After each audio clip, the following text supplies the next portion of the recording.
Tantor Audio, a division of Recorded Books, presents The Ghost Who Came for Christmas by Bobby Holmes, also known as Anna J. McIntyre, narrated by Romy Nordlinger. Chapter 1. Spending the holidays with strangers wasn't Chris's idea. It was Trudy's. Chris could feel her watching him. She sat on the cushioned bench seat at the table while he shoved his meager belongings into the worn duffel bag. He had left the cabin door open. They could hear the seagulls from outside and the occasional sound of a boat's horn. The floor beneath him lightly swayed. He paused a moment and looked at her. "You know, I'm going to freeze my butt off in Oregon. It's practically cold enough to snow." Trudy shrugged. "It's supposed to be cold at Christmas time. Don't you want a white Christmas?" "Not particularly. Thankfully, it's not that cold. I looked up the weather for the area. The average low for this time of year is around 38 degrees, with a high of 48. That's not much different than here." Chris let out a snort and resumed his packing. "Not if you consider 20 degrees warmer no different." He zipped up his bag. Trudy watched Chris. "Thank you for doing this for me." "Did I have a choice?" he asked. "We all have a choice." Chris laughed. He knew that wasn't true, and so did Trudy. "Will you miss me?" She flashed him one of her rare smiles. Chris studied Trudy for a moment, seriously considering her question. He suspected she had been a beautiful woman in her youth. Now her pale skin reminded him of a rippling pond. He wondered what color her gray hair had once been. Blonde, he guessed, considering her blue eyes. "Miss you? I suppose I will. As much as I'd miss an abscessed tooth or a splinter in my big toe." "That's hardly flattering," Trudy scolded. "I didn't mean it to be." Chris grabbed his wallet and cell phone off the table and shoved them into his back pockets as he glanced around the sailboat's cabin, looking for any stray belongings. Before Trudy could respond, the sailboat dipped slightly and then righted itself. A voice called out. "Chris, you ready?" Chris picked up the duffel bag and looked toward the open cabin doorway. Ken Palmer, who had just jumped onto the sailboat from the dock, stood on the boat's deck, peeked inside the cabin, and looked around. For a man in his early 70s, he was still agile, which he credited to the fact that he spent all his free time at the docks, either working on his sailboat or helping his friends work on theirs. Ironically, his free time didn't include actual sailing. "You all packed?" he asked. "I think I have everything." Chris started for the doorway, the duffel bag now slung over his shoulder. "Goodbye, Chris, and thank you again for doing this," Trudy called out. Chris paused a moment and looked back at Trudy, giving her a nod goodbye before making his way out of the cabin. Ken climbed off the sailboat first, followed by Chris, who fumbled a bit with his duffel bag, careful not to drop it in the water. When Chris stepped onto the boat slip, he paused a moment and looked around, mentally saying goodbye to his home of the last 6 months. For a Friday, it was fairly quiet on the docks, but it wasn't quite 9 a.m. He had already said his goodbyes the previous day. Taking a deep breath, he hoisted his duffel bag back over his shoulder and hurried up the dock, catching up to Ken. "I saw the new owner up at the office a few minutes ago," Ken said when Chris reached him. Both men continued to walk up the dock toward the ramp leading to the parking lot. "He stopped by the boat 30 minutes ago. I already gave him the keys," Chris explained. "I still can't believe Tad sold the boat." Ken shook his head and dug his hand into the front pocket of his work pants, searching for his truck keys. Chris shifted the weight of the duffel bag from one shoulder to the other. "Doesn't surprise me. He hasn't used it for the last year, what with a divorce and all." Ken pushed through the gate leading from the dock to the parking area. "Yeah, but now where are you going to live?" "I'll figure out something." Chris shrugged. "I want to thank you again for taking me to the airport this morning." Hey, no problem. You coming back to Dana Point after Christmas? There's no reason to. Chris stopped by Ken's truck and waited for the older man to unlock it. With Tad selling the boat, no place for me to stay. If you want, I could ask around. Someone might be looking to rent out their boat. Ken climbed into the driver's seat. Chris tossed his duffel bag into the back of the truck and then got into the passenger side of the cab. Why would I want to rent something? Chris laughed. Tad let me crash there for free. You got to stay somewhere. Ken slipped a key into the ignition and turned on the engine. I suppose, but it was time for me to move on anyway. Chris slammed the door shut and buckled his seatbelt. You said you're going to Oregon? Ken asked, as he drove the truck out of the parking lot and headed for the highway. Yes, flying into Portland, and I plan to rent a car there, staying at a bed and breakfast on the coast, a little town called Frederickport. Never heard of it. You said you're staying through Christmas? Ken glanced briefly at Chris and then looked back down the road. Yeah. Chris leaned back in his seat and looked out the side window. Is this some family get-together? Ken asked. Chris shook his head. Nope. I don't have any family in Oregon. At least not that I know of. Both hands on the steering wheel, Ken started to chuckle. Chris glanced over to Ken. What's so funny? I get it. This is a little romantic holiday getaway. I should have figured it out when you said you were staying at a B&B. My wife has been trying to get me to stay at one of those for years. Chris shook his head. No, I'm not meeting anyone.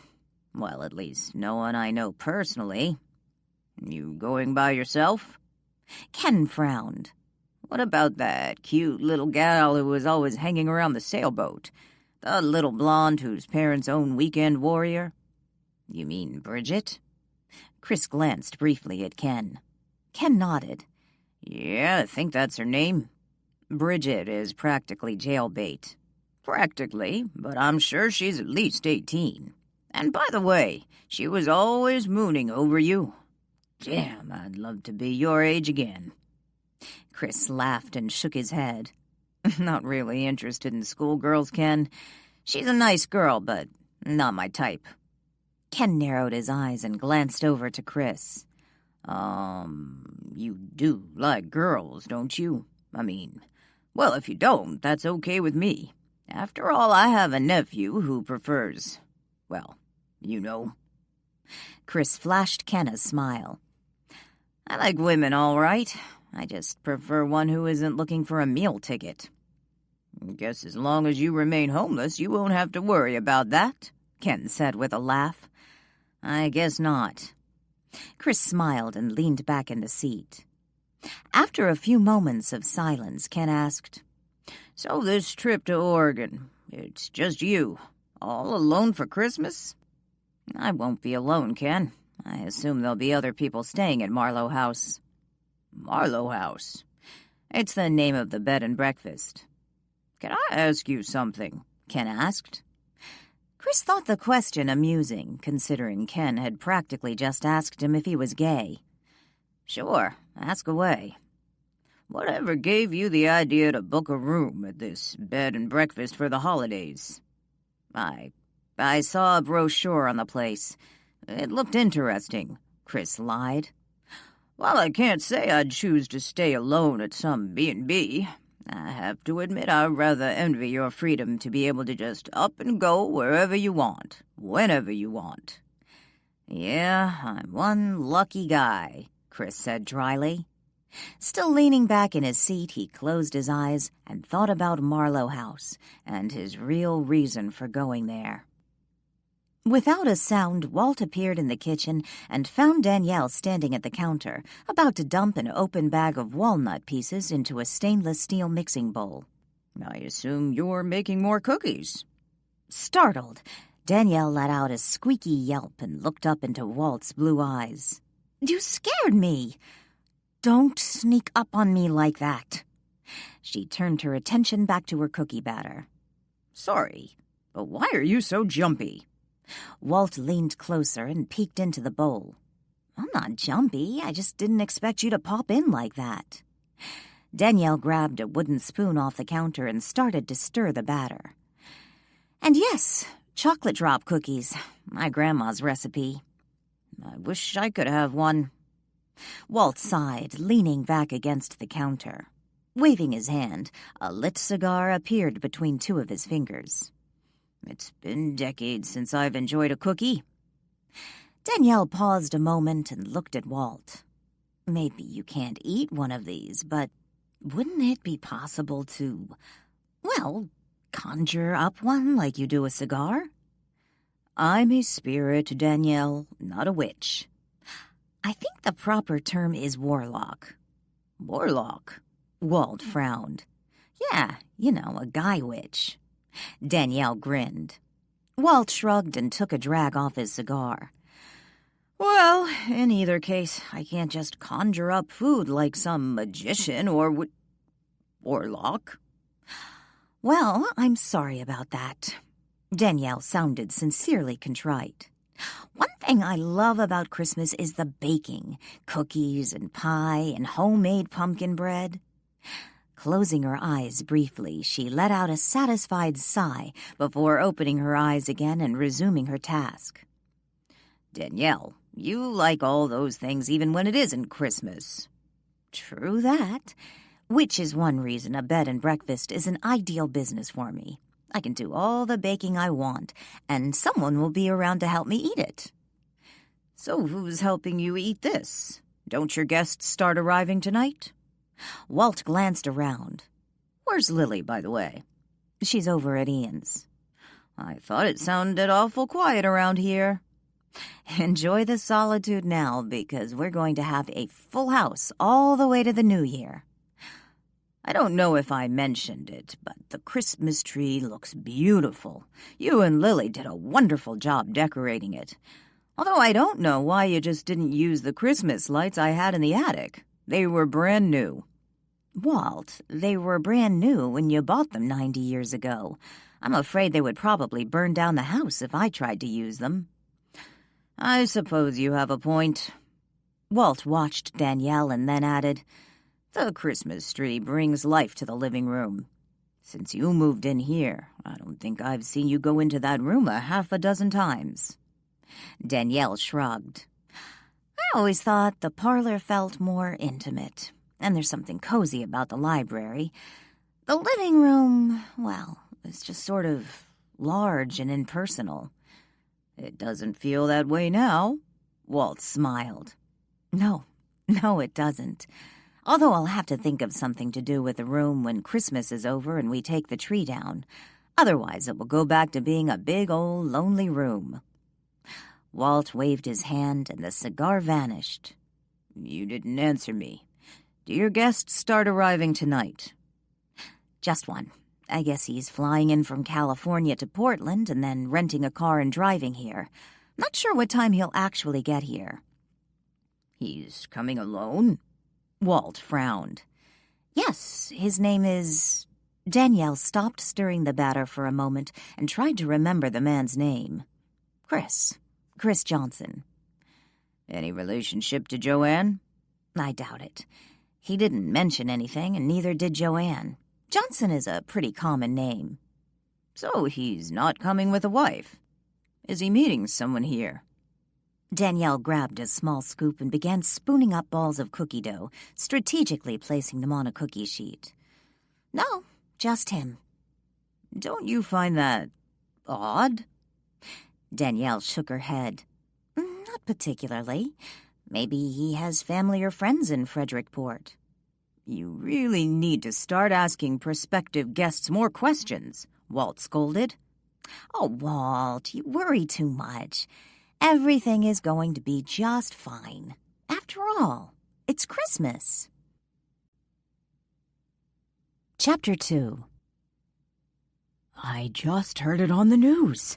Clarence Renton is dead, Cleve Monchique announced from the open doorway of Peter Morris's office.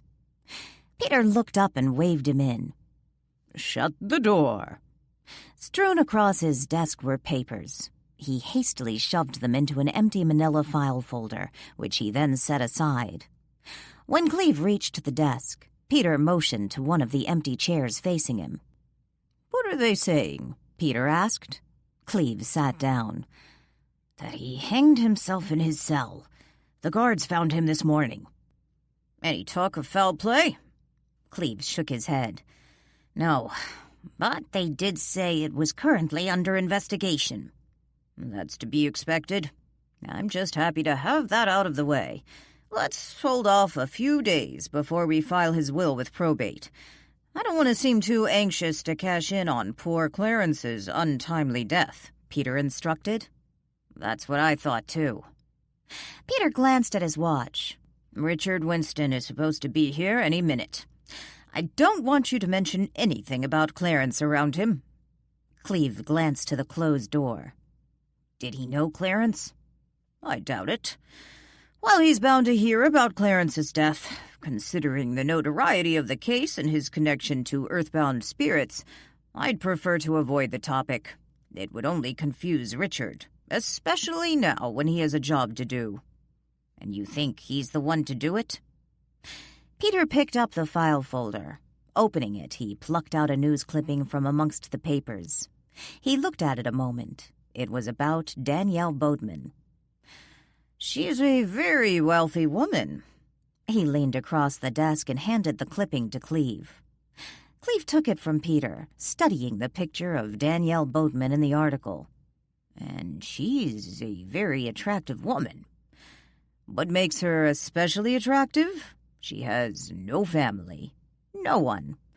The poor dear is all alone in the world. She and Richard have a lot in common." Peter grinned, showing off straight white teeth, a stark contrast to his bottle-dyed black hair. Cleve leaned forward and set the scrap of paper back on the desk. "Her friend, Lily Miller. It's my understanding that she's come into a considerable sum of money now that the lawsuit has been settled." Peter shook his head. "That one will pose more of a challenge. Remember, she comes from a large family, and they appear to be close. She's also seeing John Alter, or Ian Partly, whatever he chooses to be called these days. I just hope they don't get in our way with Boatman. People like that are too skeptical. They don't have an open mind. They're the types who'll continue repeating the same mistakes and never move on to where we're going, where Clarence went." Cleve moved uneasily in his chair, his right hand restlessly combing through his hair. Peter leaned back and narrowed his eyes, studying the younger man. "You need to get over it, Cleve. We had no choice. It was for a higher good. You know that." Yes, I do." Cleve looked down. "And Clarence is in a better place now. As for Lily Miller, I don't see the point in wasting our time on her right now, considering her friend is perfect for us. Danielle Boatman needs us. She's a beautiful, vulnerable woman, and without our help, some unscrupulous man will swoop in and take advantage of her. It's our duty, Cleve." Richard Winston's need to wear $600 shoes was not a matter of choice, but of habit. He had learned as a young child it was easier to go along with the wishes of his controlling mother, Rachel Winston, rather than attempting to assert any independence. Even from the grave, she continued to exert influence over his wardrobe. While he continued to dress the part of a Winston, his rebellion had begun. Peter Morris's earthbound spirits provided a new road for him to travel, one to contentment and peace, unlike the road he had inherited from his parents, paved with deceit and lies. When he arrived at Earthbound Spirits' offices, Peter Morris was there to greet him. "Please, take a seat, Richard. So glad you were able to make it in today." "Thank you for seeing me, Mr. Morris." Richard grinned eagerly and took a seat, anxiously glancing around the office. "Thought I'd be seeing Mr. Monchique today, not you, sir." Peter smiled and leaned forward, his elbows resting on his desk. "You have a very important assignment, and I wanted to see you personally."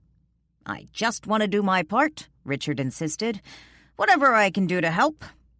"Are you ready for your little holiday trip?" Peter asked. "Yes, sir. I check into Marlow House tomorrow morning. I have a reservation through New Year's."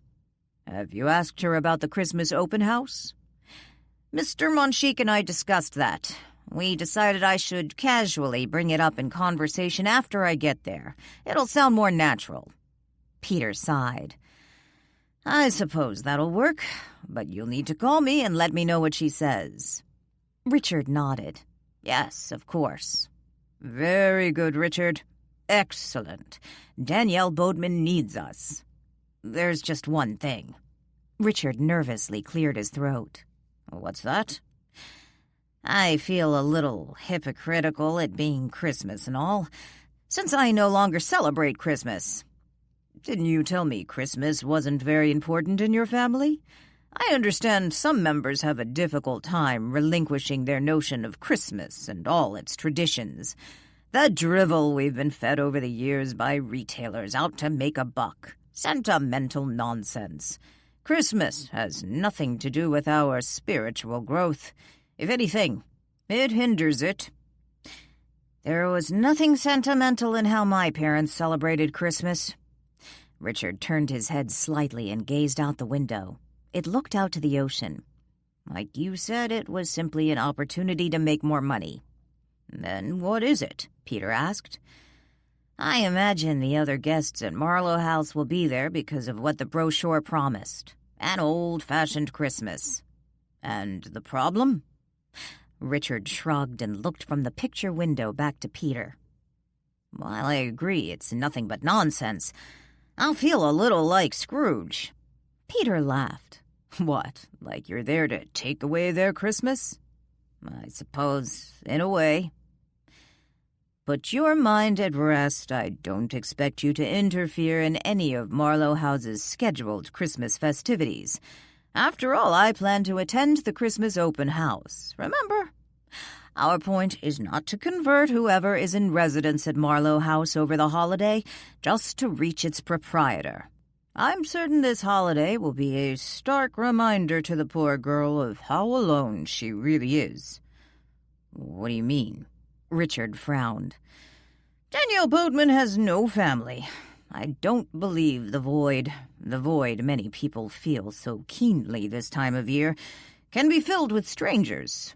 She needs a new family. She needs earthbound spirits in her life." Danielle stood at the kitchen counter spooning dark chocolate frosting over her cooled chocolate drop cookies when her cell phone began to ring. Gingerly setting the new frosted cookie onto the platter, she set the spoon back into the bowl of frosting and licked her fingers before picking up the phone. Danielle checked to see who was calling before she answered. "Hey, Chief, a Merry Christmas and ho, ho, ho to you," she said cheerfully. "Have you been listening to the news?" the chief asked. "The news? No, I'm listening to Christmas carols. What's up?" "It's Clarence Renton. He's killed himself." "What?" Danielle hastily walked over to her iPod and turned off the Christmas carols, giving her full attention to the phone call.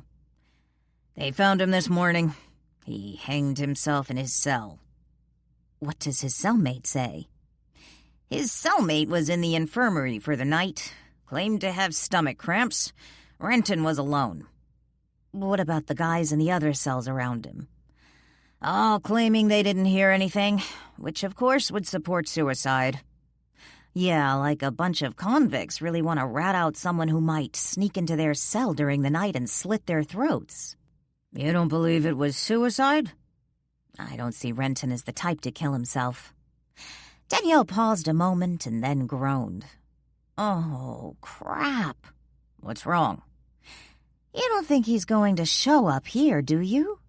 Dang, he is absolutely the last ghost I want to see." "You would know more about that than me. Aren't you always telling me you don't see everyone you know who dies, or that you can't control who you can see?" "That's what I'm afraid of. I really don't want to go through another Stoddard episode." Danielle groaned.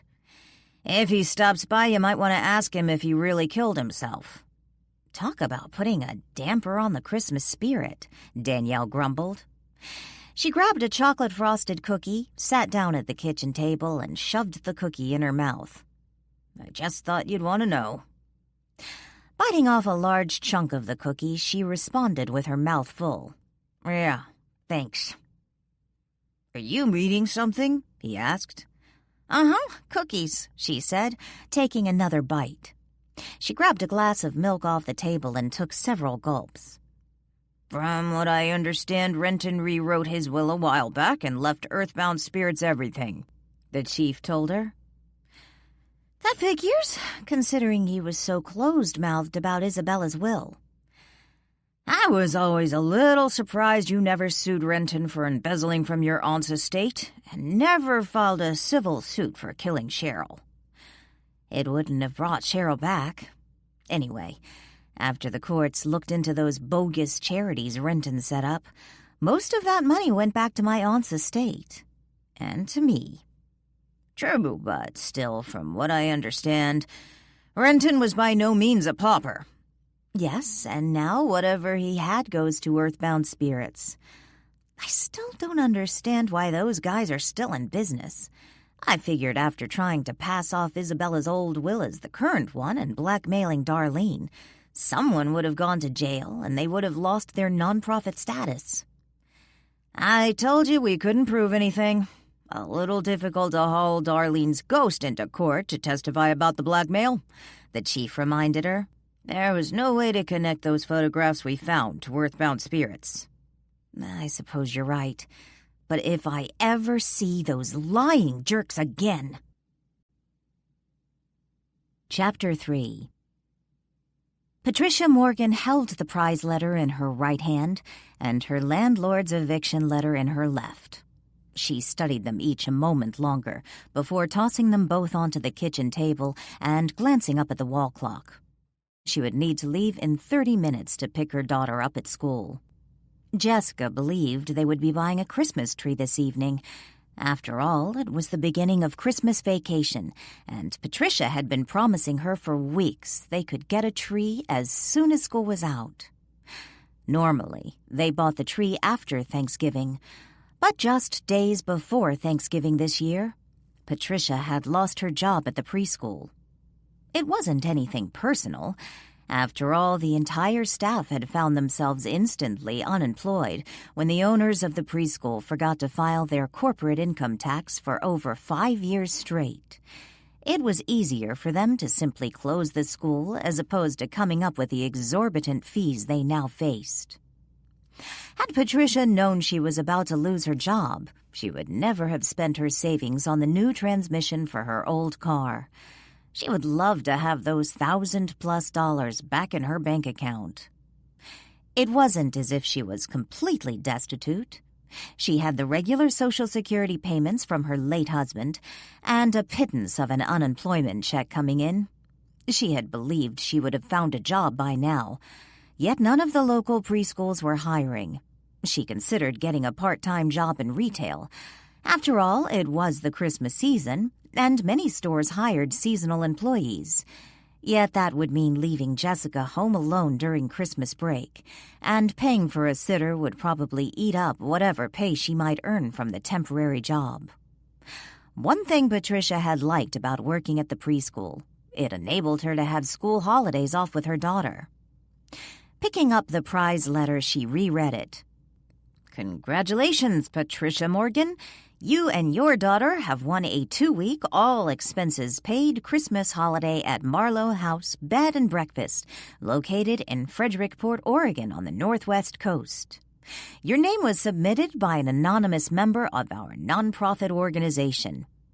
Enclosed is a money order to cover additional expenses and gift tax, and airline tickets for you and your daughter. Your room has already been paid for at Marlow House, which will include breakfast and dinner.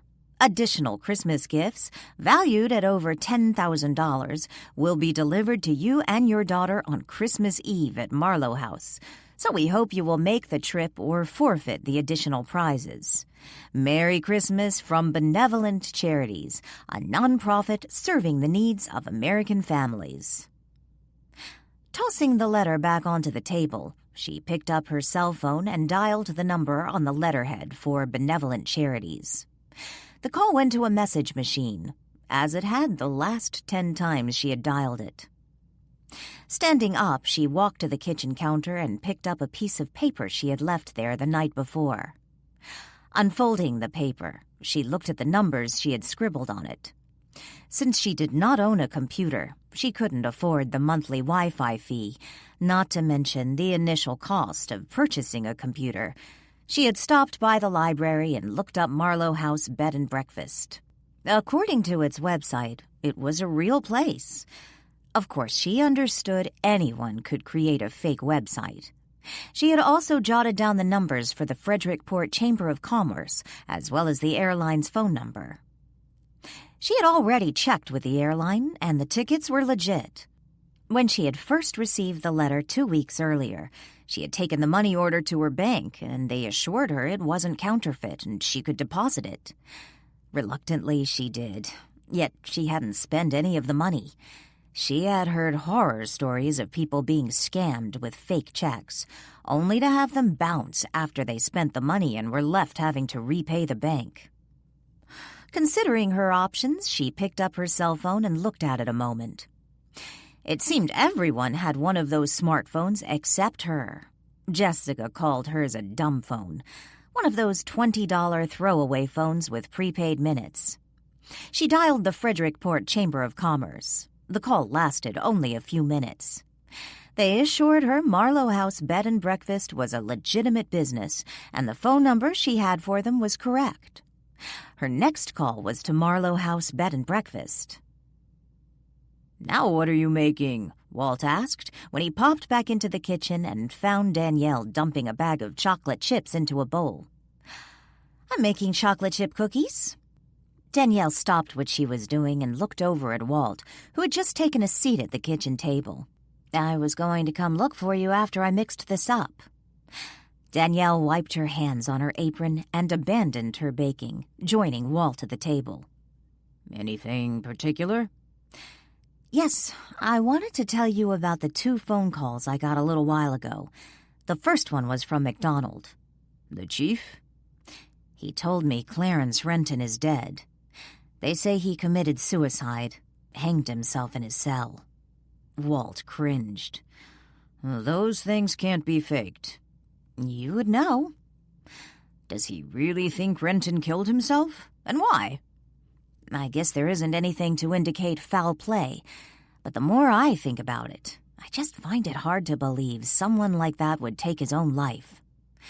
"Danielle, the man was facing the rest of his life behind bars." Walt glanced around the room. "You haven't seen him, have you?" "No, and I don't want to. I hope he's moved on." "You mentioned a second call?" Walt reminded her. "Yes, from one of the guests who is supposed to arrive tomorrow, Patricia Morgan. It was the strangest call." "Strange? How?" Walt summoned a lit cigar and took a puff. "She told me who she was and wanted to know if we had her reservations and if we received the full payment." "And?" "Then she wanted to know how long the reservation was for and if she would owe anything else once she arrived." "I thought you told me she already paid for the 2 weeks." "She did, but she kept asking me over and over again, and then told me that she was on a tight budget, and if she arrived and I expected any more money, she wouldn't be able to pay me." "Perhaps she's had a bad experience somewhere before." "Yeah, maybe. Now that I think about it, once Lucas got us reservations for a place in Vegas, paid up front, and when we got there, we were charged something called a resort fee. Really made Lucas angry. Perhaps that's what she was worried about." Danielle stood up. "You mentioned before she's coming with a daughter?" Walt asked. "Yes, I'm putting them upstairs in the green room because it has twin beds." "Seriously, Danielle, you're still going with the room colors?" "Yeah." Danielle sighed and sat back down in the chair. But I've decided I sorta hate the color thing. Seemed like a good idea at the time. Walt laughed. I'm glad you finally agree with me. Maybe we can think of something a little more original and fitting for Marlow House. After the holidays, colors are okay for now, but you're probably right. And when I decide to redecorate, my hands will be tied by the room's name. I suppose you could really confuse the guests and decorate a room red, then call it the Blue Room. Walt smiled. Funny. Danielle rolled her eyes and stood up again, going back to her cookie batter. So, how old is the daughter? Walt asked. I believe she said she was 7. Danielle added ingredients to the bowl. She also asked me something else that was odd. What was that? Walt fiddled with his cigar, watching the smoke rise and disappear. She asked me if I was familiar with benevolent charities. Danielle stirred the batter and added a liberal splash of vanilla extract. What's that? Walt waved his hand, and the cigar vanished. I have no idea. I've never heard of it before. She told me she tried to find it online and couldn't find anything about it. Why was she asking you about some charity? I have no idea. Like I told you, it was a strange conversation. Danielle shook her head. Maybe she wasn't asking you for information about the organization. Maybe she wanted to find out what you already knew about it before she asks you for a donation. Danielle stopped stirring the batter, leaving the wooden spoon sitting in the bowl. I never considered that, although it didn't sound that way. She picked up the jar of vanilla and put its cap back on. She arrives tomorrow. If she starts hitting me up for a donation, I guess I'll have my answer. Walt silently watched Danielle for a few moments. Finally, he asked, Just how many kinds of cookies are you intending to bake? Danielle stopped what she was doing and looked over at Walt and smiled. I guess this seems a little silly, doesn't it? Silly? No, it's just that I imagine 1 or 2 types of cookies would have been enough for your guests. But I've lost count of the different cookies you've already baked this week. Danielle silently considered Walt's question for a moment, her dark eyes glistening with unshed tears. When I was growing up, Aunt Susan, Cheryl, and Sean would come over to our house, and we would spend hours baking. Most of the recipes were passed down from my grandmother's. Danielle smiled softly and added with a chuckle, Of course, Cheryl didn't do as much baking as she did eating. I remember one year she got so sick eating raw cookie dough. I can rather see that. Walt smiled, his eyes studying Danielle's whimsical expression. We would also make graham cracker houses every year. Graham cracker houses? What's that? It's like mock gingerbread houses, but we use graham crackers instead. Lets the kids get right to the decorating. Sean loved that. I think that was his favorite. He would always come up with the wildest-looking houses, usually several stories tall, which he ended up gluing together with a hot glue gun so they wouldn't collapse. That was a trick Mom taught him. I don't know what a hot glue gun is, but it sounds interesting. I have an idea there's also a story behind that. Walt nodded to the apron Danielle wore. It boasted an appliqué Santa, its cheeks yellowed from age. Danielle glanced down at her apron and smiled softly. We each had our own Christmas apron, even Dad and Uncle Carl. When I packed up Cheryl's things, I found her apron, along with her parents' and Sean's. I brought them back with me, kind of surprised she kept them after all these years. Sounds like you have some good memories. Yes, I do. But that's really all I have left of my family. Memories. Chapter 4. Danielle was just taking the last batch of cookies out of the oven when she heard the doorbell ring. Hurriedly, she used the spatula to move the hot cookies from the cookie sheet to the wooden cutting board on the counter, trying her best not to misshape the still soft cookies. She glanced up at the wall clock. It was almost 6 p.m. She had been baking most of the day. "It's Joe," Walt announced as he appeared in the kitchen. "Well, he'll just have to wait," Danielle said as she moved the last cookie to the wooden board. "I wonder what he wants." "Have you done anything to get yourself arrested again?" Walt teased. "Funny ghost," Danielle said under her breath as she placed the now empty cookie sheet back into the hot oven. Turning the oven off and shutting its door, she headed for the front entry, wiping her hands on her Christmas apron along the way. When she opened the front door a few moments later, she found Joe Morelli standing on the front porch. Instead of wearing his police uniform, he wore street clothes, tan slacks and a pullover sweater. "Evening, Joe," Danielle greeted him. "The chief asked me to drop this off." Joe held up Danielle's old iPhone and grinned. His gaze swept over her, silently noting the dark tendrils escaping her once tidy fishtail braid, the smattering of flour across the bridge of her nose, and the colorful Santa Claus apron covering her black stretch pants and hip-length red T-shirt. "Thanks. I was beginning to wonder if I was ever going to get it back. Aren't I supposed to sign for it or something?" Danielle took the phone from Joe and looked at it, turning it from side to side. "He said you can do that the next time you stop by the office. I guess he trusts you." Joe leaned into the doorway and sniffed. "Someone has been baking." "You want to come in and have a cookie? I just took the last batch out of the oven. They're still warm." "I thought you'd never ask." Joe grinned and stepped into the house, letting Danielle close the door behind him. "I also wanted to talk to you about John Smith," Joe said as he followed Danielle down the hallway to the kitchen. "He's bringing you the iPhone? A rather transparent ploy to see you," Walt said when he suddenly appeared, walking next to Danielle. "And what more can be said about Smith? The man is in prison where he belongs." Silently, Danielle glanced to Walt and smiled, and then asked Joe, "Do we have to talk about Smith? It's Christmas time. It's bad enough I had to testify in his trial the week before Thanksgiving." Danielle walked into the kitchen and headed for the counter, grabbing 2 glasses out of the overhead cabinet. "At least the jury came back with a quick verdict." Joe took a seat at the table and watched Danielle. She held up the glasses and looked at Joe. "Milk or coffee? Or maybe you'd rather have a beer or some wine?" "Too late for coffee. It would keep me up all night. I've done beer and cookies before, but I think homemade cookies call for a glass of cold milk." "I agree."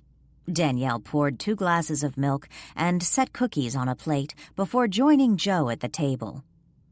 "If you feed him homemade cookies, he's going to get the wrong impression. When a woman offers a man her homemade cooking, they naturally assume she wants one thing, him," Walt warned just before vanishing. Danielle resisted her urge to let out a snort in response to Walt's comment, but instead glanced around the room, looking for him. She suspected he had retreated to the attic. Joe had already grabbed a cookie and taken a bite when she asked, "What is this about Smith?" "It's not bad news," Joe explained. "Do you remember that Vancouver case where authorities were convinced Smith was their man?" "Sure, and the case fell apart. What about it?" Danielle picked a chocolate chip cookie up off the plate and took a bite. "A new witness has come forward. With Smith already locked up for his attempt on our lives, the witness is more willing to talk." "If this means Smith will be locked up longer, that's terrific news." Danielle paused a moment and frowned. "Will we have to testify again? I would assume our testimony on how he held us at gunpoint would help this other case. Lets the jury see he's capable of murder. But crap, I really don't want to go through that again." "I have a feeling the DA may work out some sort of plea bargain with Smith to take the death penalty off the table. If they do, there would be no reason for us to testify. But we'll have to see." Danielle sighed. "I would like all that to be behind us." "It has been one hell of a year, for all of us." Joe paused a moment and then added, "The chief told me he already called you about Renton." "Yeah, well, I'd rather not think about Renton or Smith. I'd rather drink to a better year." Danielle lifted her glass of milk in a mock toast. "As long as it comes with cookies, works for me." Joe grinned. They finished off the plate of cookies. Finally, Joe looked up at Danielle and said, "I'm really sorry I didn't listen to Lily and get over to Presley House sooner." "Yeah, well, let's just put that behind us, too."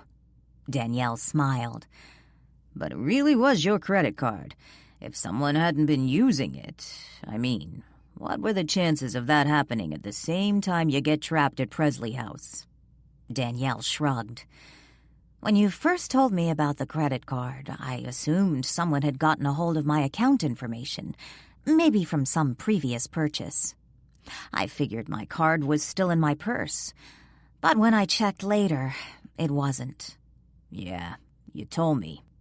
"The only thing I can think of, it must have fallen out of my purse.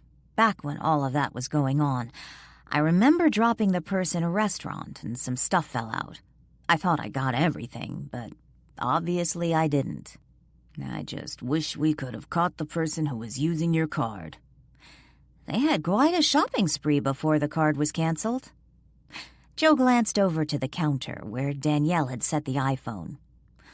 "What are you going to do with your old phone?" "I'm donating it."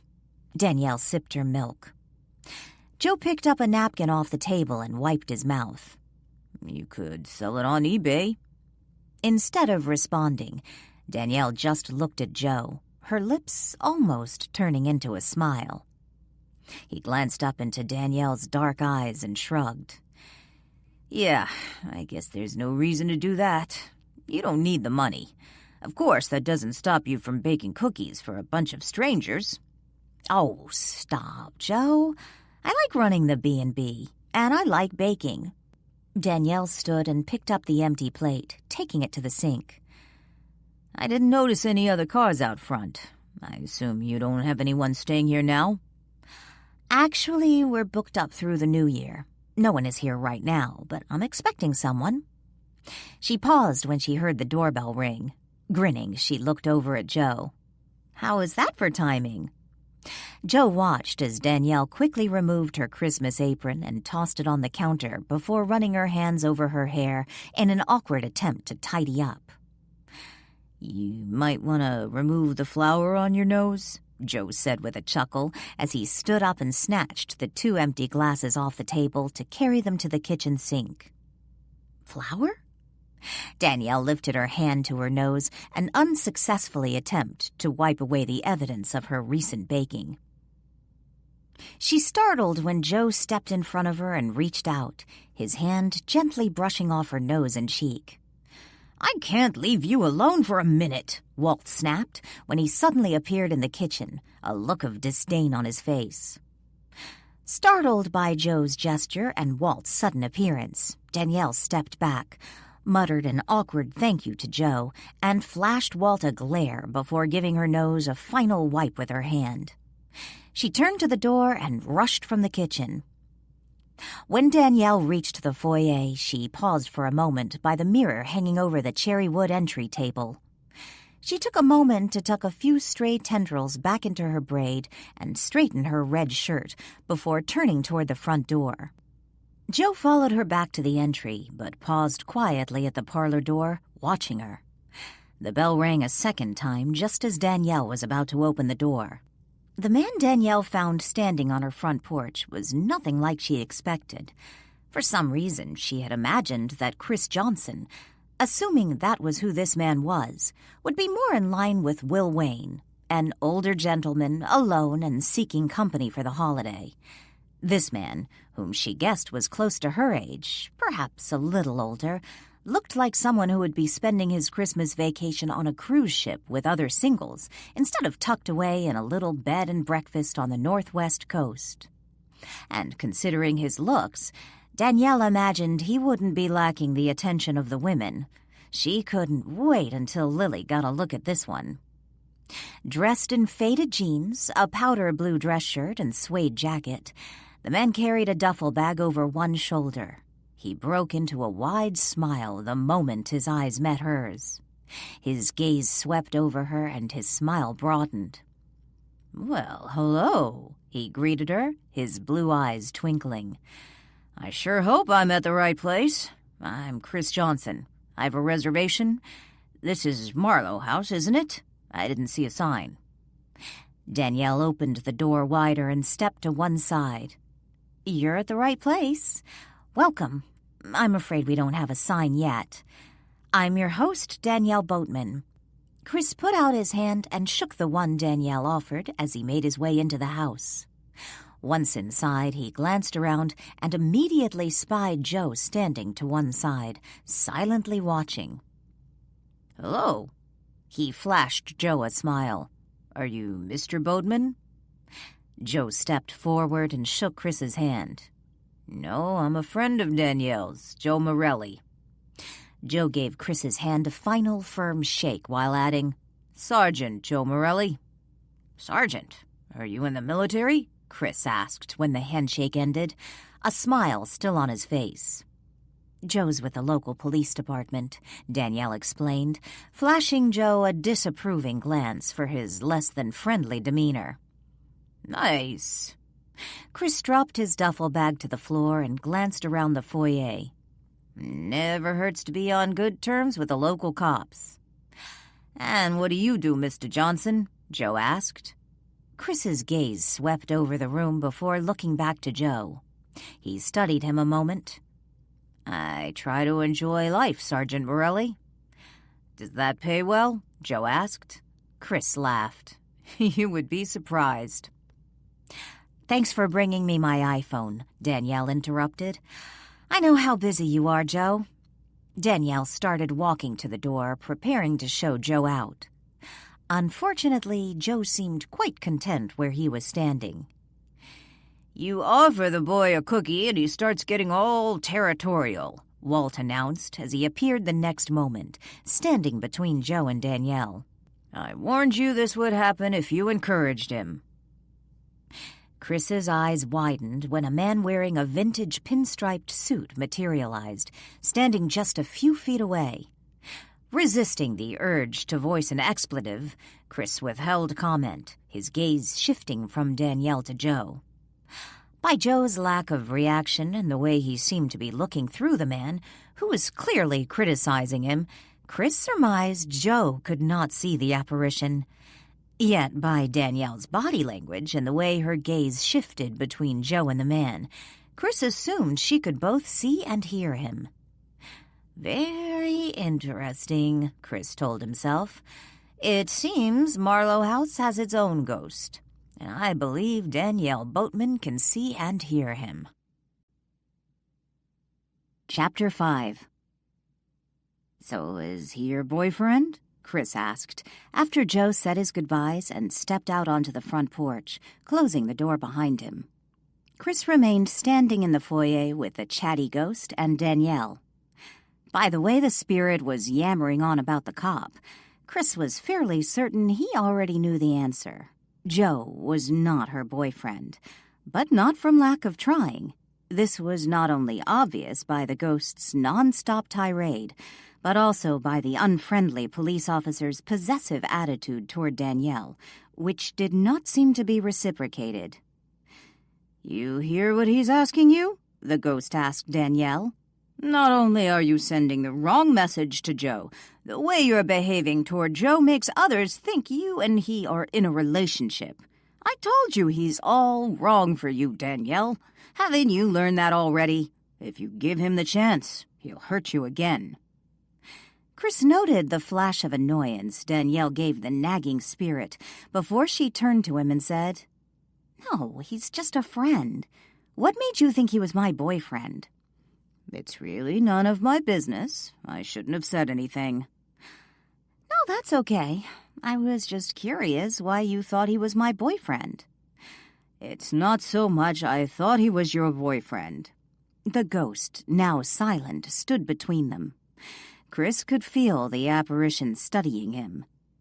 Resisting the temptation to shout boo to the spirit, Chris told Danielle, It's not that you acted like he was your boyfriend. Just the opposite, in fact. Seemed you were a little annoyed with the guy. But him, well, maybe he was just being protective and I was reading him all wrong.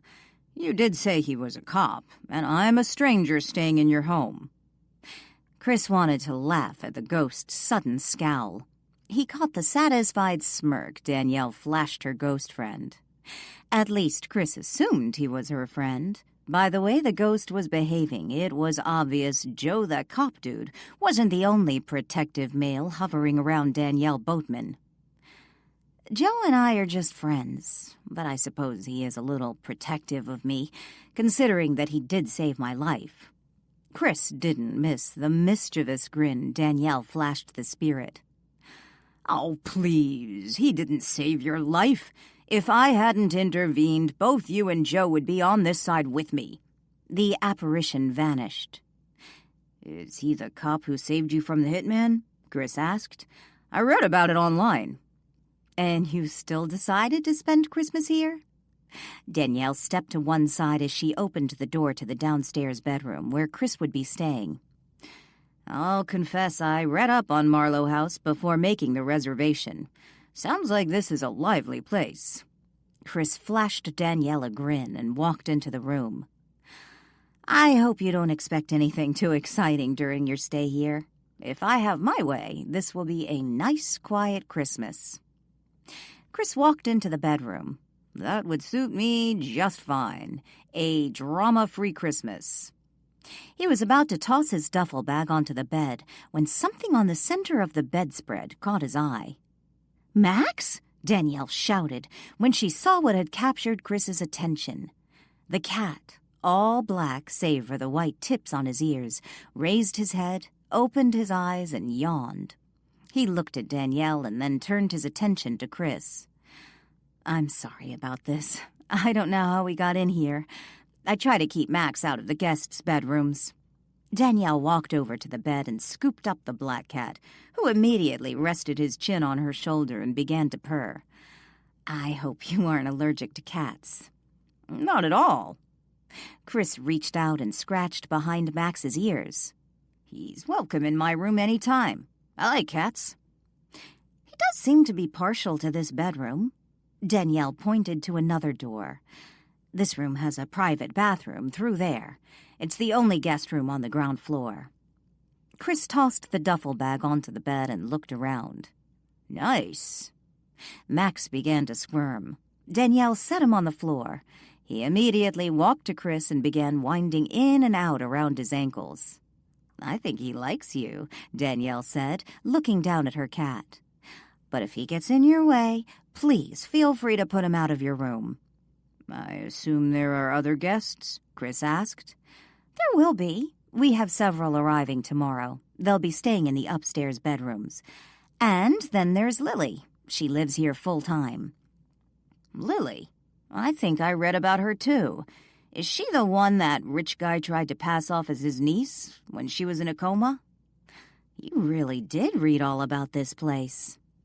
"When I was considering staying here for the holiday, I looked you up online. I was surprised how many news articles popped up when I typed in Marlow House." Danielle groaned. "Not exactly the publicity I was looking for." Chris laughed. "I imagine not. But don't worry about it. This place is beautiful, and I'm anxious to get the grand tour." "I'll be happy to give it to you now, unless you'd like to freshen up." "Freshen up?" Chris chuckled. Danielle blushed. "I guess that does sound like a funny thing to say to a guy." "Just makes me think of all sorts of retorts about getting fresh, which I should probably save until we know each other better." Chris grinned. Danielle smiled and quickly changed the subject. "We don't normally provide dinners, but during the Christmas holiday, your room will include breakfast and dinner. Both meals are served in the dining room, with breakfast being served from 7 to 9 and dinner from 5 to 7. Chris glanced at his watch and smiled. "Looks like I have a few more minutes to make dinner." "I wasn't sure what time you were getting in." "No," Chris interrupted. "I was just teasing. I ate something in Portland. I didn't think I'd make it here in time for dinner." Well, we do have lots of cookies in the kitchen and homemade pumpkin bread. And if you would like a sandwich later, I have plenty of lunch meat and sliced cheese, along with some bread I picked up at the bakery. Well, it all sounds good. Maybe you could just give me a tour for now, and we can swing by the kitchen for some of those cookies. Before Danielle answered, Chris heard the front door open and then what sounded like male and female voices, followed by the barking of a dog. Just as Chris looked up to the open door leading into the foyer, Max dashed out of the room. Chris spied a golden retriever coming from the direction of the front door. The dog raced down the hall, chasing the cat, and by the sound of it, the cat and dog were headed up the stairs. I think a dog just got in your house and is after your cat. Chris started for the doorway, yet paused when he heard Danielle laugh. That's just Sadie. Those two are old friends. Well, maybe not friends exactly. When Chris and Danielle reached the doorway, they came face to face with the man and woman attached to the voices Chris had heard moments earlier. While he had never met the pair, he instantly knew who they were. Ian Bardley, also known under the pen name John Alter, and Lily Miller. "We brought you something to eat," Lily announced, holding up a sack for Danielle to see. Her gaze immediately went from Danielle to Chris, flashing him a friendly smile. If Chris wasn't mistaken, he would swear Lily's green eyes noticeably widened when her gaze set on him. For just a moment, she stood speechless, staring. Finally, she said, "Hello, you must be the new guest. I'm Lily Miller, and this is Ian Bardley. We brought enough for you, too, by the way." "Lily, Ian, this is Chris Johnson. He arrived a few minutes ago. I was just showing him his room." "Nice to meet you, Chris," Ian said as he shook Chris's offered hand. "Pleasure's mine. I'm a fan," Chris announced. He and Danielle now stood in the foyer with Ian and Lily. Ian raised his brows, silently asking, "Really?" "It seems as if Mr. Johnson," Danielle began. "No, it's Chris, please," Chris interrupted. Danielle smiled and then continued. "Seems Chris came across most of those online articles about Marlow House, which I assume includes the articles by Ian." "I confess I did a little internet stalking to find out that John Alter is actually a pen name for Ian Bardley," Chris admitted. "I hope when you say stalking, you mean it in the most benign way," Lily said, only half teasing. She lifted the sack back in the air again and motioned for the three to follow her to the kitchen, which they did. Lily paused just before she reached the kitchen door and turned to Ian. "Why don't you take Chris into the dining room and Danny and I'll get some plates and bring out the food?" "I don't want to take your food," Chris said. "I had something to eat in Portland." "Oh, don't be silly," Lily grinned. "When you see what we brought, you'll want some. Like I said, we brought plenty." "Oh, my God, he's freaking gorgeous," Lily said when she and Danielle were alone in the kitchen. Danielle chuckled. "Yeah, he is rather hot." "Hot? Oh, please, talk about the understatement of the century. Where did you find him?" Danielle opened an overhead cabinet and took out 4 plates, setting them on the counter. "I didn't find him. He's a guest, Lily, not some guy I ordered from a dating service." "Well, duh, I know that. But dang, girl, is he an actor or something? Underwear model?" Lily opened the sack and began removing the cartons of Chinese takeout. Danielle giggled. "Underwear model? Yeah, I could so see that. I wouldn't mind seeing him in." "Is this any way for 2 young ladies to act?"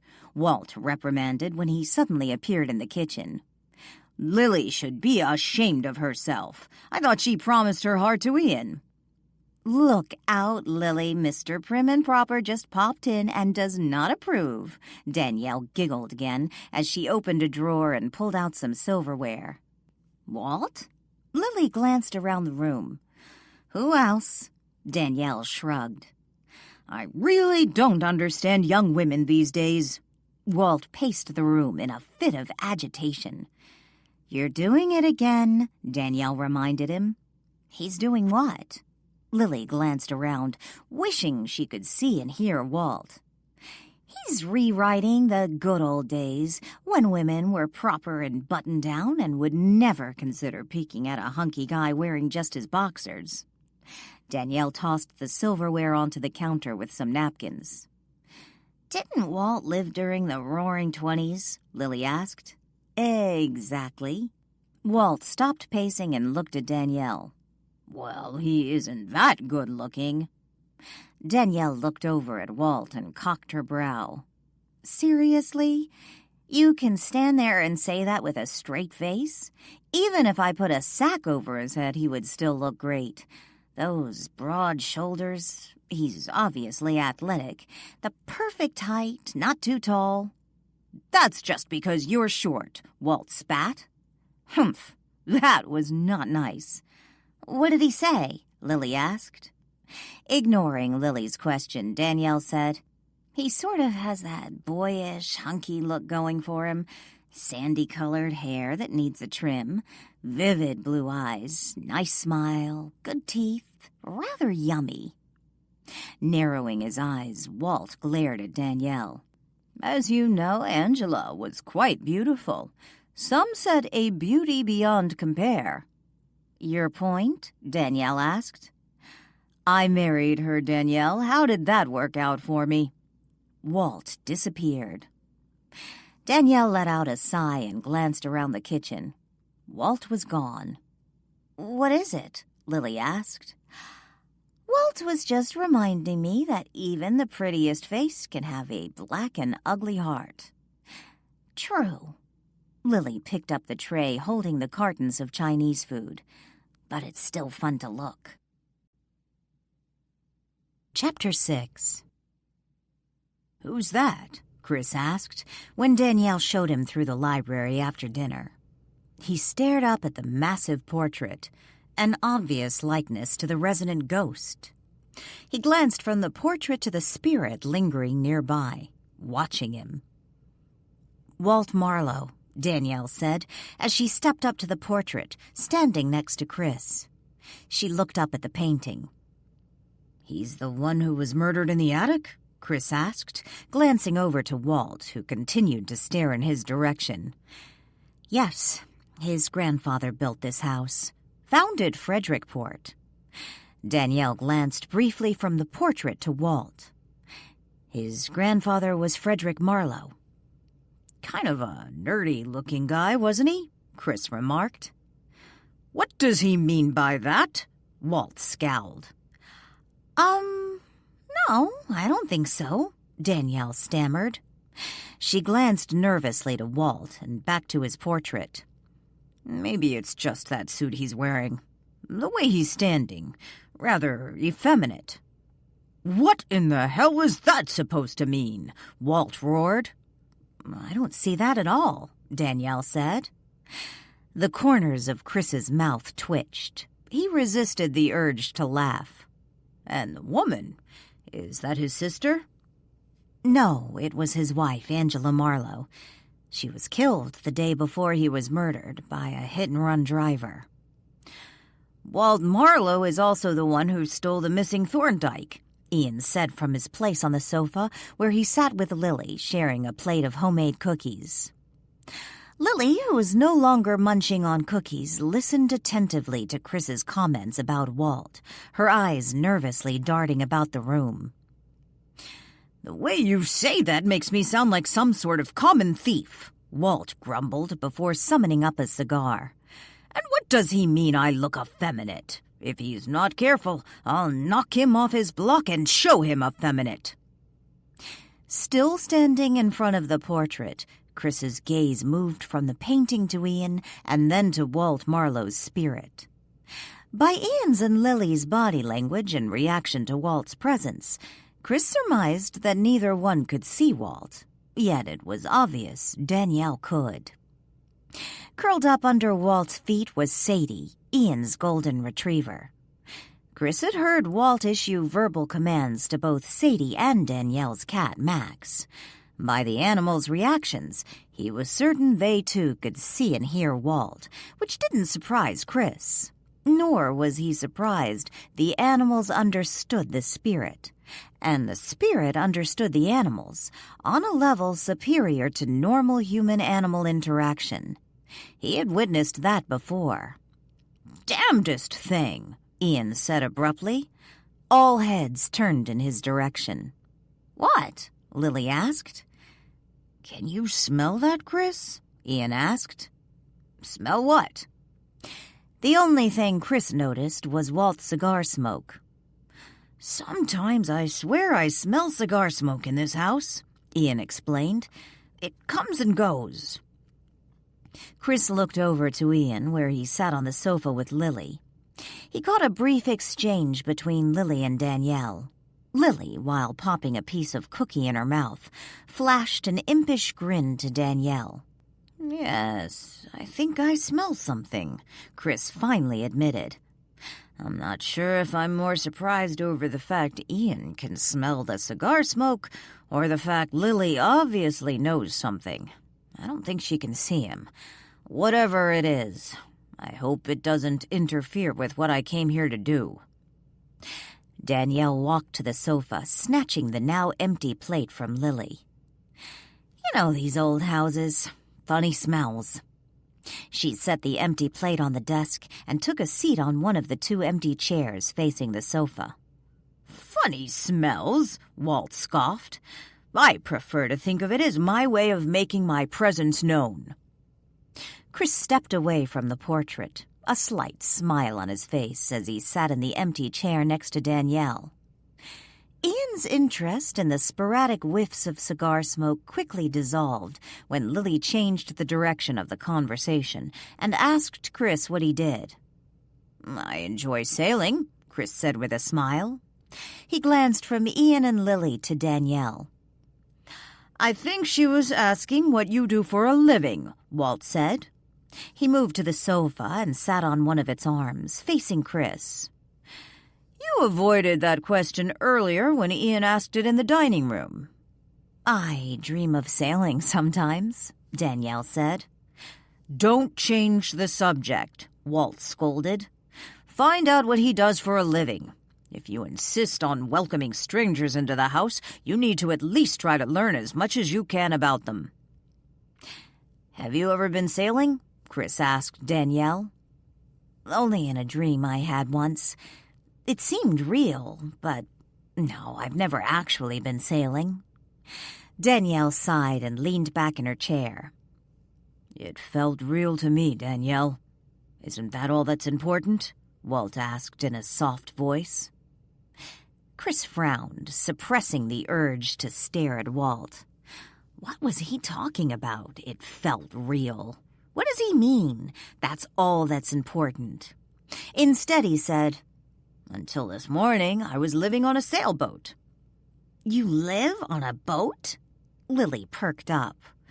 "Well, I did, for the last 6 months down at Dana Point. It was a friend's boat. He sold it, so time to move on." "The man is homeless," Walt said with a scowl. "I'm afraid I'd get seasick," Ian said. "I have to say I never slept better than I did on that boat. It was probably the movement on the water." "Sort of like being rocked to sleep?" Danielle teased.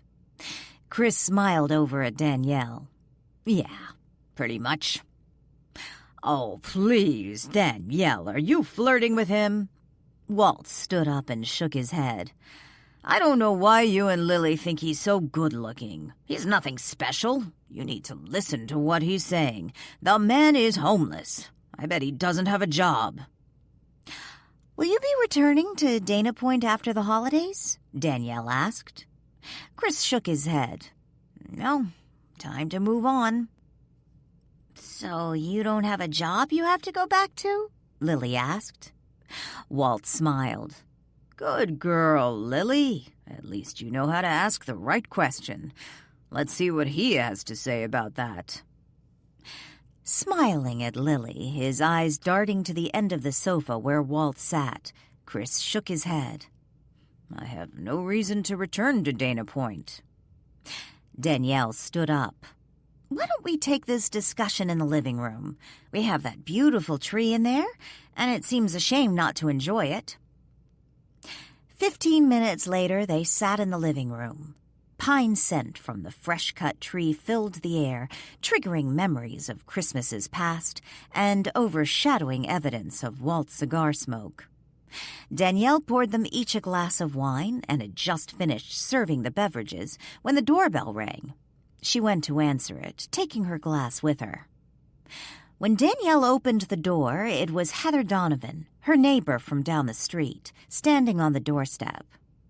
The young woman wore her long black hair pulled into 2 buns instead of pigtails, the ends of her hair sticking out of the buns like jagged swords.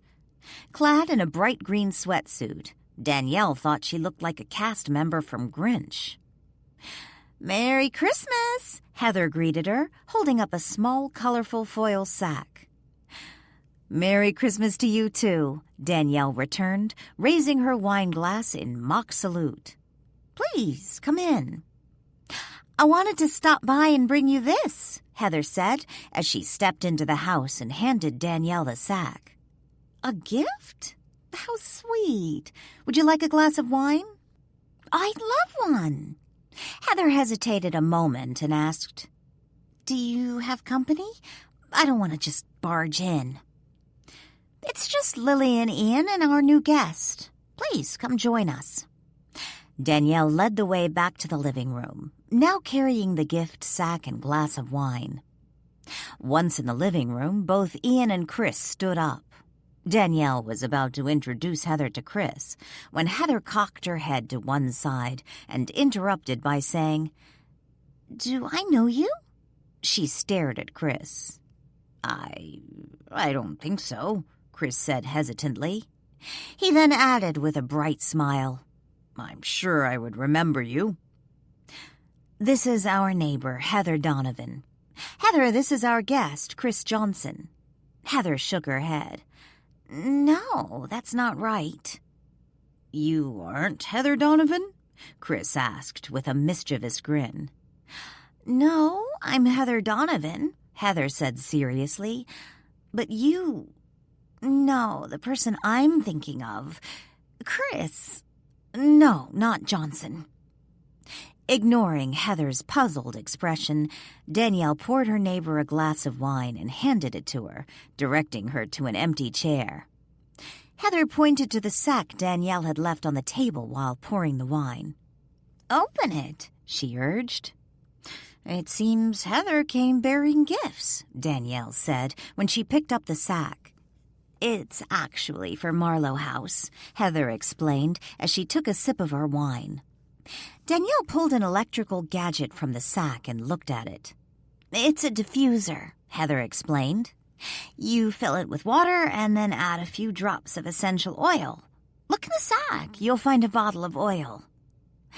Danielle set the diffuser on the table and then pulled out a small vial of oil from the bottom of the sack. She looked at it, reading the handwritten label. "My sister uses essential oils," Lily spoke up. "When we were there for Thanksgiving, she used one of those with a holiday fragrance. Smelled a little like scented candles." "This is to get rid of any spirits," Heather explained. "Spirits?" Chris spoke up, unable to resist his impulse to glance over at Walt, who sat silently on the edge of the sofa's armrest. Heather nodded. "These old houses sometimes attract spirits that just don't want to move on. I figure you can never be too careful. It's my own blend. I was going to use it on... Well, that turned out not to be necessary, so I figured you might want to use it here at Marlow House, just in case." Heather smiled. Well, thanks." Danielle slipped the bottle back in the sack. "Go ahead, try it now," Heather urged. "What did I ever do to her?" Walt grumbled. "I think maybe later." Danielle glanced over to Walt. "I know essential oils typically have their own unique scent, and I'm really enjoying the Christmas tree. Puts me in the holiday spirit. Oh, of course. Well, you can try it later. Heather smiled and took another sip of her wine. She looked over at Lily. Are you going to spend Christmas with your family? No. Lily shook her head. Ian and I went down there for Thanksgiving, but we're going to spend Christmas here, and Ian's sister's going to join us. She'll be here on Christmas Eve. That's nice, having family. Heather looked down in her wine glass. Heather, you're more than welcome to spend Christmas with us, Danielle told her. I appreciate the offer, but I'm going to spend Christmas in Vancouver with some friends. That's one reason I stopped by. I wanted to let you know I won't be able to make your open house. I'll be gone through the new year. Chris felt as if he and Danielle had a chaperone, Walt Marlow. Not long after Heather said her goodbyes and left, Ian and Lily made an excuse that they were going back to Ian's house to watch a movie. Chris suspected they weren't actually going to watch a movie, but wanted to be alone. Sadie left with Ian and Lily while Max napped under the Christmas tree. Chris helped Danielle carry the dirty dishes and glasses back to the kitchen, while Walt silently trailed behind them, occasionally interjecting with negative comments about Chris. So, tell me, what's the story with Heather? Essential oils to ward off ghosts? Chris took a seat at the kitchen table and tried to ignore Walt's presence, focusing his attention on Danielle. Well, Danielle squirted a little soap into a wine glass as she considered her answer. This should be good, Walt chuckled, although I'm not sure why she thinks Marlow House needs her voodoo. It's not like she can see me like she did him. I'm surprised she didn't mention it when she was here, Danielle went on. But Heather's working on a book. I guess you might call it a real-life ghost story. Chris lifted his brows. Ghost story? She inherited an old house, a couple blocks away from here. Locals call it Presley House, and some claimed it was haunted. Haunted? Walt laughed. I love how you tell the story as if it were just a legend. That crazy ghost almost got you killed in that fire. I went over there, managed to get myself trapped in a hidden room, and then Lily came looking for me, and she got trapped. Some teenagers broke into the house for a Halloween prank and ended up burning the place down after one of them was careless with a candle. Had Heather not shown up when she did. Oh my God, that sounds horrible.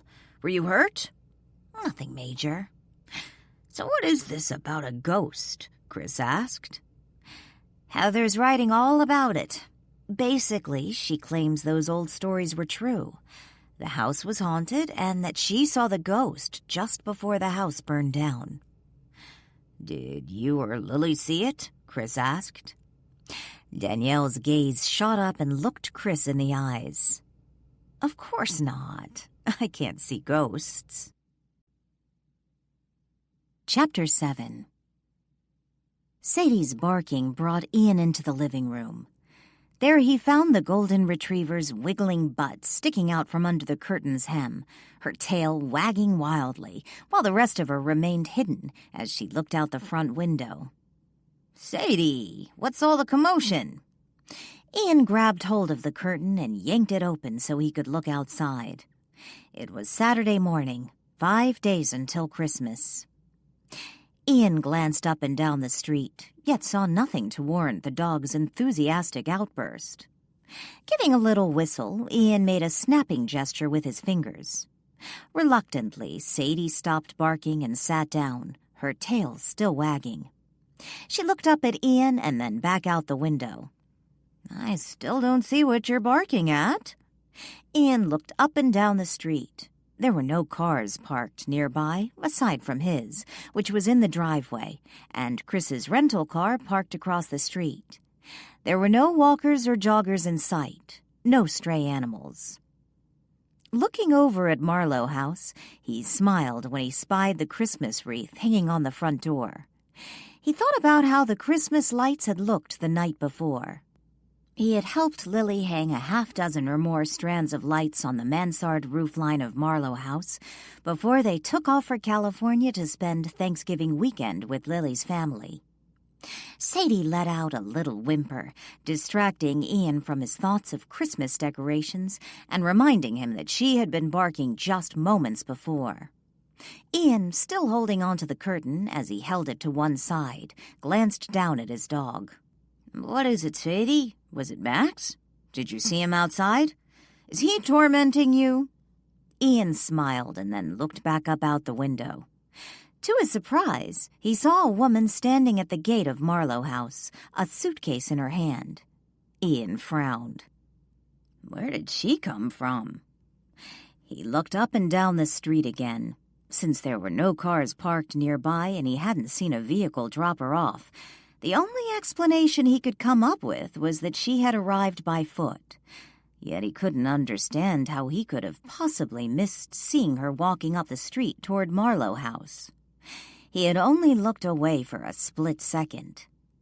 Scratching his head in confusion, he released hold of the curtain and let it fall back in place. I think I need a cup of coffee. Danielle stepped out into the hallway from the dining room and took a deep breath. She loved the smell of Christmas. Pine trees, cookies, and cinnamon.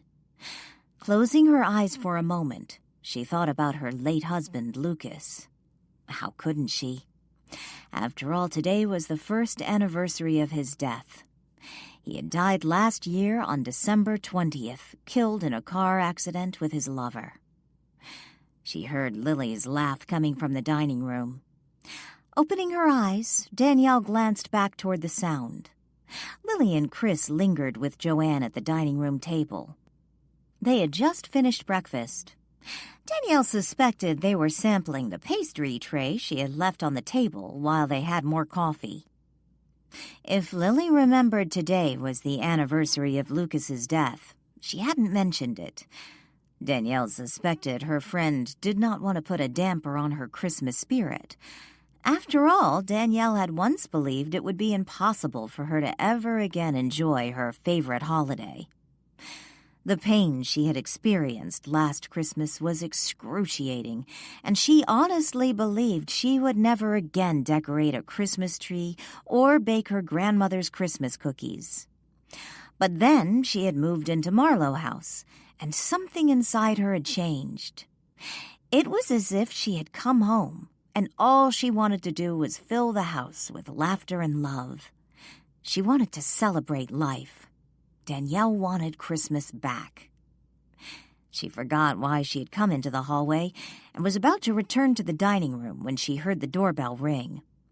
Thinking it was a little early for her next guest to arrive, she wondered if it was Ian, and then she wondered why he hadn't simply entered through the side gate as he normally did.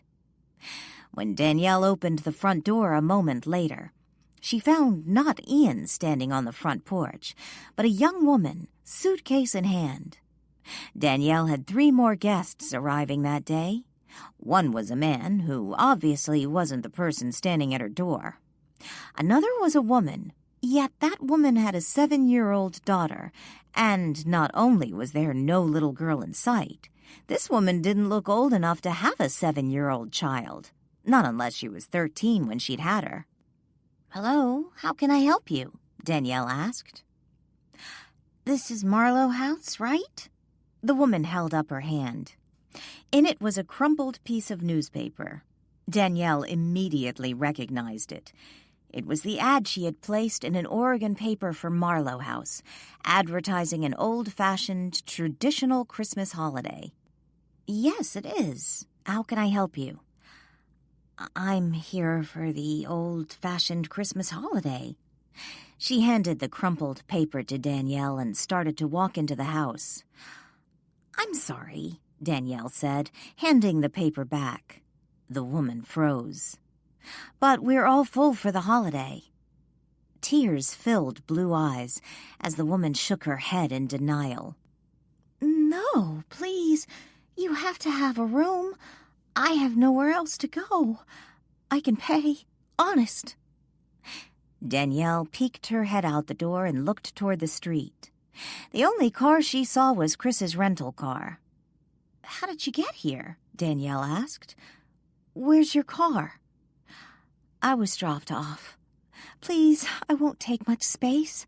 You can put me anywhere. I'll sleep on the couch. I'm really sorry, but all our rooms are taken. I'm sure I can get you a room at one of the hotels. They're usually not busy this time of year.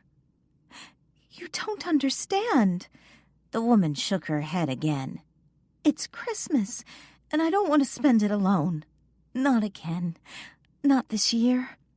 I saw your ad and I thought, well, maybe this year will be different.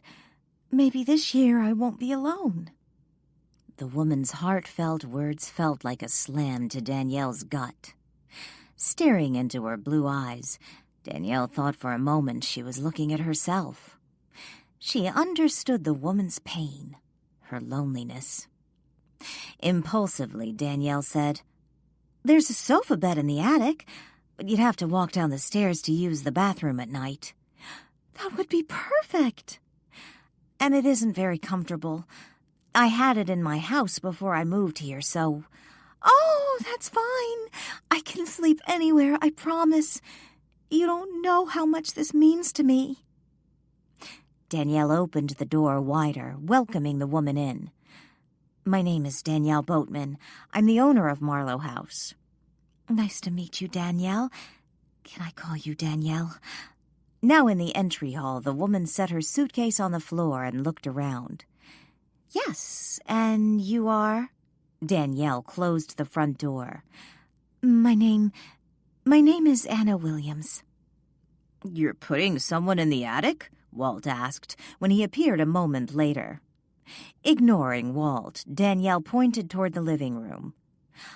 Why don't you wait by the Christmas tree, and I'll have Joanne prepare the room for you? Thank you. That would be wonderful. And then we can go into the parlor, and I'll check you in. Thank you, Danielle. You have no idea how much this means to me. I think I'll keep an eye on this one, Walt muttered as he followed the woman into the living room. Chris was on his way back to his room when he glanced into the living room and spied Walt sitting on a chair, watching a young woman. She sat quietly on the sofa, glancing around the room, oblivious to the fact she was being watched by Marlow House's resident ghost. Stepping into the room, he called out, "Hello, you must be the new guest Danielle said would be staying in the attic." He paused when she looked his way, and their eyes met. He knew those eyes. "Hello, and you are?" she asked. Chris stepped closer and extended his hand. Chris Johnson. And you are..." They briefly shook hands. "I'm Anna Williams. Are you a guest here too?" Yes, I am." Chris forced a smile. "I suppose we're all going to spend Christmas together. Won't that be nice?" Anna smiled at Chris. The sound of a bell jingling came from the direction of the Christmas tree. They both looked toward the sound and watched as Max leisurely strolled out from beneath the branches of the evergreen. "A cat?" Anna asked. "Meet Max," Chris introduced. Walt looked down at the cat Anna was now petting. "Yes, Max, there's another one. And this one Danielle is putting in the attic. You know what that means?" "Right.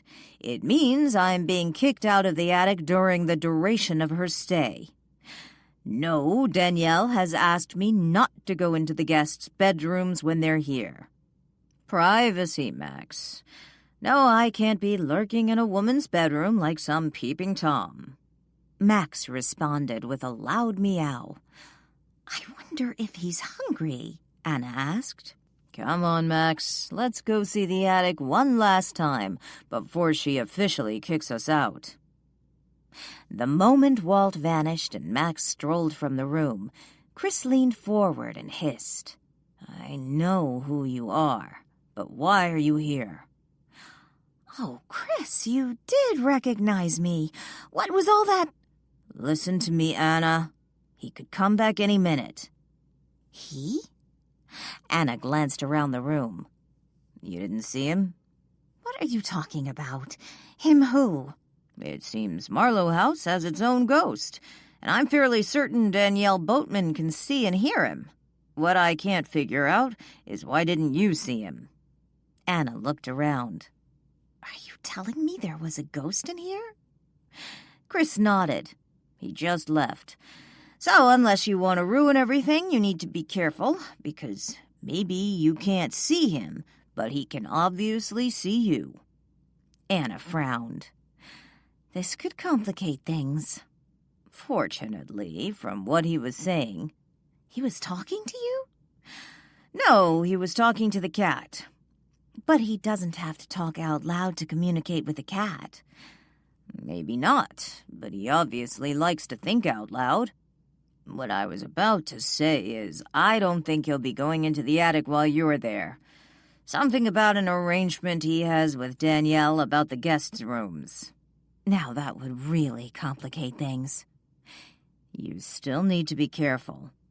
What did you say to convince her to give you a room?"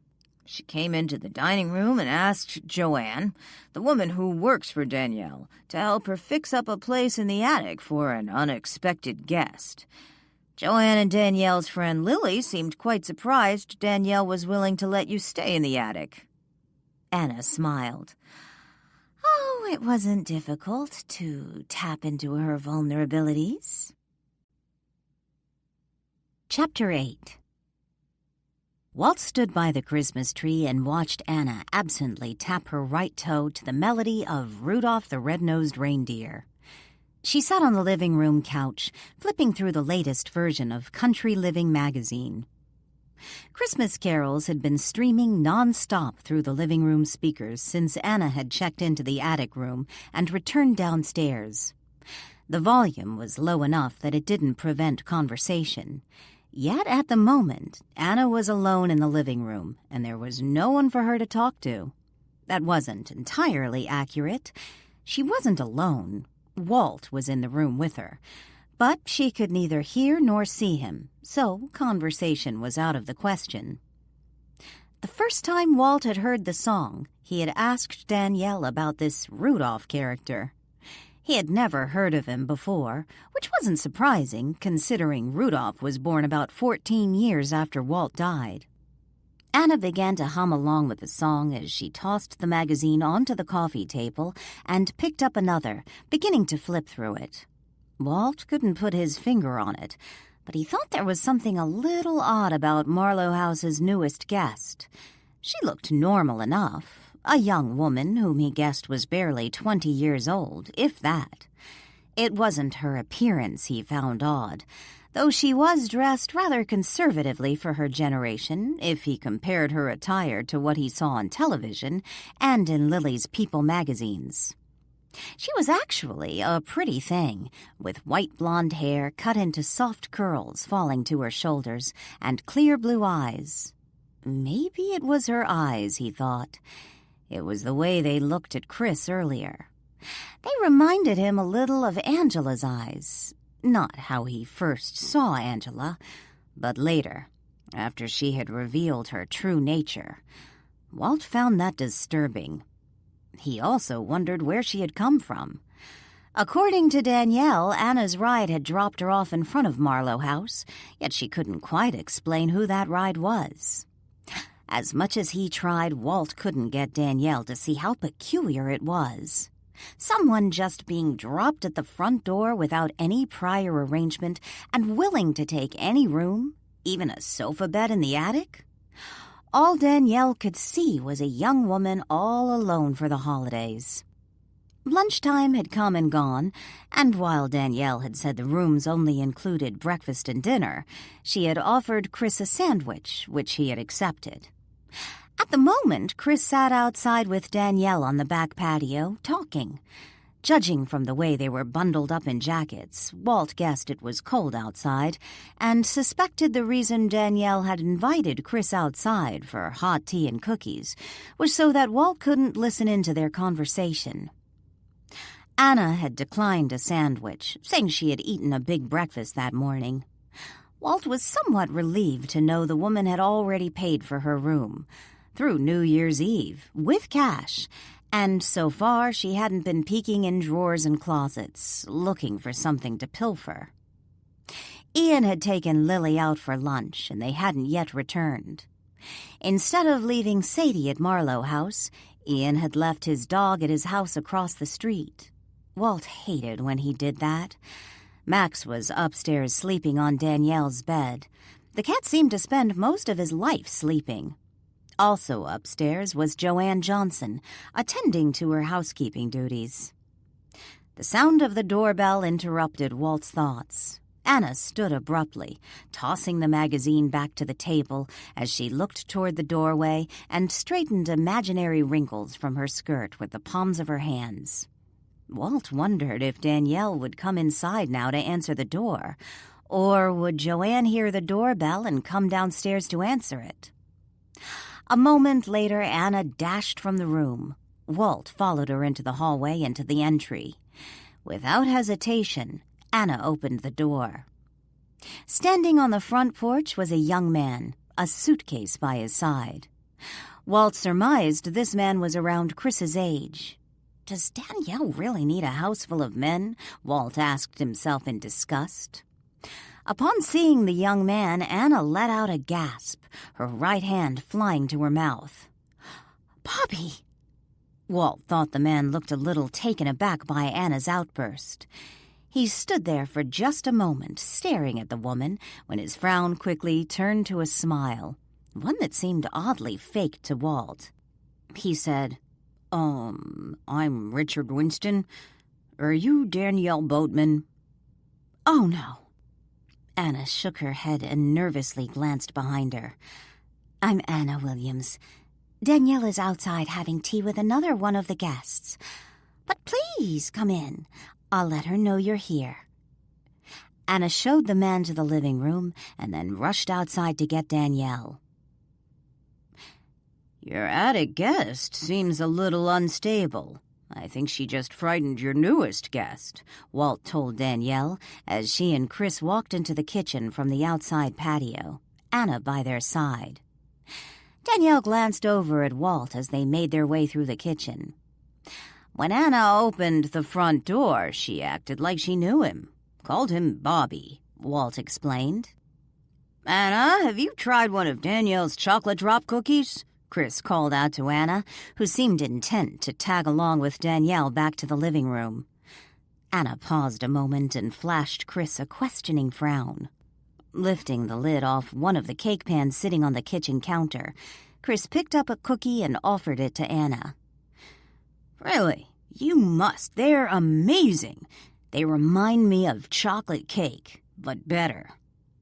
Glancing from Danielle, who was just walking out the doorway, and back to Chris, Anna let out a sigh and walked over to the counter.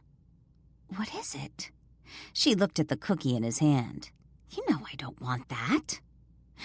Chris returned the cookie to the plate and covered it with a lid. He glanced to the doorway through which Walt and Danielle had just exited. "What did you do, Anna?" "I didn't do anything. Richard is here. I want to go." Anna started to turn around toward the door when Chris stopped her. "Didn't I tell you to be careful about what you say because you won't know if Walt Marlow is in the room?" "Is he here now?" Anna looked around. "Of course not. I certainly wouldn't mention him if he was, but he could come back at any moment." "I don't understand what the problem is, then," Anna said impatiently, anxious to go to the living room where she had left the new arrival. "You weren't alone when you answered the door and let Richard into the house. You obviously said something to make Walt suspicious, because he said something to Danielle just a moment ago." Anna glanced down sheepishly, then looked up to Chris. "I'm sorry. I guess I got excited when I first saw him. I couldn't help it. And that's one reason you shouldn't be here. You're too emotional, too involved. I just want to see him. See her. Anna looked over to the door again. I'm beginning to wonder why I'm even here. Chris let out a sigh and took a seat at the table. You can't leave, Chris. I need you, Anna begged. I'm not going anywhere, but if I cough, that means he's in the room with us. So whatever you do, don't say anything you don't want reported back to Danielle. Okay, I promise. If you cough, I'll be on my best behavior. Can I go now? In a minute. You need to understand that when I'm not with you, you have to always assume he's there watching you. I'll be more careful, I promise. Chris stood up. I have one more question. What's that? How did you come up with the name, Anna? Did you just pick it out of a hat or what? It's my middle name. I thought your middle name was Anne. Close enough. I just think Anna sounds more feminine than Anne. Anna smiled. By the time Anna made it back to the hallway, Danielle and Richard were no longer in the living room, but halfway up the stairs leading to the second floor. Anna assumed Danielle was showing him to his room. Instead of following them upstairs, she went back to the living room. Danielle hated admitting Walt was right. There was something a little peculiar about her holiday guests. First, she assumed those coming to spend Christmas at Marlow House would be couples. Maybe elderly couples who didn't have family to spend Christmas with, or young couples who preferred not to spend Christmas with family. She certainly never imagined young singles would make up the majority of her guest list. She also never imagined they would stay for so long, registering the weekend before Christmas and staying through New Year's Eve. One perk, something that seemed to annoy Walt, was that both male guests were pleasing to the eye. Maybe not to Walt's eyes, but Danielle was fairly certain Lily would find Richard good-looking. Not as hot as Chris, but frankly, who was? Danielle found something peculiar. While Chris and Richard dressed nothing alike, how they dressed reminded her of her late husband, Lucas. Chris's manner of dress reminded her of the Lucas during their early years together, before the financial success of their marketing company. Back then, Lucas wore casual yet trendy clothes. His clothes didn't look as if they came off the discount rack, but neither were they pretentious. Richard looked as if he shopped at the same stores as Lucas had, after the marketing company started making money and Lucas started spending more than they made. "So, what brings you to Marlow House for Christmas?" Danielle found herself asking as she opened the door to the bedroom Richard would be staying in. "Will you be visiting family or friends in Frederickport?" Pausing at the doorway, Richard smiled at Danielle. No, I don't have any family here. A friend of mine, Peter Morris, recommended Marlow House since I was coming to Frederickport.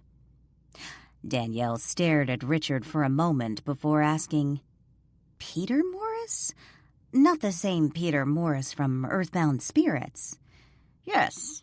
Are you familiar with the organization?" He walked into the bedroom, glanced around, and set his suitcase on the floor next to the bed. Danielle followed him into the room. "Yes, a little." Looking to Danielle, Richard's smile broadened. "I've known Mr. Morris for several years. He's a wonderful man, often misunderstood." "Yeah, well, perhaps you didn't hear about the little issue the organization had regarding a deceased member's will?" Danielle immediately regretted the comment. Learn to hold your tongue, Danielle. No reason to talk politics or religion with the guests, or to point out one of their friends should probably be behind bars. "I assume you're referring to Isabella Strickland? She was a friend of mine." Danielle hadn't expected that. "You knew Isabella?" Yes, we first met when I joined Earthbound Spirits. We became close back when she was still active with the group. But then she began having doubts. Something that's quite natural and part of the process. Chapter 9. If the man at the car rental company was correct, Patricia should reach Frederickport by 6:30 p.m. According to the brochure, dinner was served from 5 to 7, so she hoped that meant she and Jessica could still get something to eat if she arrived before 7. While Jessica had recently eaten the last of the peanut butter sandwiches she had prepared for the trip, Patricia hadn't had any food since they had left home. Home. It wasn't exactly home anymore. They had no home. With both of her hands on the steering wheel, Patricia glanced in the rear-view mirror at her daughter, who sat in the back seat. It was dark in the car, so she couldn't see anything. "How are you doing back there, kiddo?" Patricia called back to Jessica. "Are we almost there?" "Pretty soon, honey. You've been a really good girl on this trip." "I wish you would have let me sit up in the front seat with you." "I told you it's safer for you in the back seat." "Becky's mom lets her sit in the front seat in their car." Jessica squirmed in her seat, trying to loosen the seatbelt. "I guess Becky doesn't have a mean mom like you do," Patricia called back. "Can I at least take my seatbelt off?" "What do you think?" Patricia spied the turnoff to Frederickport up ahead. They were almost there. Walt was seriously considering using his ghostly powers to turn off Danielle's Christmas carols permanently. While her guests seemed to be enjoying the festive tunes, he had been listening to holiday music since the 1st of the month. Fortunately, it was only playing in the living room, but unfortunately, that was where everyone was sitting, and if he retreated to the parlor or library to escape the music, he would miss the action. Walt had discovered he rather enjoyed observing the guests. People often behaved in the most peculiar fashion when they didn't know they were being observed. Walt wondered, "Does this make me a voyeur?" Ian and Lily sat at a small table at the far side of the living room, playing cribbage, a game Walt had taught Lily. Anna and Richard sat in the 2 chairs facing the couch. Anna kept trying to engage Richard in conversation, yet he seemed preoccupied. Danielle sat with Chris on the sofa. Walt suspected Chris might be allergic to either Sadie or Max, or both, since the man always seemed to be coughing whenever Walt entered the room. "Danielle, I noticed several Portland area phone books stacked up in the parlor. I wondered if they're current," Anna asked. "No, I keep meaning to put them out to be recycled. But if you need a current phone book for that area, there's one in the library." "No, but I was wondering, can I have the old phone books?" "Sure, I suppose so." "Your Christmas tree is beautiful," Anna told her. "I can't remember the last time I had a live tree." "We used to have artificial trees when I lived in California," Danielle explained. "Down there, live trees just died too quick." "I love the smell of pine," Anna said. "Me too," Danielle agreed. "Your family?" Chris asked. Danielle glanced to Chris. "My family what?" "You said we used to have artificial trees. I wondered who you meant. Your parents?" "No, my parents died a number of years ago. When I was still in college, I meant my husband and me." "You're married?" Anna asked. Danielle shifted uncomfortably on the sofa. "A widow." "Oh, I'm sorry," Anna said. "How long's it been?" Before Danielle could reply, Lily turned abruptly from her cribbage game and looked at Danielle. "Oh my God, Danny! I'm sorry, I didn't even think about what today was. It's the 20th, isn't it?" "What's today?" Ian glanced from Lily to Danny. "A year ago today, Danny's husband was killed in a car accident," Lily explained. "I'm so sorry," Anna apologized. "I shouldn't have—" The doorbell interrupted Anna's apology, sparing Danielle from enduring the uncomfortable shift in the conversation. Sadie, who had been napping by Ian's side, lifted her head and let out a short bark. Ian silenced her, telling her to stay. Danielle jumped up from the sofa and left to answer the door. Walt followed Danielle into the hallway. "Why didn't you say something?" he asked as they headed toward the front door. Danielle glanced over to him and then looked back to the open doorway of the living room, where Lily and Ian remained with her guests. "I suppose a part of me wanted to see if I could do it," she said in a whisper. "Do what?" Walt frowned. "Get into the Christmas spirit again. I used to love this time of year, but since my parents died, it's been harder and harder. And then last year—" "I'm sorry, Danielle." Walt reached out to her, his hand passing through her wrist, yet not before she felt the briefest of contact. Danielle looked down at her wrist and then smiled sadly at Walt before making her way to the front door and opening it.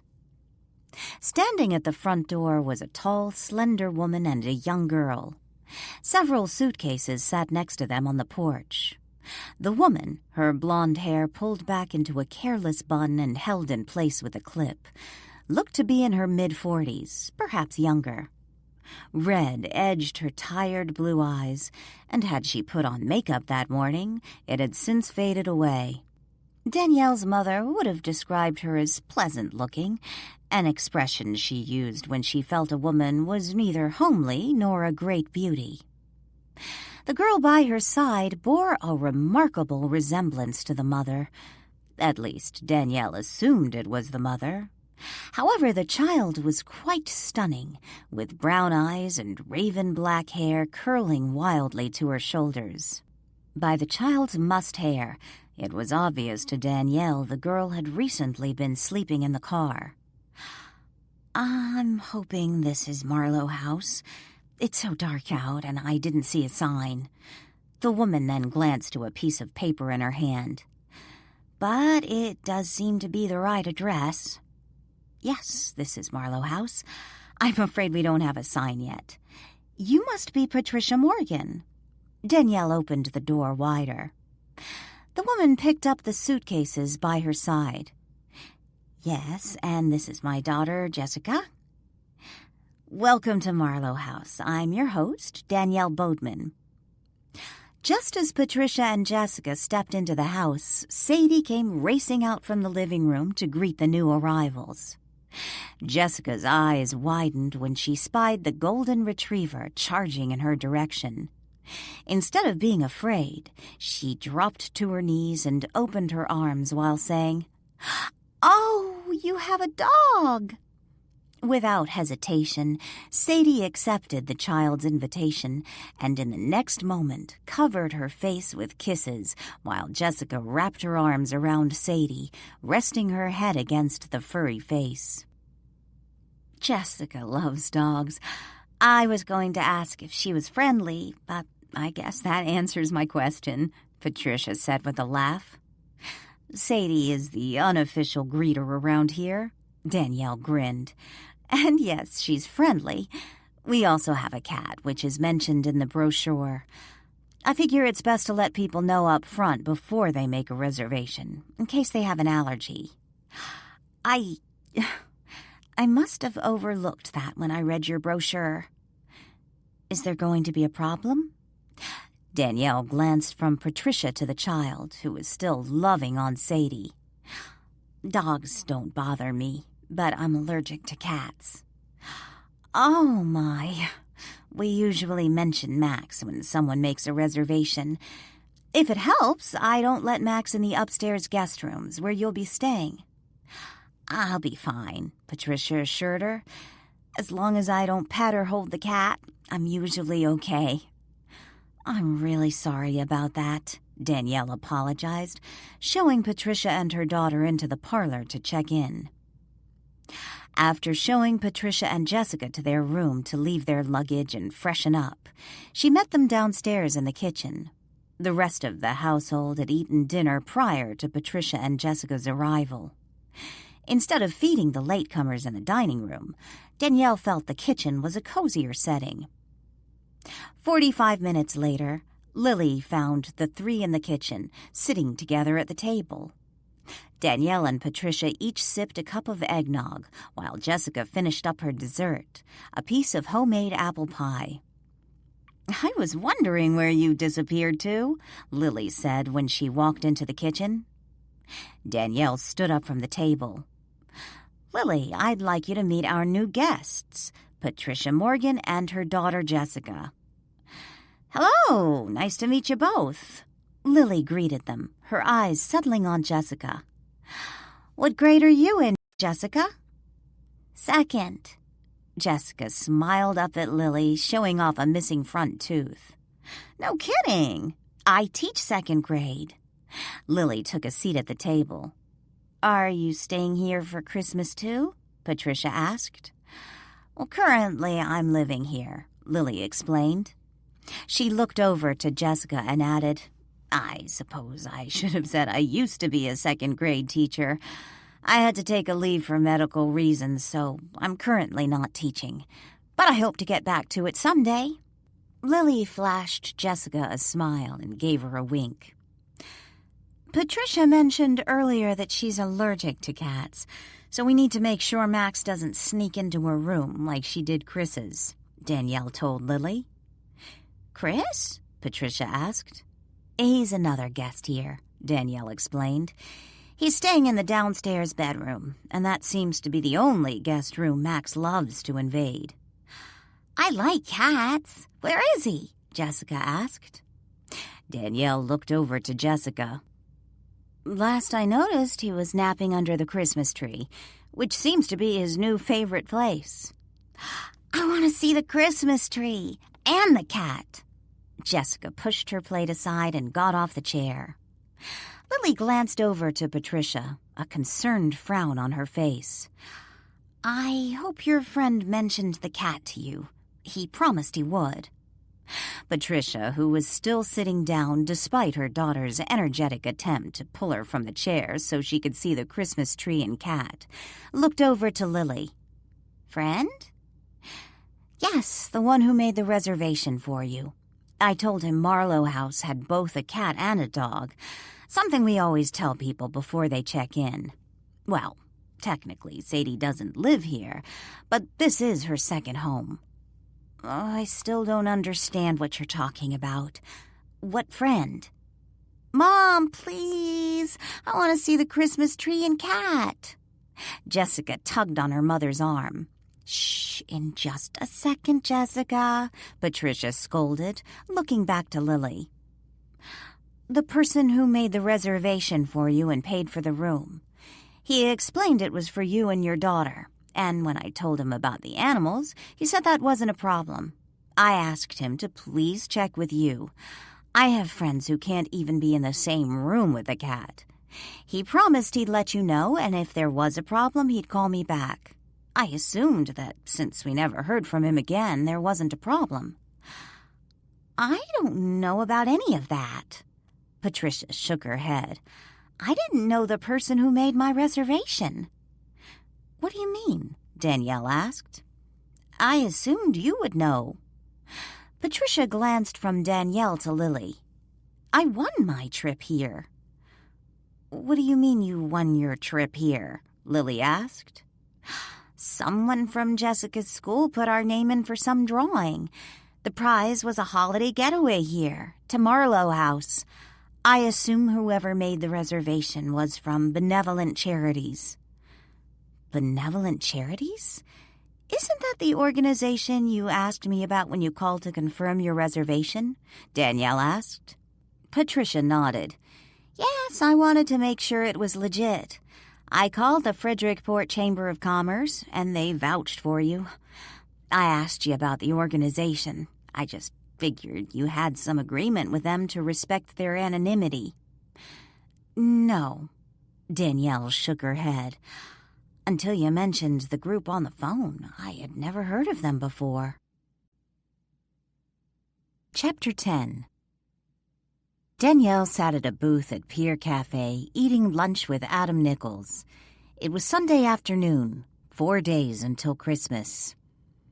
I was surprised you wanted to meet for lunch.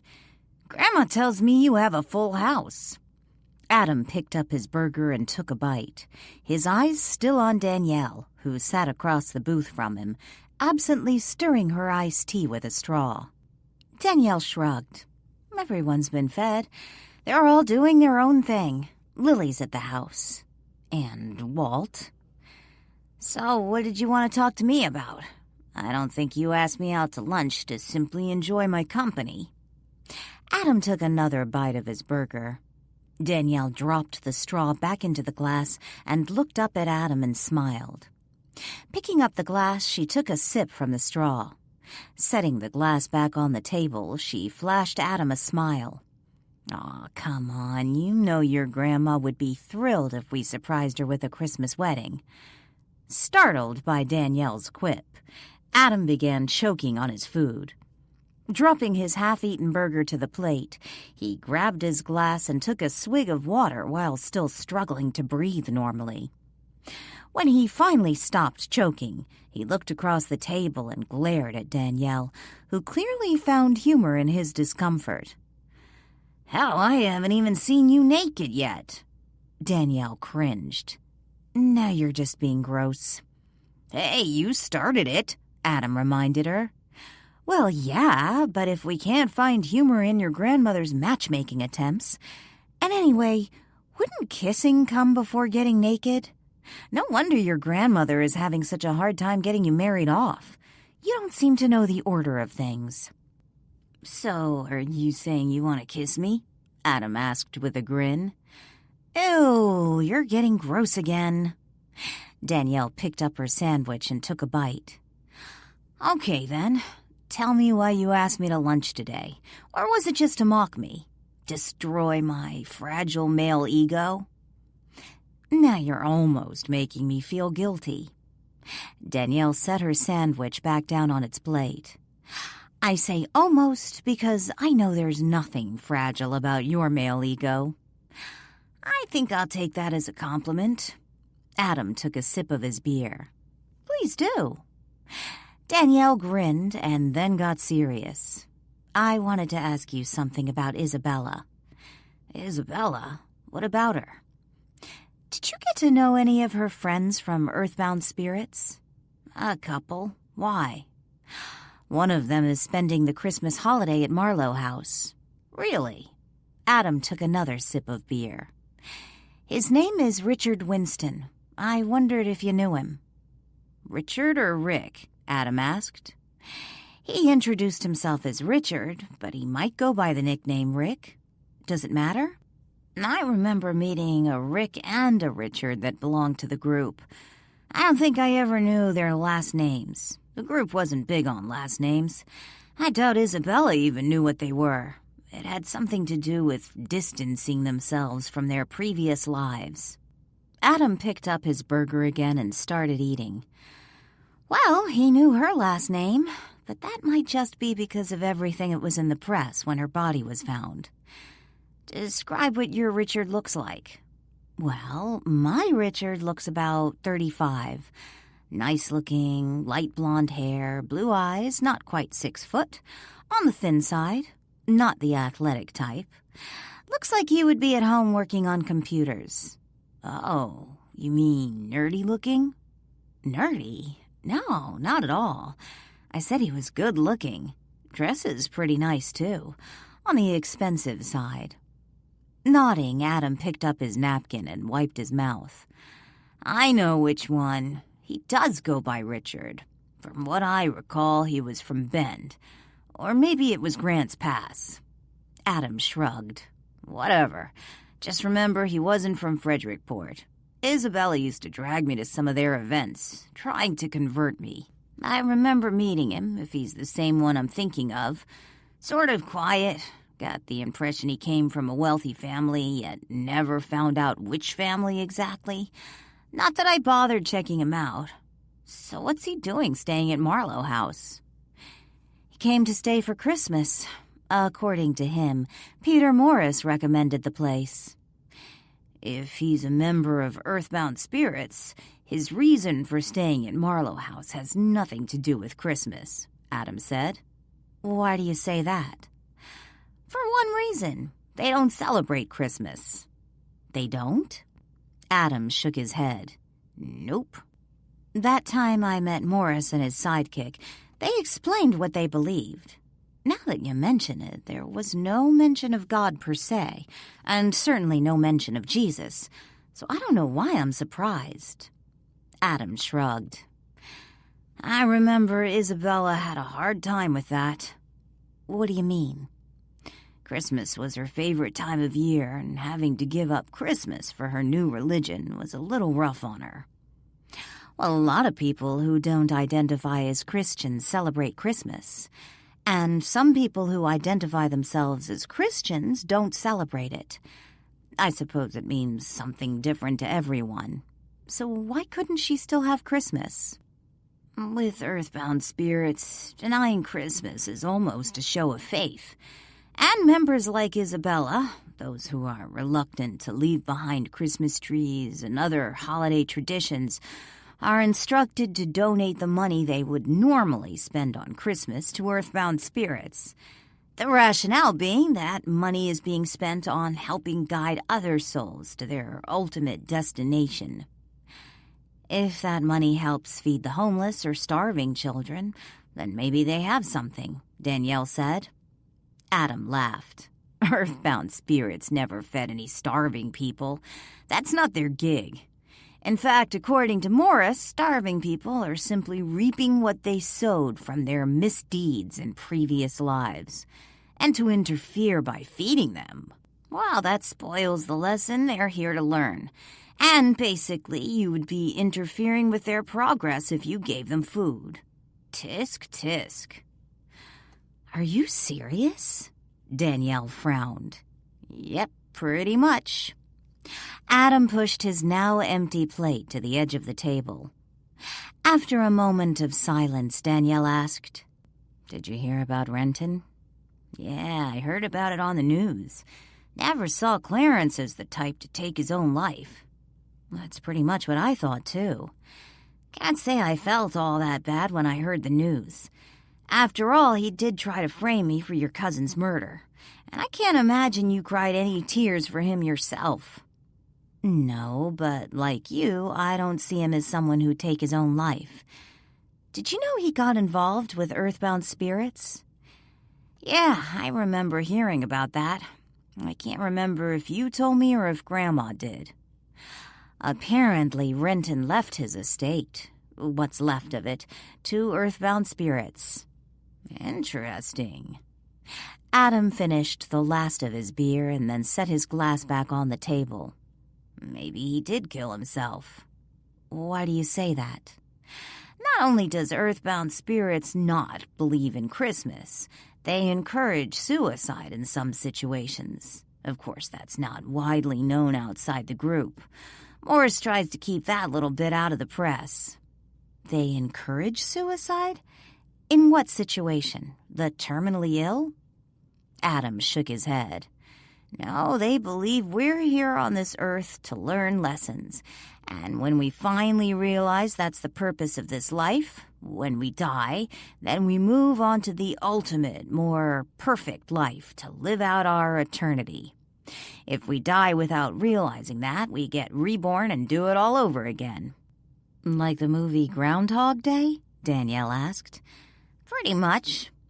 So once someone embraces Earthbound Spirits, they're encouraged to just end it and move on? Yes and no. They're taught that once they've embraced the truth, they have a responsibility to guide others to the same realization. Like missionaries? Adam nodded. Of course, they're encouraged, quite rigorously, to leave whatever they have to Earthbound Spirits so the group can then go on to help more people discover the, as they call it, eternal truth. So what is this about suicide? In certain situations, primarily when they can no longer help convert more people to earthbound spirits, they're free to move on. With Renton locked up in prison, there wasn't much he could do to help the group. So perhaps, if he sincerely believed, he figured it was his way of breaking out of prison and moving on to paradise. Why does that make me think of suicide bombers? I suppose it's the same mentality. So what reason does Peter Morris have for sticking around? If he truly believes this, why doesn't he just call it a day and move on to the next world? Adam laughed. Because Peter Morris, according to his devoted followers, is making the ultimate sacrifice. He's postponing moving on to paradise, something he could do by simply ending his own life here, but he chooses to stay in this imperfect world.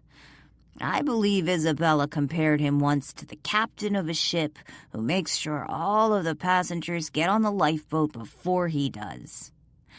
I can't believe Isabella once fell for that. Danielle shook her head. You would have had to have known Isabella to understand. I did know Isabella. Danielle picked up her tea and took a sip. Of course, that was after she died. If Richard didn't come to Marlow House to spend Christmas, why do you think he came? There are plenty of places to stay in Frederickport this time of year, without choosing one decked out for the holidays. Did he mention why he's in town? Visiting family, friends, maybe some earthbound spirits function going on, Adam asked. He said he didn't have any family in town, and he didn't mention doing anything specific while here. Didn't you say Peter Morris recommended Marlow House? Yes, that's what he said.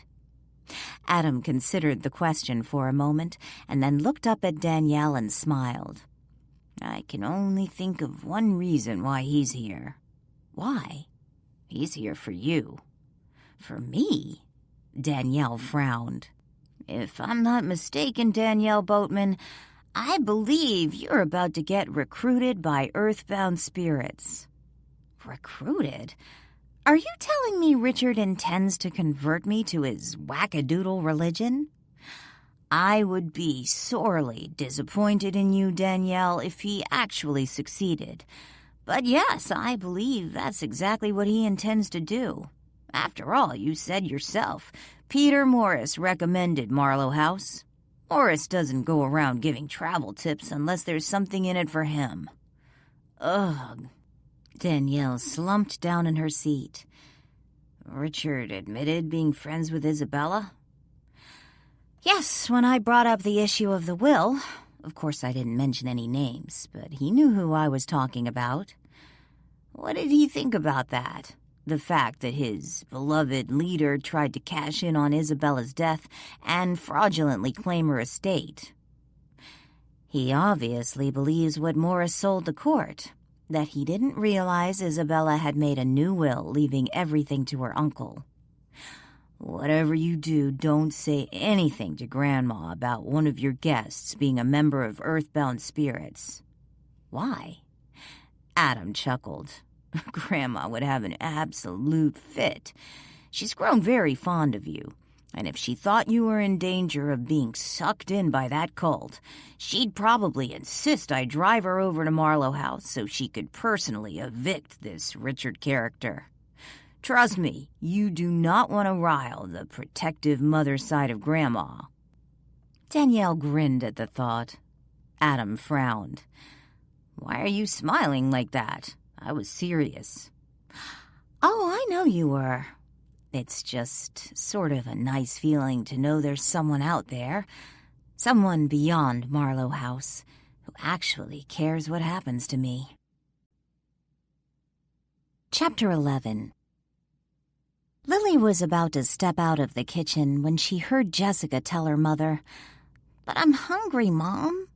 "I know, sweetie, but I don't want you to have any more cookies." Jessica groaned. "But I didn't have any lunch. Can't we at least go get a hamburger?" "That's why I wanted you to eat all your breakfast. I told you we only get breakfast and dinner here. We have to be careful with our money. But if you're hungry, I'll go to the store and pick up a loaf of bread and some peanut butter. I should probably do that anyway. That way I'll have something to give you for lunches. Mom, I'm sick of peanut butter. Lily stepped back from the kitchen door and then began whistling a Christmas tune before taking a step back toward the door again and bursting into the hallway. "Hi," Lily greeted them cheerfully, pretending to be surprised to find Patricia and Jessica standing in the hallway. "Have you seen Danielle?" "I don't think she's back yet," Patricia told her. "She mentioned something about meeting someone for lunch." "Oh, darn," Lily groaned. "I forgot about that. I was hoping she'd want to split a sandwich with me." Lily then paused a moment and looked from Patricia to Jessica. "Hey, would one of you want to share a sandwich? I'm not really hungry enough to eat a whole one." Jessica perked up. "What kind of sandwich?" "Well, what's your favorite?" Lily asked. "Grilled cheese." "Wow, what a coincidence. That's what I was going to have. You want to have one with me?" "Sure." Jessica paused a moment and then looked up at her mother. "Can I, Mom?" Patricia smiled. "Yes, but why don't you go wash your hands first?" Without another word, Jessica raced for the downstairs powder room to wash her hands. "Thank you," Patricia told Lily when they were alone. "You heard us, didn't you?" Lily shrugged. "No big deal. I was going to have lunch anyway. But you're more than welcome to make Jessica sandwiches for lunch while you're here. We have plenty of cold cuts in the fridge, and Danielle doesn't mind. Honest." Neither woman noticed Richard, who stood in the shadows of the hallway, listening to their conversation. Before Jessica returned from the powder room, he silently made his way back up the stairs.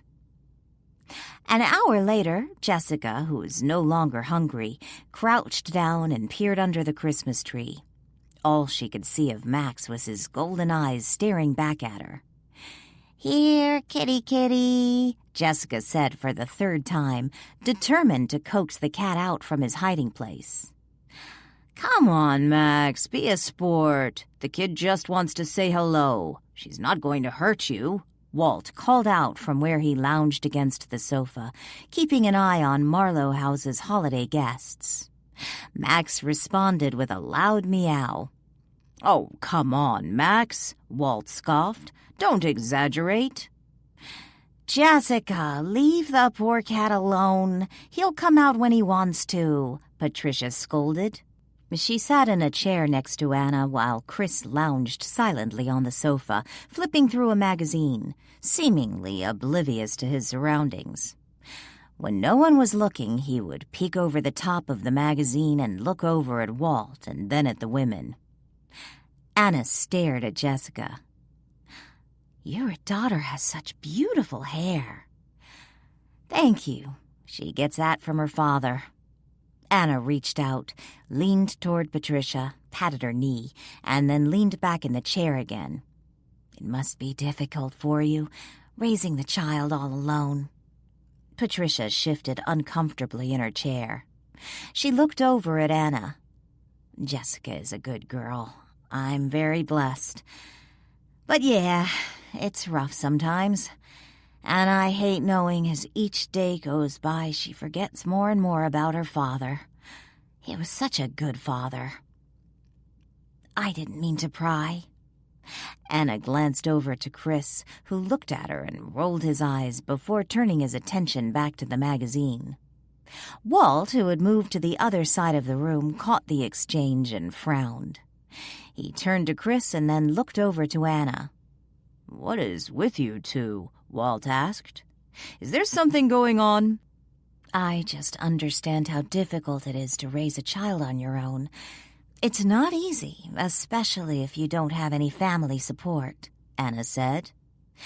Patricia tilted her head slightly as she studied Anna. "Do you have children?" "Oh, me?" Anna shook her head. I was thinking of my mother. She raised me and my brother alone after our father was killed in an accident.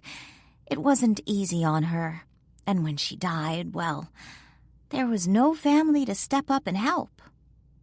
Patricia abruptly stood. I think I'll go to my room for a while. I've a little bit of a headache coming on. I'm sorry. Perhaps if you take an aspirin? Anna suggested. Yes, I think I'll do that. Jessica, come. Jessica looked up from her place on the floor. I want to stay down here. I'm sure she'll be okay. Anna flashed Patricia a smile. I don't want to impose on anyone, Patricia said. Jessica, now. Reluctantly, Jessica got up from the floor and went to her mother. Chris set the magazine on his lap and looked over at Patricia. I hope you feel better. I'm sure I will. The last few days have just been, well, a little overwhelming. After Patricia and Jessica left the living room, Anna looked over to Chris. I think I may have scared her off. In response, Chris coughed into his fist. Anna's gaze moved around the room before she slumped back into the chair and closed her eyes. Lily was just stepping out of the kitchen when she ran into Patricia and Jessica again. This time, Jessica was pleading with her mother to let her stay downstairs. She didn't want to go upstairs while her mother took a nap. Jessica, why don't you sit on the stairs for a moment? I'd like to speak to your mother for a second, Lily suggested. Jessica looked to her mother, who gave a nod. With a heavy sigh, Jessica plunked down on a step. Propping her elbow on a knee, she rested her chin on a balled fist. I didn't want to say anything in front of your daughter, Lily began, but I'd be more than happy to keep an eye on her while you take a nap. Patricia glanced down the hallway toward the living room. Anna made that offer, but, well, you really don't know Anna, right? Patricia nodded. I know you don't know me either, but I really was a second-grade teacher, and I guess you could say I'm part of the staff here. Lily smiled. Can I ask you something? Patricia asked. Sure. Why did you quit teaching? I was in an accident a few months ago and had to give up my class, at least for this year. I really don't want to impose. Don't be silly. I'd be happy to keep an eye on her while you're upstairs. And anyway, there's a batch of cookies that needs decorating, and I was thinking of putting Jessica to work on them. After Patricia went to her room, Lily took Jessica into the kitchen to decorate Christmas cookies. When Richard found Lily and Jessica at the kitchen table 30 minutes later, the two females were busy decorating cookies. Yet, judging by the evidence smeared on the young girl's face, not all of the frosting was staying on the cookies. Looks like you two are having fun, Richard greeted them as he walked to the table. I just hope Jessica doesn't get sick from all the frosting she's sneaking, or her mother might kill me. Lily laughed. In one hand she held a star-shaped sugar cookie, and in the other a dull knife dripping with frosting. Jessica, who sat across the table from her, spread white frosting over a cookie. She looked up at Richard and smiled. When her gaze met his, he froze a moment, unable to look away. Lily noticed Richard's sudden change of demeanor. Is something wrong? Richard shook his head and glanced away from Jessica. It was just something about her smile. Her eyes. It reminded me of someone. Who? Lily set the cookie down on a plate. Richard shook his head again and sat down at the table. He grabbed a cookie, and instead of decorating it, he took a bite. Hey, you weren't supposed to eat them, Jessica protested. Lily laughed. It's okay. That's what they're for. That's not what you told me, Jessica said with a pout. I told you that after you gobbled up 2 cookies, Lily reminded her. Jessica giggled and resumed her cookie decorating. So who does she remind you of? Lily asked again. Richard shrugged. Just someone I used to know. It's not important. Can I ask you something? Lily asked. Sure. What? Why aren't you spending Christmas with your family? Richard stood up. Do you mind if I pour myself a glass of milk? Help yourself. The glasses are up there. Lily pointed to one of the overhead cabinets. I don't have any family, Richard explained as he poured himself a glass of milk. No one? My parents were killed in a boating accident about 3 years ago. I'm so sorry. No brothers or sisters? Richard shook his head. It's just me, like Danielle. What do you mean? She's alone too. You mentioned last night her husband was killed last year, and she said something about losing her parents when she was in college. I suppose that's one reason Danielle wanted to stay open for the holidays, having people around to spend Christmas with instead of being alone. Christmas was never a big deal for me. Richard shrugged. Christmas was always a pretty big deal in my family. I don't think my mother was thrilled I decided not to come home for Christmas. Lily sighed. We don't have a home anymore, Jessica told them as she doused gold sprinkles over a frosted cookie. What do you mean? Lily asked. Jessica looked up from the cookie. We don't have a home anymore. At least I don't think we do. I thought you and your mom lived in Arizona, Lily said. Jessica shrugged.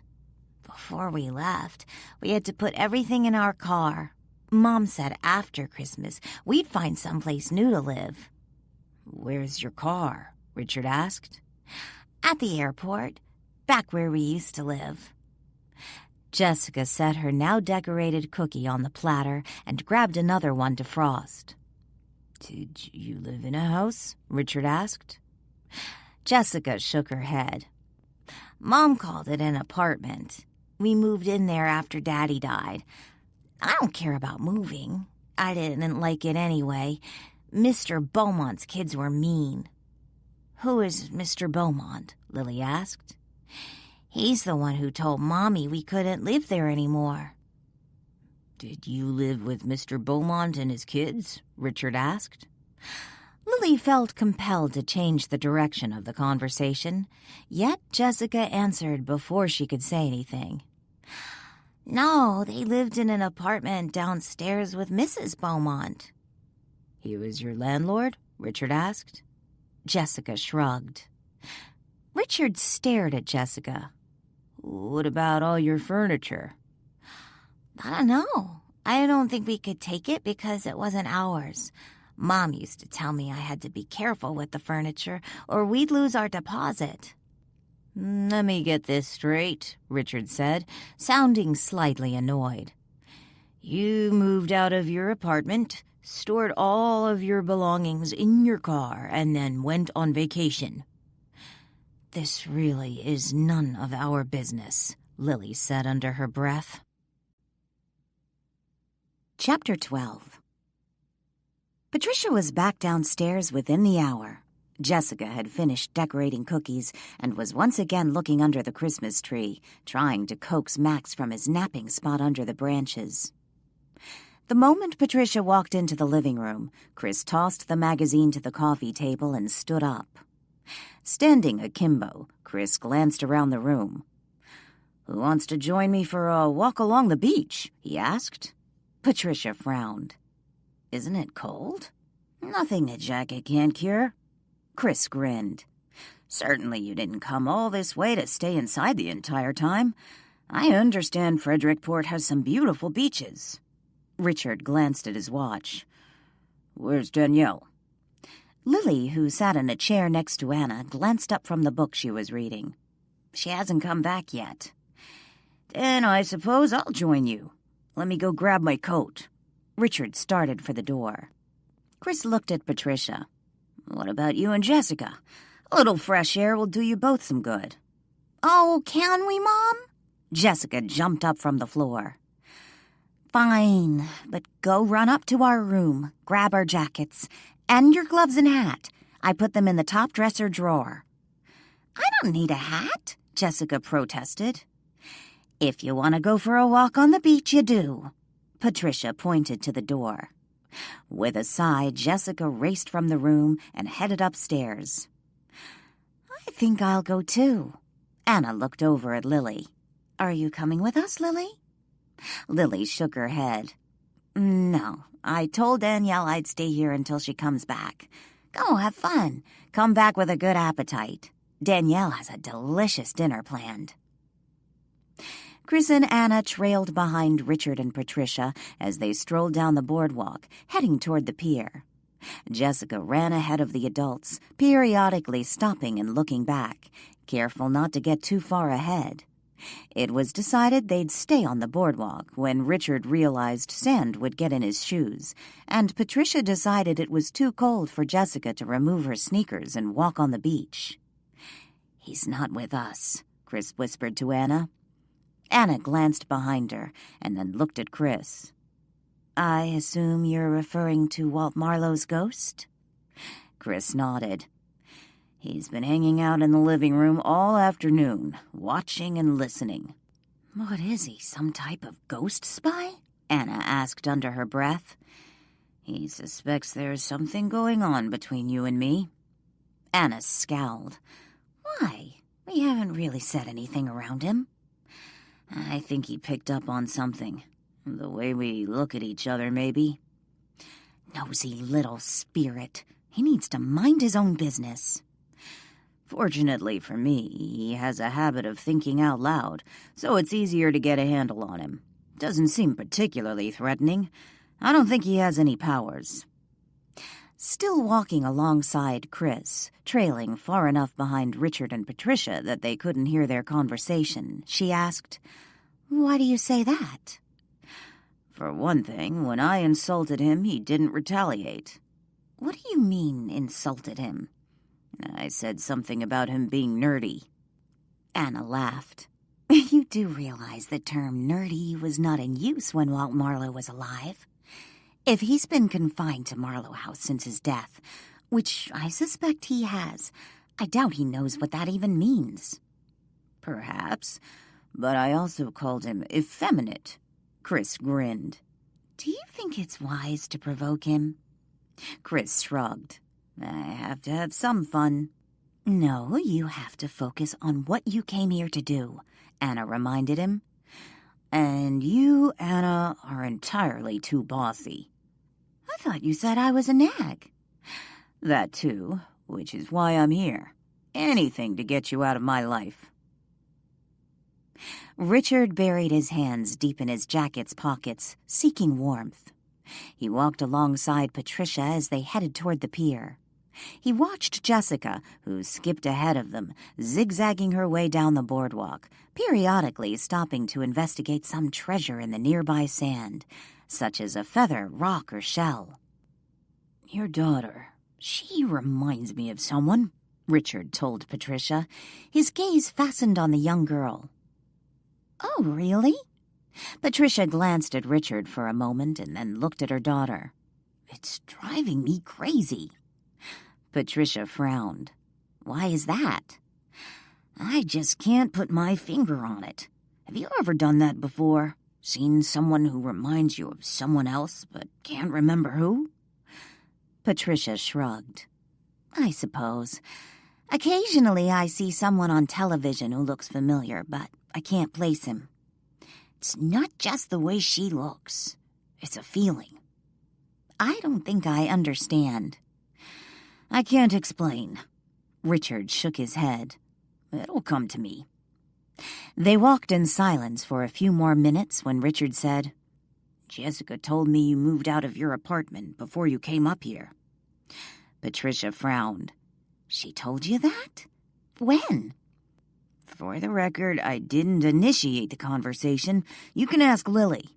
When they were decorating cookies earlier, she blurted out you two didn't have a home anymore. Said something about packing up everything and storing it in your car. Patricia sighed. She said that? It isn't true? Unfortunately, it is. I lost my job in November. I had hoped I would have found something by now. Patricia pulled the front of her jacket together and zipped it up. Don't stores usually do a lot of hiring for the holidays? Yes, they do. But I didn't have anyone to watch Jessica, and if I paid a sitter, I would end up spending about as much as I made. At least with my old job at the preschool, I had school holidays off to be with Jessica. I know it's none of my business, but why did you come up here for Christmas? Wouldn't it have made more sense to spend your money finding a permanent home instead of going on vacation? Patricia chuckled. Yeah, well, you have a point. But you see, coming up to Oregon to spend Christmas wasn't really my idea. Richard frowned. I don't understand. I won this Christmas holiday for Jessica and myself, so I figured, what the heck? I needed some place to stay for Christmas, and I couldn't afford to even buy a tree this year. So here I am. The prize included round-trip airline tickets, a rental car, a little cash to cover expenses and the gift tax, and supposedly there will be some gifts delivered for Jessica on Christmas. When I go home after New Year's, I'll have to find a new place for Jessica and myself. I didn't realize Marlow House had given away a holiday vacation. Patricia shook her head. I don't think they did. Danielle claims she knew nothing about it, and when I asked her about the charity sponsoring the prize, she said she had never heard of them before, but she did say someone had paid for our room at Marlow House through New Year's. After a moment of silence, Richard said, I'm sorry about your job. Thanks, but we'll get by. Although I have to admit, since my husband was killed, it's been pretty overwhelming being the person solely responsible for my daughter's well-being. Don't you have any family? No, I wasn't much older than Jessica when I lost my mother. She was pretty much it. And your father? He died a few years before Mom. I suppose one of my greatest fears is history repeating itself. How so? After my father was killed, there was only Mom. When she died, well, there was no family to take me in. What did you do? I went into the foster care system. I was too old to be adopted, although if I'm honest, part of that was my fault. How in the world could it be your fault? You just said you weren't much older than Jessica. You were just a child. Patricia laughed bitterly. Oh, I had some major issues. I did not want to be adopted. I had other things on my mind. Other things? Patricia smiled ruefully. Staring ahead at her daughter, who continued to run and skip her way to the pier, Patricia wiped the corners of her eyes, preventing any unshed tears from escaping. That's all in the past. Forcing a smile, she looked at Richard and said, So, tell me about your family. Why did you come to Marlow House for Christmas? My parents died a few years ago. I'm so sorry. Do you have any brothers or sisters? Richard shook his head. There was only room for one child in my parents' life. Does this mean you were spoiled? Patricia grinned. I suppose I was. Never wanted for anything. It must be hard on you, with them gone now and having to spend Christmas with strangers. My family wasn't big on Christmas. Always celebrated it, but it was never about family. Christmas was a big thing when I was growing up, even after my father died. That was one of the many things I missed when I went into foster care. Christmases with my family, which is why when I got married and had Jessica, I tried so hard to make Christmas special, like it was when Mom was still alive. And now you have to spend it with strangers. I'm sorry. Patricia shrugged. I'm grateful we aren't spending it in our car. Seriously. And Marlow House is beautiful. I love the way Danielle has it decorated. So far, Jessica hasn't complained about not having her own tree. She seems fine with sharing the one at Marlow House. I think she also enjoyed decorating those cookies today. Richard laughed. Anna nodded toward Richard and Patricia. Those two seem to be getting along. I noticed that. Richard was in the kitchen when Jessica was decorating cookies with Lily. I think Patricia looks older than her years, Anna whispered. That troubles me. She's had a rough couple of years, Chris reminded her. She's had a rough life. Maybe, but it looks like she turned out all right. She seems like a good mother. Jessica appears to be happy and loved, a well-behaved kid. What do you think about Richard? Anna asked. He's not particularly talkative. I tried to get him into a conversation earlier, but he didn't say much. Doesn't seem to be having a problem talking with Patricia. No, he doesn't. Maybe he just prefers women. Anna laughed. Or perhaps you're better at getting women to talk to you than men. Chris grinned. That's a possibility. Speaking of women. Were we speaking of women? Chris asked. What do you think about Danielle Boatman? She's not bad to look at. Is that all? Chris frowned. Why are you asking? I just thought. Well, you two obviously have a lot in common. Are you suggesting I have some personal interest in her? Anna shrugged. Maybe. I saw how you were watching her. What do you mean, watching her? Chris scoffed. Just differently than you watch other women. Like Lily, Patricia, or me. Chapter 13. Danielle was sitting on her bed with a laptop when she heard a knock on her door. She had become accustomed to keeping her bedroom door locked, not just when she was downstairs, but also in the evenings when she went to bed. Before she had time to move her laptop to one side and get out of bed, Walt appeared and announced it was Lily at the door. Settling back in her bed, Danielle looked up at Walt. Would you mind letting her in? In the next moment, Danielle's bedroom door slowly opened. Lily stood at the doorway for a moment and looked around before stepping inside and shutting the door behind her. Lily approached the bed. I assume Walt's in here? No, why would you think that? Danielle asked innocently. Lily rolled her eyes. Funny. Then that's a neat trick with the door. Danielle giggled. Yeah, he's over there sitting on the couch. Evening, Lily, Walt greeted her, not expecting a reply since Lily could neither see nor hear him.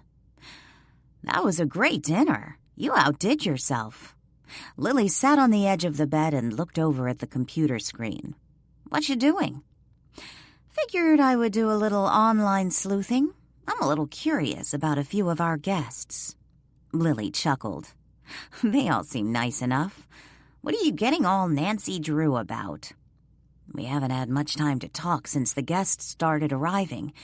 Did you know Richard is a member of Earthbound Spirits? Seriously? He doesn't seem the type, although he dresses pretty nice. Kind of like those guys who came to talk to me. Is he one of the higher-up mucky-mucks? Danielle shook her head. I don't think so. Adam remembered him, and according to Adam, Richard comes from money. Dressed like that back then. He was sort of on the same level as Isabella. But of course, that's been over a year ago, so I suppose he could be. What's he doing here? Adam suspects he's here to convert me. Because of my money. I guess that group doesn't celebrate Christmas. Interesting.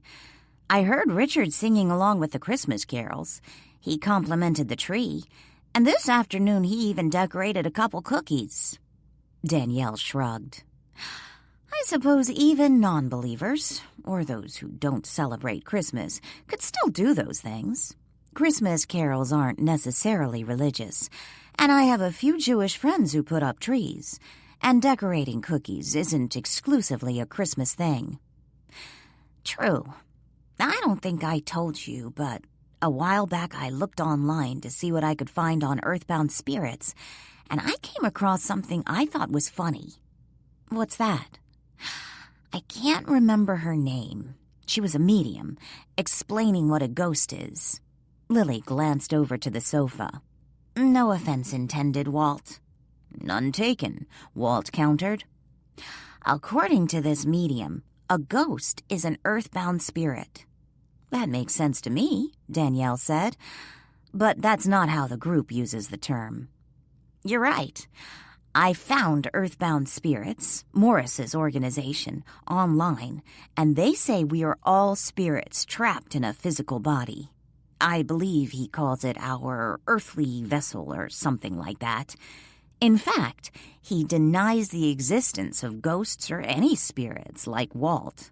What exactly does that make me? Walt asked. A figment of my imagination, Danielle told him. Walt countered with a scowl. Lily continued. According to Morris, spirits exist on 3 separate planes. They are either here on Earth, trapped in a physical body. I have a body, Walt protested. I think she means a body other people can see or touch, Danielle explained. Danielle's correct, Walt. I assume Walt is arguing he has a body. Yep. Danielle grinned. Lily continued. The second plane is where one goes after death. I believe he refers to it as the terminal. In the terminal, you board for your ultimate destination, which I suppose some would see as heaven. Although Morris doesn't call it heaven, it's more tangible than that. But that place, that's the third plane. It's where spirits end up after they've learned all their lessons. Yet, basically, according to Morris, all one has to do is embrace the belief system of earthbound spirits, and when you die, you get a ticket straight to paradise and don't have to return here. That's pretty much what I've read, too, Danielle said. I suppose I'm proof the organization is flawed, Walt chuckled. And corrupt. We already know they tried to pass off Isabella's old will as the current one, not to mention blackmailing Darlene. Danielle turned her attention back to the computer and began searching for information on Richard. Richard seems really sweet to me. I hate to think he's tied up with that cult, Lily sighed. Walt stood up and walked to the bed. I think the one you need to run a check on is that Chris person. With a name like Chris Johnson, I seriously doubt I'll find anything. When Lily flashed Danielle a frown over her statement, Danielle explained, Walt thinks I should run a check on Chris. I don't think he likes him. Lily glanced to what appeared to be an empty sofa. Sorry, Walt. I really like Chris. And it's not just because he's eye candy. He has a great sense of humor and has been really friendly. Haven't you noticed how he goes out of his way to get everyone involved? He initiated the walk this afternoon, and at dinner he kept the conversation going. If you think about it, putting all these strangers together for the holidays can be pretty awkward. Danielle looked up from the computer. You have a point, Lily. I rather assumed the guests would simply do their own thing, and the only time they would really see each other would be during the meals. But they seemed content to hang out together. I know, it's like they're spending the holiday together, not just spending it at the same place, Lily said. Walt frowned. I don't see what the difference is. Here, I found something, Danielle interrupted, her attention riveted on the computer. What? Lily leaned closer to the laptop, trying to sneak a peek. Oh my goodness. I think I found an article on his parents' death. How sad. How did they die? Lily asked. Some sort of boating accident off Dana Point. Isn't that where Chris is from? I don't know if he's from there exactly. Danielle clicked the mouse, moving from one web page to another. But that's where the boat he was staying on was moored. Are you sure the article is about Richard's parents? Walt asked. Yeah, Walt, there's a picture of Richard with them on the webpage. Identifies him as their son. Danielle finished reading the article and resumed her search. Here are some other pictures of Richard and his parents at what look like fundraisers. Wow, his folks really were loaded. Richer than you? Lily teased. Oh, yeah, makes me look like a pauper. Wonder why he would get involved with a group like Earthbound Spirits. Well, we know why they would get involved with him. Same reason they sucked in Isabella, Lily said with disgust. Hey, what do you know? Danielle said. What? Lily scooted up on the bed next to Danielle so she could get a better look at the computer screen. It seems Richard is having a birthday in a couple days. Christmas Eve, to be exact. How do you know that? Walt asked. It's an article written 5 years ago. Photo of Richard and his parents, Christmas tree in the background. According to the article, he's celebrating his 30th birthday. That makes him 5 years older than you, Walt said. I guess it does, although I think he's a young-looking 35. You guess it does what? Lily asked. Walt just pointed out Richard is 5 years older than me. I wonder why he never mentioned his birthday was on Christmas Eve. Lily frowned. Although he did say Christmas wasn't a big deal in his family, maybe his parents focused more on his birthday than Christmas. Maybe. Danielle sighed. But there sure are a lot of pictures online of Richard and his parents. Looks like the three were involved with a ton of charity events together. In all the photos, he's sandwiched between his parents. No mention of a girlfriend? A boyfriend, maybe? Lily asked. Danielle shook her head. Not really. Just from the article, seems like they were a close family. Must have been hard on him when his parents died. When we were in the kitchen earlier, he said something like, well, he compared his situation to yours, like he could relate to you. If Adam is right and Richard's main reason for being here is to convert me, perhaps that's why Earthbound Spirits sent him, because they felt he and I shared a similar personal tragedy. You really think they sent him? Lily asked. He did tell me Morris recommended Marlow House. It sure sounds like it to me. Has he approached you yet? Said anything about the organization? Danielle shook her head. No, not really. Although I was gone most of the afternoon, and when I got back, I was preoccupied with getting dinner together. He's been friendly, but not like someone trying to pitch their religion. I still think you should look into Chris Johnson. There's something about that man I don't like, and there's something going on between him and Anna, Walt insisted. Danielle smiled. Anna is an attractive young woman, Walt. Surely you haven't been dead for so long that you can't guess what that something might be. What are you talking about? Lily asked. Danielle chuckled. Walt seems to think there's something nefarious going on between Anna and Chris. I don't know about that, but I still think it was a little odd, her just showing up on our doorstep. And the way she's trying to get all chummy with Patricia and Jessica. Something about her sort of bugs me. And Ian feels the same way, Lily told them. Patricia is another one I'm curious about. She claims she won a trip here. I'd think an organization would let me know they intended to gift a trip here when they made the reservations. That's just odd, Danielle said. Maybe you should be looking up that group. What was it called? Lily asked. Benevolent Charities, and I already did. I couldn't find anything.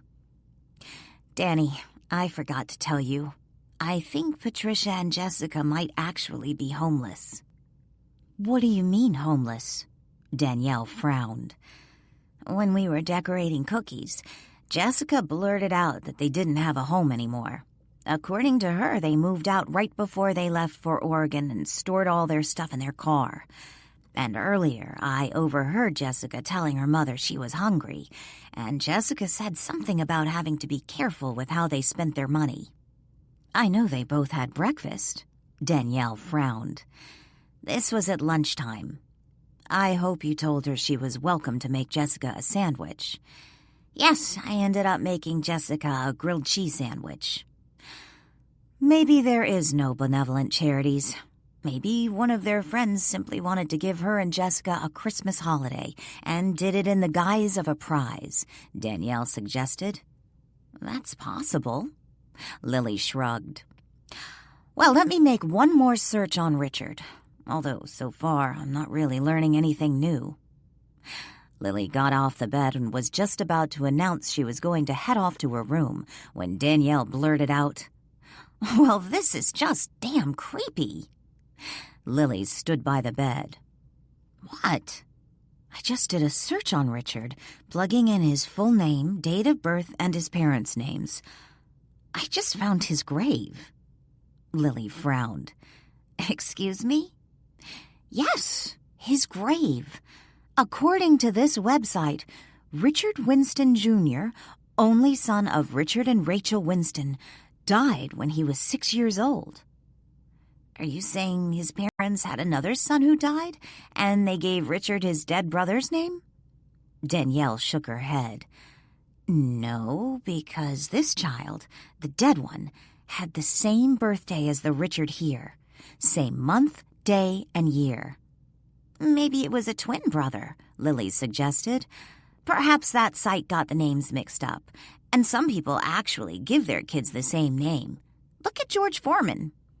No. Danielle continued to shake her head. According to the obituary attached to this website, he was their only child. There is no mention of a twin. Chapter 14. When breakfast ended on Monday morning, Danielle's guests began filing out of the dining room. Instead of joining the others, Chris lingered and helped Danielle clear the table. Holding a stack of dirty dishes, Danielle paused a moment and smiled over at Chris, who was busily rounding up the silverware. You don't need to help me. You're a guest. Chris chuckled. I'm more than happy to help. That was a great breakfast, by the way. Thanks. I'm glad you enjoyed it. Danielle grinned and began adding more dirty dishes to her pile. So what made you decide to open a bed and breakfast? Chris asked. I figured it was time for a change. I've always loved to cook, bake, and I like meeting new people. When my aunt left me this house, I thought it would make a perfect bed and breakfast. Did your aunt live here? Chris commandeered the heavy stack of dishes Danielle carried, setting the dirty silverware atop the pile. Danielle snatched up as many water glasses as she could carry and led the way into the kitchen. No one had lived here for almost 90 years. Walt Marlow and his wife were the last ones to live at Marlow House. Once in the kitchen, Joanne took the dirty dishes from Chris and Danielle. They returned to the dining room to clear the rest of the table.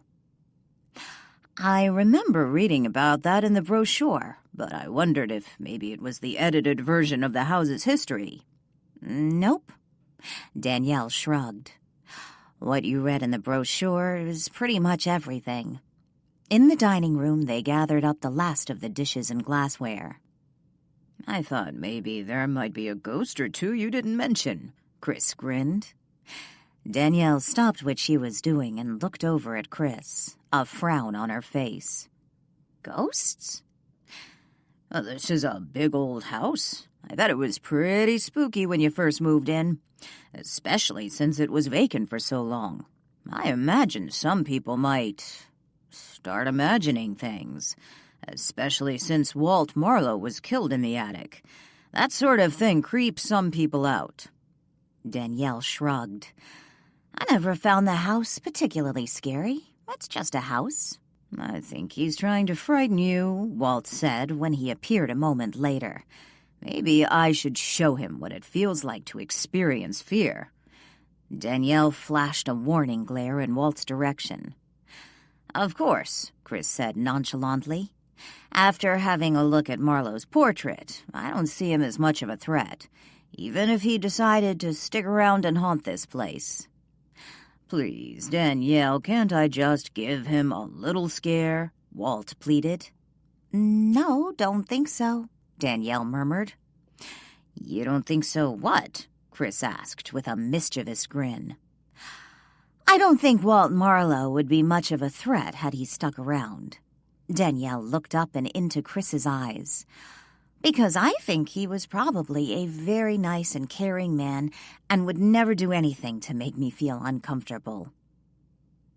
Chris let out a sigh and glanced over at Walt. Yeah, you're probably right. Later that morning, Richard found Danielle in the parlor. So this is where you're hiding out, Richard said when he entered the room. Danielle looked up from where she sat on the sofa, a book in hand. I decided to sneak off and finish my book. Oh, I'm sorry. I didn't mean to intrude. Richard took a step toward the door. No, that's okay. So tell me, what do you have planned for today? Danielle motioned to the empty chair across from her. Chris has invited us all out to lunch, Richard told her as he sat down. That's nice. Danielle smiled. Glad to see everyone seems to get along so well. I don't think I'll be going unless... Will you be joining us? I'm sure he intends to ask you. Danielle closed her book. No, I think I'll stay here. Lily's off in Portland. I don't really like to leave the house alone when we have guests. Isn't Joanne still here? She left. She'll be back an hour or so before dinner, Danielle explained. I can stay here, keep you company, Richard offered, if you don't mind. Richard, you seem like a really nice person. I'm just curious, why did you decide to spend Christmas here? You mentioned you belonged to Earthbound Spirits, but I know they don't celebrate Christmas. Richard perked up. So you know a little about our beliefs? Yes, a little. I know you don't celebrate Christmas. At first I wondered if you were staying here because you were in Frederickport for some Earthbound Spirits event. But you seem content to hang around here. I've enjoyed it at Marlow House, Richard smiled. And I have nothing against Christmas per se. So you're simply here for a holiday, which happened to fall on Christmas? Danielle asked. Richard shifted uncomfortably in his seat. I guess I'm not very good at this.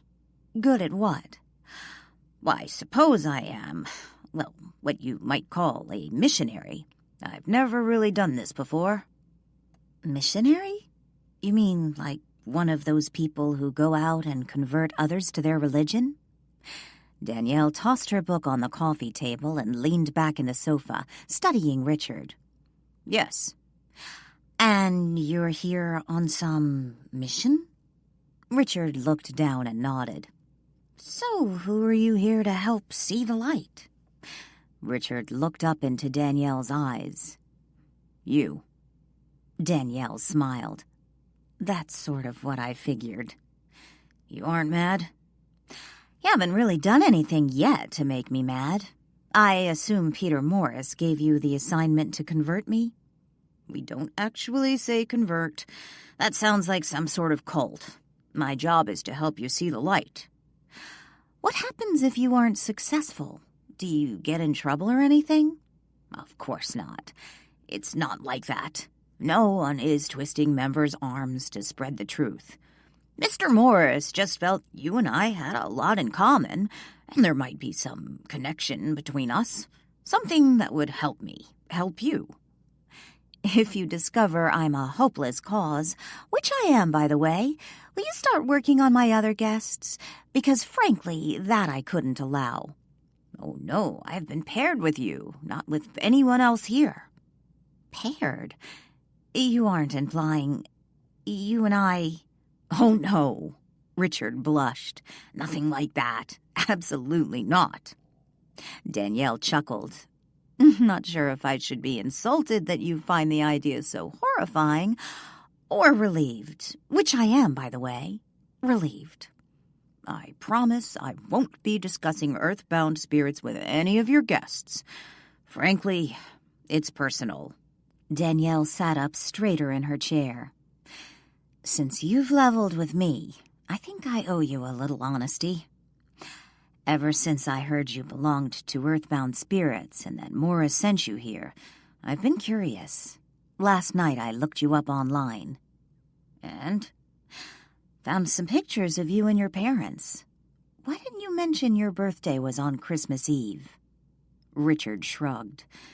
Birthdays were about as important as Christmas in our home. Meaning what? We didn't really celebrate either one. In the picture, there was a Christmas tree in the background. A birthday cake. I imagine whatever photos you found online were from some charity event, posted by a third party. I certainly never post pictures online. Not a member of Facebook? Danielle grinned. No, I prefer my privacy. And when I say we didn't celebrate Christmas, I didn't mean we didn't have a Christmas tree or that I didn't occasionally have a birthday cake. It was pretty standard for my mother to hire a decorator to deck out the house for every holiday. We never decorated a tree together. And during any Christmas event, typically a fundraiser, my parents loved to point out I was their best Christmas gift. Sounds like you were loved. Yes, it does sound that way, doesn't it? Danielle was silent for a moment and then asked, "What led you to Earthbound Spirits?" After my parents were killed and I was sorting through everything, trying to get a handle on what I was now dealing with, I found myself asking what's the point of it all. And then I met Peter Morris, and suddenly it all made sense. I think it's fairly common for someone to reach out, often finding religion, in an attempt to have things make sense. Did you do that after your parents died? I suppose a little. Are you happy now, Danielle? Happy? Yes, I think I am. But are you content? He asked. Content? I suppose. Danielle shrugged. I know you've come into a lot of money with your recent inheritances, but I imagine you're like me and understand all that money can't fill the place in your heart after losing your family, your husband. You know about my husband? Yes, ever since Peter met you, he was concerned, worried about you. He looked into your background, but he only did it out of love. Oh, I bet he did. You see, it's not about what we find on Earth. It's what's waiting for us when we move on to the next plane. I suppose that's what most religions teach. Yes, but when you discover the truth, you'll realize it's all so easy. You simply need to recognize this life is nothing but a place to learn, and then you can move on. What about God? Danielle asked. There is no God, Richard told her. And you know that how? Danielle asked. I used to believe there was a God, but he never answered my prayers. When I met Peter, I learned the reason God never answered. Because there is no God to answer your prayers? Danielle asked. Richard nodded. So you're telling me all I have to do is believe there's this cool place, that the only reason I'm here is to learn that lesson, not a lesson of how to treat others or to learn what is truly important in life, just that there's this ultimate place, and then I can die and go there. Yes, that's it. Richard smiled. So tell me, who exactly created this place? Who put your spirit here in this world? Who decides where you go when you reach the terminal, back on Earth or to this heaven of yours? You know about the terminal? Richard asked. Yes, I've read a little on earthbound spirits and what they believe. So tell me, if there is no God, then who? Why, you, of course. The power is all in you. Danielle was quiet for a moment and then shook her head. I'm sorry, Richard. I really don't buy it. Of course, you're entitled to your belief system. I just don't believe in it. Maybe I'm not explaining it right. I told you you're my first assignment. I'm curious, when you die, what happens to your estate? What does it matter? Nothing on this plane is real. It's dust to me when I die. I agree, once you die, your money, any of your material belongings, are of no use to you, but they still exist here, even if you don't. What will happen to your estate? I'm leaving it to earthbound spirits, of course. And don't you find that, well, doesn't that raise any kind of red flag for you? Richard shook his head. I've seen the damage money can do. I would rather my money, the money my parents left me, make a positive difference in this world. And you think leaving it to earthbound spirits will do that? Absolutely. That money will help fund earthbound spirits while they guide other spirits to the truth. Danielle shook her head sadly. I'm sorry, Richard. You can't even begin to imagine how much I disagree with you. If you want to start doing something positive with your money, donate it to good causes while you're still alive. Feed the hungry, educate poor children, save some abandoned dogs from euthanasia. Anything but leave it to earthbound spirits. That's just your opinion. When you die, you'll realize I was right. I'm sorry, Danielle, because I really hoped I could help you. No, Richard, it's not my opinion.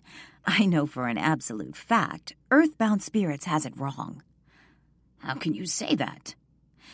Isn't it true earthbound spirits believes there are no such things as ghosts? In fact, the existence of a spirit, one not hindered by a material body, would pretty much negate Peter Morris's teachings. Yes, but no one has ever been able to prove the existence of ghosts. It's nothing but folklore and superstition. Danielle leaned toward Richard. Here's the thing, Richard. I believe in what are truly earthbound spirits. Ghosts. I know they're real. I've been seeing them all my life. Chapter 15. You actually told him you believe in ghosts? Walt asked Danielle later that day after her guests had left together to have lunch in town. Walt sat in the parlor, Sadie by his side, with Danielle sitting on the sofa and Max curled up on her lap. I couldn't help myself. He seems like a basically nice guy and sincere, but he's hooked up with that wackadoodle cult. Not sure I know what wackadoodle means, but I think I can guess. Maybe if I could prove there are ghosts, then that might show Richard that Morris is feeding him a bunch of hooey. Danielle paused a moment and looked at Walt. You do know what hooey is? Yes, we said hooey back in my day. Anyway, if we can show him... We? What do you mean, we? You could do something. I don't know. Levitate a desk or something. Show Richard ghosts are real. Parlor tricks, Danielle? I think not. You weren't above parlor tricks with Chief MacDonald. That was different, Walt insisted. I don't see how. And what about when you slugged Brian or disarmed Smith? So now you're using the times I tried to help you against me? No, of course not. It's just that... Danielle sighed and leaned back in the sofa, her right hand absently stroking Max's back. You have a good heart, Danielle, and I know you want to help this man, but I don't believe levitating a piece of furniture is going to help him. If anything, he'd probably think you rigged it, and it'll end up doing more harm than good. I suppose you're right.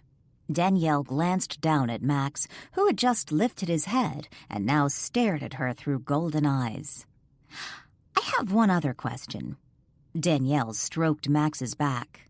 What's that? Why didn't you ask him about the headstone you found with his name on it? Danielle's hand paused as she considered Walt's question. Max's head butted her hand, demanding she continue. She started petting Max again and said, Aside from the fact it was just creepy, I started thinking about it and figured it was probably some spoof site. Spoof site? Yeah, like The Onion, maybe. I have no idea what The Onion is. Just a website that posts outrageous and fake news. Why would someone do that? I suppose people find it amusing. In any case, I figure it had to be something like that. Did you check it out? See if it was a, as you call it, spoof site? No, but it has to be. After all, Richard looks pretty good for someone who has supposedly been dead for 29 years. Plus, the cemetery was in Europe. I've been dead for much longer than that, and I think I've held up very nicely, if I do say so myself. Brian Henderson sat with Joe at Lucy's diner having lunch. The waitress had just brought their meals when Brian asked Joe, "You going to Marlow House for the Christmas Eve open house?" "I'm planning on it. You?" Joe asked. Brian picked up his burger. "I still can't believe she invited me. Is that a yes or no?" "I guess I'll go. It might be interesting." Brian took a bite of his burger. "I'll be spending Christmas evening with my sister and Craig. I really don't want to go over there both nights. Some women get more romantic over Christmas." Joe was just about to take a bite of his sandwich when he paused and frowned at Brian. "Just what is that supposed to mean?" "Come on, Joe, you still have a thing for the woman. I actually wish you two would go ahead and do something. Get it out of your system, and then move on. You still don't like her, do you? Honestly, I don't know what I think about Boatman anymore."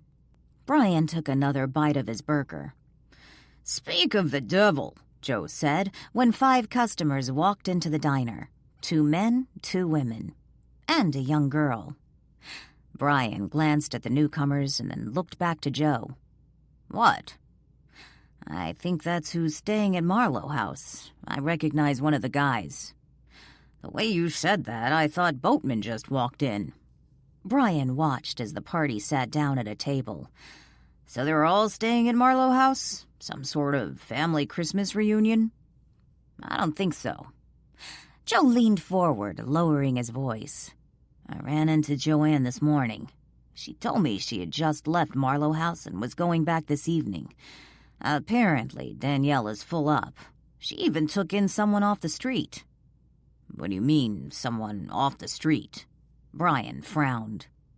"According to Joanne, some woman just showed up at the door, begged for a room, said she didn't want to be alone for Christmas, so Danielle took her in." "Is she paying for a room?" Brian asked. "Yeah, Joanne said the woman paid in cash." Brian shrugged.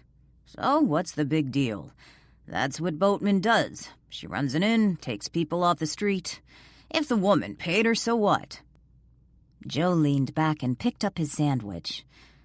"Danielle put her in the attic. Joanne thought it was a little odd, and so do I. I never understood why Boatman keeps running that place like a hotel. It's not like she needs the money." Brian shook his head. "That's what I keep telling her. Anyway, the other guests include 2 single males. They didn't come with any wife or girlfriend." Brian glanced over to the table and then back to Joe. "Looks like they're with someone now. I think they're all guests from Marlow House. The young blonde, I'm pretty sure she's the one who showed up on the doorstep. At least she fits Joanne's description." Brian glanced briefly at the blonde and chuckled. "Why don't women like that show up on my doorstep and beg for a room?" "She's young enough to be your daughter," Joe scolded. "True. Anyway, I've given up younger women. Nothing but trouble. But now that I think about it, all women are trouble." Brian picked up his water and took a sip. After he set his glass back down, he asked, "Who does the little girl belong to?" "I'm pretty sure she belongs to the other woman. I met the guy in the jeans. He was kind of a smart aleck." "When did you meet him?" Brian asked. "I was dropping off her old iPhone when he was checking in." Brian was just about to step out of the men's restroom at Lucy's diner when he heard what sounded like two people arguing in the hallway. A man and a woman. He paused for a moment, his hand still on the restroom door, listening. "What in the hell are you doing back there, Anna?" "I hate it when you say my name like that," the woman hissed. "Can you blame me?" the man countered. "I don't understand why you're so upset." "Because I don't know what you're trying to do back there. You shouldn't have come." "Are you serious? How can you say that?" the woman asked. "You just want me dead and gone." The man laughed. "Dead would be nice. Gone forever so I never have to see you again. That would work for me." "You can be so cruel, Chris." "Seriously? After all you've put me through?" "I didn't have a choice," the woman insisted. "I suppose not, but sometimes I wonder maybe I should just kill you. See how that works out." Abruptly, Brian opened the bathroom door, interrupting the couple's conversation. He was startled to discover they were two of the people who, according to Joe, were staying at Marlow House. One was the man Joe had met, and the other was the young blonde who had reportedly showed up on Boatman's doorstep, begging for a room. "Is there some problem here?" Brian asked gruffly. No problem, officer." The woman quickly ducked into the door of the women's restroom. The man she had been arguing with started to turn around and head back to the dining room when Brian grabbed hold of his wrist. Brian remembered the woman had called the man Chris. Chris came to a stop and looked down at his wrist, the officer's hand still clutching it. "Is there some problem, officer?" Chris asked, pulling his hand from Brian's grasp. "I heard you threatening that woman." "We were just talking. I didn't threaten her. She knows that." "You're staying at Marlow House, right?" Brian asked. "Yes." Chris glared at Brian and rubbed his wrist.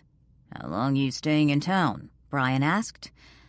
"I really don't see how that's any of your business. Everything that goes on in Frederickport is my business. I'm tempted to run you in, do a little background check on you." "Under what grounds?" "Threatening someone's life, to start with." At that moment, the blonde stepped back into the hallway from the women's restroom. "Anna," Chris called out, "this officer seems to think I threatened your life, and he wants to haul me into the police station." Anna quickly looped her arm around Chris's and glared at Brian. "That's just plain harassment. You and I were just kidding around, and he was obviously eavesdropping on our private conversation. If he makes you go down to the station, you need to sue for harassment." Brian stood in silence for a few minutes, looking from the man to the woman. Shaking his head, he let out a sigh. "Fine, you can go, but stay out of trouble while you're in Frederickport." "What took you so long?" Joe asked when Brian returned to the table. He then added with a laugh, "I was beginning to wonder if you decided to take off and leave me with the check." "I swear women never cease to amaze me." Brian pulled out his chair and sat down. "What are you talking about?" "I ran into two of Boatman's guests by the restroom. The guy you said you met and the young blonde." "What happened?" "I could swear the man was threatening her, but when I called him on it and suggested I might take him down to the station and check him for priors, she jumps in with all this noise about me harassing him, and if I take him in, he'll sue me. Not the first time an abused woman sticks up for her abuser." Joe paused and then frowned, glancing over to the table where Danielle's guests had been sitting. He watched as they made their way out the door, the blonde occasionally looking back in their direction. "What is it?" Brian asked. "According to Joanne, those two just met. So why would he be threatening her, and why would she be sticking up for him? One thing I'm fairly certain about, those two didn't just meet. There's some history there." "I should let Danielle know," Joe muttered.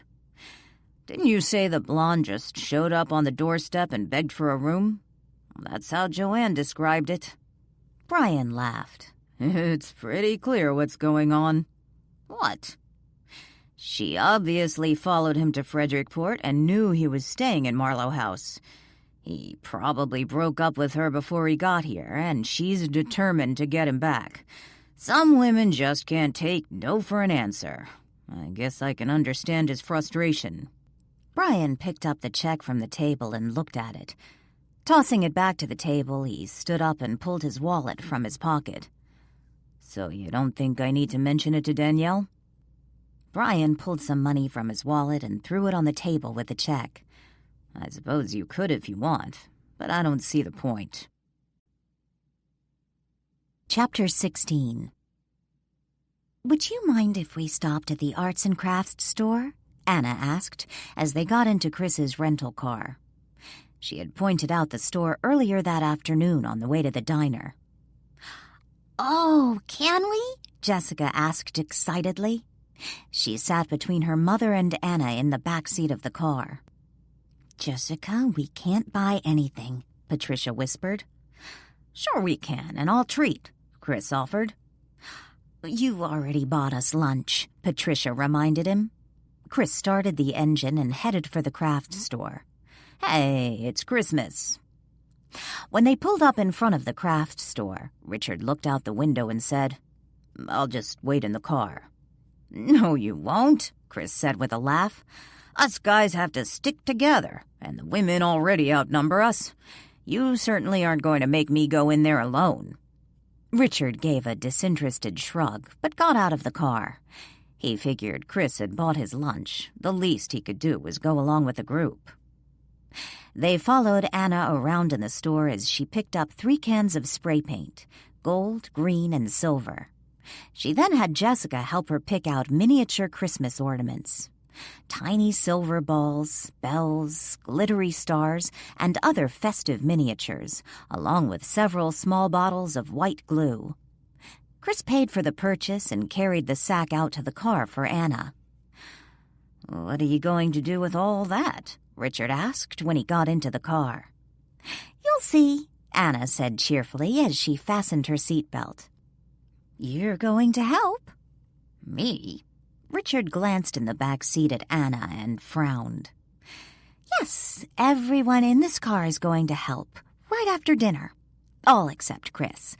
I won't make him if he doesn't want to, since he was nice enough to buy us all lunch and pay at the crafts store." On their way back to Marlow House, Chris stopped at a gourmet shop to pick up a few items. He asked the group if there were any other stores they wanted to visit. Since Patricia was on a tight budget and reluctant to spend any money, and Richard had nothing to buy, they didn't stop again. After dinner that night, 4 of the 5 guests of Marlow House gathered around the kitchen table to do Anna's craft project. They soon learned the project she had in mind involved the old, thick phone books Danielle had given Anna. Since there were only 4 phone books, Chris begged out of the project. Richard tried to join him, but Chris's gentle teasing and Jessica's begging convinced Richard to be a good sport and join in the craft project. He sat at the kitchen table and looked down at the phone book before him. "What exactly are we doing?" Anna had left the items they had purchased in the sack, which remained sitting on the kitchen counter. Jessica kept looking over at the sack, anxious to bring out the items from the craft store. When Anna noticed Jessica's eagerness, she patted the young girl's hand and said, "Not yet, dear. First, we each need to make our book into a Christmas tree." "Christmas tree?" Jessica asked. "Yes. Haven't you ever made one of these before?" Anna glanced from Jessica to Patricia. Jessica shook her head. "No." "First, we fold our book into a Christmas tree and staple the covers together. Then in the morning, we can take them outside and paint them. You can make yours green or silver or gold, and when the paint dries, we glue on the ornaments," Anna explained. "I haven't done one of these since I was a little girl," Patricia said, her voice barely a whisper. Richard stared down at the phone book before him. Without waiting for Anna's instructions, he opened the book and folded the first page down so that the top edge of the page rested along the book's inner spine. "Very good, Richard," Anna praised. Jessica looked over to Richard and asked, "You've made one of these before?" Richard shook his head and then folded the next page. "No, I don't think so." "What's this?" Danielle asked when Chris handed her a cup of hot cocoa and sat down on the sofa with her. "We stopped at that gourmet shop on Main Street, and I picked up some of their hot chocolate mix. Lily mentioned something about you liking your chocolate." "What woman doesn't?" Danielle grinned and then gently blew on the hot cocoa before taking a sip. Cupping his own mug of hot cocoa between his hands, Chris watched Danielle. "This is really good. I'd never tried their cocoa before." "I hope you don't mind. I helped myself to some of your milk in the kitchen and used one of your pans. But I washed it and put it away." "No problem." Danielle took another sip. "That was pretty sneaky, by the way." "What do you mean?" "How you managed to get out of Anna's craft project. I have to say I felt a little sorry for Richard." "Yeah, I think he could have turned down Anna, but I knew he was going to cave when Jessica jumped in and started begging him to do the project." Chris laughed. "But it will be good for him. Get him into the Christmas spirit." "I imagine it'll take more than a craft project to get Richard into the Christmas spirit, but I'm glad to see all the guests seem to be getting along so well." Danielle finished the last of her cocoa. Chris looked over at Danielle's empty mug and smiled. "I take it you liked it?" "It was delicious." Chris handed her his full mug and took her empty one. "No, that's yours," Danielle protested, but she took his full cup. "Nah, I'm more of a beer guy. You drink it." Chris set the empty mug on the end table. "He's feeding you chocolate?" Walt said with disgust when he appeared the next moment. Danielle held the cup out to Chris. "You sure you don't want to drink it? It's really good." "No, I want you to have it. I always heard the way to a woman's heart is with chocolate." Chris grinned. "Oh, brother." Walt flopped down in the chair facing them and crossed his legs. With a wave of his hand, he summoned a lit cigar and glared at Chris. "So, why did you decide to spend your Christmas here?" Danielle asked. Chris leaned back in the sofa and looked over at the Christmas tree. Its light seemed to twinkle. "I've been living on a boat for the last 6 months. Owner sold it, so I had to move anyway.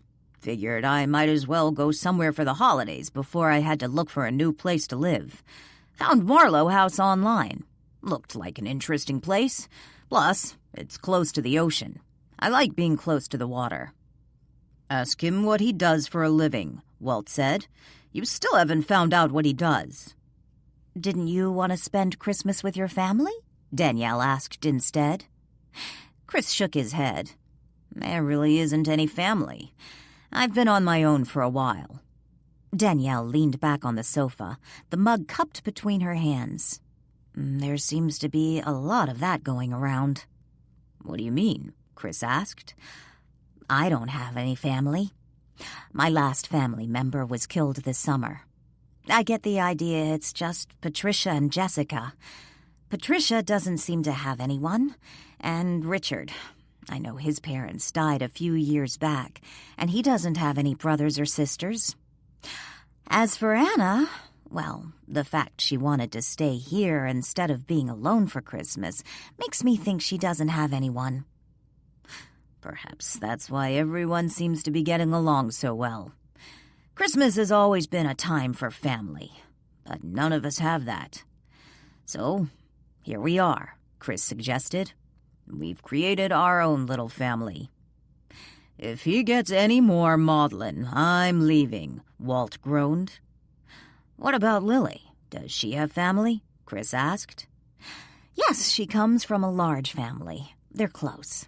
But she and Ian spent Thanksgiving with them. Ian's sister lives in Portland, and she's going to come here for Christmas. She'll be arriving Christmas Eve." "Is she staying here?" "No, she'll stay with her brother across the street." "Have Ian and Lily been in Item long?" Chris asked. "This Palooka knows how to beat his gums," Walt grumbled. They started going out after we moved up here in June. Danielle flashed Walt a quick frown. I like Ian. Interesting guy. I've read a couple of his books. Baloney, Walt muttered. I'd be surprised if this palooka even knows how to read. I confess I haven't read any of his books, but I've seen a few of his documentaries. Danielle sipped the cocoa. I was hoping maybe one night I could take you out to dinner. Ian was telling me about a nice little seafood restaurant he takes Lily to. Walt stood up abruptly. Is he asking you for a date? You don't date your guests. That would be nice. Danielle glanced over to Walt and back to Chris. But I'm afraid I'm pretty tied down here. For one thing, I'm responsible for providing dinners.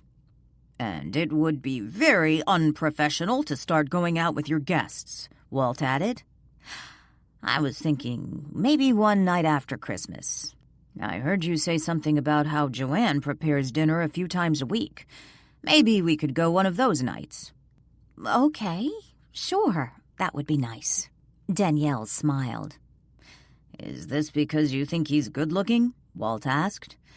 What was it you said he looked like? I know. An underwear model? Danielle, are you forgetting what I told you about looks being deceiving? I don't trust this guy. You don't even know what he does for a living. Although, I suspect he does nothing for a living, Walt ranted. Good, then it's a date. By the way, I've been meaning to ask you something about Walt Marlow. Walt Marlow? Danielle squeaked. Yeah, the guy who was killed in the attic. The one whose portrait is in your library. Yeah, I know who you mean. I'm just surprised you brought him up. Why is that? I can practically feel his presence in this house. Me too. Danielle set her now empty mug on the end table. So, what did you want to ask?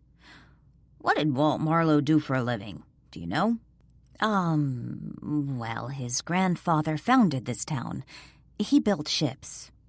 I know that, but what did Walt Marlow do? Chris asked.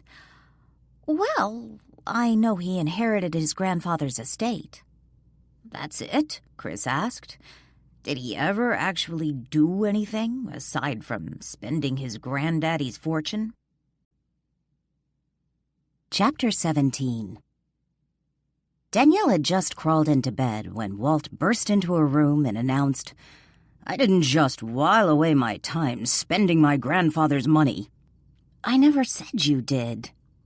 Danielle pulled the blankets up over her. I just want you to know, I was quite active in charity work. Walt, it's okay. Really. Danielle snuggled down under the sheets and blankets. Standing by the bedside, he scowled at Danielle. I did not appreciate his implication. If I didn't know better, I would swear he was saying that stuff to bug you. Danielle yawned and leaned back on her pillows, folding her hands over the top of the blankets. What do you mean? Walt sat on the side of the bed.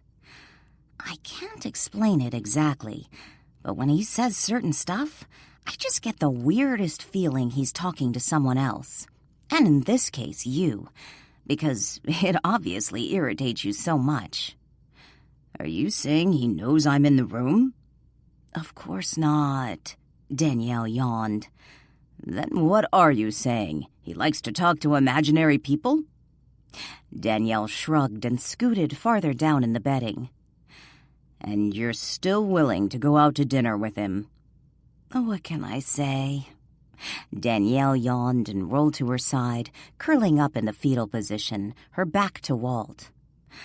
The man looks like an underwear model. I'm weak. After breakfast on Tuesday morning, Richard, Anna, Patricia, and Jessica were outdoors in the side yard of Marlow House, spray painting the phone book Christmas trees they had folded together the night before. Danielle had given them some old newspaper to spread out on the ground, which they had placed the trees on before painting. Looking down at the now painted trees, Anna said, I guess you were wrong, Richard. You have made these before. He glanced over to Anna. What do you mean? I didn't tell you how to fold a phone book, but you just started doing it right. Richard shrugged. You said we were going to make trees, and I figured that's how to do it. I can't wait to decorate mine, Jessica said excitedly. Did you ever make these before, Mom? Yes, when I was a little girl. My mother taught me how. Patricia let out a weary sigh, her eyes still on the paper trees they had just painted. How come we never made them before? Jessica asked. I'm not sure. What was your mother like? Anna asked. Honestly, it's kind of hard to remember. Anna studied her. Did she die when you were very young? I was 10, so I guess not that young. Older than Jessica. Patricia reached out and took hold of her daughter's hand. My parents were killed 3 years ago, Richard told them. Maybe it would have been better had they died when I was young, so it wouldn't bother me now. Who said it doesn't bother me? Patricia asked. I just meant, well, you said you don't really remember her, he stammered. Patricia gently squeezed Jessica's hand and looked off into the distance, seeing her memories instead of the surrounding landscape. Oh, I remember some things, mostly Christmas. Like what? Anna asked. My father was killed by a hit-and-run driver a few years before Mother died. Those last few years were especially rough.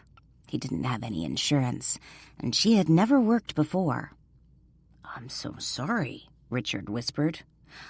Oh, it was a long time ago. Patricia flashed Richard a sad smile. Anyway, those last few Christmases, we couldn't afford a real Christmas tree, but we would make phone book trees. Jessica pulled on her mother's hand. You mean like these? Yes, just like these. Mom would cut the buttons off my old clothes to use as decorations, and we'd paint bottle caps and add glitter. I considered getting glitter, but I didn't think Danielle would appreciate that, Anna said with a laugh. No, I imagine she wouldn't. Patricia grinned. Richard stared blankly down at the painted trees and said, First you spray paint the bottle caps gold and then add glitter while the paint's still wet, so it'll stick. Yes. Patricia looked up at Richard. You used to do that too? No, but I just saw it. Richard rubbed the heel of his hand against his forehead. Jessica reached out with her free hand and tugged on Richard's shirt sleeve. How did you see it? Richard shook his head in confusion. I don't know. I just saw it. Like when we were at the table last night and Anna said we were going to make Christmas trees. I just saw hands, small hands, folding a phone book into a Christmas tree. And when Patricia mentioned the bottle caps, I saw it. They were lined up in a row on newsprint. Someone was spray painting them, and at least I felt it was me, but it was me as a very young boy, was sprinkling gold glitter over the bottle caps as soon as they were painted. That's probably a memory from your childhood, Patricia suggested. No, impossible. Richard shook his head. I must have seen it on TV and just forgot. How can you be so sure it wasn't a memory from your childhood? Anna asked. Because my parents would never let me play with glitter or keep bottle caps to paint. He laughed at the thought. After dinner Tuesday evening, Richard found Patricia in the library reading a book. Jessica was in the living room playing a board game with Lily and Danielle, while Anna and Chris watched them from the sofa. I wanted to apologize, Richard told Patricia. She closed the book and looked up at Richard. Apologize? For what? For that crack I made earlier today about how I wished my parents had died when I was younger. He took a seat next to her. I didn't mean to imply your loss was any less because it happened when you were young. I'm sorry about your parents. It must have been painful for you. Yes, but not in the ways you might imagine. Patricia didn't respond immediately. Finally, she asked, "Were you close to your parents?" Close? I suppose I thought I was. How about you? Were you close to your mother? Patricia let out a sigh and leaned back. I said earlier that I really didn't remember Mom, but that's not true. I do remember her. But when I think of Mom, I get so mad at her, and then I feel guilty, especially now. So I prefer to pretend I don't remember her. Why do you get mad at her? Because she died, and I ended up in foster care. She didn't protect me. How did she die? His question was almost a whisper. Mom had cancer. She got so sick, went so fast. I remember having to stay with the neighbors when she was in the hospital. And then she died and they came for us. Patricia closed her eyes. Who came for you? Patricia opened her eyes again. Social services. When you told me about bouncing around in the foster care system, you said it was partly your fault because of how you behaved. Yes, it was. I still don't agree it was your fault. I also understand why you were angry with your mom because she didn't make any arrangements for you. What I don't understand is why do you feel guilty for that? Because now I understand why my mother didn't make arrangements, for the same reason I haven't for Jessica. Why is that? I don't really have anyone. If something happened to me tomorrow, I don't know what would become of Jessica. I haven't made any plans. I think about it all the time. Don't you have any family or friends? I don't have any family. And I've been so busy just surviving. I really haven't had the time to make close friends. At least not the kind of friend who I would ask to take Jessica if something happened to me. After a few moments of silence, Richard said, "Maybe the answer is for you to find a husband." Patricia laughed. Yeah, well, I really don't have time to go husband hunting these days. And having a little girl just makes things more complicated. Jessica seems like a sweet kid. I bet there are a lot of men out there who love kids, who would love a stepdaughter like Jessica. Yeah, well, that's what I'm worried about. Richard was about to ask her what she meant, but then stopped when he realized what she was probably saying. I suppose that does make things a little more challenging. I just need to be careful. How about Chris? Richard suggested. Chris? Patricia frowned. He's a nice guy. Seems to like Jessica, but doesn't seem creepy about it. Patricia chuckled. I don't think so. He's a nice guy, but not my type. And a little young for me. I'm sure there's someone out there for you. Thanks, Richard. But I really don't believe a woman should look to a man to solve her problems.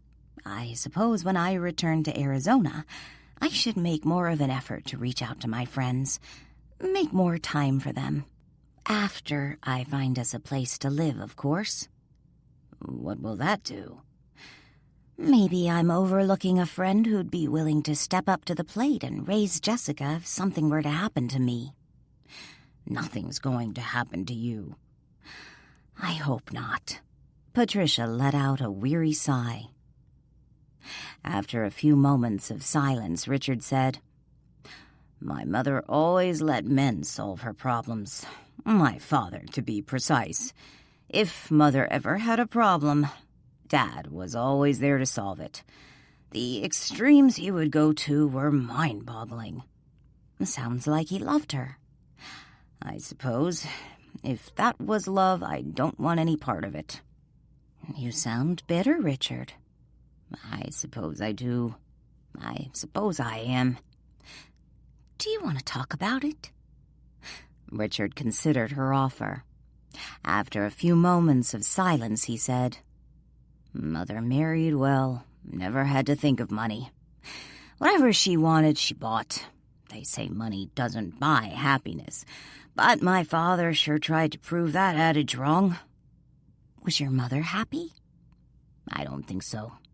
Maybe, sometimes. I think it was more about her making herself appear happy. To Mother, life had a certain order, and if that order was maintained, then I suppose she was happy as she was capable of being." "Was she a loving woman?" Richard laughed. "Loving? No, not like you are with Jessica. People used to tell me how lucky I was to have the parents I did. My parents were never affectionate, exactly. More doting, suffocating, and sometimes... Sometimes what?" Sometimes they just resented me. I wouldn't be surprised if that resentment bordered on hate." Chapter 18. On Christmas Eve morning, Danielle surprised the guests of Marlow House by hanging 12 Christmas stockings on the mantel of the living room's massive stone fireplace. It wasn't that the stockings were a surprise. It was that each one had a name embroidered along its top. 5 stockings bore the names of Marlow House's current guests: Jessica, Patricia, Anna, Richard, and Chris. Sadie and Max each had one, as did Danielle, Lily, Ian, and Ian's sister Kelly, and the last stocking was for Walt Marlow. "Who is Walt?" Jessica asked when she read the names on the stockings. "He lived here before I did," Danielle explained. "His grandfather built this house." "Is he coming for Christmas?" Jessica asked. "No, honey," Patricia laughed. "Mr. Marlow died almost 100 years ago." Jessica frowned. "Then why does he have a stocking?" "Because," Chris spoke up, "sometimes even when someone is gone, it feels like their spirit is still lingering nearby." "Is Mr. Marlow still here?" Jessica asked. Chris winked at Jessica and said, "Who knows? Maybe." "You're going to scare the child," Richard scolded. "No, I'm not." Chris laughed. "Ghosts are only scary if they were bad people when they were alive." Jessica's eyes widened. "Is his ghost here?" "Of course not," Richard insisted. "Chris is just teasing, honey." Patricia flashed Chris a reproving frown. "Aren't you, Chris?" "Sure, I'm just teasing Jessica." Chris smiled. "Then why does he have a stocking?" Jessica asked. "It's sort of an honorary stocking, Jessica," Danielle explained. "Walt Marlow used to live in this house, and, well, I suppose in some way Chris is correct in that after people die, sometimes it feels as if their spirit is still here. Not in a spooky, scary way, but more of a comforting way." "Is he the man in the big painting in the library?" Jessica asked. Danielle smiled at the child. "Yes, he is." "Then that's okay. He looks nice." Jessica grinned. Walt, who stood by the Christmas tree watching and listening, said, "Thank you, Jessica, and thank you, Danielle, for the stocking." "I just have one question," Patricia asked. "Who did you get to embroider all the names? They did a beautiful job." "It wasn't me," Danielle said with a laugh. "And it wasn't some sweet little grandmother I hired. We have a T-shirt store in town that does silk screening and embroidering. I had them do it. So basically, a machine." "That was very thoughtful," Anna said from her place on the sofa. "Tomorrow morning we'll find out who in this room was good this past year and who was naughty," Danielle teased. "What do you mean?" Jessica asked. "I think she means," Chris said with a chuckle, "the naughty ones will probably be getting coal in their stockings, while the good ones will get nice gifts. But that's up to Santa." Jessica wrinkled her nose. "I hope I don't get coal." Anna pointed to the Christmas tree and said, I see Danielle is still adding decorations to the tree. Are they antiques? They look old. I haven't put any more ornaments on the tree. Danielle looked to where Anna pointed and noticed 2 unfamiliar ornaments. She walked to the tree and removed one, examining it. It's beautiful. Whose are they? Aren't they yours? Chris asked. Danielle shook her head. She removed the second one. No, I didn't put them here. I assume one of you did. Maybe Walt's ghost put them on the tree, Jessica excitedly suggested. I seriously doubt that, Patricia laughed. Holding the ornaments up for all to see, Danielle said, Which one of you hung them? You better fess up, or I just might keep them. They're beautiful, but they look like family heirlooms. The moment Danielle held up the ornaments for her guests to see, both Patricia and Richard cocked their heads, a quizzical expression on each of their faces. Stepping to Danielle, they each reached for an ornament, taking them from her. I guess this solves the mystery, Danielle said cheerfully. Patricia shook her head.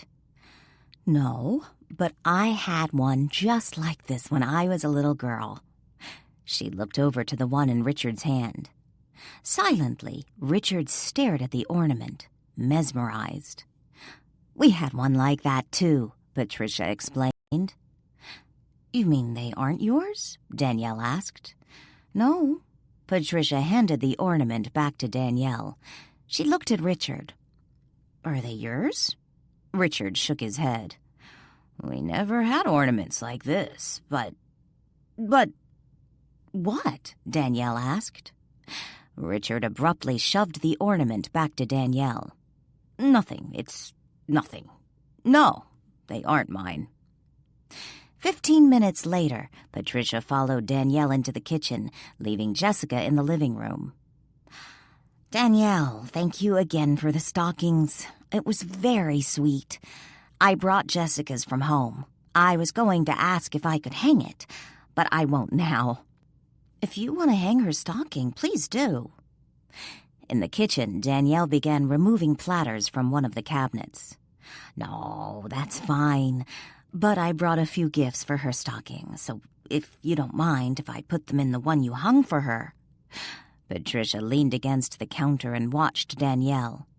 Sure, as long as you don't mind if I add a few items to the stocking. If everything doesn't fit, she can always have 2 stockings. Danielle flashed Patricia a grin. That was really nice of you. You didn't have to do that. Patricia watched as Danielle stood on her tiptoes, attempting to retrieve a platter from the top shelf. It was just out of her reach. Stepping next to Danielle, Patricia reached up and grabbed the platter and set it on the counter. Thanks. Danielle closed the cabinet doors. As for the little gifts I got Jessica, it was fun. I don't have any little girls to shop for at Christmas time. You've really made this a wonderful Christmas for us. I'm glad everyone seems to be getting along so well. I didn't know if the guests would stick to themselves or mingle. I've sincerely enjoyed everyone. Chris and Richard have both been such gentlemen, and Anna is sweet. Patricia, I have a question for you. What? Do you have any idea who added those ornaments to the tree? Patricia shook her head. No, I'd like to know myself. When I saw them, it was like I went back in time to my childhood. Well, someone put them on the tree. I need to ask Walt later if he knows. One thing about this Christmas, it hasn't lacked mystery, Patricia said with a laugh. Danielle smiled. I prefer to think of it as Christmas magic. Christmas magic. Yes, I like that. Speaking of mystery and magic, I couldn't find out anything about the group who gave us this trip. Are you sure you don't know who they are? Patricia asked. No, sorry, haven't a clue. In fact, I did a little internet search and came up blank. Couldn't find a thing about the organization. When they paid for the trip, how did they pay for it? Was it in the organization's name? No, they made it in your name, which is why I assumed you made the reservation. I had no idea it was made by a third party, not until you contacted me. What about the credit card they used? I would assume they used a credit card. They used a PayPal account. I'll be honest, I didn't pay much attention to it. I believe Lily took the reservation, but I'm sure it was in your name. Danielle frowned. I didn't even think to look at my PayPal statement when I was looking up the organization online. I guess my Nancy Drew skills are slipping. That's okay. I'm just curious about the organization. I suppose I should just be thankful and not overthink it. I understand your curiosity. Heck, if I was you, it would probably drive me nuts. There is one more thing. Yes? According to the information I received, the prize also includes Christmas gifts, which are supposed to be delivered sometime today. Oh, fun! Yeah, I really haven't much for Jessica this year, and I haven't told her about the other prizes because, well, I just don't know if they're really going to show up. Why wouldn't they? So far they came through with what they promised. The room, rental car, and plane tickets. I know, but still, I've always believed if something seems too good to be true, it usually is. As much as I've enjoyed this trip, a part of me is a little nervous. Does that make sense? I think so, but don't worry. Oh, I'm not. I'll confess, they were the reason I initially decided to come, because I felt I couldn't pass them up since things had been so tight. But now, I'm just grateful to have this Christmas with Jessica and all the nice people we've met. But if no gifts arrive, I'm still glad I came. After hanging the Christmas stockings and cleaning up after breakfast, the members of Marlow House, including its guests, began preparing for the Christmas Eve open house. Even Jessica pitched in, helping Lily plate up the Christmas cookies.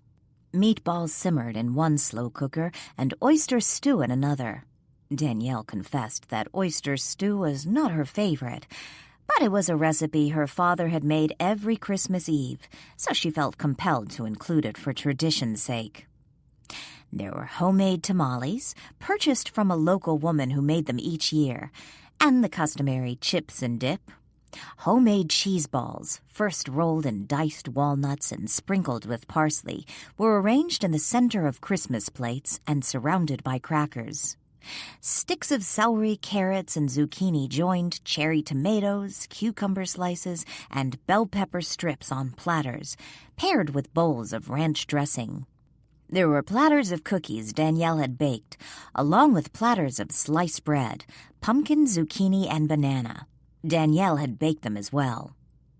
Added to the feast was homemade rum cake baked by Ian and Lily's chocolate fudge. Marie Nichols had sent over her homemade divinity and peanut brittle for the party.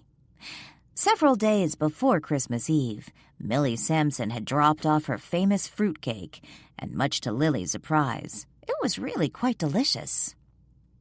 Chris volunteered to help Ian man the bar, which had been set up in the library.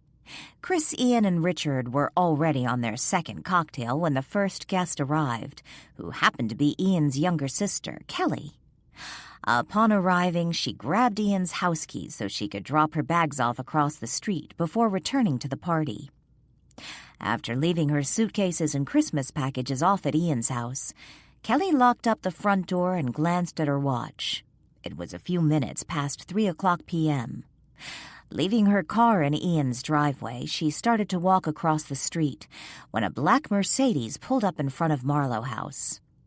Pausing for a moment on the sidewalk, she watched as a tall man with coal-black hair got out of the Mercedes.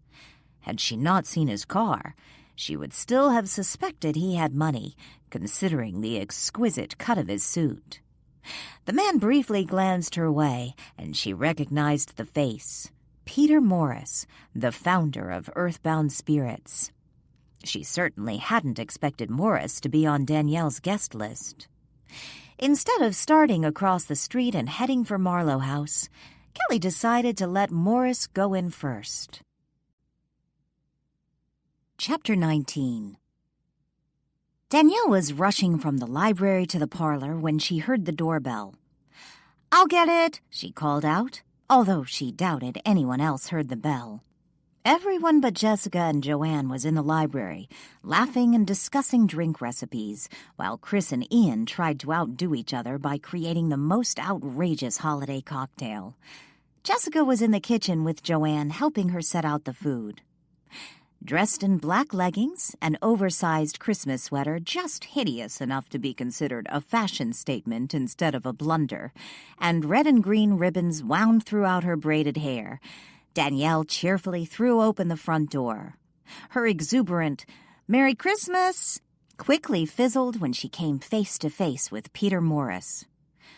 "Mr. Morris, what a surprise," Danielle stammered. Instead of opening the door wider, she clung to its edge as if she was preparing to slam it shut at any moment. "Afternoon, Miss Boatman." Peter smiled, showing off his straight white teeth. "I hope I'm not intruding, but I stopped by to see one of my friends, Richard Winston." "Oh, certainly. Richard mentioned you were friends." Danielle stepped aside and opened the door wider, motioning for him to enter. Peter sniffed the air. The scent of pine mingled with freshly baked bread and simmering stews filled the hallway. He glanced around, but only he and Danielle stood in the entry, yet he could hear voices coming from the direction of the library, and Christmas carols drifted out from the living room. "Am I interrupting a party or something?" Peter asked. "We're having an open house, but the guests, other than those staying here, haven't started arriving yet." Danielle closed the front door and pointed to the parlor. "Why don't you wait in the parlor, and I'll go get Richard for you?" Peter followed Danielle into the cozy room. "I'm so sorry to intrude on you like this." "That's fine." Danielle forced a smile and ducked out of the room, leaving Peter alone, sitting on the sofa. Alone if you didn't count Marlow House's resident ghost. "What are you doing here?" Walt asked. Peter crossed and recrossed his legs and glanced at his wristwatch. "I don't believe you're on Danielle's guest list. I know who you are. You're that charlatan who was here before, trying to talk Lily out of suing DCL for their part in her abduction." Walt took a seat across from the sofa and glared at Peter. He waved his hand, and a lit cigar appeared. He took a puff. Peter wrinkled his nose and sniffed the air. Waving his hand in front of his face, he glanced around the room. In the next moment, the door opened, and a young blonde walked in. Walt looked over at Anna and watched as she shut the door behind her and walked toward Peter, her face unsmiling. Peter stood up. "Hello." When Anna did not respond, he frowned, noting her angry glare. "Do we know each other?" "I know who you are," she spat. "You seem a little angry. I'm here to see Richard. Are you a guest here?" Danielle went to get Richard. He went upstairs to his room. "He'll be a few minutes, but I think you should leave before then." Peter frowned. "I'm afraid I don't understand." "You're just trying to take advantage of that boy." Peter smiled. "Boy, he's practically old enough to be your father." "That doesn't make him any less naive." "I really have no idea who you are or what your problem is, but my business with Richard is none of your concern." "I'm making it my business. You go and you leave him alone.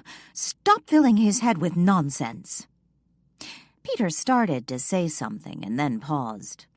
After a moment, he asked, "Is there something going on between you two?" Before Anna could answer, Danielle opened the door. "Richard will be down in a moment. He spilled something on his pants and is changing his clothes," Danielle explained. Without a word, Anna rushed out the door, pushing by Danielle. "Who was that young woman?" Peter asked after Anna ran off.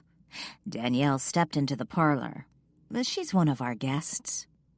"Is she here with anyone?" Peter asked. "I'm not sure what you mean." "A husband or boyfriend, perhaps?"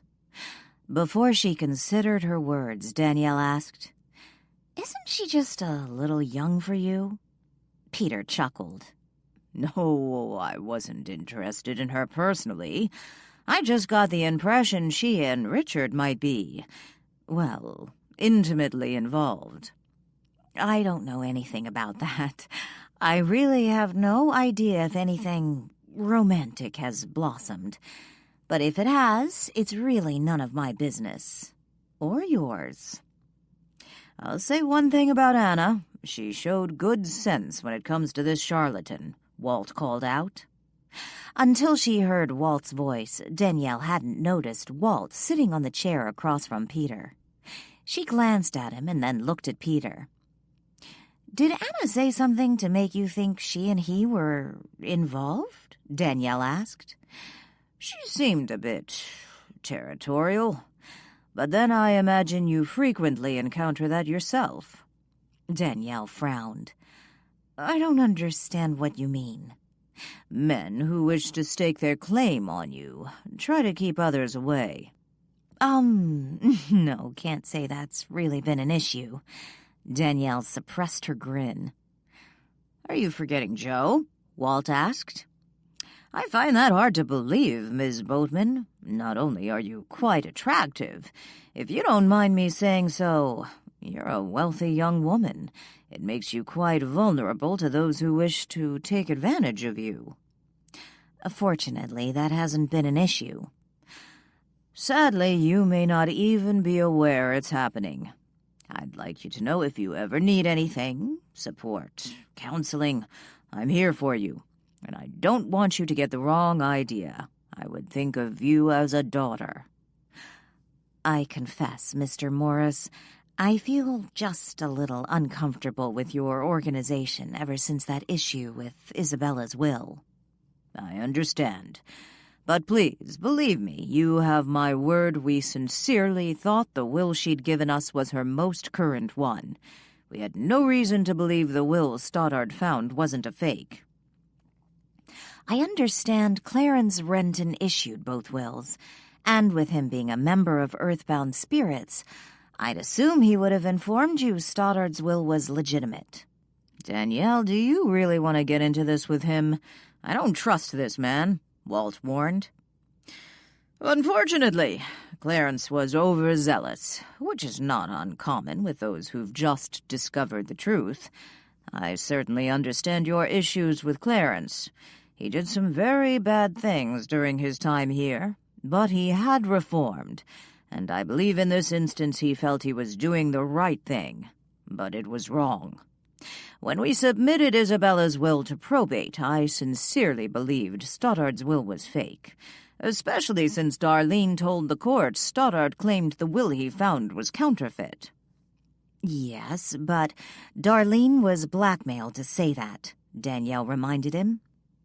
"That has never been proven, and it was only a theory based on some unsavory photographs found in Darlene's home. If she was being blackmailed, I had no knowledge of it. And if she was, it could very well have been Christensen or Haston." Danielle studied Peter. "And they're both dead now." Yes, they are." "If you'll excuse me, my guests will be arriving soon. Richard should be down any moment." After Danielle left the parlor, Peter pulled out his cell phone and placed a call, while Walt silently listened. "Yes, I'm at Marlow House now," Peter said into the phone. "I'm waiting on Richard. He's upstairs, supposedly changing his clothes. I don't feel good about this at all. And I think he's gotten personally involved with one of the guests, which might explain why he hasn't called. Boatman? She's hostile toward us. I'm disappointed. Sending Richard here doesn't seem to have done any good. In fact, it may have hurt us if he's gotten involved with this other woman. No, she obviously knows about us, and she definitely is not a friend of Earthbound Spirits. We may have to get rid of her before it's too late." Peter quickly ended his phone call when Richard walked into the room. "Richard!" Peter cheerfully greeted him, giving him a quick, exuberant hug. The moment he hugged Richard, he could feel the younger man tense. When the two men parted, Peter sat back down on the couch, and to Walt's annoyance, Richard decided to sit on the chair he was using. "There is another chair." Walt quickly stood up, moved to the empty seat, and sat down. "You haven't called," Peter said. "I'm sorry." Richard looked down at his folded hands. They fidgeted nervously in his lap. "I've been pretty busy." "By Miss Boatman's attitude toward earthbound spirits, I suspect you haven't been spending your time helping her find the truth." "I did speak to her, but she's not very receptive." Richard looked up from his hands. "You were supposed to call me, arrange for me to be invited to the open house. As it is, I had to crash the party. Certainly not how I like doing these things." "I'm sorry, Mr. Morris. Sincerely, it's just, well, things have been a little strange for me here." "Strange? How?" Richard shook his head. "Old memories, things I haven't thought about in years." "We talked about memories, Richard. They are pointless. You need to let them go." Richard nodded. "Yes, I know that." "Have you made friends with any of the other guests?" "Don't tell him, Richard," Walt cried out. "He's up to no good." "Yes, all of them, actually. They're really very nice. I met one, a young blonde woman. She came in here while I was waiting for you." "You must mean Anna," Richard suggested. "So you two have become close?" Richard shrugged. "She's nice. Maybe a little bossy." Peter leaned back in the couch and crossed his legs again. "So, tell me a little about her." "Not much to say, really. She just showed up here without a reservation. All the rooms were already taken. So Danielle put her in the attic." Peter glanced briefly to the ceiling. "The attic?" "I know, it sounds funny when I say it." Richard laughed. "I get the feeling she doesn't have any family and didn't want to be alone for Christmas. I can understand that." "Have you forgotten we don't celebrate Christmas? It's nothing but a commercial holiday to generate money for large corporations, and it perpetuates harmful myths. Myths which prevent people from discovering the truth." "Yes, I know that." Richard nodded. "I just meant I can understand how someone who hasn't found the truth might be extra lonely around Christmas." "Why did she come here?" "She told us she saw Danielle's ad promoting an old-fashioned Christmas, and she just knew she had to come." "Did Miss Boatman just take her off the street? I told you someone like Miss Boatman is more vulnerable to these types of people, which is why we need to help her." "What do you mean, these types of people?" "Those who try to exploit women like Miss Boatman, play on their sympathy." Richard shook his head. "No, Anna isn't like that. All I said is that she showed up without a reservation, not that she was trying to get a room for free. I know Anna paid for her room, paid in cash through New Year's. I heard Danielle tell Lily that." "You seem rather defensive over this Anna, Richard." "She's just been very nice, that's all. We've had some fun together." "Fun?" "Not with just Anna, the entire group." "I'm disappointed that you seem to have forgotten your reason for coming to Marlow House." Chapter 20. Perched atop a stack of boxes in the far corner of the attic, Max watched and waited. With tail swishing and whiskers twitching, his golden eyes focused on the intended target.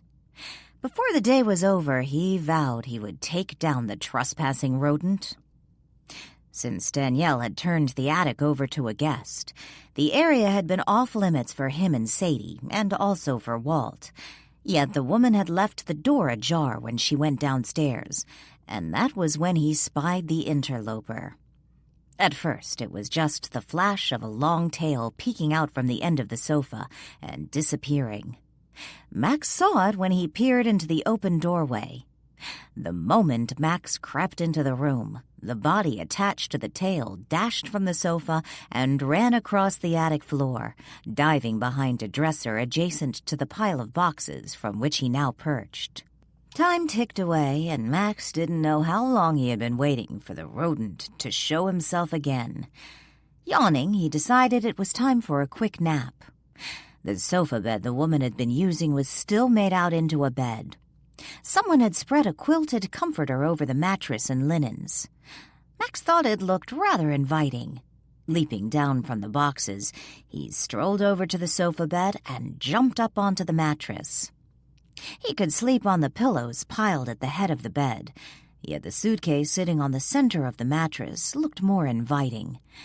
Persistently nosing the suitcase, Max wedged it open just enough for him to slip inside. He discovered it was empty. There were no clothes to use as a makeshift mattress. Max didn't care. The dark space was a perfect place to nap. Downstairs, the guests had already started arriving. Peter was no longer in the parlor, but had joined Richard in the living room, where the two men mingled with the other guests. Joe had just arrived and stood with Danielle in the hallway, looking into the living room. "You invited Peter Morris?" Joe asked. "Of course I didn't. He's friends with one of my guests, and I couldn't very well toss him out on the curb," Danielle told him. "Sure you could." Joe made no attempt to walk toward the living room or to the library, where Danielle had told him the bar was set up. "Let me guess. That guy who was checking in the last time I was here, he's pals with Morris." Danielle rolled her eyes. "Don't be so negative, Joe. It's Christmas." "You know how I feel about you taking in strangers off the street. You've already had a few who proved to be dangerous." "I can handle myself, Joe. Anyway, it's not Chris. And I don't think it's so much that Richard and Morris are friends, but Richard is a member of Earthbound Spirits, like Isabella was." "Richard? I take it that's your guest who invited Morris?" "Not sure if he invited Morris or if Morris crashed my party. Richard is actually a sweet guy. I just think he's looking for something, and at the moment he believes Earthbound Spirits is his answer." Joe shook his head. "I wonder why they're here. I didn't think Christmas was their thing." "Not to sound full of myself, but I think I'm the reason Morris showed up." Danielle chuckled. Narrowing his eyes, Joe studied Danielle. "He's trying to recruit you?" Danielle shrugged. "That's my guess," she added with a dramatic sigh. "Yes, being that I'm a vulnerable, naive heiress, prime for the con." When Joe didn't laugh, Danielle rolled her eyes again and gave his arm a smack with the back of her hand. "I forgot. You actually believe I am a vulnerable, naive heiress." "I just think..." "Oh, save it, Joe, and go get some spiked eggnog. Lighten up and enjoy Christmas. Don't worry about Morris. I have him handled." "It's not just Morris or this Richard. I think you have other guests you need to be worried about." "Gee, which one? Maybe Jessica? I know 7-year-olds can be terrifying." "That guy who checked in the last time I was here." "Chris?" Danielle laughed after Joe nodded the affirmative. "Oh, brother, Joe, Chris has been nothing but a gentleman. He's been generous and kind with the other guests. Even took them all out for lunch." "He also threatened to kill one of your other guests." Looking from the hallway into the living room, he didn't see Chris or the blonde who had been threatened. Danielle frowned. "What are you talking about?" "I didn't hear it, but Brian did." Danielle laughed. "Well, that explains it. Brian has been known to jump to the wildest conclusions. But I have to ask, just which guest did Chris supposedly threaten?" You have a young blonde woman staying here? Yes, Anna, but I seriously can't imagine in what alternate universe Brian could come to the conclusion that Chris would threaten Anna. Although Walt did seem to think there was something between those two. It was in Lucy's diner on Monday. Brian was coming out of the restroom and overheard them arguing. He said something about wanting her dead, but you would have to ask Brian. I don't know what the exact words were. Did Brian say anything to them? Yes, but the woman, Anna, you called her, she got in Brian's face and defended the man. Well, there you have it. Brian obviously misunderstood the conversation. But go, Joe. Danielle gave Joe a nudge toward the library. Lighten up and have some Christmas cheer. I think I heard the doorbell.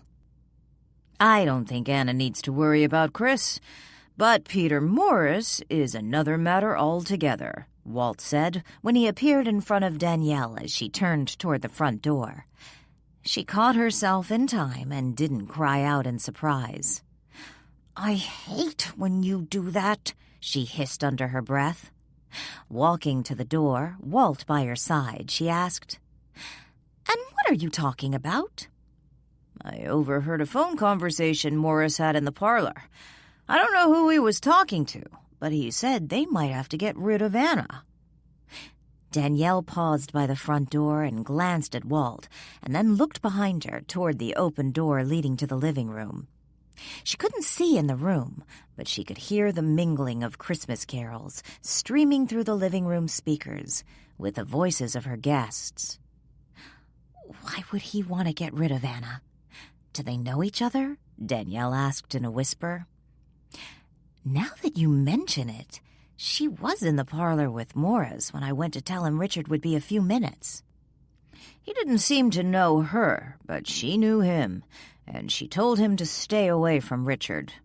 When he was alone in the parlor, he made a phone call and said they may need to get rid of her. From what I heard, he believes there's something going on between Anna and Richard. Funny, Morris asked me about that, which of course you already know since you were in the room with us. Danielle reached for the front doorknob. She paused a moment. I haven't seen anything to indicate something romantic is going on between those two, Walt told her. I haven't either, but maybe it has nothing to do with romance. Danielle opened the door. Brian Henderson stood on the front porch, and in his hand he held a bottle of wine. Merry Christmas. Brian handed Danielle the wine. Accepting the gift, Danielle opened the door wider. Merry Christmas, Brian, and thank you. Come on in. I thought for a moment there you changed your mind about inviting me, Brian said with a chuckle. Once inside the house, he started to remove his jacket. Danielle closed the door. Why do you say that? Took you a while to answer the door. Figured you looked out the window and thought, damn, he actually showed up. Danielle laughed and took his jacket from him. Nah, it's Christmas. All is forgiven. Or at least there's a truce until New Year's. Danielle walked over to the nearby coat rack and hung Brian's jacket on a hook. I guess the chief won't be coming, Brian said. He's off for a few days. I heard. He took the boys to Portland so they could see their grandparents. Yeah, his late wife's family. Brian glanced around. I thought I saw Joe's car. He's here. I made him go to the library and get a drink. He needs to lighten up. What did he do now? Brian chuckled. Got on my case again about running a B&B. I guess you ran into a couple of my guests in town, and there was a bit of a misunderstanding. Joe told you? Didn't you know he would? Actually, when he asked if he should say anything to you, I said something like, I don't see the point. Well, thanks, I think. Danielle lifted her hand with the bottle of wine and pointed down the hall. We have a bar set up in the library. You'll find hot food in the kitchen, other goodies throughout. Go, mingle. The doorbell rang again. En route to the library, Brian came to an abrupt halt when a little girl darted out from the kitchen, carrying a platter of cookies. She slammed into him, spilling the cookies onto the floor. By her startled expression and the tears now pooling in her brown eyes, he expected she might start crying at any moment. He dropped to his knees and quickly began snatching up the cookies off the floor and setting them back on the platter. "I'm sorry. I ruined them." The little girl held tight onto the platter and looked down at Brian, who knelt before her, picking up the remaining cookies. "Nah, they're fine. Haven't you ever heard of the 5-second rule?" Brian asked, as he dropped the last cookie back on the platter and stood up. He smiled down at the little girl. 5-second rule?" she asked with a frown. "Yeah. As long as you pick it up 4 or 5 seconds, you can still eat it." She shook her head. "If they fell on the floor, no one will want them now." "Who says?" Brian grabbed a cookie and shoved it in his mouth. He made growling sounds as he quickly chewed and swallowed it. The little girl giggled. "See? It didn't hurt me."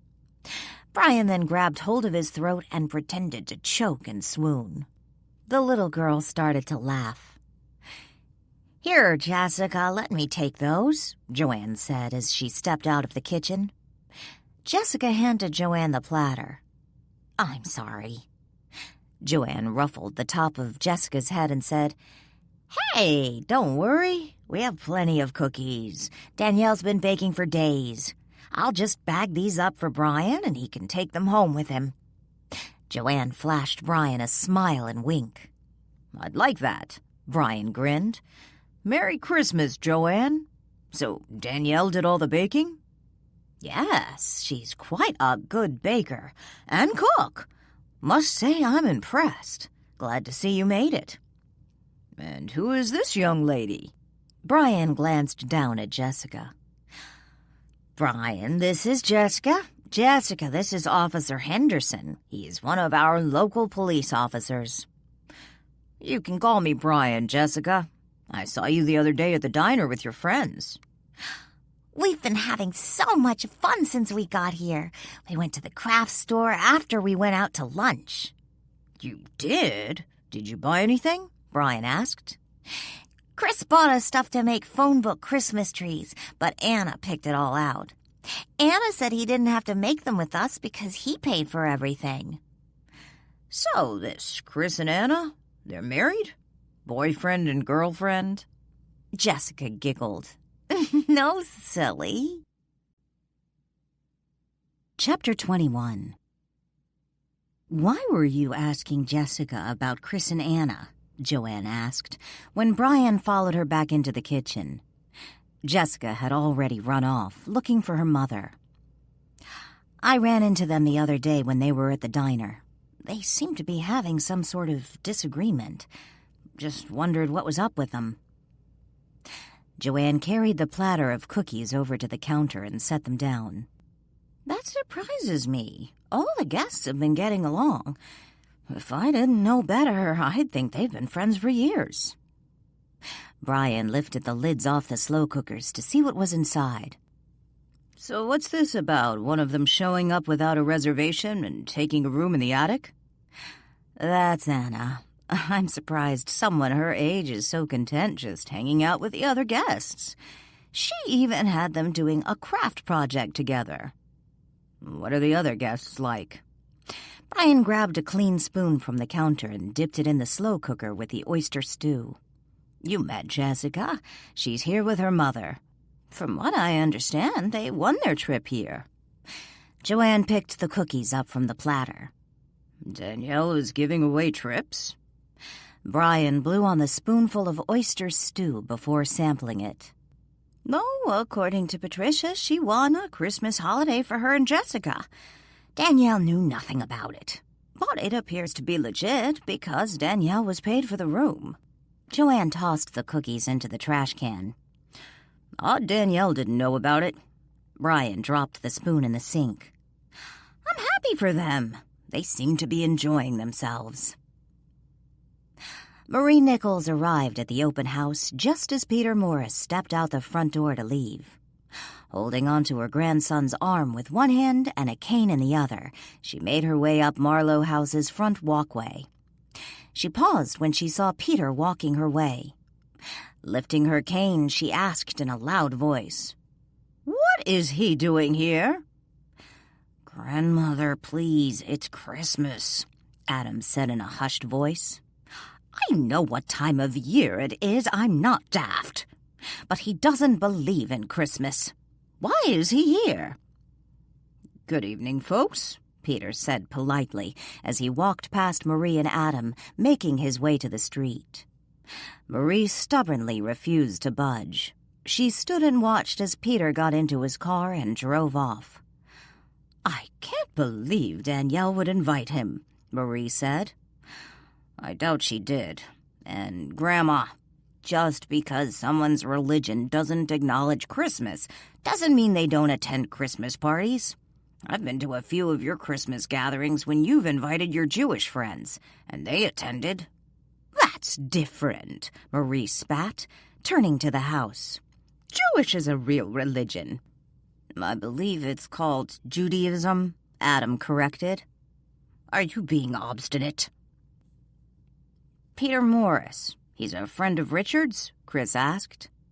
He stood in the corner of the living room with Danielle, sipping brandy-laced eggnog. When Marie had arrived 2 hours earlier, she spared no time letting everyone within hearing distance know what she thought of Peter Morris and earthbound spirits. Richard did not defend Morris or the organization. He made no comment and silently listened to the elderly woman's rant. He had since retreated to the parlor with Patricia. Marie and Adam were now in the library, where Adam was chatting with Ian at the bar, and Marie was visiting with Millie Sampson and several other people she knew. "I don't know if friend is really the correct term. Do you know anything about earthbound spirits?" Danielle asked. "I've read a little about them. I noticed Richard didn't speak up when your friend...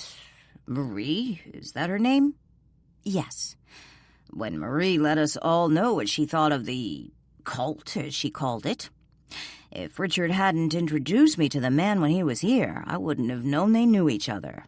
Well, at least not if I walked in when Marie was giving her opinion." Chris sipped his eggnog. "He did look a little embarrassed," Danielle said. "Why wouldn't you necessarily call him Richard's friend?" Chris asked. "Richard's a member of Earthbound Spirits. I don't think he's high up in the group, but Morris is its founder." "Richard has never once mentioned Earthbound Spirits to me," Chris told her. That's kind of interesting. I sort of assumed someone who was a member of a group like that, well, that they would want to talk about it. He did mention it to me. To be honest, I have a feeling Morris showed up tonight thinking I might be a likely recruit." "You? In Earthbound Spirits?" Chris chuckled. "Like that would ever happen." Danielle smiled. "Thanks, I think. So why don't you think I'd be a likely member?" "You just seem far too savvy to fall prey to something like that. Well, I like Richard, what I know about him. He comes off a little insecure, searching for something in spite of his money." "How do you know he has money?" Danielle asked. Chris arched his brows. "Have you looked at that guy's shoes?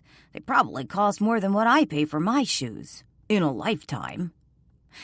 Danielle glanced down at Chris's feet. "Oh, your shoes don't look that cheap." Chris laughed. "Thanks a lot." Danielle grinned. "So what did Morris say to you? Did he give you the recruitment speech?" "Not at all. In fact, he never mentioned Earthbound Spirits, but he did ask a lot of questions." "About what?" "Me, what I did, where I lived. Came off as one of those people who are genuinely interested in you. That can be very seductive for some people." "Are you saying he really wasn't interested in getting to know you?" Chris chuckled. "Oh, he wanted to get to know me. Or should I say, my net worth. But once he figured out I was some drifter who'd spent the last 6 months living on someone else's sailboat and wasn't sure where I was going next, he cut the conversation short and moved on. Doesn't really surprise me. He wasn't the only one asking me questions tonight. Chris set his empty glass on a side table. Your friend Joe was giving me the 3rd degree earlier, but I guess that's what cops do. Oh, Danielle cringed. I'm sorry about that. No problem, but I'll give you the heads up. That guy he was with, also a cop. You mean Brian? Chris nodded. I think that's his name. I ran into him at the diner the other day, and he overheard me and Anna talking and got the wrong impression and... Yeah, Joe mentioned that to me. He really did misunderstand. We were in the hallway, and he was behind the door, standing in the men's bathroom. Not really sure what he thought he heard, but he got in my face. Yeah, well, Brian has a tendency to do that. Did he say anything to you tonight? No, but he did a lot of glaring. I didn't notice him talking to Anna either. She got a little feisty with him when he confronted me in the diner. But I did see him sitting with Patricia for a long time tonight. And then that cowboy came in. Your friend Brian seemed a little annoyed with the competition. Oh, you must mean Will Wayne. Yes, Patricia is from Arizona. She recognized him. He was something of a celebrity in the Phoenix area. Had a big car dealership. His ads were always on TV. I assume he was in the ads? Yes. He was known as Billy Bob Wayne. I'm glad he was able to stop by tonight, if even for a while. His daughter was in Earthbound Spirits. Isabella Strickland. Her uncle's the one who had Lily, the man you read about. Yeah, I sort of figured that by what was said in there. So tell me, Chris, what are your plans for after the new year? You mean when I leave here? Danielle nodded. I haven't gotten that far. Just trying to enjoy my time here. Get into the Christmas spirit. What about you? How's it been spending this Christmas with a bunch of strangers? I know Marlow House just opened this past summer. To be honest, it's gone a lot better than I'd hoped. I sort of figured my holiday guests would be comprised of a few couples who would have minimal contact with each other aside from the meals. And even then, I gave a 2-hour window for meals so everyone could have eaten at different times, which hasn't been the case. It's been fun. It's felt like Christmas. Yes, it has. Chris smiled. I've enjoyed all the different Christmas cookies. When I was a kid, my mom used to do this thing. I think she called it a cookie exchange. Danielle's smile broadened. We used to do that. Get about 6 friends together. Each of us would make 6 dozen cookies. We'd take our cookies to the exchange and return home with 6 different kinds of cookies, a dozen each. Then she added with a laugh, minus whatever we ate at the exchange. In my case, it was more like 20 of Mother's friends. Wow, that's a lot of cookies, Danielle laughed. I'd say you've almost done that, and by yourself.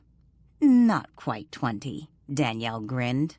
I remember one year someone brought store-bought cookies. Were people mad?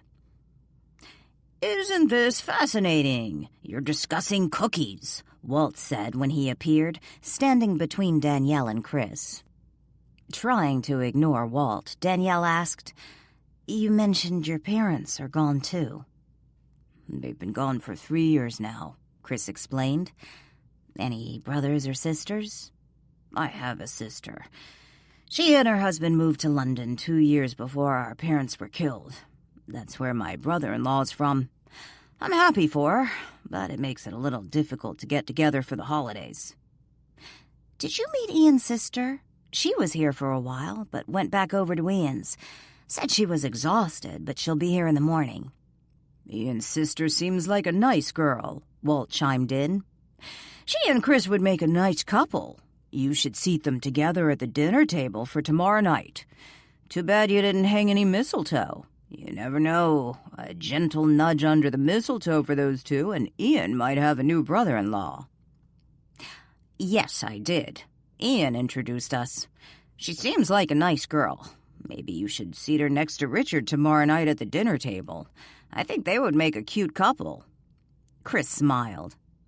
You don't happen to have any mistletoe, do you? Nothing like a little Christmas romance to spice things up. Momentarily speechless, Danielle stared blankly at Chris. She blinked her eyes.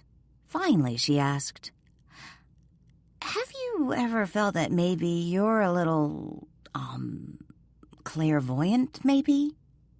Suppressing a grin, Chris asked, "Clairvoyant? What do you mean?" "Oh, I don't know. Like you start humming a song, and then in the next minute it comes on the radio?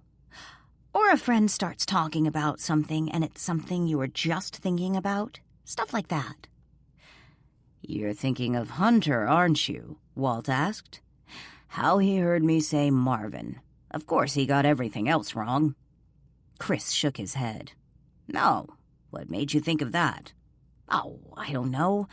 Sometimes the goofiest, off-the-wall stuff just pops into my head. Never mind. It's nothing." Jessica was tucked into bed for the night, and the open house guests, except for Ian and those staying at Marlow House, had all gone home when the packages arrived. They weren't brought by a carrier Danielle recognized. It wasn't FedEx or the United Parcel Service. The man delivering the packages dropped them on the front doorstep, rang the bell, and returned to his van. Danielle managed to catch a glimpse of the van as it drove off. Chris and Ian helped Danielle bring the gifts inside and set them under the Christmas tree. There were 12 packages in all, each one wrapped in festive Christmas paper and adorned with silk bows and silver bells. Half of the packages were addressed to Jessica and half to Patricia. Patricia stood by the fireplace, her right hand wiping away any escaping tears. "I've never won anything before." "I think it's all very exciting," Anna exclaimed. "I can't wait until morning to see what you and Jessica got." Chapter 22. Max hated storms. Lightning streaking across the window and lighting up the night sky terrified him. Fortunately, he had discovered a comfy dark retreat sheltering him from night terrors. Peeking his head out of the suitcase, he looked around. It was morning. Climbing out of the bag, he stretched out on the bed and yawned. He wondered if the rat was still in the room. Outside, the rain continued to fall. The scene reminded Danielle of one from her childhood. No one had bothered to get dressed yet, aside from putting on their robes and slippers. Ian and Kelly were still across the street, yet Danielle did not expect them to be over until later in the morning. Everyone but Jessica had stopped by the kitchen to grab a cup of coffee to take to the living room with them. Danielle entered the living room, carrying a tray laden with cinnamon rolls, slices of pumpkin bread, and banana muffins. She set the tray on the coffee table in front of the sofa, where Anna and Patricia sat. They watched Jessica excitedly opening her stocking gifts from her place on the floor by the Christmas tree. Lily sat on the floor next to Jessica, enjoying watching the young girl's excitement. In the chairs across from the sofa, Chris and Richard leisurely enjoyed their morning coffee. "Those look good," Chris noted after Danielle set the tray down. "Help yourself." A clap of thunder rang out. Danielle glanced to the window. "I guess I should be grateful the storm started after everyone went home last night." "It's one hell of a storm out there." Chris stood up briefly, snatched a cinnamon roll off the tray, and then sat back down on the chair. "I sure wouldn't want to be out in it." Instead of finding a place to sit, Danielle picked up the Christmas stockings lining up along the wall. They were no longer hanging empty on the mantel, but sitting on the floor, each one stuffed to its brim. She began handing them to whosever name was embroidered on the particular stocking. "What's this?" Richard asked when Danielle handed him one. Danielle shrugged. Ask Santa. He must have shown up last night in spite of the storm. You filled our stockings? Anna asked when Danielle handed her one. Don't be silly. Danielle glanced over at Jessica, who was too busy opening her stocking gifts to pay attention to what the adults were saying. It had to have been Santa. Oh, of course. Anna blushed. If you see Santa, Patricia said when Danielle handed her a stocking, please let him know how much we appreciate all he's done. I will, Danielle grinned. Danielle wasn't surprised to discover her stocking had also been filled. She glanced over at Lily, who flashed her a smile. Lily, Danielle said, lifting her stocking. If you see Santa before I do, tell him thanks. It was really sweet of him. From what I heard, it was a tough call for Santa. You almost got coal, Lily teased. He probably heard about all the times you were arrested this past summer, Walt said when he appeared a moment later. Unwrapping one of her small packages from the stocking, Danielle grinned over at Walt. Merry Christmas, Danielle. You've really outdone yourself, Walt told her. You've created a beautiful Christmas for everyone. Instead of opening the gifts from the stocking on his lap, Chris glanced over to the remaining stockings lined up along the wall. Is there something in the stocking for Walt Marlow? Walt looked to his stocking. You got me something? Not waiting for Danielle's reply, Chris set his stocking on the floor by his feet and stood up. Oh, it's nothing. More a private joke between me and Lily, Danielle lied. Can I look? After all, Walt isn't here to open it. Chris picked up the stocking off the floor. Yeah, please do, Lily called out. I'm kind of curious myself. Chris dipped his hand in the stocking and pulled out a wrapped gift. He was about to open it when he looked over at Walt and noted the serious expression on his face. Don't be a jerk, Chris. This gift is not about you, Chris told himself. He returned the small wrapped package to the stocking. What's in it? Walt asked. Do you have any idea how long it's been since I got a Christmas gift? Setting Walt's stocking back on the ground, Chris glanced over to Walt, who for a moment reminded him of Jessica. Not Jessica exactly, just her excitement over the unexpected gifts. Have him open it, Walt told Danielle. Open it, Chris. Let's pretend Walt's here, Danielle said. That would be kind of scary, Richard teased. Chris nodded and then picked up the stocking and removed the gift. After setting the stocking back on the floor, he carefully unwrapped the package. Inside he found a book. It was obviously old, yet in pristine condition. Is this a first edition? Chris opened the book. It's signed. I thought it would be nice in the library, Danielle said quickly. Walt smiled. Thank you, Danielle. I love it. Can I see? Richard asked. A moment later, Chris handed him the book. Reverently, Richard turned the pages. He came to the middle of the book and frowned. What's this? He pulled out a slip of paper stuck between two of the book's pages. It looks like a handwritten gift certificate. He looked up at Danielle, a puzzled expression on his face. You also got Walt Marlow a subscription to Netflix? The rat showed himself, but then thunder rattled the attic, and Max decided the rodent could wait. Jumping down off the bed, Max strolled out of the room and headed downstairs. When he reached the living room, there were boxes everywhere, strewn across the floor. Jessica was holding up clothes for the others to see, and everyone was talking. He didn't see Sadie or Ian, so he figured they were still across the street. Just as Max was about to investigate the empty boxes, Danielle scooped him up and kissed his head. Max! I wondered where you were. He started to purr, and she set him back on the floor in front of a Christmas stocking. "Merry Christmas, Max. This is for you." Danielle slipped her hand inside the stocking, and then Max heard something squeak. His ears twitched. She pulled open the top of the stocking for him to look inside. There was something green and purple sticking out. It looked interesting. He pressed his nose inside and began to investigate. Everyone had finally gotten dressed. They had opened all the gifts, eaten breakfast, and picked up all the empty boxes, wrapping paper, and ribbon. Lily and Ian had gone for a ride with Kelly to show her around town. It had stopped storming, but by the clouds in the sky, it looked like there would be more rain before the day ended. In the kitchen, Jessica sat at the table, painting, using a paint-by-number set she had received for Christmas. The gift was from Richard. He had purchased it at the craft store when no one was looking.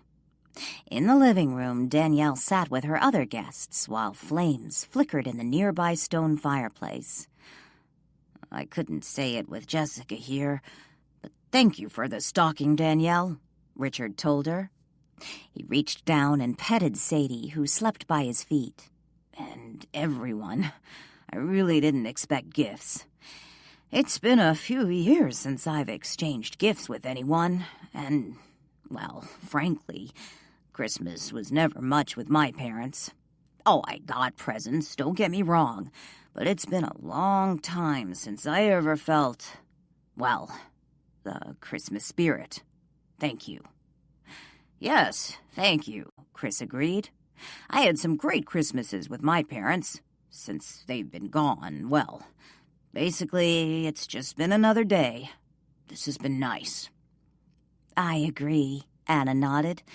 "Thank you for the stocking gifts, Danielle. A very generous Santa." Danielle blushed. It was fun to do. "You all don't know how grateful I am for this Christmas. After I lost my job, I thought this was going to be the worst Christmas of my life. Jessica has had such a good time here. You've all been so nice to her," Patricia told them. "She's a good kid," Richard said.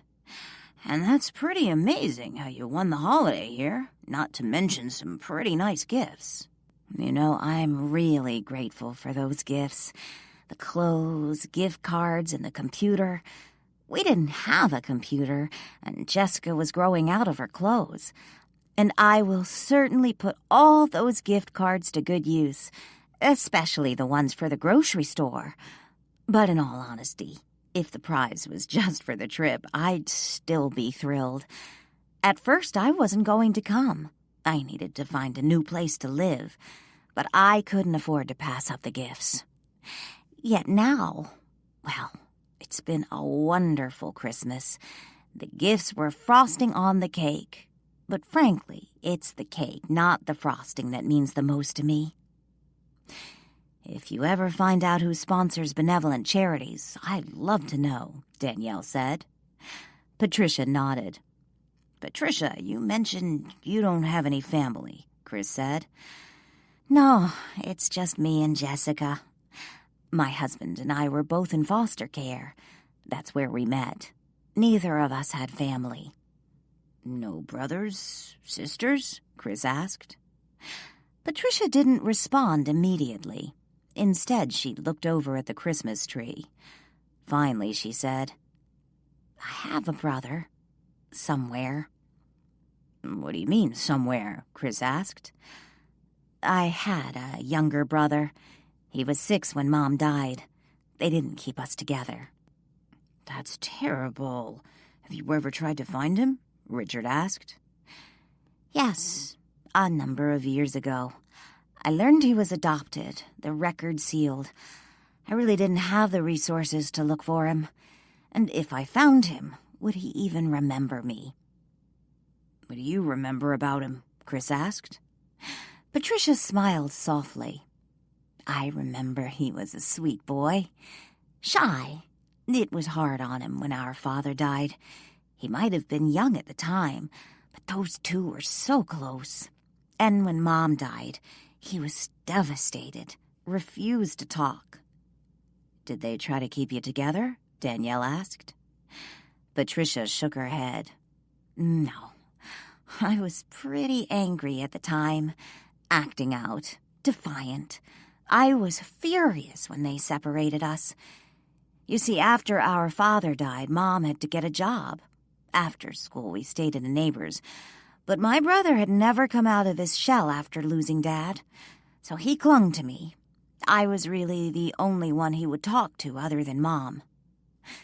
Tears filled Patricia's eyes.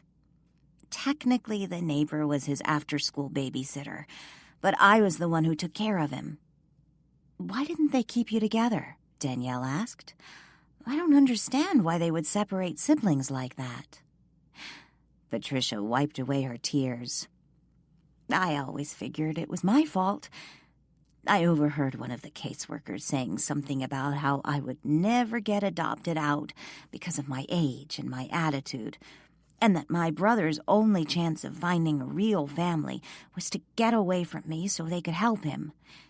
I guess they figured I was my brother's problem, not the fact he had lost both his parents in a relatively short time. It wasn't your fault, Anna fumed. Those idiot caseworkers. You were a good, loving sister who was just a child and needed help. I agree with Anna, Richard said. What was your brother's name? Danielle asked. Robert James, but we called him Bobby. Patricia glanced back to the Christmas tree. And yesterday was his birthday. Mom called him her Christmas baby. Chapter 23. The flashes of lightning outside the bedroom window did not wake Danielle, but the rumble of thunder that followed did. Sitting up in her bed, she sleepily rubbed her eyes and looked toward the window. She saw Walt lounging leisurely on her sofa. Yawning, she asked, "How long have you been there?" An unlit cigar appeared in Walt's right hand. He fidgeted with it a moment before it disappeared. "Not long." Danielle yawned again and stretched, making no effort to get out of bed. Just as she turned to look at the time on the alarm clock, its radio started blaring jazz music. Good grief! Danielle leaned over and slammed her hand against the off button. Jazz music first thing in the morning is not happening. Who turned my channel? When she glanced at Walt, she had her answer. I knew it was a bad idea to put my old clock radio on the nightstand. Walt shrugged. Joanne got here a few minutes ago. Danielle leaned back on her pillows. She's probably starting breakfast. I guess I should get up. I think you cooked enough yesterday. Why don't you rest and let her take care of it? If you thought I should sleep in, why did you have my alarm clock blaring jazz this early? Sorry, I didn't realize I had actually set the alarm. Another clap of thunder shook the room. Both Danielle and Walt looked briefly to the window. Has it been storming all night? Danielle asked. Yes, I don't remember the last time we had a storm quite like this. Where did you spend last night? In the parlor, since you've taken away my attic. I'm sorry, Walt. I just felt sorry for Anna, and she's turned out to be a nice person. Not some crazy lady like you thought when she first showed up. I know. Walt gave Danielle a smile. You were right. It is Christmas. People shouldn't be alone at Christmas. Well, technically, it's the day after Christmas, Danielle grinned. No, Christmas doesn't officially end until January 5th, Walt reminded her. True, the 12 days of Christmas. I wanted to thank you again for the Christmas gifts. The book's extraordinary, and I enjoyed the other gift, too. Enjoyed? Does that mean you've been watching Netflix? Yes, I spent most of the evening watching television. Oh, I just hope none of the guests heard you. Walt shook his head. No, I had Max stand guard in the hallway. If anyone had started down the stairs, or had Chris opened his bedroom door, Max would let me know. Lucky someone didn't trip on Max in the hall. No one came downstairs, and Chris only came out of the room once during the night. Did he come into the parlor? See the television on? No. Walt shook his head. I assume he went into the kitchen to get something to drink. He didn't walk in the direction of the parlor. That's good. Danielle let out a sigh and then said, I think Marlow House's first B&B Christmas holiday has gone well so far, don't you? Extremely well. Your guests certainly seem to be enjoying themselves. Yes, but I thought that was so sad when Patricia told us last night about her brother. Do you think Richard is right? She might be able to use Facebook to find him? It's a shot. I know other people have found missing family members and friends by making posts to share. Now that she has a computer, she'll be able to search if that's what she wants to do. You don't think she wants to find him? Walt asked. Not that exactly. I just sort of got the feeling she's accepted the fact he's gone from her life. Oh, and another thing. Has nothing to do with Patricia's brother, but I just thought of it when you mentioned Richard. Remember how Morris was quizzing me about Anna and Richard? He was also asking Richard about Anna, Walt reminded her. Maybe Morris was onto something. What do you mean? Last night when I got up to use the bathroom, I thought I heard something, so I looked out my bedroom door, and guess who I saw coming down the stairs from the attic? Richard? Danielle nodded. What time was that? I don't know. It was late. I didn't think to check the time. It was after everyone went to bed. Interesting. Danielle tossed her blanket and top sheet to the side. I guess I better get up and see if Joanne needs any help getting breakfast on. In the kitchen 20 minutes later, Danielle found Joanne shredding potatoes for hash browns. Good morning, Danielle cheerfully greeted as she poured herself a cup of coffee. Did you have a nice Christmas? Yes, I did. And thank you for the gift. I love it. It was very sweet of you. I just appreciate all you do around here. Danielle sipped her coffee and took a seat at the kitchen table. Joanne glanced around the room. I have to say I'm impressed with how everything looks this morning. I would have never have guessed you prepared a Christmas dinner in here last night. I thought you were going to leave me the dishes to clean up this morning. When Lily and I started to clear away the dishes, everyone just pitched in. It felt a little like I was back home, when everyone would help clean up. Even the men? Joanne chuckled. In our family, they fell asleep on the floor couch after Christmas dinner, and the women end up in the kitchen for the rest of the evening. Of course, I don't really mind that. Gives us all a time to visit without the men underfoot. Danielle shrugged. My dad was pretty good about helping in the kitchen. So was my Uncle Carl. Last night, Chris ended up washing all the pots and pans while I dried and put them away. When Danielle walked back into the hallway 20 minutes later, she found Lily hurrying to the front door. Morning, Lily. You certainly aren't going outside in this weather. Danielle followed Lily. Hardly. Ian just called. He and Kelly are coming over in a few minutes, and I promised to have the front door unlocked so they don't have to stand in the rain and wait for someone to answer the door. He has a key, Danielle reminded her. I don't think he wants to be fumbling around with a lock in this weather. Lily unlocked the front door. I guess I don't blame them. Hey, guess who I saw sneaking down from the attic last night? Lily smirked. Danielle grinned. Richard? Lily laughed. No, not Richard. That's funny. Why funny? I can't see Richard and Anna together. Of course, I really can't see Chris and Anna together either. Danielle frowned. Chris and Anna? Yeah, that's who I saw sneaking down from the attic last night. Chris. Chris? What time? Lily shrugged and shook her head. I don't know. It was late. After everyone went to bed. I didn't check the time. I don't think he saw me. That's really weird. I agree. Chris and Anna. Who would have thunk it?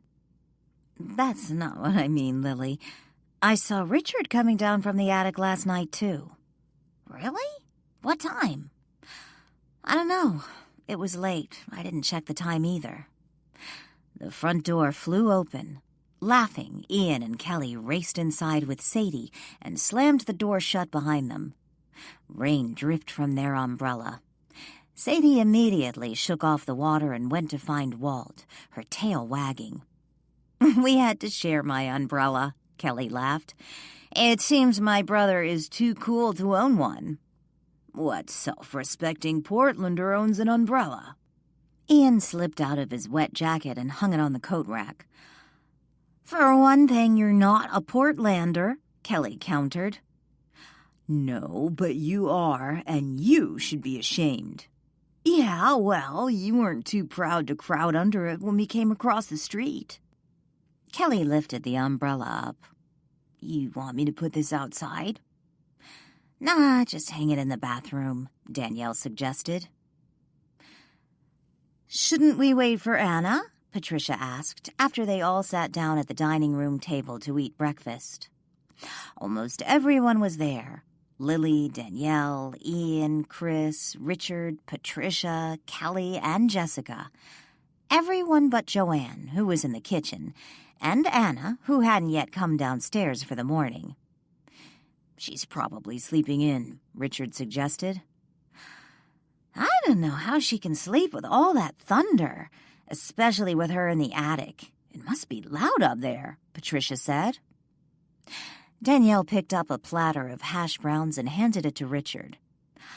I think we should go ahead and eat before this gets cold. She'll come down when she's ready. Anna did not come down for breakfast. Lunchtime approached, and still she had not joined the group. No longer in the dining room, they gathered in the room with the Christmas tree. Ian, Lily, Kelly, and Patricia played Mexican train at the small table in the room, while Danielle and Chris chatted. Richard sat on the floor with Jessica playing Go Fish. Walt lounged on a chair in the corner, Sadie by his feet, while Max lurked under the branches of the Christmas tree, periodically batting at a hanging ornament. Danielle stood up from her place on the sofa.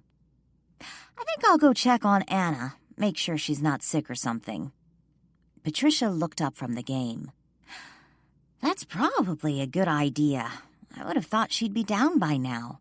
It's almost 11. When I was younger, I could sleep until noon. Of course, that was after being up all night, Lily said with a chuckle.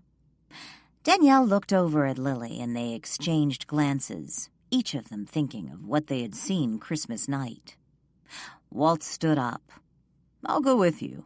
I'd like to see what she's done to my attic. I'm sure your attic is just fine, Danielle said after they left the living room and started up the stairs. But there is something funny. Remember how I told you I saw Richard coming out of Anna's room late last night? Yes. Apparently, when Lily got up last night to use the bathroom, she saw Chris coming down the stairs from the attic. Walt arched his brows. Really? Danielle nodded. I don't know why they were up there, but I don't think there's anything, well, romantic going on. I never noticed her flirting with either of them. She didn't seem interested in them that way. You can tell when a woman is interested? I think so. What about the men? Walt asked. Maybe they were returning downstairs after being rejected. You think they went up there for some late-night booty call? Not really sure what a booty call is, but perhaps they were pursuing her. I certainly never noticed anything going on between them. Walt shrugged. She is an attractive young woman, a little pushy in my opinion, but good-looking. Although, by the way Chris has been behaving, I thought his interests lie elsewhere. They reached the second-floor landing. Still holding on to the handrail, Danielle paused a moment and looked at Walt. Interested? In who? You, of course. Danielle perked up. Really? Walt scowled. Are you seriously interested in Chris after he's been lurking around in the attic with Anna? Danielle continued to the attic stairwell. Who said I was interested? Oh, please. Walt rolled his eyes. Maybe Anna hasn't been flirting with Richard and Chris, but you certainly have. Danielle stopped and looked at Walt. I have not been flirting with Richard. Walt arched his brows again. And Chris? Danielle shrugged. Well, maybe a little. But you're right, if he has something going on with Anna, I'm not really interested. I don't need that kind of drama in my life. Or that kind of man. True. Now on the stairs leading to the attic, Danielle paused again and looked at Walt. With a mischievous grin, she added, But that doesn't mean I still can't look. Walt let out a sigh and shook his head. Danielle laughed and started back up the attic stairs, Walt by her side. When they reached the attic door, Danielle started to knock, but noticed the door was not shut all the way. Anna? Danielle called out. When there was no answer, she knocked on the door and called out Anna's name again. Anna, are you all right? Anna? There was no sound inside the room. She pushed the door open and called out again. Anna, it's Danielle. We were worried. Danielle stepped into the attic. There was no Anna. She glanced around. She's not in here, Walt said, walking into the room. She must be in the bathroom. Danielle, if you're talking about the bathroom on the second floor, the door was wide open when we walked by. No one was in it. Then I guess she must have gone downstairs and we missed her. She's probably in the kitchen with Joanne getting something to eat. Is that blood? Walt asked. Blood? Danielle walked over to where Walt stood and looked down at the small white throw rug on the floor. Danielle frowned. It sure looks like blood. Chapter 24. Joanne, have you seen Anna? Danielle asked when she walked into the kitchen a few minutes later. Joanne looked up from the sink full of dirty pots and pans. Anna? No, I haven't seen her all morning. She has to be around here someplace, Danielle mumbled as she left the kitchen and headed for the library. When she finally returned to the living room, there was still no sign of Anna. Is Anna feeling okay? Patricia asked when Danielle walked into the room. Danielle frowned. She hasn't been in here? Lily turned to face Danielle. No, we thought you were going to the attic to check on her. I did. She wasn't in the attic. I figured she was probably in the bathroom, but she wasn't in there either.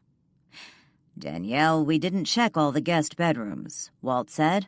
I'm going to see if she's in someone's room. Walt disappeared. When she wasn't upstairs, I figured she probably came down to the kitchen for something to eat. I must have missed her, but Joanne hasn't seen her either, and I looked in all the other rooms on the bottom floor. She glanced at Chris. Except for the room Chris is staying in, but I don't think she's in there. She isn't, Walt said, as he appeared a moment later. She's in none of the bedrooms. I even checked the basement. She's not in the house. You don't think she left, do you? I thought she was staying for another week, Patricia asked. Her suitcase is sitting on the bed, but she doesn't seem to be in the house. Richard stood up. I can't believe she'd go out in this weather. Anna didn't leave, did she? Jessica asked. We don't know, honey, Patricia said. She has to be here somewhere, Ian insisted. I agree with Richard. She wouldn't go out in this weather. And if her suitcase is still sitting on the bed, then I doubt she left. I need to use the bathroom, Danielle said abruptly, looking at Walt. I'll be right back. Did you want to talk to me? Walt asked. Chris watched as Danielle gave a silent nod and turned toward the door. Walt followed her out of the room.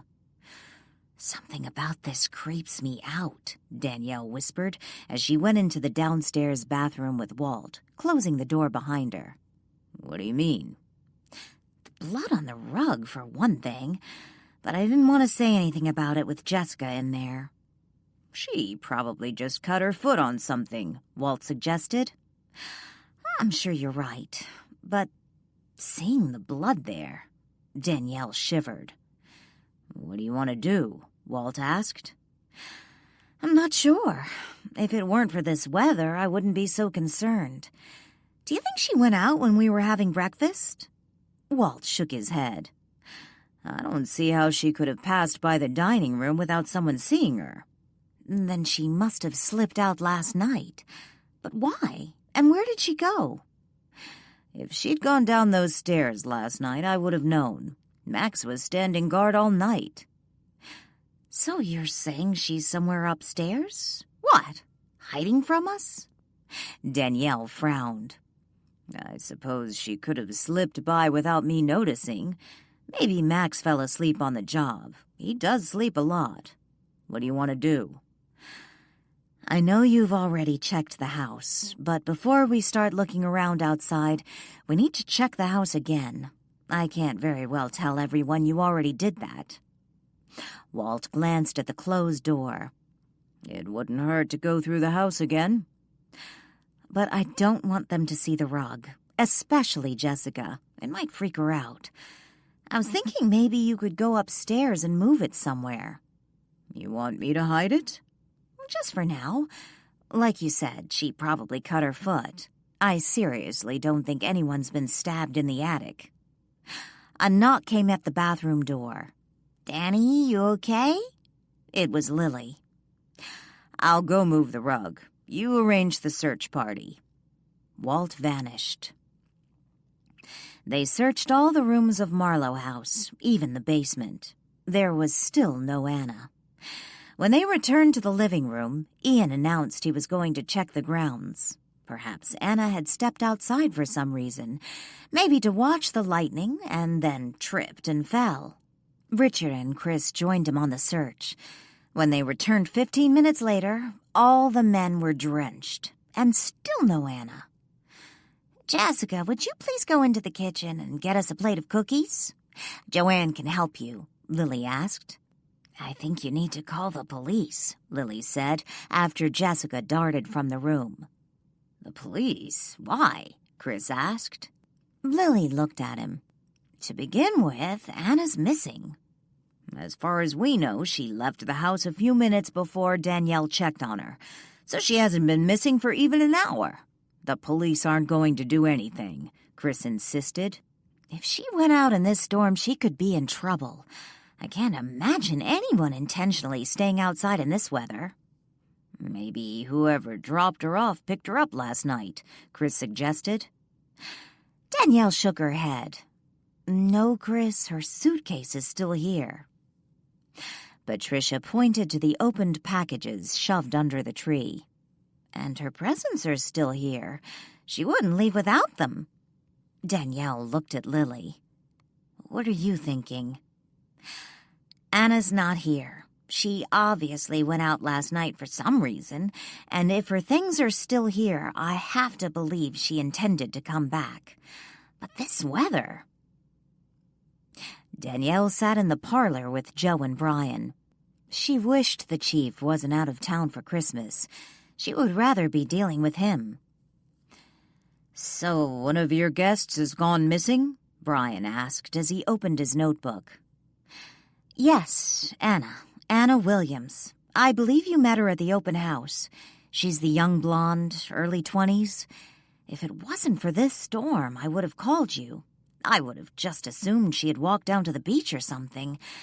But she's been missing all morning, and if she's out there somewhere, hurt in this weather... Why would someone want to hurt Anna? Brian asked. Joe held a stainless steel travel mug in one hand. Waiting for Danielle's reply, he took a sip of his now cold coffee. I'm not saying anyone hurt her, Danielle said impatiently. I just meant if she took a walk down to the beach and maybe tripped, sprained her ankle, got stuck in the storm, something like that. What do you know about Anna? Brian asked. Is she someone who likes to walk around in thunderstorms? I really don't know her that well. She checked in on Saturday.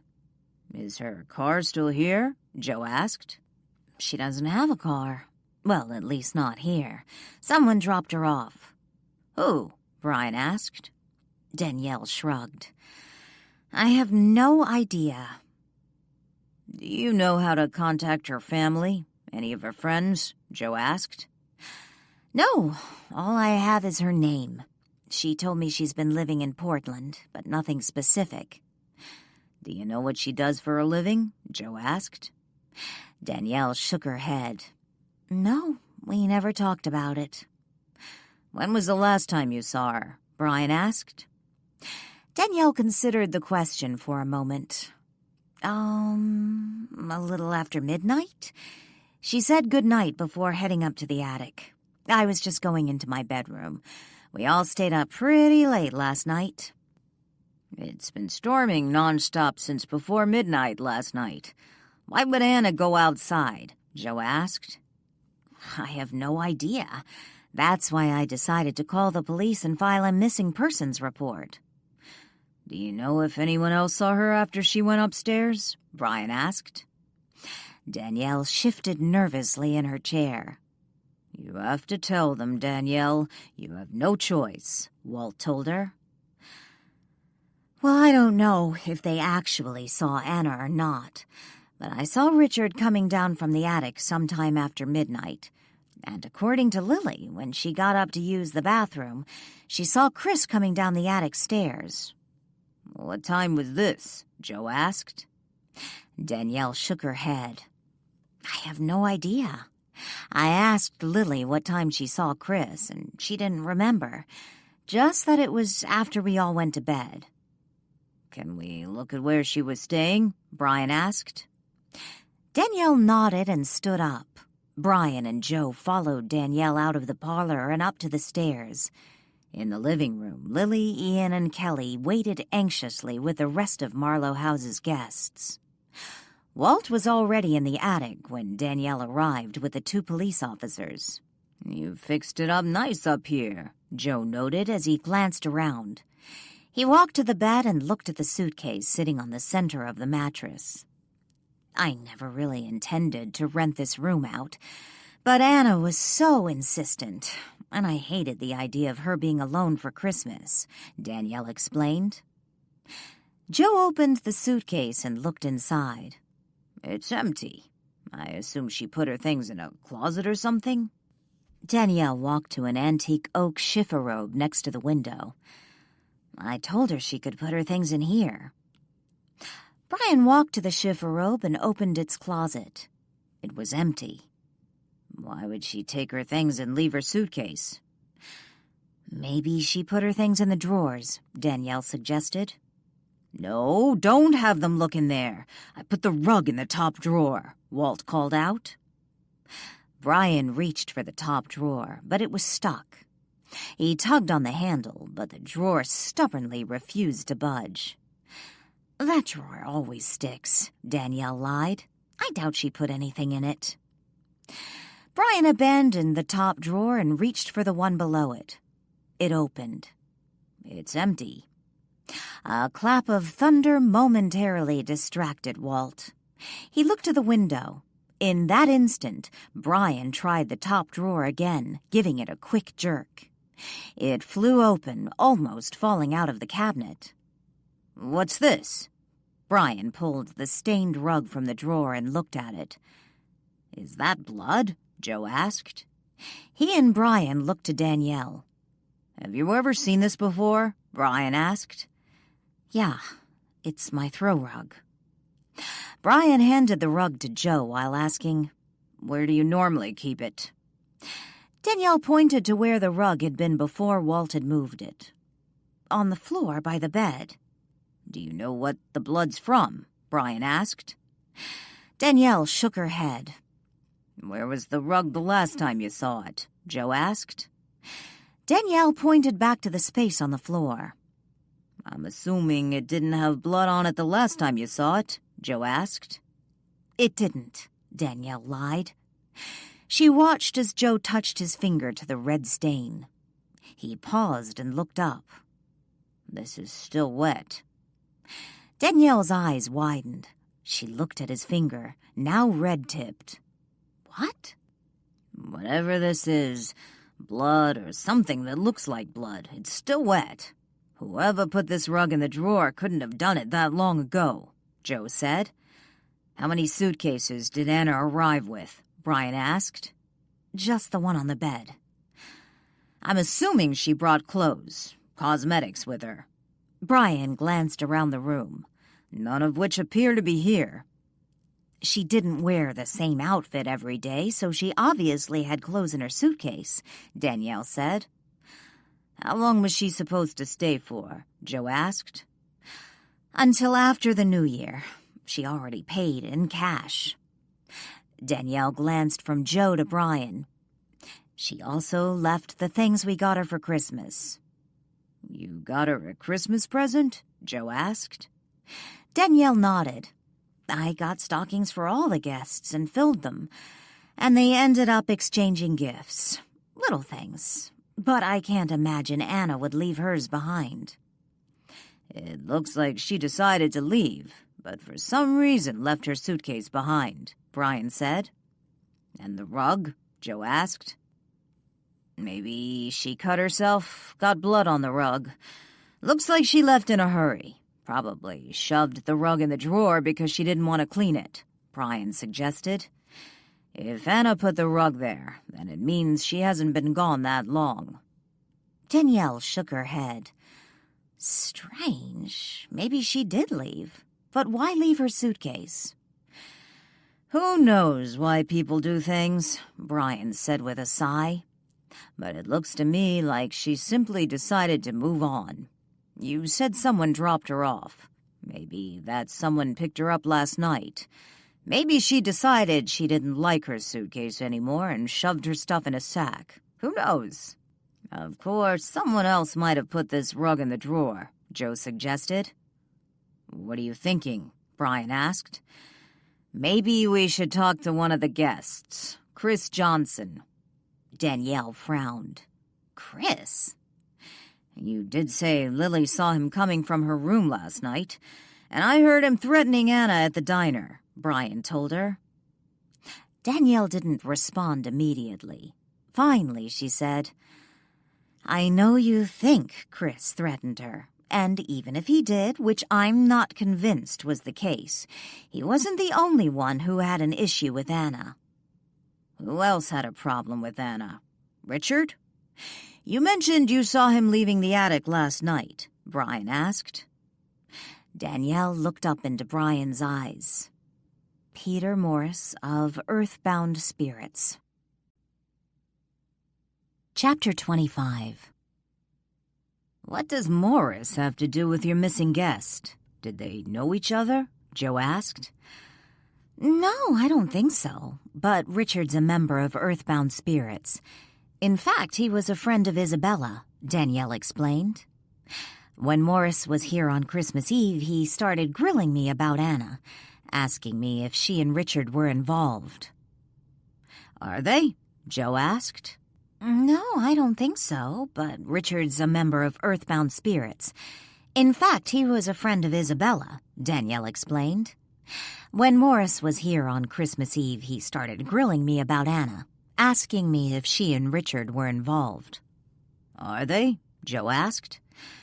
Aside from seeing him come down from the attic last night, I never noticed anything between them. Between any of the guests, in fact, other than friendship. But you need to understand, Earthbound Spirits preys on people like Isabella and Richard. Vulnerable, young, wealthy, people who have no family. Like you? Joe said, his expression somber. Narrowing her eyes, Danielle glared at Joe.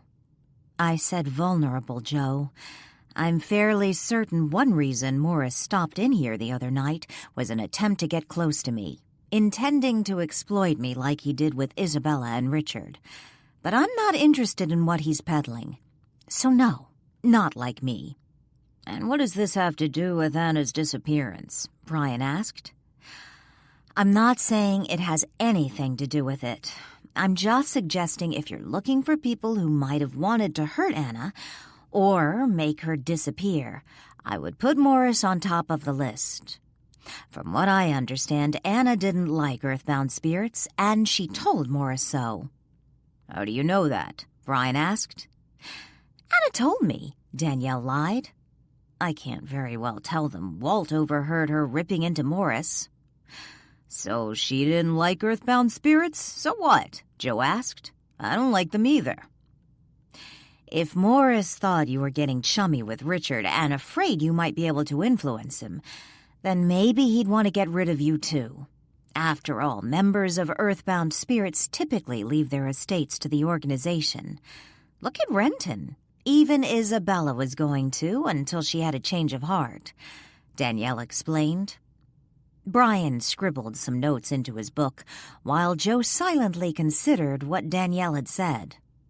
When Brian finished writing, he said, "The fact is, there's really no sign of foul play here. Chances are Anna decided it was time to move on. Who knows? Maybe she's the type who enjoys drama. What woman doesn't?" Danielle arched her brows. Drama? You know, the attention, the mystery. Brian closed his notebook. He glanced down at the rug. As for the blood, maybe she cut herself. But we can't really go accusing earthbound spirits of anything based solely on the fact she didn't like them. I never implied anything nefarious happened, Danielle said with annoyance. I simply wanted you to be aware she had basically vanished, in case some unidentified woman shows up in the hospital or something. I'm worried about her. If something nefarious happened to her, I'd be more apt to look at your Chris Johnson, Brian told her. I don't care what anyone says, he was threatening her, and he's staying at Marlow House, not Morris. Joe glanced down at the stained rug. Would you mind if I took it? Danielle shrugged. I guess it's okay. While we're here, we should probably talk to your guests. Maybe we can figure out where Anna went, Joe said. Brian's probably right, but we might as well talk to everyone while we're here. Okay. Danielle glanced over to Walt and then looked back at Joe and Brian. They're probably still in the living room. You want to talk to them there? Joe shook his head. I'd rather we talk to them individually. One of them may have seen something they'd feel uncomfortable talking about around the others. Can we do it in the parlor? Brian and Joe talked to Lily first. Other than verifying Danielle's story about seeing Chris coming down the attic stairs, she provided no other clues to help them determine where Anna might have gone. They then spoke to Jessica, followed by Ian and then Kelly. None of the three were able to shed any new light on where the missing woman could be. While Brian and Joe questioned each person, Walt sat on the edge of the parlor desk, watching and listening. After Kelly left the room, it was Patricia's turn. She took a seat on the sofa and faced Joe and Brian. Danielle's concerned something may have happened to Anna. If she went outside for some reason in this storm, she could have gotten hurt and needs help, Joe explained. Or maybe whoever dropped her off picked her up last night and she went home. How can I help? Patricia asked. If we knew a little more about Anna, we could call her family or one of her friends.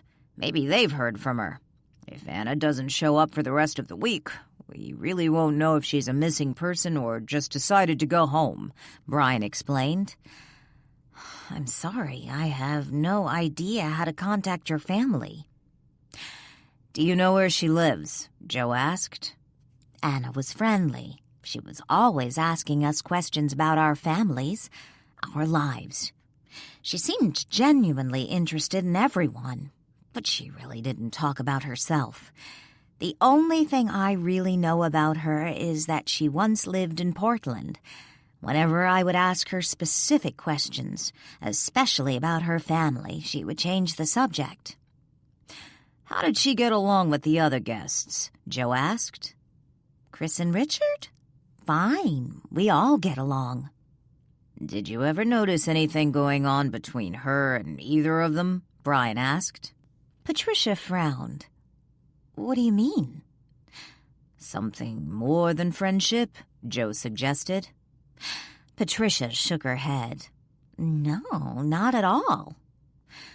So she treated them the same, didn't seem to prefer one over the other? Brian asked. Patricia considered the question a moment before answering. It isn't that she shows a preference for one over the other. She just treats them differently. In what way? Joe asked. Anna's much younger than I am.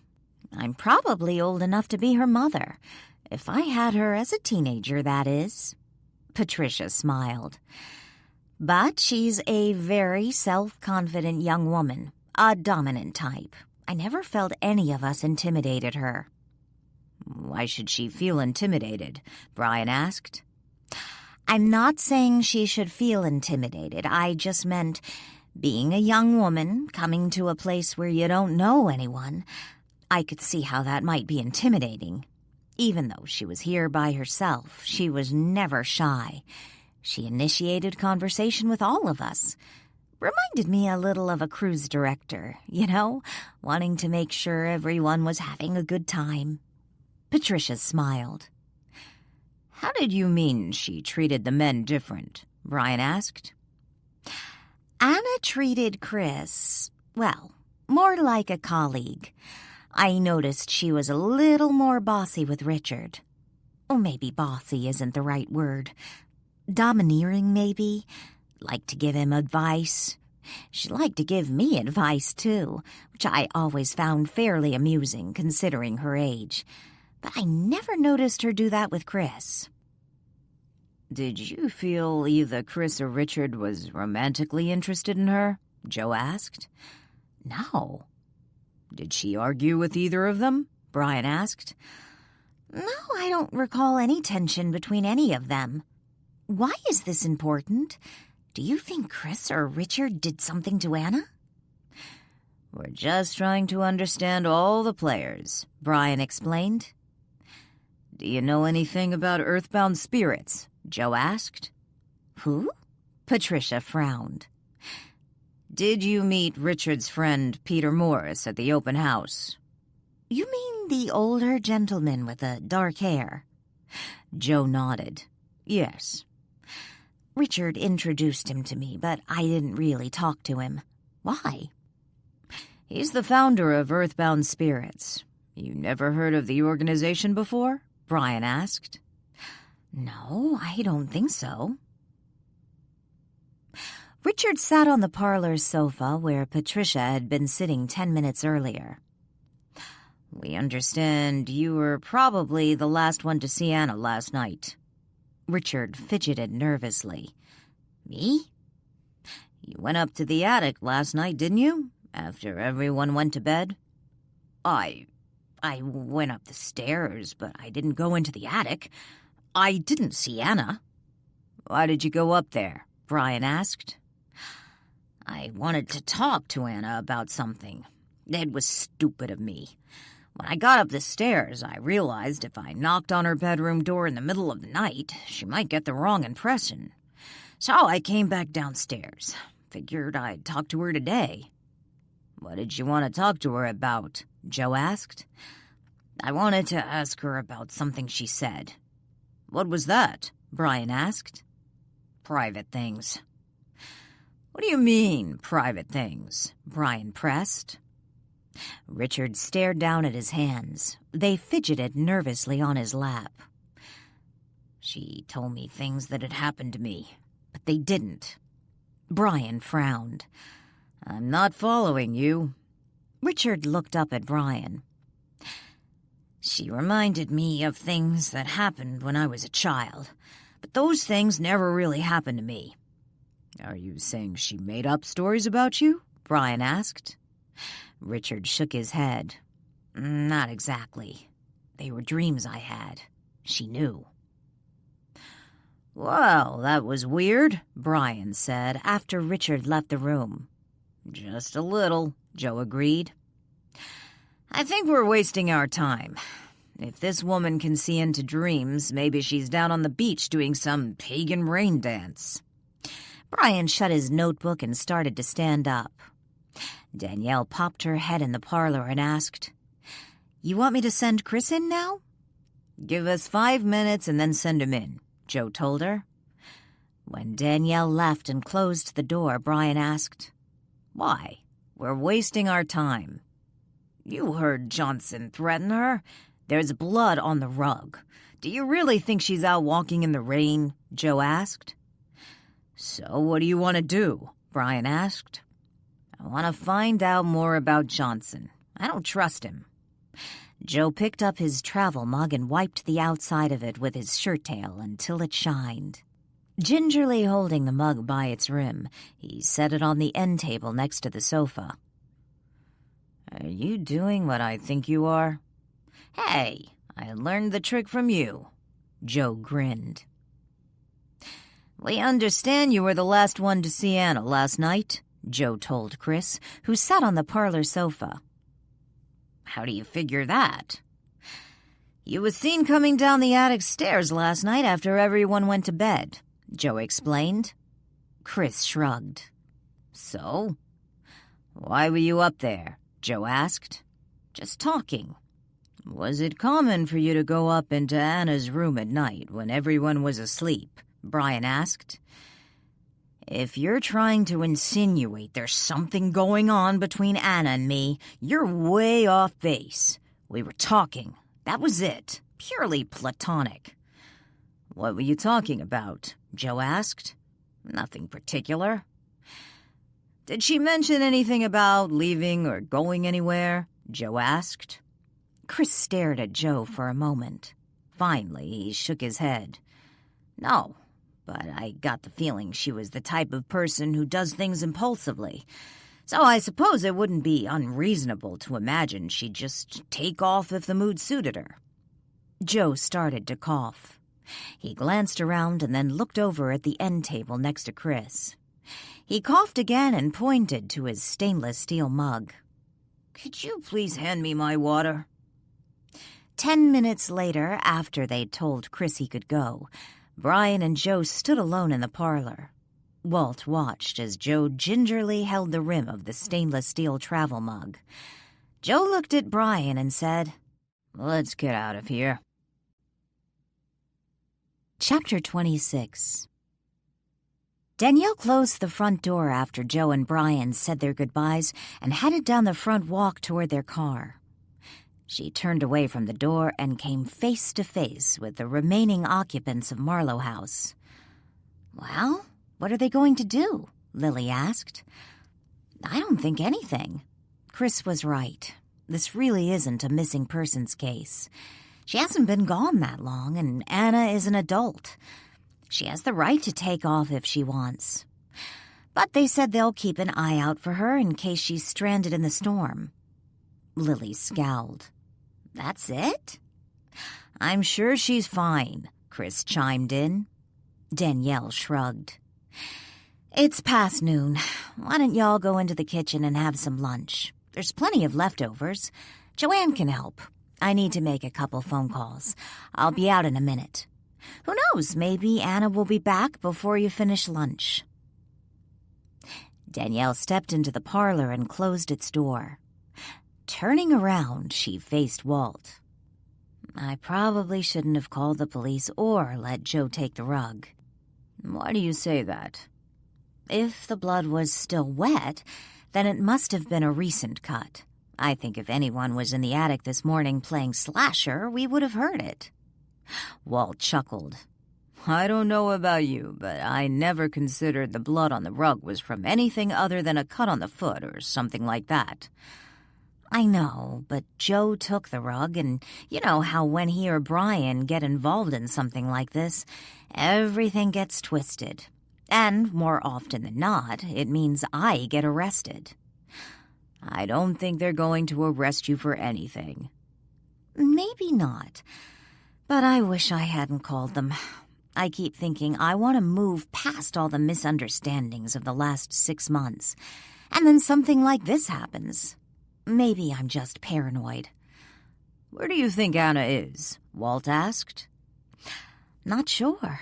Maybe she did just leave and for some reason didn't take her suitcase with her." I'm assuming the blood on the rug is hers, so she must have left sometime this morning, since it's still wet. Probably when we were all in the dining room eating breakfast. I still don't see how she could have gone by the dining room without being seen. Did you hear anything interesting? I saw something interesting. Walt waved his hand, and a lit cigar appeared. He took a puff, exhaled, and then proceeded to tell Danielle about Joe's unusual treatment of his stainless steel drinking cup. Brian walked into Joe's office late that afternoon and found Joe sitting at his desk, staring at his computer monitor. "Anything interesting?" Brian asked, taking a seat at one of the two chairs in front of Joe's desk. "Did you just get back?" Joe asked. "Yeah, I dropped by Marlow House again. Curious to see if the missing guest showed up." Joe looked up from his computer and stared across the desk at Brian. "Did she?" Brian leaned back in the chair. Stretching, he crossed his ankles. "No. When I got to Marlow House, the only one there was Joanne and Jessica. Joanne told me that when it stopped raining, they all took off to go look for Anna. They hadn't gotten back yet." Joe leaned forward, resting his elbows on the desk. "In answer to your question, did I find anything interesting? Yes. It seems Chris Johnson is not Chris Johnson." Brian sat up straight and leaned forward. "Really? Who is he? Does he have a record? Outstanding warrants?" "His real name is Chris Glendon. No outstanding warrants. The only prior was disorderly conduct when he was in college. Charges were dropped. Aside from that, nothing. Not even a single traffic violation." "So why is he going by a fake name?" "I tried to find something on Anna Williams, see if there was some connection between her and Glendon. I couldn't find anything on her, so I decided to look at the other guests. Started with Winston, because he was also seen coming down from the attic last night. That's when I found a connection." "Between Winston and Williams?" Joe shook his head. "No, between Winston and Glendon." He then went on to explain the connection between the two men. "Do you think this has anything to do with Williams' disappearance?" Brian asked after he heard all that Joe had learned. Joe shrugged. "I don't know. But both men were seen coming down from her room late last night after everyone went to bed. Danielle told us about Morris's concerns regarding Williams and Winston. Maybe he was onto something, and those two were getting closer than casual friends. Then you overheard the conversation between Glendon and Williams. Were they ex-lovers? Is this some love triangle gone bad?" "Even with this connection, we don't really have anything. Hell, we don't even know if Anna Williams is Anna Williams. Maybe she's like Glendon and using an alias." Joe stood up. "Let's grab something to eat and then head back over to Marlow House. Hopefully they'll be back from their walk. Who knows? Maybe Anna will be with them." "What do you want to do?" Brian stood up. "I'm going to let them know what I found out." "Them?" "Yes. I want to see what sort of excuse Glendon comes up with for using an alias. I'm curious to see how Winston will react. And if nothing else, I want Danielle to know who's staying under her roof." By the time Brian and Joe returned to Marlow House, it was already dark outside, and it had started to rain again. They found everyone in the living room except for Jessica, who was in the parlor with Sadie and Max, watching a Disney movie. Danielle answered the door and led Brian and Joe into the living room. A fire blazed in the massive stone hearth. The room's only other illumination came from the Christmas tree's flickering lights and several flameless candles strategically placed around the room. The moment the officers entered the living room, Lily stood up and asked, "Did you find out anything?" "No, not about Anna," Joe said as he fiddled with the baseball cap in his hand. "But after I returned to the station and looked into a few things, I discovered one of you was not exactly truthful. and I was hoping that person could offer some explanation." "What are you talking about?" Danielle asked. Joe looked at Chris. "Chris, I think you have a few things to explain. This has to be about the fingerprints Joe lifted from Chris." Walt spoke up from the corner. Both Danielle and Chris briefly glanced Walt's way. Chris took a deep breath and smiled at Joe. Leaning back in the chair, he studied the sergeant. "I can't imagine what you're talking about, unless it's the fact I prefer to be called by my mother's maiden name than my father's surname. But that's not a crime, so I'm not sure what the problem is." "Your name is not Chris Johnson?" Lily asked. "Technically speaking, my first name is Christopher, but I go by the nickname Chris, so I suppose you could say I also use a nickname for my surname." "Why?" Lily asked. "I know why Ian uses two names, but why do you?" "I'd like to hear the answer to that question," Joe said. Chris glared at Joe. "Frankly, it really is none of your business. Mr. Winston, do you know what Chris Johnson's real name is?" Brian asked. Richard shook his head. "No, why should I?" "It's Glandon." "Glandon?" Richard repeated. "His parents were Heath and Margaret Glandon," Joe explained. It took a moment for the names to register with Richard. When it finally did, his eyes widened and he turned and stared at Chris. "Your parents, they were killed in the same boating accident as my parents." Chris nodded the affirmative. "Oh my God, that's horrible!" Patricia cried out. "Does this mean your parents were friends?" "The boat they were on belonged to their attorney, who was also the Winstons' attorney. They knew each other socially, but I wouldn't call them friends exactly," Chris explained. "Why didn't you say anything?" Richard asked. "I didn't see the point," Chris shrugged. "It's Christmas. Sharing stories and comparing notes on our parents' tragic death isn't really the best way to instill the holiday spirit." "So you two have never met before?" Patricia asked. "On a few occasions," Chris explained.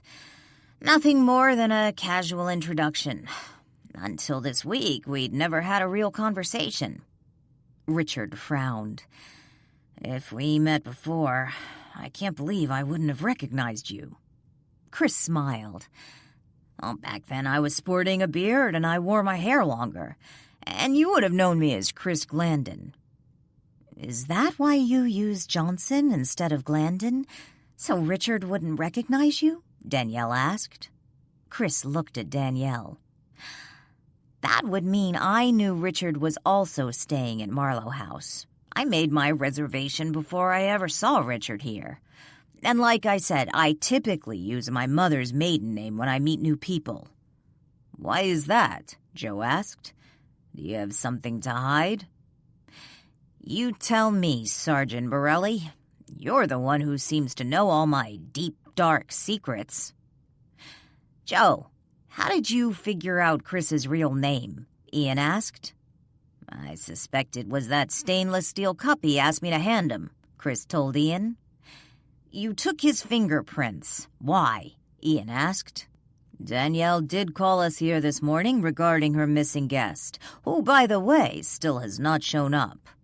Yet she left her suitcase and other belongings behind," Joe reminded them. "We're just trying to determine if there was possibly foul play. Mr. Glandon happens to be not only the last person who saw Anna before she disappeared. He threatened her life just days before the disappearance." "Threatened her life?" Patricia looked anxiously from Joe to Chris. "I didn't threaten her life, Patricia." Chris sighed. "Officer Henderson overheard a private conversation between Anna and myself and misunderstood. This was right before we left the diner in town. You were with us that day, when we went out to lunch and shopping. Did you notice any animosity between Anna and myself?" Patricia shook her head. No, not at all. And from what I understand, the suitcase is empty, Chris continued. Maybe there's something wrong with it. Did you check it? Maybe it has a broken latch. The handle is loose. Maybe it has a funny smell. If she decided she was ready to leave and felt something was wrong with the suitcase, maybe she used a sack. I'm sure she could have found one in the kitchen easy enough. As for the gifts she left behind, perhaps she simply forgot them.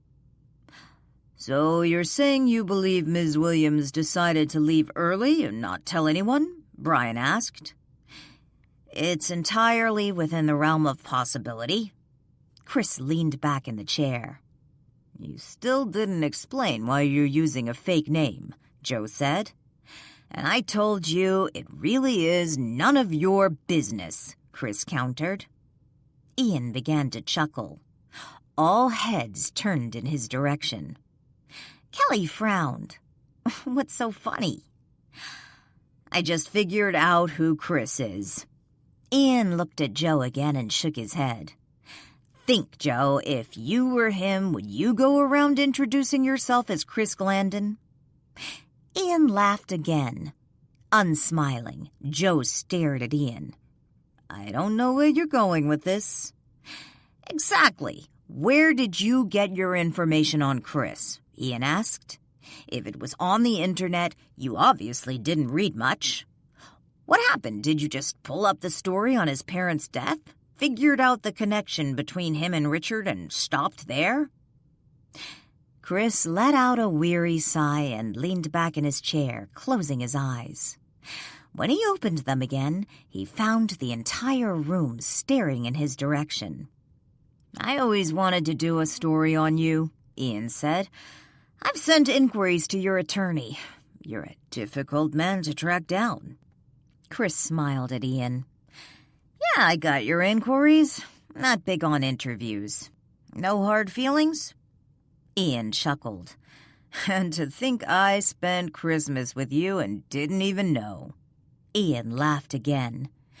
Kelly's eyes widened. She looked from her brother to Chris and back to her brother. Oh my God! Chris Glandon? Glandon?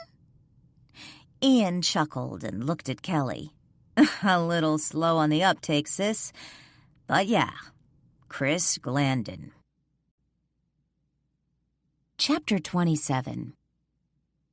They call Chris one of the most elusive, yet generous philanthropists, Ian explained.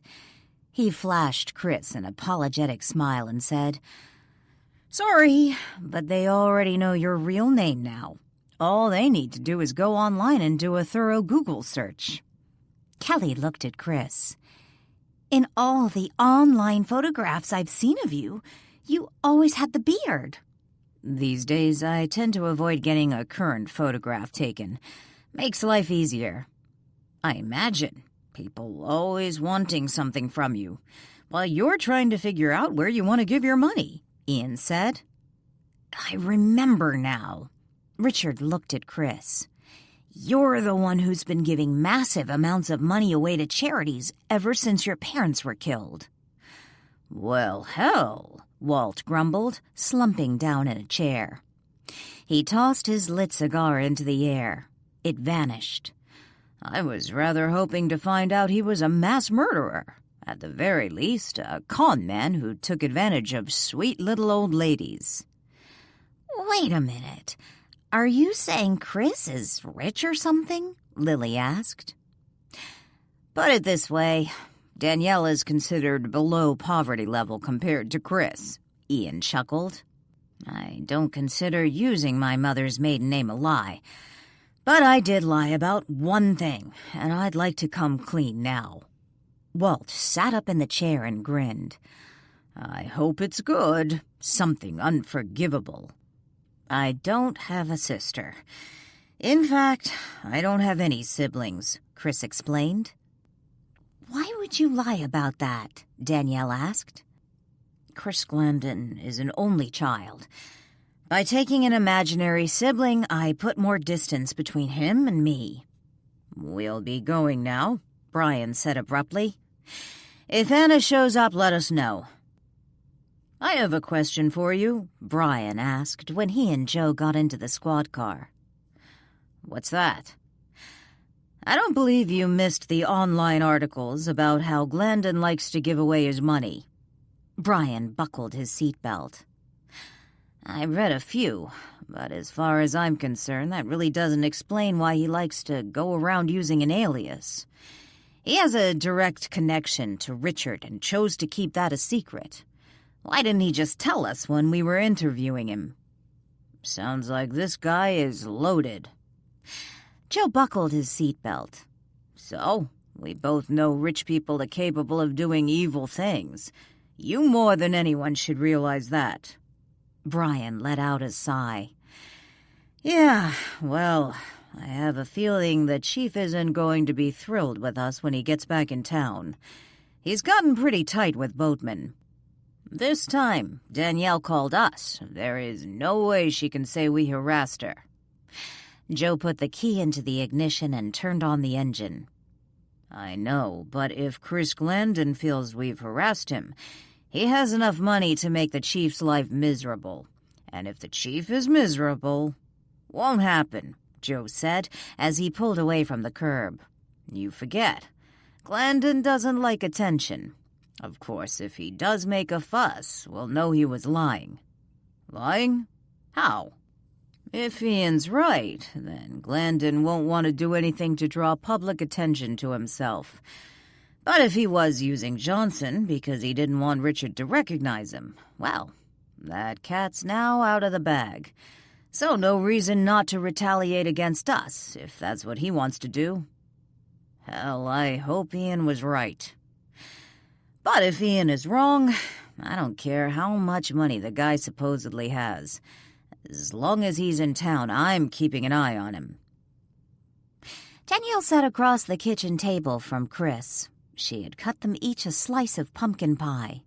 Chris had almost finished his while she toyed with her piece, breaking off tiny bites with her fork. They weren't alone. Walt sat on the chair between them. It was late, and everyone else in the house had gone to bed. "Chris, I would like you to tell me the truth about Anna." Chris looked across the table into Danielle's dark eyes. "Did you have anything to do with her disappearance?" In a clear, unwavering voice, he said, "No." "Do you know where she went?" He took a deep breath. "No." "Do you think she's coming back?" "I doubt it." "What about what Brian claimed, that you threatened her?" "I admit Officer Henderson heard something, and I suppose it sounded bad, but he misunderstood. It was a private conversation between Anna and me, and honestly, I was not threatening her. Not really. I made a joke. I suppose you might call it a private joke between me and Anna, but Henderson took it completely wrong. And even he'll admit Anna told him he misunderstood." "Did you and Anna... were you..." "Are you trying to ask me if Anna and I were in some sort of intimate relationship?" "It's really none of my business," Danielle backpedaled. "I agree, it's none of your business. I'll answer your question anyway. No, Anna and I have never been... will never be in that type of personal relationship.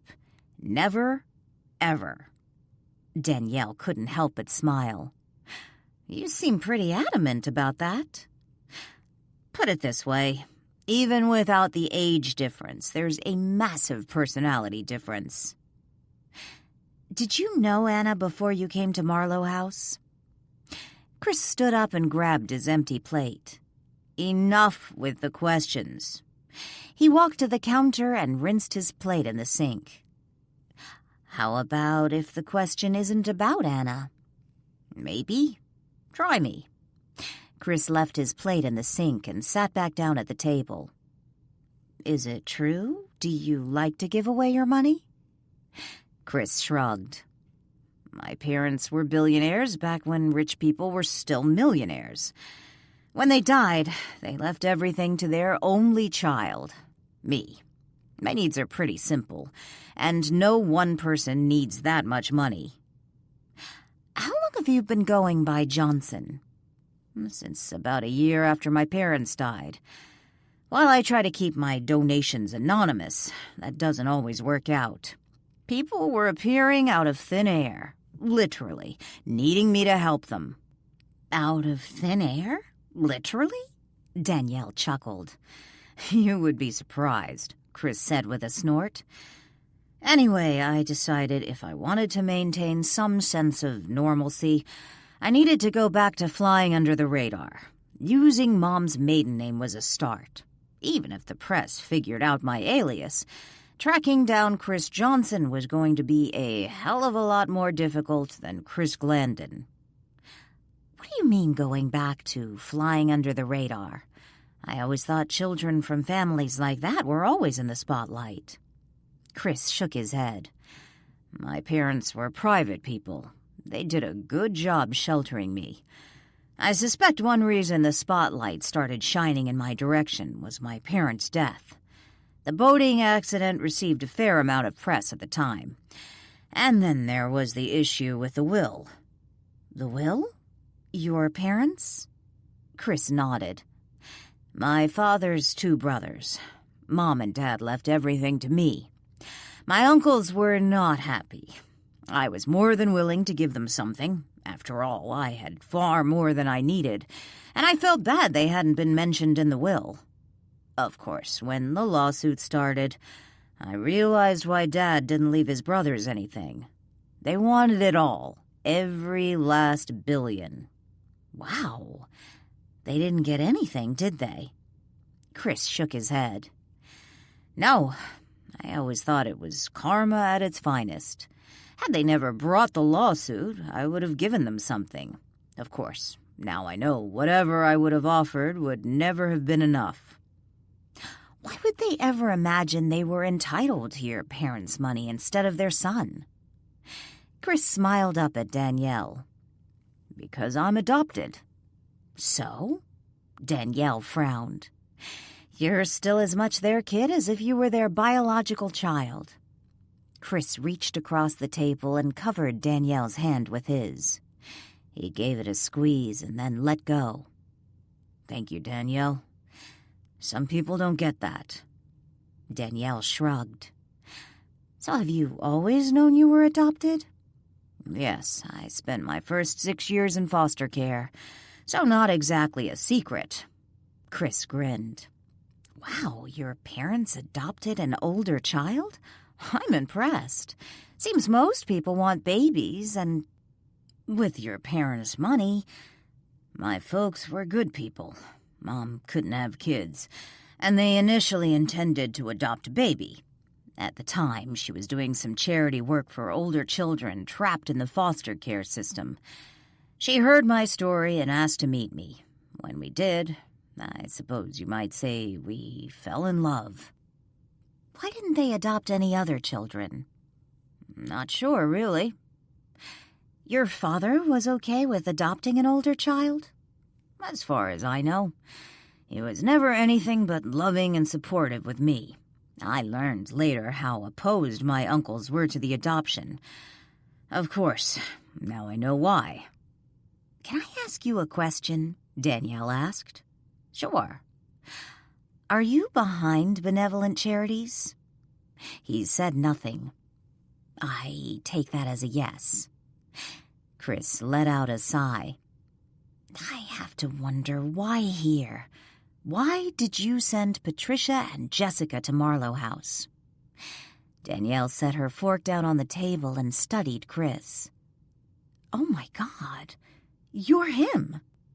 Chris stared across the table at Danielle, noting her wide-eyed expression. Him who? Patricia's brother. Chris let out a short laugh and shook his head. No, Danielle. That's why you brought Patricia here. Chris shook his head again. No, and I never said I was behind benevolent charities. You just jumped to that conclusion. Danielle studied Chris for a few more minutes. Are you sure? Is there any family resemblance between me and Patricia? Even a little? After a few moments of silently studying Chris, Danielle let out a sigh. No, not really. Okay, one last question. Why were you living on someone else's sailboat? Because he told me I could. Who told you? The guy who owned the boat, of course. Who wouldn't want to live right on the ocean in a free sailboat? Sounds like you can afford to live anywhere you want. I didn't want to live anywhere else at the time. Anyway, I understand you don't have to run this place as a B&B and cook for other people. You've got plenty of money to do something else. Danielle smiled. Touché. You got me with that one. Damn, I'm starting to like him, Walt grumbled, and then disappeared. Chapter 28. Cleve heard a crashing sound and then felt the wall shake. Instead of knocking on the office door, he barged in and found Peter standing some 6 feet from the now broken wall mirror. Shards of glittering mirror glass littered the floor. In the center of the debris sat the apparent missile, a bronze bust, its eyes staring up at the ceiling. Is everything okay? Cleve asked as he walked into the room and glanced around. Returning to his desk, Peter sat down and said, I hate Christmas. Careful not to step on the broken glass, Cleve walked over to the mess and picked up the bronze bust, setting it back on its stand. What happened? Cleve asked as he grabbed a piece of cardboard from the trash can and began pushing the pieces of mirror into a pile. I threw the damn thing, Peter snapped. With his fingertips, he massaged his temples. I can see that. Why did you throw it? What happened? Kneeling down at the pile, Cleve scooped up the debris and dumped it in the trash can. Peter leaned back in his chair and closed his eyes. It seems Emily Peterson decided to ignore my advice and accepted her sister's invitation for Christmas. The two have reconciled. Opening his eyes, Peter sat up, leaned across his desk, and picked up an already open envelope. He tossed it to the floor by Cleve. Throwing the cardboard in the trash with the broken pieces of mirror he had cleaned up, Cleve grabbed the envelope and stood up. What's this? It's a notice from Emily's attorney. The donation she promised to deliver by the 1st of the year has been canceled. Plus, her will has been changed. Her dear sister is back in, and we're out. Cleve pulled the papers from the envelope and looked at them. Taking a seat in a chair by Peter's desk, he studied the papers for a moment before tucking them back into the envelope. That was quick. It's only been 2 days since Christmas. I suspect her estranged sister had this lined up long before she begged Emily to come for Christmas. Cleve looked at the outside of the envelope again before tossing it back onto Peter's desk. Who delivered it? There's no postmark. A courier dropped it off a little while ago. I'm sorry, Peter, but I feel worse for Emily. She's taken a giant step backwards. And that donation, we needed it. Yes, we did. The money coming in from Renton's estate won't even cover half of what she'd promised. She's not a young woman, Cleve sighed. With the health issues she's been having this past year, I doubt she makes it another 2 years. And when she dies, it'll be that greedy sister of hers who inherits the $10 million, not earthbound spirits. I'm sorry. I wish I could help in some way. There's nothing we can do about that now, but I'm also worried about Richard. I haven't heard from him since I saw him on Christmas Eve. I'm afraid sending him to Marlow House was a very bad idea. Now that I think about it, I should have sent someone like you. Me? Someone who is firm in their belief, who isn't swayed by insecurities or sentimentalities. You're a true believer, Cleve, which is why you're such a treasure to earthbound spirits. Blushing, Cleve glanced down. "Thank you, sir. I'm serious. I don't know what I'd do without you." Peter abruptly stood. "Thank you." Cleve looked up at Peter and watched as he started to pace the room. "And you don't have to worry about Anna Williams influencing Richard. She's no longer a threat." Peter stopped pacing a moment and looked at Cleve. His lips curled into a satisfied smile. "So she's gone?" Cleve nodded. "Rumor has it she just up and left on Christmas night. I wonder what Richard thinks about this. Hopefully the boy won't do anything foolish and try to find her." Peter resumed his pacing. "I spoke to one of my contacts at the police department." Cleve turned around in his seat so he could watch Peter. Hands on his hips, Peter paused again and faced Cleve. "Police? Why are they involved? Certainly they have no reason to suspect foul play." "Apparently Danielle Boatman called them because Anna left a week early without telling anyone. She had already paid for her room. But for now, the police aren't considering this a missing person." "Why would they?" Peter punctuated his point with a wave of his hand. "Anna Williams is an adult. She's free to come and go as she wishes. They found blood in her room." Peter frowned. "Blood? Where?" "Fresh blood. It was on a rug they found shoved into a cabinet in her room. From what I was told, they probably won't test it since they don't suspect foul play." Peter returned to his office chair. The two men sat in silence for several moments. "Even with Anna gone, I don't feel good about this," Peter said. "I told you she won't be a problem. But Richard hasn't called. While he's made Earthbound Spirits his beneficiary, he still hasn't come forward with a significant donation. I feel we could lose him at any time. What do you want to do?" "I think perhaps it's time to call him home before he lets the truth slip away." "Isn't there some other way?" Cleve pleaded. "It's for his own good. You know that. Give me a couple hours. Time to find out what's going on with Richard. See if he's straying from the truth. Please." "Fine. You have until tomorrow morning. But if you discover he's wavering, even the smallest amount, call him home. You want me to do it?" "I trust you above anyone else, Cleve. You've never shirked your duties before. If it must be done, do it." Patricia sat across from Richard in a booth at the Pier Cafe. He stared into his cup of coffee, absently stirring it with a spoon. Richard shook his head and let out a weary sigh. "I can't understand why Anna would just leave like that. She didn't say anything to any of us." "It's weird. I just hope everything is okay with her." "I wish I had knocked on her door that night." Richard removed his spoon and set it on the table. "Maybe she would have said something to me about leaving." "What do you mean?" Richard looked up into Patricia's eyes. "Christmas night, she said some things to me that, well, were strange. I kept thinking about what she said, couldn't sleep. So I decided to ask her about them.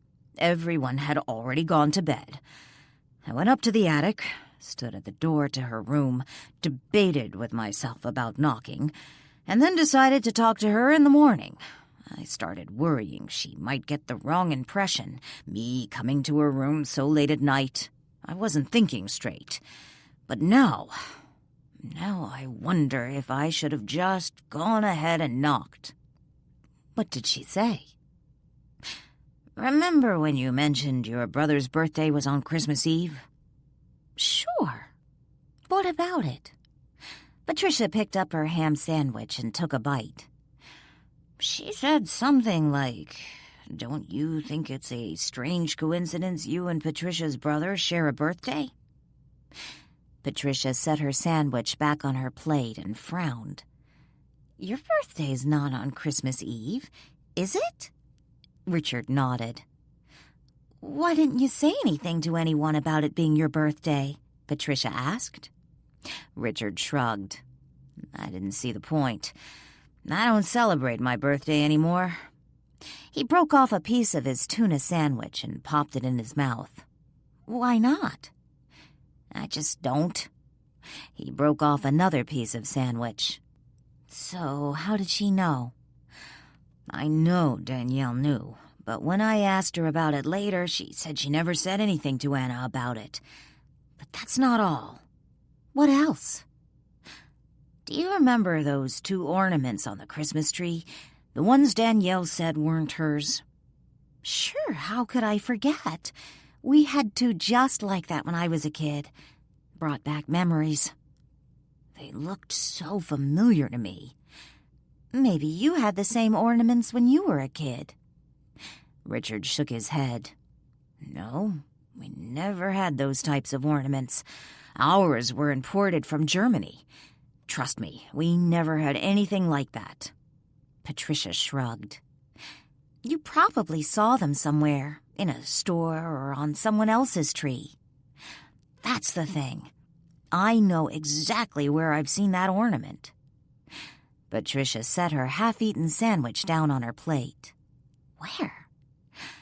A recurring dream I've had all my life. Patricia frowned. A dream? Yes. In the dream, I'm a small boy and I'm sitting on a man's shoulder. In the dream, he's my father, but he looks nothing like my real father. He's lifting me up to a Christmas tree so I can hang the ornament. And what does it have to do with Anna? After Christmas dinner, Anna and I returned to the living room.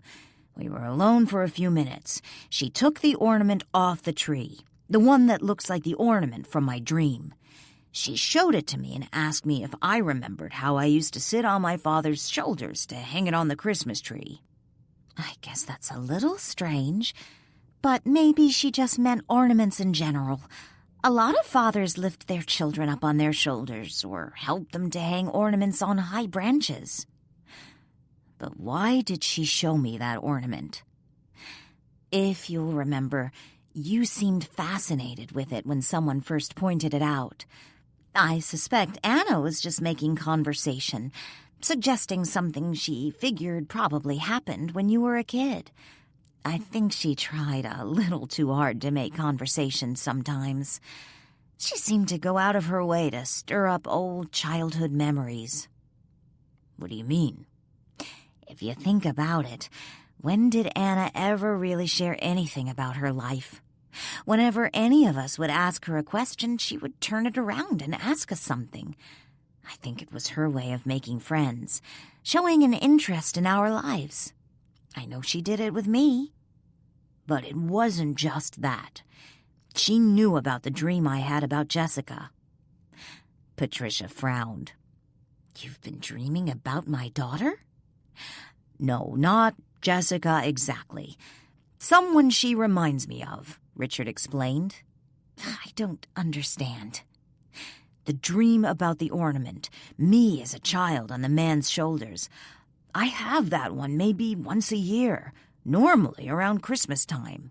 I had it a few weeks before I came here, but I have another recurring dream. This one I have maybe 3 or 4 times a year. I've had it for as long as I can remember. When I was younger, I had it more frequently. What was it about? I'm a small child in the dream, and I'm holding the hand of a little girl. She's helping me. I feel safe. And she looks just like Jessica, except she's blonde. When I first saw Jessica, I knew there was something familiar about her. Of course, she has jet black hair and brown eyes, and the little girl in my dreams is a fair blonde with blue eyes. It didn't dawn on me why Jessica looked so familiar, that she resembled the girl in my dreams, until Anna mentioned it. You told Anna about your dream?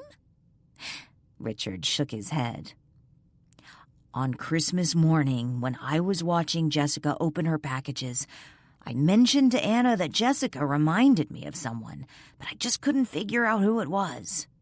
She smiled and said, Jessica looks just like the little girl you dream about, except she has dark hair. Can I ask you a question, Richard? Sure. Patricia studied Richard. What year were you born? Richard and Patricia failed to notice Cleve Monchique, who sat in the booth behind them.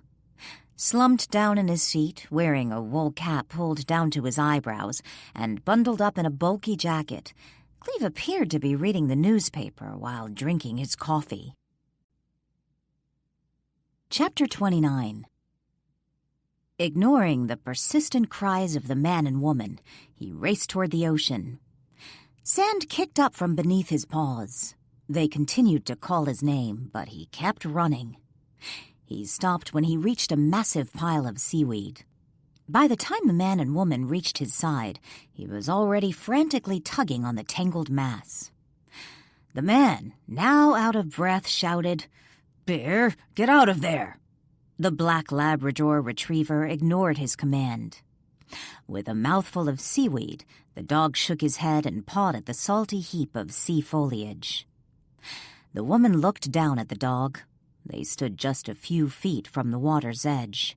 She was about to grab his collar and drag him from the seaweed when she noticed a bloated foot sticking out from beneath the pile. Chief MacDonald stood on the beach talking to Brian Henderson. Some 10 feet away were the responders processing the scene. One was the coroner, who knelt by the bloated body of a woman. There wasn't much left of her face. The coroner suspected it had been scraped off by a fall onto the rocks, turning it into a pulpy mass of fish food. The couple who found the dead woman stood some 20 feet away with their dog Bear, who was now on a leash. They huddled together, shaken by the experience, talking to Sergeant Joe Morelli.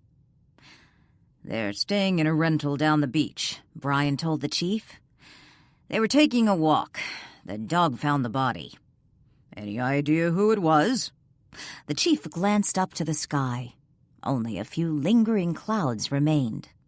According to the weather report, it was supposed to be sunny through New Year's. "Hard to tell, but I'm afraid who it might be." "You think it's Danielle's missing guest?" the chief asked. "About the right size. Same color hair. Not much left of her face. Appears to be wearing some sort of nightgown. It's possible Anna Williams was wearing a nightgown when she went missing." MacDonald looked over to the body. "If it is Anna Williams, how did she get from the attic of Marlow House to the ocean without anyone seeing her? And in the middle of a storm? If it is her, and if she left Marlow House willingly, why did she go out in her nightgown?" Brian countered. "Do you know what room Glandon is staying in?" MacDonald asked. "The downstairs bedroom." "If Williams really did follow him here, like you suspect, maybe she came downstairs for a late-night booty call," MacDonald suggested. "We know he went up to her room. Lily saw him, and he admitted being there. He said it was just a talk. Maybe it was more than a talk." MacDonald rested his hands on his hips, looking from the body to Brian. "If she followed him here and was trying to rekindle their romance, maybe she was becoming a nuisance, so he slipped up to her room to tell her it was over. But she didn't want to take no for an answer, so she came downstairs in her nightgown, trying to convince him.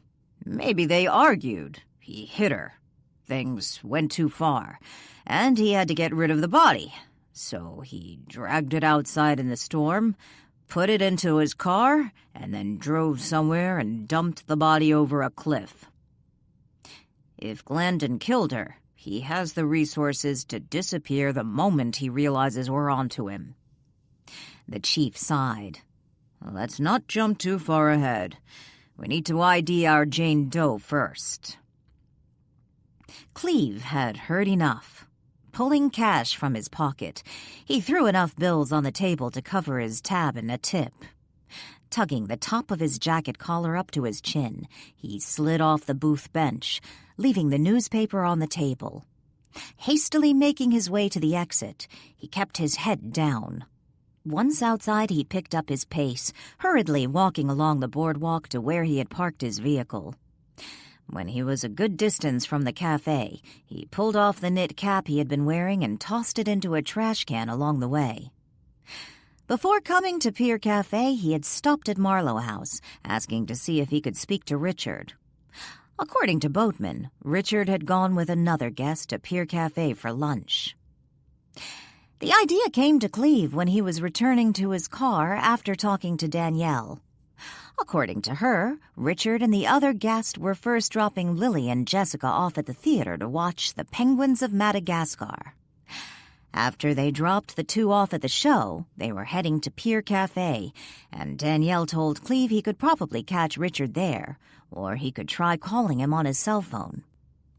Before going to the cafe, Cleve had stopped at the camping store and picked up the first coat he found that was one size larger than his normal size. He then grabbed a nondescript knit cap. After making his purchases, he made his way to the diner. The best he hoped to do was to observe Richard and try to get a general feel for what was going on with him. The Richard he knew tended to be reserved, awkward, and somewhat insecure, despite his money.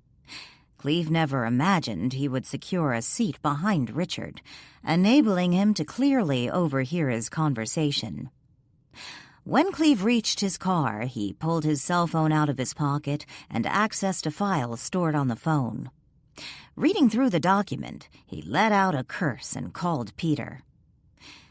"If you're calling for more time, don't bother asking. I refuse to watch another member slip away," Peter said when he answered his phone. Looking out to the ocean, Cleve held the cell phone by his ear. "I'm not calling for that. You were right. You found out something? We shouldn't have worried about Anna. It was the other woman staying at Marlow House, the one with the little girl. He's gotten involved with her? Not that way." Cleve pressed the heel of his free hand against his forehead. He was getting a headache. "In what way?" Peter asked. "Her name is Patricia," Cleve told him. "Yes, I remember. I met her at the open house. So?" "Think a minute, Peter. Patricia? Richard's Patricia?" Peter didn't respond immediately. After a few moments of silence, he said, "That's impossible. I don't think so. I have a horrible feeling about this." "Have you seen them together?" Peter asked. "When he introduced me to her at the open house, there was nothing to suggest anything more than the most casual of relationships. A new acquaintance, nothing more. They're friendly, and if she is who I think she is—" "Call him home," Peter snapped. "I knew you were going to say that, but I may not be able to do it quick enough. And if he's already turned his back on the truth, what's the point?" Peter did not respond. After a few moments of silence, he said in a stern voice, "Just do it." "I will, sir, but it may take time." "As you pointed out, Cleve, we do not have time. I trust you to take care of the matter and do it in such a way it does not come back to hurt earthbound spirits. Do you understand?" "Yes, sir," Cleve choked out. "Come now, Cleve," Peter said, his voice no longer stern, but gentle and soothing. "The worst that can happen is the best that can happen. You know that?" Cleve sighed. "Yes, I do. But I'm also a little afraid. Anxious." Peter laughed. "I envy you, Cleve, having this chance.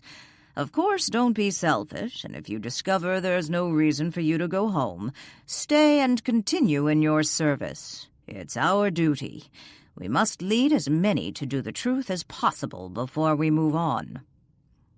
When Cleve said goodbye a few minutes later, he felt better than he had when he had initially placed the call. Getting into his vehicle, he started for home. He had driven not quite a mile when he noticed the police cars and ambulance parked along the road next to the beach. Curious, he pulled over and parked his vehicle. Getting out of his car, he walked toward the beach, stopping on the boardwalk. He looked out toward the ocean. A crowd had gathered on the beach, surrounding a number of police officers and other responders. Stepping onto the sand, he walked toward the first group of people. "What's going on?" he asked one of them. "They found a body. It washed up on shore. A woman," one of the people said. "Do they know who it is?" Cleve asked. "No. I heard there's not much left of her face," another person told him. "But I overheard two of the officers talking, and they think it's a woman that went missing from Marlow House on Christmas night." "They said that?" Cleve asked. "Yeah. I don't think they meant for me to hear. I asked another cop about it, and he said they have no idea who she is, and probably won't know until they run fingerprints." "I heard she's wearing a nightgown," another one said. Cleve turned from the group and made his way back to his car. Once inside his vehicle, he made a second call to Peter Morris. Chapter 30. When Danielle opened her window on Sunday morning and looked outside, she was relieved to see the sun shining and only a smattering of white puffy clouds in the sky. There was no reason to rush downstairs and prepare breakfast. The previous night, Chris had offered to take everyone for Sunday brunch at Pearl Cove. They wanted her to join them, but all Danielle wanted to do was sleep in on Sunday and spend a lazy morning drinking coffee while reading her Sunday paper. She didn't mention she also wanted some quiet time with Walt, where they could chat and discuss the strange events of Christmas week. The night before, she had convinced Ian to leave Sadie with her while he and his sister joined the group for brunch. In no hurry to dress, she slipped a robe on over her pajama bottoms and T-shirt and stepped from her room. She found Sadie curled up by her door in the hallway, waiting for her. The dog jumped up, wagging her tail. Following Danielle out of the bedroom was Max, who strolled panther-like behind her. As Danielle headed down the hallway, Sadie leaned over to Max and nipped his tail. Max responded with a hiss and swatted the dog's nose. Unaffected by the swat and hiss, Sadie let out a bark and charged down the stairs, rushing past Danielle. Danielle's first stop was to turn on the coffee pot. Once the coffee started brewing, she headed for the front door. She stepped out on her porch to pick up the Sunday morning newspaper when she came face to face with Chief MacDonald. "Hey, Chief, you're back." "Morning, Danielle." Sadie charged outside, heading straight for the chief. Butt wiggling, tail wagging, she enthusiastically greeted him. After receiving several hearty pats, the golden retriever turned and ran back into the house, her tail still wagging. The chief leaned down, picked up the newspaper, and handed it to Danielle. "Thanks. When did you get back?" Danielle stepped back into the house. "Yesterday morning." He followed her inside. "So, tell me about your Christmas." Danielle shut the front door. "This isn't really a social call. You think we can talk alone? Maybe in the parlor?" "Sure, but they're all gone anyway." Danielle tossed the newspaper onto the entry table and led the way into the parlor. They found Sadie and Max already in the room. Max sat on the windowsill looking outside, his tail swishing back and forth, while Sadie stood behind him, trying to grab the tip of his tail in her mouth. Each time she made an unsuccessful grab, the tail twitched again. Danielle suspected the cat was enjoying the game. "Where are your guests? I heard you have a full house." He tossed his hat onto a chair and sat down. They heard about Pearl Cove's Sunday brunch, so they all went. Joanne even went with them. "Why didn't you go?" Walt appeared in the room. "Ah, the chief's here." He took a seat on the sofa. Upon seeing Walt, Sadie let out a bark and turned from Max. Charging for the sofa, she jumped up on Walt. The ghost's lap disappeared under the golden retriever. Danielle glanced briefly at the pair, rolled her eyes, and then looked over to the chief. I kinda wanted some quiet time, especially with everything that's been going on. I suppose Joe and Brian told you about my guest who vanished in the middle of the night on Christmas. Yes, that's one reason I'm here. Danielle took a seat on the sofa next to Walt and Sadie. Did you find out anything about her? I'm not sure. I hate to be the one to tell you this, but a woman's body washed up on the beach yesterday morning. Danielle's left hand gripped the sofa's arm. Oh my God! Not Anna! We don't know. Danielle frowned. What do you mean? She's about the right size, right age, blonde. Joe and Brian know what she looks like. Couldn't they make an identification? Danielle asked. The chief shook his head. It looks like she fell from quite a distance, face down on some ragged rocks. Ripped her up pretty badly. Oh, no. Danielle leaned back in the sofa and closed her eyes. She felt ill. How in the hell did that happen? Walt asked. 1 minute she's in my attic and the next she's in the ocean? Danielle opened her eyes again and looked across at the chief. What about fingerprints? There's nothing in our database. We ran them, but she's not there. I was hoping you might know what her nightgown looked like. Her nightgown? Why? That's what our Jane Doe was wearing, a nightgown. I have a picture of it on my phone. The chief started to reach for his cell phone. Don't bother, Chief. I never saw her in a nightgown. She might have one, but I never saw it. On Christmas morning, she came downstairs in a robe, with pajama bottoms. Do you know if anyone might have seen her in a nightgown on Christmas night? Danielle considered the question a moment. I suppose you could ask, but the only one I know who ever went up into her room was Chris, one of the other guests. It was late Christmas night, the night she disappeared. He could have seen what she had on. Where's Chris now? He's with everyone else, having brunch at Pearl Cove. I don't expect them back for a couple hours. We're having the blood tested from your rug. Hopefully that might help identify her, he told her. I have to assume the blood belongs to Williams. Maybe she had a cut and it got on the rug. That's sort of what I thought, too. Plus, I can't imagine the killer would leave such an obvious clue behind. But we'll have to wait for the results of the test. Killer? You're saying this was murder? Who would want to murder Anna? Walt asked. According to the coroner, she has defensive wounds. Do you think she was dead before or after she went into the ocean? Danielle asked. The coroner says before. Danielle folded her arms across her chest and leaned back on the sofa. If it was Anna, what do you think happened? Did she sneak out and meet someone in the storm, wearing her nightgown? Or maybe she came downstairs in her nightgown, and something happened here, and whoever killed her took her to one of the cliffs and pushed her in the ocean, assuming the body would wash out to sea, the chief suggested. Someone here? Are you saying one of my guests might be a killer? According to Brian, your guest Chris Glandon, who goes by the alias Chris Johnson, threatened Ms. Williams days before Christmas. It's possible they were in a relationship.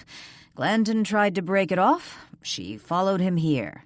They argued at the diner. She went to his room Christmas night, and they fought there. Danielle turned to Walt. Did you hear any fighting coming from Chris's room on Christmas night? Walt is here? The chief asked. Yes. I didn't smell any cigar smoke. MacDonald scratched his head. I thought you knew the lack of smoke doesn't mean he isn't in the room. Danielle sounded annoyed. No, Danielle. At one time, I would have delighted in helping the chief put Chris away. But he's starting to grow on me. Walt waved his hand, summoning a lit cigar. I smell it now, the chief mumbled. Chief, I bought Walt a subscription to Netflix and on... A ghost watches Netflix? MacDonald interrupted. You know he hates that word, Danielle chided. Fine.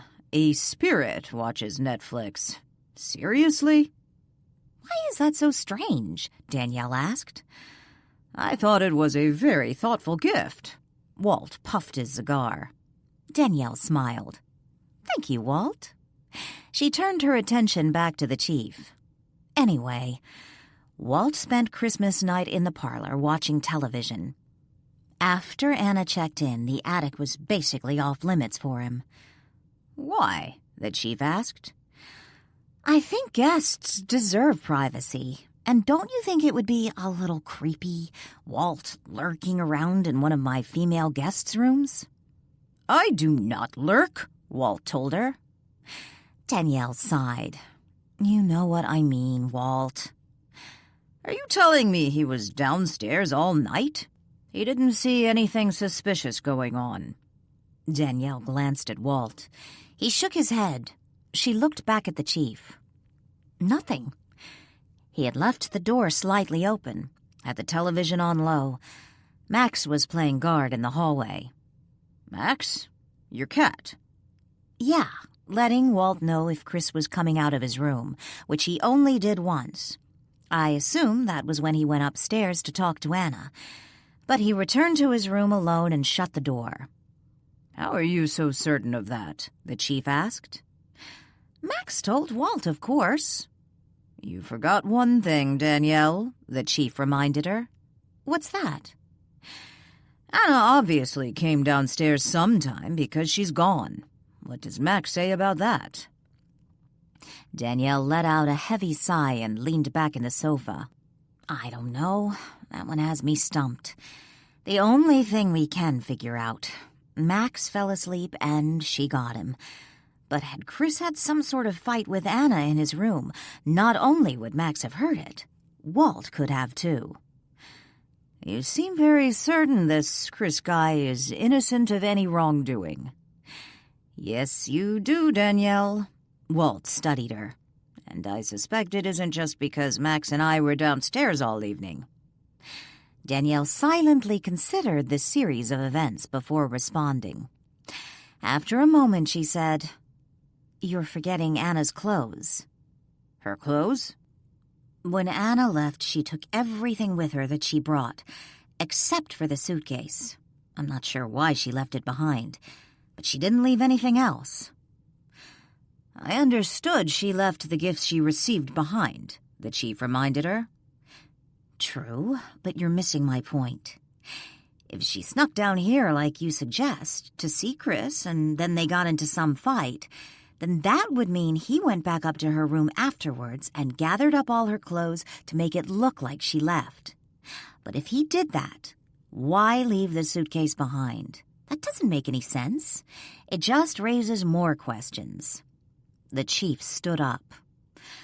It's all a theory at this point, but if that blood on the rug matches the woman we found yesterday, everyone in Marlow House will be coming under closer scrutiny. If it's Anna, I don't believe she was killed here. Danielle stood up. How can you be so certain of that?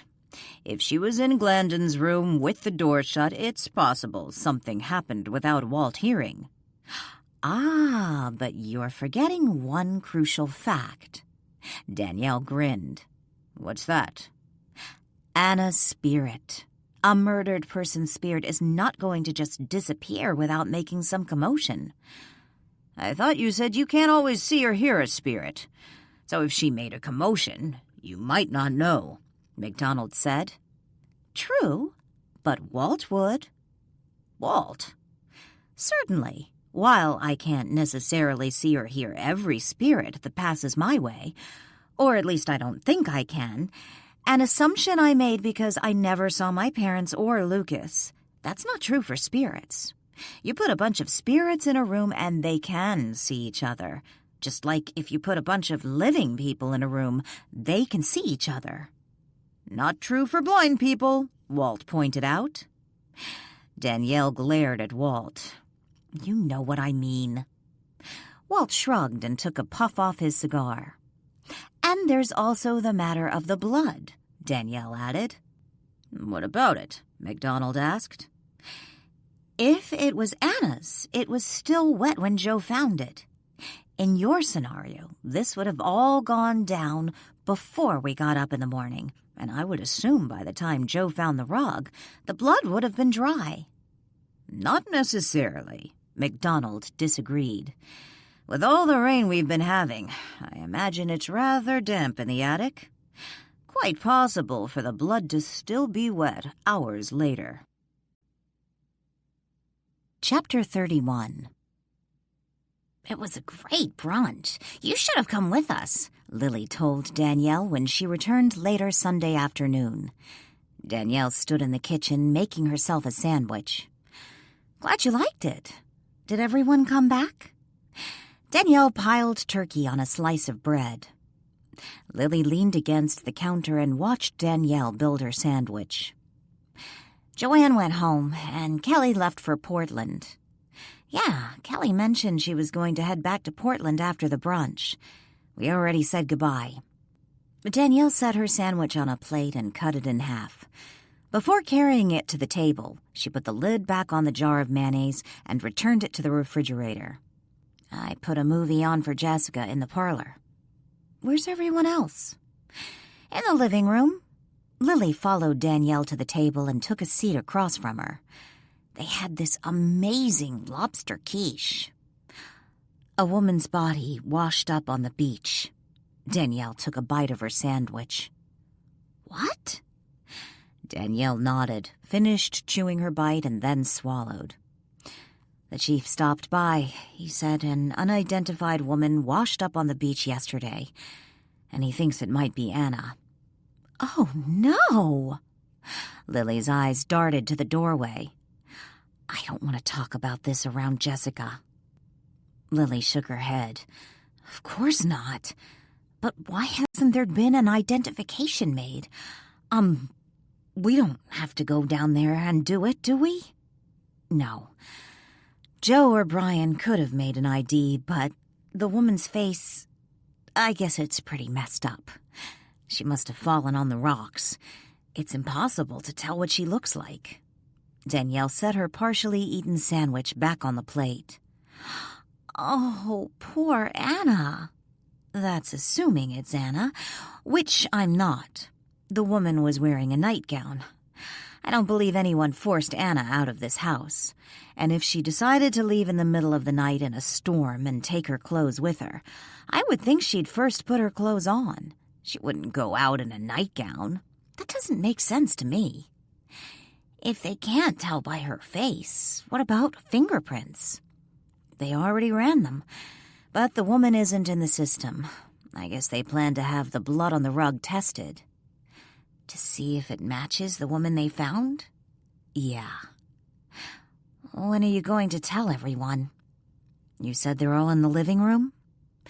Danielle picked her sandwich up. Yes. After I eat my lunch, I'll come tell them. Might as well do it before they hear about it on the radio or before Jessica finishes her movie. When Danielle walked into the living room 15 minutes later, she found Patricia sitting on the sofa with her MacBook on her lap. It was one of the gifts she had received from benevolent charities. Lily sat next to her, helping Patricia hook up to Danielle's Wi-Fi. Danielle glanced around the room. She didn't see Chris. Missed you at brunch. We're going to help Patricia find her brother, Ian called out. He sat on one of the chairs facing the sofa. Richard sat on the other chair. Really? Danielle walked toward the sofa and looked down at the computer. How are you going to do that? Ian said he'd help her search on the internet, Chris said when he entered the room. Danielle glanced behind her, looking at Chris, who had just come in from the hallway. She assumed he was either returning from his bedroom or the bathroom off the foyer. She flashed Chris a smile and then looked back to Patricia. I've never been good at computers, Patricia told her. I see they're all gathered together. Are you going to tell them about the woman? Walt asked Danielle when he appeared in the room. You're doing great so far. Lily glanced up at Danielle, her expression questioning. Danielle looked at Walt and then at Lily. She shook her head and whispered, "Later." Looking over at Patricia, she asked in a clearer voice, "So what's this about finding your brother?" "Christmas has stirred so many memories for me this year," Patricia explained. Smiling over at Richard, she added, "And I think a lot of it is Richard." "Richard? What do you mean?" Danielle sat on one arm of the sofa. "In so many ways, he reminds me of my brother. I have to admit, I got this crazy idea that maybe Richard is my brother." Danielle glanced over to Richard, who fidgeted nervously in his chair. She thought he looked embarrassed. "How so?" Danielle asked. Patricia shrugged. "Little things. Some things he said, strange coincidences. And then I found out he and my brother share the same birthday. Not just the day, but the year." "Does this mean your birthday was on Christmas Eve?" Lily asked Richard. She already knew the answers, since she'd been with Danielle when uncovering information on him. Richard nodded.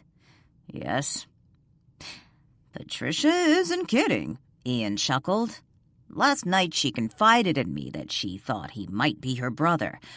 So I did a quick internet search on Richard this morning." Surprised at the announcement, Richard and Lily turned abruptly to Ian. "You never told me that," Lily said. "Well, he isn't my brother," Patricia sighed.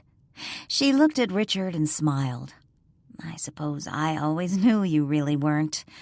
After all, in the fairy tale, the princess, or prince in this case, is raised as a pauper and discovers he's really a prince, not the other way around."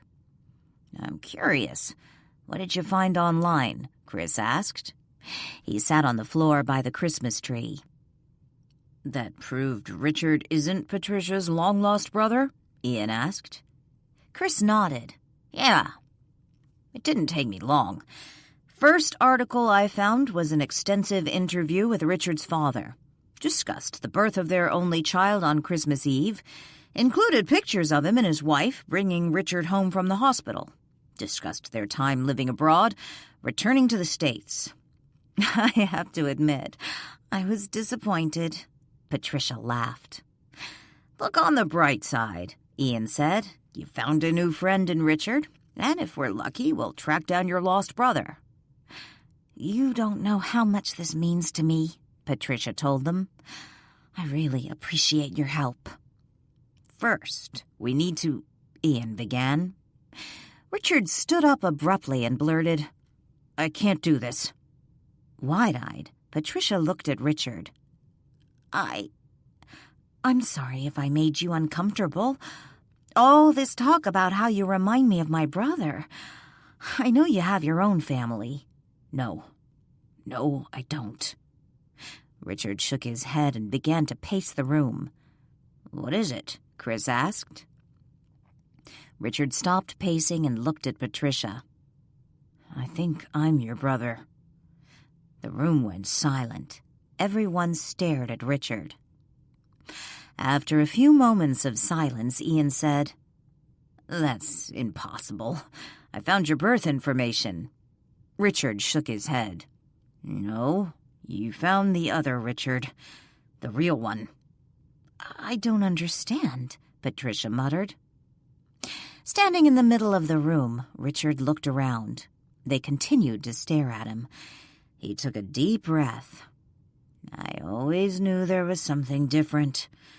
That something was wrong. I had memories, but my parents told me I needed to forget that it was all a dream." "Richard, perhaps it would be better if you started at the beginning," Chris suggested. Looking down at Chris, Richard nodded and then returned to his chair. "After my parents died, I found papers in their safe. My adoption papers. And the other Richard's death certificate." "Other Richard?" Lily asked. "I learned that the people I knew as my parents, Richard and Rachel Winston, had another son, Richard Jr., who coincidentally was born on the same day I was. They were living in Europe when he drowned in a swimming pool. He was 6 years old. Are you saying you aren't their biological son? Patricia asked. Richard nodded. I'm not sure how, but they learned of a little boy in the foster care system, one who was up for adoption, who happened to be born on the exact day their son had been born. My mother, my adopted mother, saw it as a sign. She had to have me, and if Rachel Winston wanted something, Richard Winston got it for her. Danielle and Lily exchanged glances. They were both thinking of the grave website Danielle had found on the first Richard Winston. "Oh, my God! Are you Bobby?" Patricia whispered. Richard looked at her. I'm not sure, but I think so. How old were you when they adopted you? Danielle asked. 6, Richard told her. Patricia frowned. If you're Bobby, that would mean they adopted you right after our mother died. I'm not saying the adoption was finalized when I was 6, but according to the papers, that's how old I was when I went to live with them. So yes, it would have been the same year, if I'm your brother. 6 isn't that young, Danielle said. I was 6 in the first grade, and I remember my teacher, my best friend from that year, and even a field trip I took. Wouldn't you remember? I think I did. My parents told me I had vivid dreams. Over the years, I came to accept the belief that those things I thought were memories were nothing more than dreams. And in later years, they told me a little girl I insisted on remembering was nothing more than my childhood imaginary friend. Imaginary friend? Lily asked. Richard looked Patricia in the eyes and said, Yes, my imaginary friend. Her name was Patricia. And they never discussed your adoption? Ian asked. No, I never knew. In fact, my mother used to talk about when she was pregnant with me. She would show me pictures of her when she was pregnant. I have baby pictures, but they're not me. I remember once I dated this girl and my mother brought out the family photo album and showed her some pictures. The girl made a comment about how much I had changed from when I was a toddler to school age, even joking about how I looked like a different child. What did your mother say? Lily asked. She was furious. Hated that girl after that. I never really thought much about it. I just figured the girl offended my mother.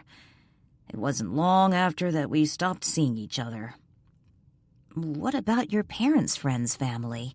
Wouldn't they have said something? Danielle asked. The first Richard died when they were living in Europe. From what I can tell, they got me within a week after returning to the States. Quite frankly, I think they led their friends here to believe I was their biological child. That's how our parents knew each other. Chris spoke up. Everyone in the room looked at him. The boating accident that killed our parents, that boat was owned by their attorney, their adoption attorney. You're adopted too? Patricia asked. Chris nodded. Yes, although it sounds like my situation was much happier than Richard's. For one thing, I didn't have to compete with my parents' dead child, and I never doubted my parents loved me. Chapter 32. The inevitable happened. Patricia and Richard hugged. Of the two, which one started crying first wasn't clear. Even Lily and Danielle found themselves wiping away tears, and while tears weren't slipping down Ian's cheeks, they were in his eyes. Chris was the only one of the 6 with dry eyes, yet Walt, who was sitting back observing the scene, thought Chris wore a supreme expression of relief, and Walt couldn't figure out why. Even if the DNA test proves we aren't brother and sister, that this is just some bizarre coincidence, "We have to stay friends, please," Patricia begged. Richard laughed. "The way my memories have been flooding back this week, I would be surprised if the DNA proves we aren't. But yes, and even if we aren't, I still want to help you and Jessica. Be there for you." "Help?" Patricia frowned. "I can buy you a house and—" Patricia grabbed Richard's arm and squeezed it. "Richard, this isn't about money.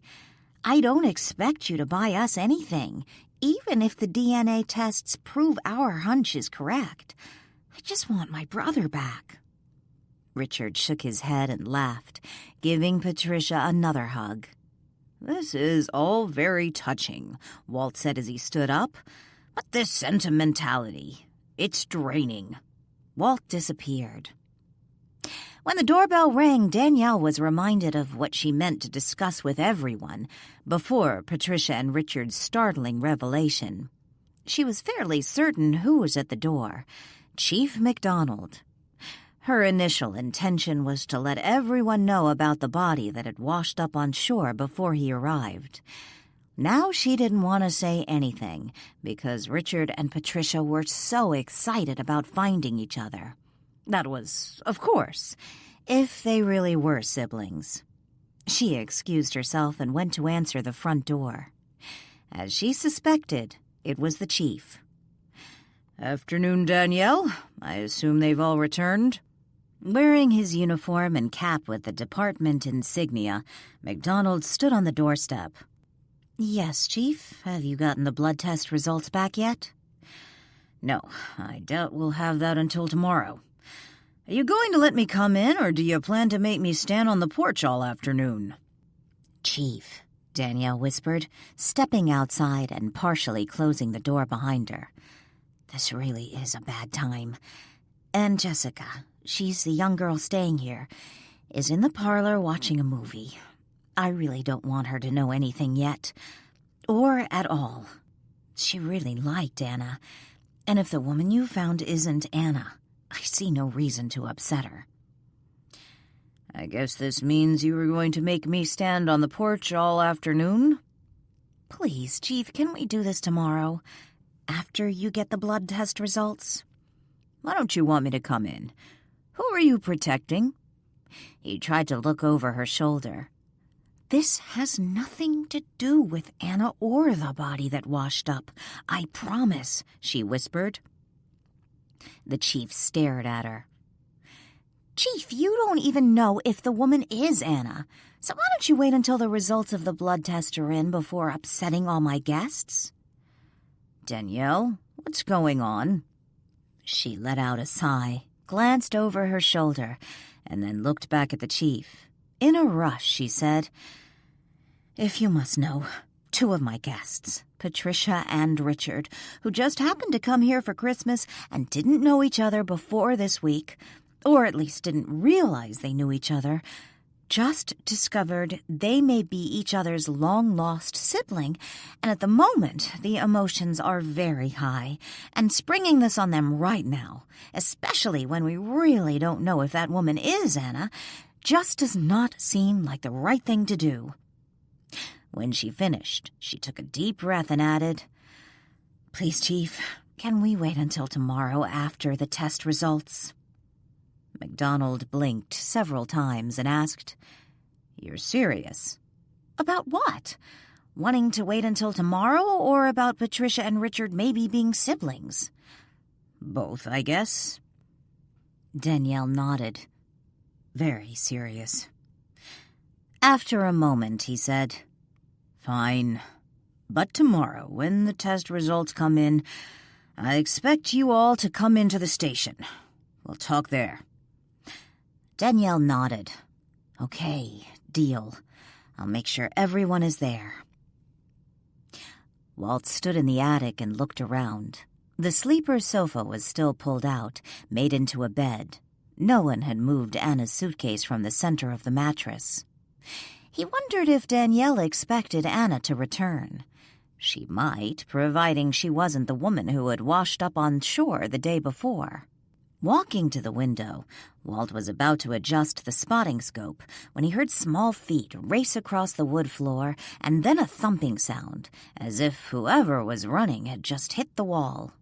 Looking in the direction of the sound, he spied a flash of dark fur disappear under the bed. Hands on hips, Walt turned from the window and looked down at the mattress. Assuming the cat was hiding under the bed, he asked, "Max, what are you doing?" White-tipped ears popped up in the narrow opening where the head of the mattress butted up to the sofa's backrest. After a moment, the rest of the head pushed its way through. Max blinked and stared at Walt. "You're going to get stuck in there," Walt warned. "What do you mean we have rats?" "You what?" Walt found Danielle in the living room. They were all still discussing Richard and Patricia's possible connection, and now Patricia was recounting stories of their youth, in hopes Richard would recall some of the events. "Danielle," Walt interrupted, ignoring the story Patricia was currently telling. "I need to talk to you about the blood in the attic. Please meet me in the library." Walt then disappeared. A few minutes later, when there was a break in the conversation, Danielle excused herself, making up a story about a phone call she forgot to make. When she got to the library, she found Walt sitting on the sofa, waiting for her, a lit cigar in his hand. She entered the room and closed the door behind her. "What about the blood?" She sat next to Walt on the sofa. "I'm afraid I have to be the one to tell you this." Walt casually took a puff off his cigar and then blew out a smoke ring. It lazily drifted to the ceiling and disappeared. "Someone was murdered in the attic." "Murdered?" Walt turned to Danielle and nodded. "Yes, a poor rat. The killer is Max," he confessed. "We have rats?" "Had. As I mentioned, Max killed it." "What does that have to do with the blood?" "Isn't that obvious?" Walt flicked an ash off his cigar. It vanished as it hit the floor. "The blood on the rug was from the rat." "While I remember a few gruesome body parts licked clean and left for me to find when I had a cat as a kid, I don't remember ever finding blood." Walt shrugged. "Apparently he just wanted to play with the poor little guy for a while. Didn't realize how sharp his teeth were. Must have hit an artery or something. It happened on the white throw rug. He took what was left of the poor creature outside. He's currently on patrol in the attic in case there are more." Danielle glanced up at the ceiling. "While I'm relieved to know the blood wasn't from someone being killed in the attic, I'm not thrilled to hear we may have rats. Plus, I wish the blood was Anna's." "Why?" "I was hoping it would prove the woman they found wasn't her." "I'm sure they'll be able to eventually ID the woman." "I suppose you're right. There's also dental records, DNA." Walt stood up. "I just thought you should know." "Where are you going?" "Back to the attic to keep an eye on Max. Is Sadie still in the parlor with Jessica?" "I think so." Walt waved his hand and disappeared with his cigar. Instead of rushing back to the library, Danielle let out a sigh and leaned back in the sofa, staring at the fireplace. Contemplating if she should light a fire in the library hearth or return to the living room, her thoughts were abruptly interrupted when a blonde woman stepped out of the fireplace. Wearing a blue floral nightgown, the woman looked around the room, a frown plastered on her face. "Where is he?" she demanded. Danielle sat up straight on the sofa, her eyes focused on the apparition.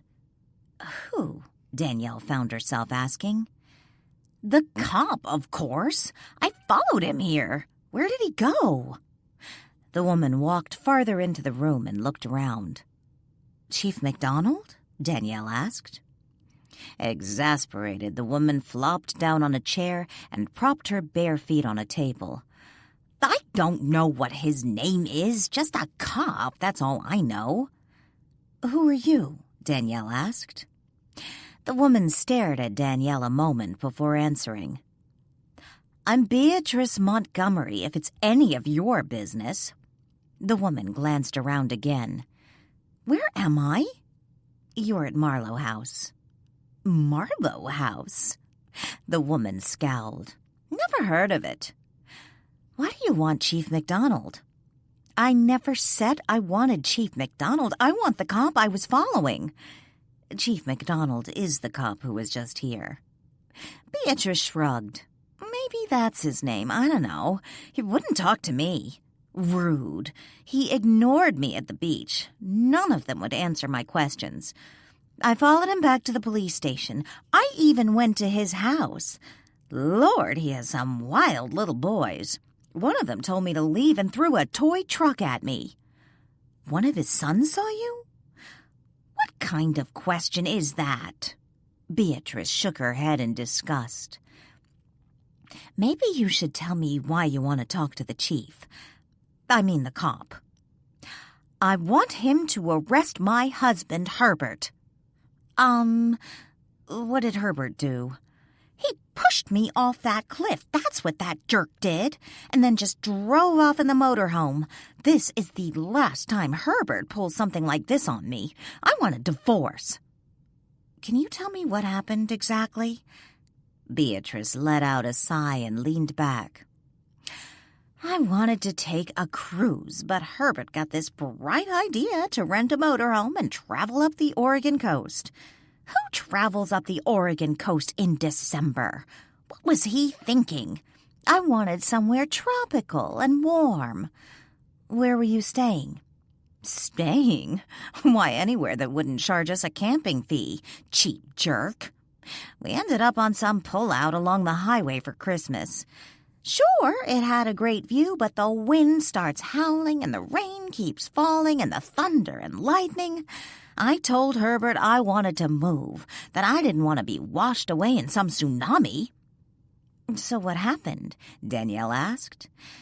"We started arguing again, and he says, 'I'll show you a tsunami,' and he grabs me by the wrist and starts to jerk me outside.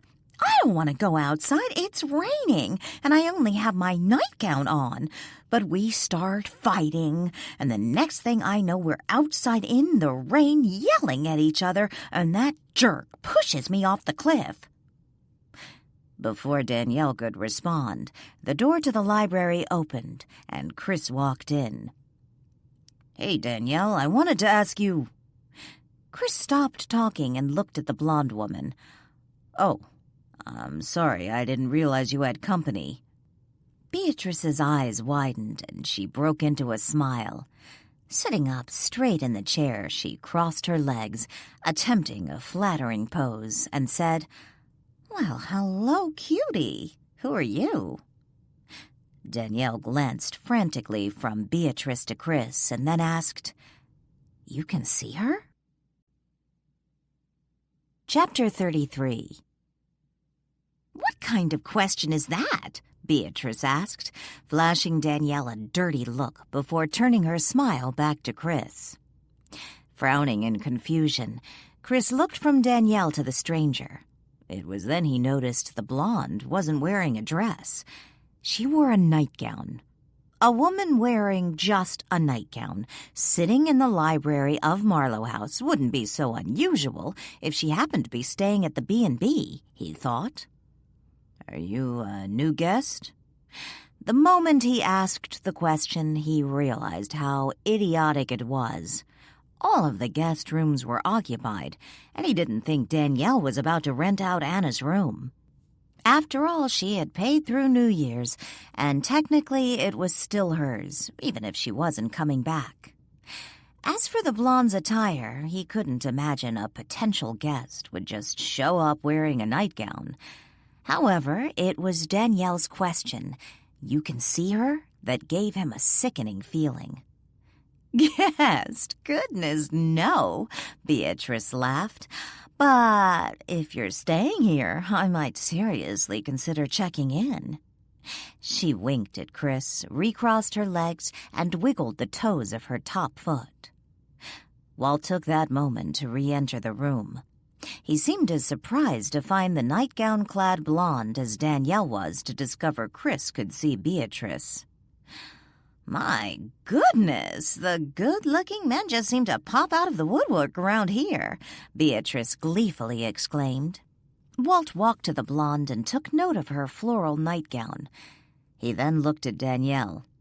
I take it she's the blonde who washed up on shore yesterday. "What are you talking about?" Beatrice shrieked. Walt shrugged. I guess the chief won't be arresting Chris now. What do you mean, arrest me? Chris blurted. Walt's and Danielle's eyes riveted on Chris. "You can see him too?" Danielle shrieked. Chris let out a sigh and sat down on the empty chair. Pretending is getting too damn exhausting. Yes, I can see Walt. I can also see the blonde. Who is she, by the way? And what is this about me not getting arrested? "What are you people talking about?" Beatrice shouted and then disappeared. I wonder if she's coming back, Chris murmured, looking at the now empty chair. When no one responded, he glanced over to Walt and Danielle, who continued to stare at him, their expressions blank. Chris let out another sigh and leaned back in his chair. He looked from Walt to Danielle. Yes, I can see, Walt. What's the big deal? "And you never said anything?" Danielle could feel her face turning red. Chris shrugged. Oh, come on, you know how it is. You tell people you can see ghosts and they start looking at you like they want to lock you up. "But you could have said something to me," Danielle fumed, "because I obviously could see Walt." Walt tapped a finger against his chin and studied Chris for a moment. Does this mean Chris could hear everything I said to you when he was in the room with us? Chris flashed Walt a smile and nodded. Even when I discussed what Danielle and Lily thought of your looks? Chris's grin broadened. Danielle let out an embarrassed gasp and grabbed the sofa pillow sitting next to her. "Why, you rat!" she shouted just before standing up and slamming the pillow against Chris. Using his arms to shield himself from her blows, he tried to dodge the assault. She continued to smack him with the pillow. Danielle didn't stop swinging her weapon because she was hurting Chris, but because she heard him laughing. Enraged, she threw the pillow against the fireplace. It fell to the floor, and she sat back on the sofa, angrily crossing her arms over her chest. "Oh, come on, Danielle," Chris cooed. "Don't be angry with me. I didn't mean any harm." "I could just slug you," Danielle fumed, glaring at Chris. "Yeah, I know. You just did," he chuckled. "Perhaps Danielle didn't do any damage just now, but you may not be so lucky with me," Walt warned in a stern voice. Chris looked over at Walt and rolled his eyes. "Yeah, right. If you think jumping in my face and yelling boo is going to shake me up, you'd have better luck smacking me with a pillow, if you actually could." Walt raised his brows. "Oh, really?" The chair Chris sat on began to rise up into the air. "Oh, crap," Chris muttered, his hands now gripping the chair's arms. He looked down and then up. His head was almost touching the ceiling. "Oh, put him down, Walt, and don't break anything," Danielle said with disgust. Slowly, the chair lowered back toward the floor. Just as it was about 2 feet from touching back down, it tipped forward suddenly, dropping Chris face first onto the library floor. He landed with a loud thumping sound before letting out a grunt. Danielle cringed. "Ouch! I bet that hurt." Chris groaned and pulled himself up off the floor. Rubbing his face, he said, "Okay, I deserved that. I confess I misjudged Walt's abilities. I hadn't seen him do anything, and I just assumed—" "Assumed what?" Walt asked. Chris glanced at the chair he had been sitting on a moment earlier. It sat quietly in its original place. "Can I sit down, or will you send me across the room?" "Go ahead. Just be warned." Walt smiled smugly and sat on the sofa next to Danielle. They faced Chris. Feeling calmer now, Danielle asked, "When did you first realize you could see spirits?" Chris shrugged. For as long as I can remember.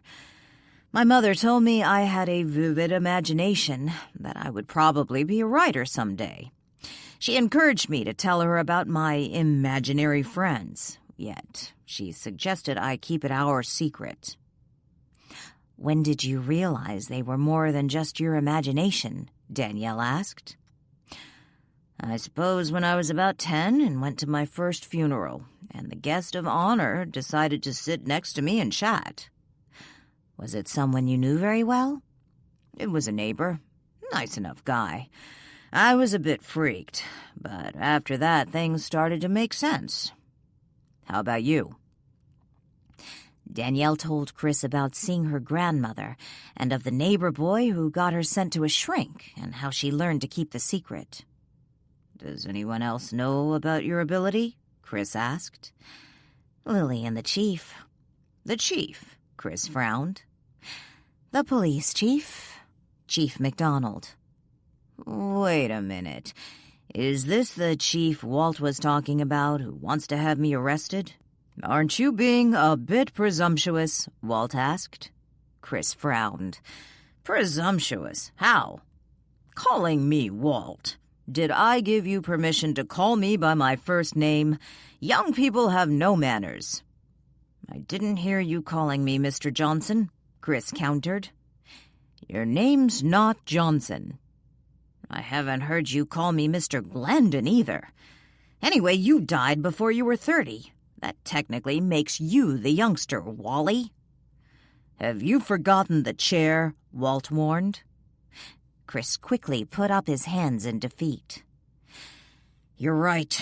You have the power of the chair, Mr. Marlow." "No, please, call me Walt." Walt smiled smugly, leaning back in the sofa. The smile quickly faded. He leaned forward and glared at Chris. "What's wrong now?" Chris asked. "I just remember the other things you said. Exactly what does nerdy mean? Danielle wouldn't tell me." "Oh, that." Chris smiled sheepishly. Danielle's eyes widened. She started to laugh. "You were doing that on purpose. You knew he could hear you. You said all that stuff about him just to rile him." Chris shrugged and then glanced over to Walt, who glared at him through narrowed eyes. "In my defense, I had no idea you had mastered any spiritual powers." "Spiritual powers?" Danielle repeated. "I always think of it as harnessing energy." "I suppose that's the same thing," Chris told her. "So do you always go around teasing poor, defenseless spirits that way? Making fun of them?" Danielle asked in a scolding voice. "No. To be honest, I've never been in a position like this. Never encountered a spirit who wasn't aware I could see him." Interesting." Walt studied Chris. "Back to my original question. What was this about the chief wanting to arrest me?" "Oh, right. Anna.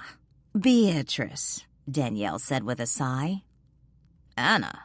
Beatrice." Chris frowned. "The woman who was just here. Her body washed up on the beach yesterday. The chief showed up earlier today. Twice, in fact, because he suspects the body is Anna's." "That woman? Why, she looks nothing like Anna. Surely someone's told him that." "That's the problem. Beatrice, that's the woman's name. Apparently, her husband threw her off the cliffs on Christmas Day, and she fell face first on the rocks. Her face is unrecognizable, and if you think about it, she's the general size and shape as Anna and has blonde hair around the same length." "What about fingerprints?" They ran them, but Beatrice must not be in the system. Danielle then explained to Chris about the chief's hopes of matching the blood on the rug to the dead woman, and how that wouldn't be happening. I still don't understand what any of this has to do with me. Well, if that woman had proved to be Anna, you're on the top of the suspect list because of what Brian overheard at the diner.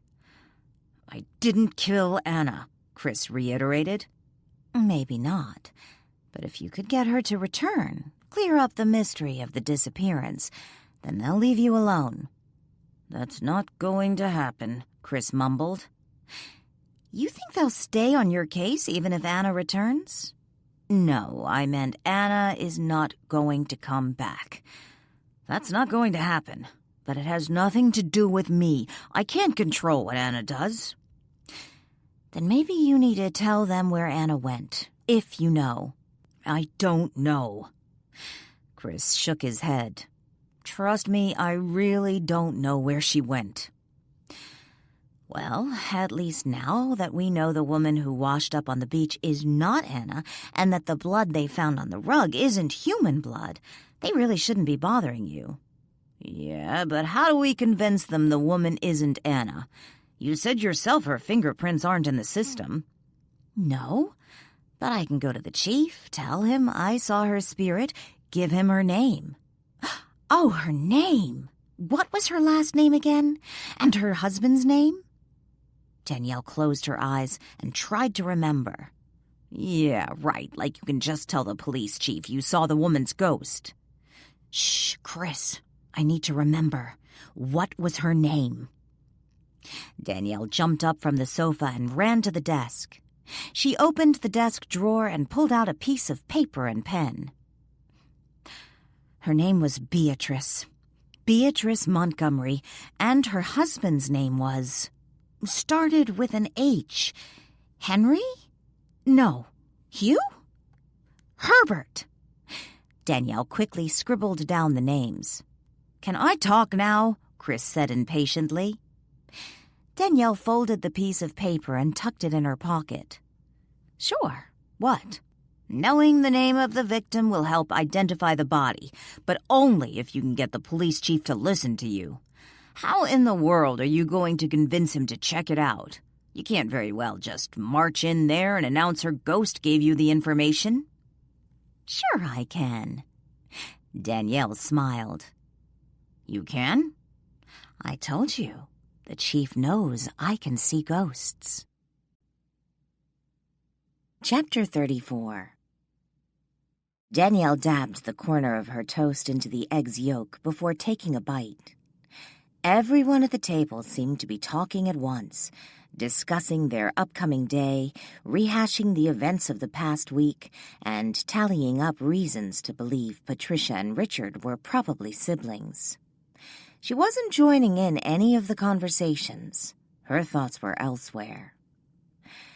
Danny, are you going to answer the question? Lily asked impatiently. Danielle looked up from her plate. Oh, I'm sorry. What were you asking? Patricia wanted to know if you really thought Earthbound Spirits knew Stoddard's will wasn't fake. You were talking about Earthbound Spirits? Danielle hadn't noticed the conversation turning in that direction.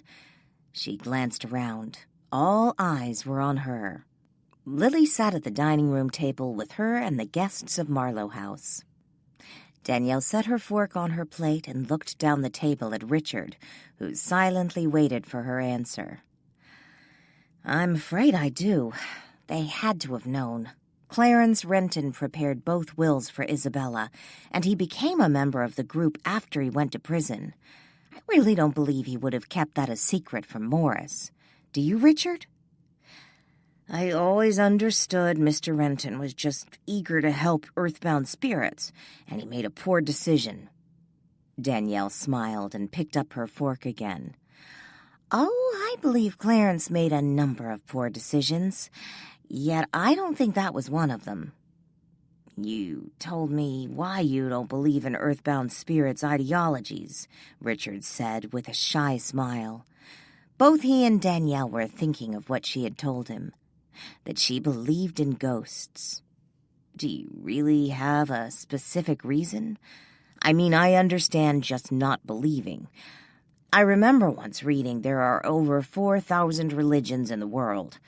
Can't say I have a specific reason for not believing them. Maybe because I don't know anything about them.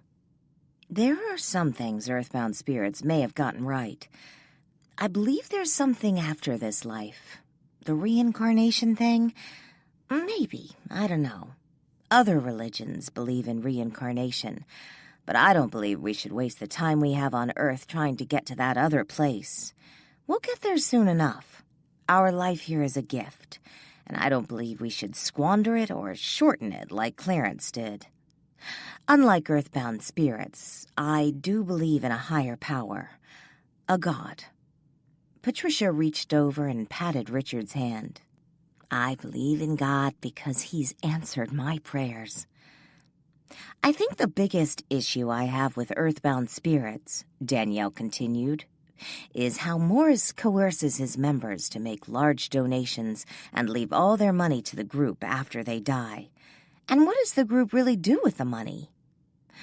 Money means nothing. It's never brought me happiness, Richard insisted. And if the money can help others find the truth after I'm gone, then isn't that the right thing to do? If you want to find happiness now with your money, follow Chris's example. Become a philanthropist. Help feed the hungry. Get involved with a worthwhile environmental cause.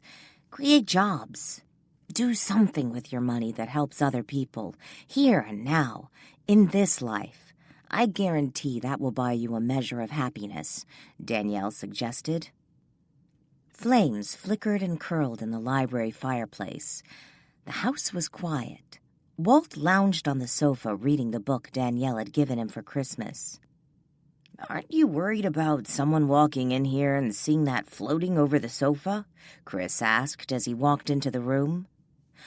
Walt closed the book and set it on his lap. He looked up at Chris. I knew it was you. Everyone else is gone. How do you know everyone is gone? Chris headed for the fireplace to warm his hands. Danielle went down to the police station. Lily and Ian took Sadie for a walk on the beach. Richard took Patricia and Jessica out for ice cream, and Joanne had already gone home. It's just you and me and Max. Standing before the fireplace, his back to Walt, Chris reached out and rubbed his hands together, warming them. What does a philanthropist do exactly? Walt asked. Chris stopped rubbing his hands together and turned from the fire, facing Walt. In my case, you might say I just give away money. To whom exactly? Chris sat down facing Walt. I've never set up my own foundation. Instead, I give to charities, ones I've researched and feel are legit. What happens when your money runs out? Chris grinned. I really don't see that happening anytime soon. Where are you headed after you leave here? I don't know yet. I was thinking of maybe sticking around here. You aren't planning to leave? Walt frowned. I wasn't talking about living in Marlow House indefinitely. I was thinking of getting my own place somewhere in the area. Why? You don't want me to stay? Chris asked. I don't care what you do. Then why are you asking me what I'm going to do? I'm curious. Doesn't mean I care. Walt shrugged. Chris studied Walt for a minute. So tell me, Walt, what's the deal with you and Danielle? What kind of question is that? Maybe I should be asking, why are you still here? Why haven't you moved on? If I had to guess, I'd say it had something to do with Danielle. Marlow House is my home. Does that mean you plan to stay here forever? Of course not, Walt snapped. Hey, don't get defensive. I was just curious, too. Then tell me, what's up with Joe? He seems to be a little territorial over Danielle. She dated him a few times when she first moved here. What happened? He obviously still has a thing for her. He arrested her for murder. Excuse me? for her cousin's murder. Now that I think about it, for Stoddard's too.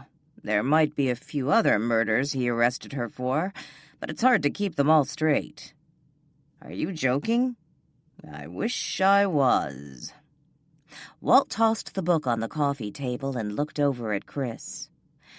Joe doesn't know about Danielle's gift, and when certain things have happened because of it, he has a tendency to think the worst. I think he cares for her, but he has no faith in her.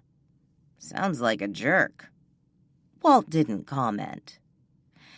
Is it true? Does the police chief really know about Danielle? If you mean how she can see spirits, yes. Danielle pulled her red Ford Flex into the Frederickport Police Department parking lot. She had called the chief earlier that morning, telling him when she would be in. He was under the impression she would be bringing along Chris, Richard, Patricia, and Lily to be interviewed again. Danielle didn't correct his misconception. She figured it would be easier to explain it all at once.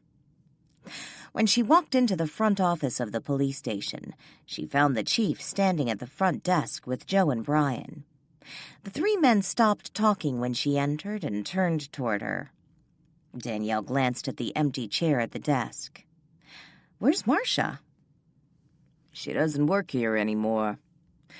Joe glanced over Danielle's shoulder and then asked, "Where is everyone else? Did they take a separate car?" "How long hasn't she been working here?" Danielle asked. "I'm surprised you care. I thought you didn't like her," Brian said. "It wasn't that I disliked her exactly. I just felt she was grossly incompetent. Her inability to relay a simple message almost got me killed." "She's been gone for a couple weeks," the chief said. "So where is everyone?" "I need to talk to you first, Chief." Danielle looked over at Brian and Joe and then back to the chief. "Alone." "Since we have a dead body that looks like it might be your missing guest, and Chris Glandon seemed to have an issue with her, I have to say this doesn't look good on him, not coming in like he promised," Joe told her. Danielle sighed. "Chris didn't promise anything. I did. He didn't even know the chief wanted him to come in today." "You told me you were going to bring him with you." The chief sounded annoyed. "Chief, please, in your office, alone," Danielle said impatiently. Joe and Brian watched as Chief McDonald motioned for Danielle to follow him. "I don't get those two," Brian said when Danielle and McDonald were out of earshot. Joe frowned. "What do you mean?" "They've become so chummy. I can't help but wonder if there's something going on there." "Would you stop saying that?" Joe said impatiently. "Anyway, the chief's dating Carol Ann. Don't be ridiculous. He's not Danielle's type." Brian snickered. "What is her type? You?" McDonald closed his office door and said, "This better be good, Danielle." "I know who the dead body is, and it isn't Anna." Danielle remained standing and watched as the chief took a chair behind his desk. He motioned for her to sit down. "Go on." "Her name is Beatrice Montgomery, and she was traveling up the coast with her husband, Herbert, in a rented motorhome. They fought, and he pushed her off a cliff into the ocean." "You know this how?" "Seriously, Chief, you can't figure it out?" McDonald sighed. "You talked to her?" "Actually, it was your fault." "My fault? How?" He frowned. "Her spirit must have been hanging around her body when it was found on the beach. When I saw her, she was at that stage where she doesn't quite understand that she's dead. She tried to get the police to listen to her, and then she latched onto you." "What do you mean?" "She followed you back here, trying to get your attention. She went home with you, and then she followed you to Marlow House. She showed up after the last time you were there yesterday. Came walking through the fireplace in the library." Terrific. He let out a weary sigh and leaned back in his chair. Personally, I'm relieved. Oh, don't get me wrong, I feel sorry for Beatrice and all, but I really didn't want it to be Anna. I suppose I need to see if we can find anything on this Beatrice. The chief picked up the phone. Danielle sat quietly and waited for the chief to finish his call. When he finally hung up, she said, "Oh, and about that blood on the rug Joe took from my place. It isn't human." "What is it? Vampire blood? Zombie?" "Cute. No. Rat. My sweet cat killed a rat." "From what I remember, your sweet cat about took my hand off." "Oh, don't be such a baby. He's a sweetheart." "Tell that to the rat." Danielle shrugged. "So what about your missing guest?" "Probably the most likely scenario. She simply decided to leave. I think Anna is prone to impulsive acts, like showing up on my doorstep without a reservation just because she saw the ad. No planning. And when she felt like leaving, she just did. The only reason I ever called to make a police report was the storm. I was afraid she might be out in it somewhere, stranded." "And you're sure the spirit you saw was the woman we found on the beach? After all, she wasn't recognizable."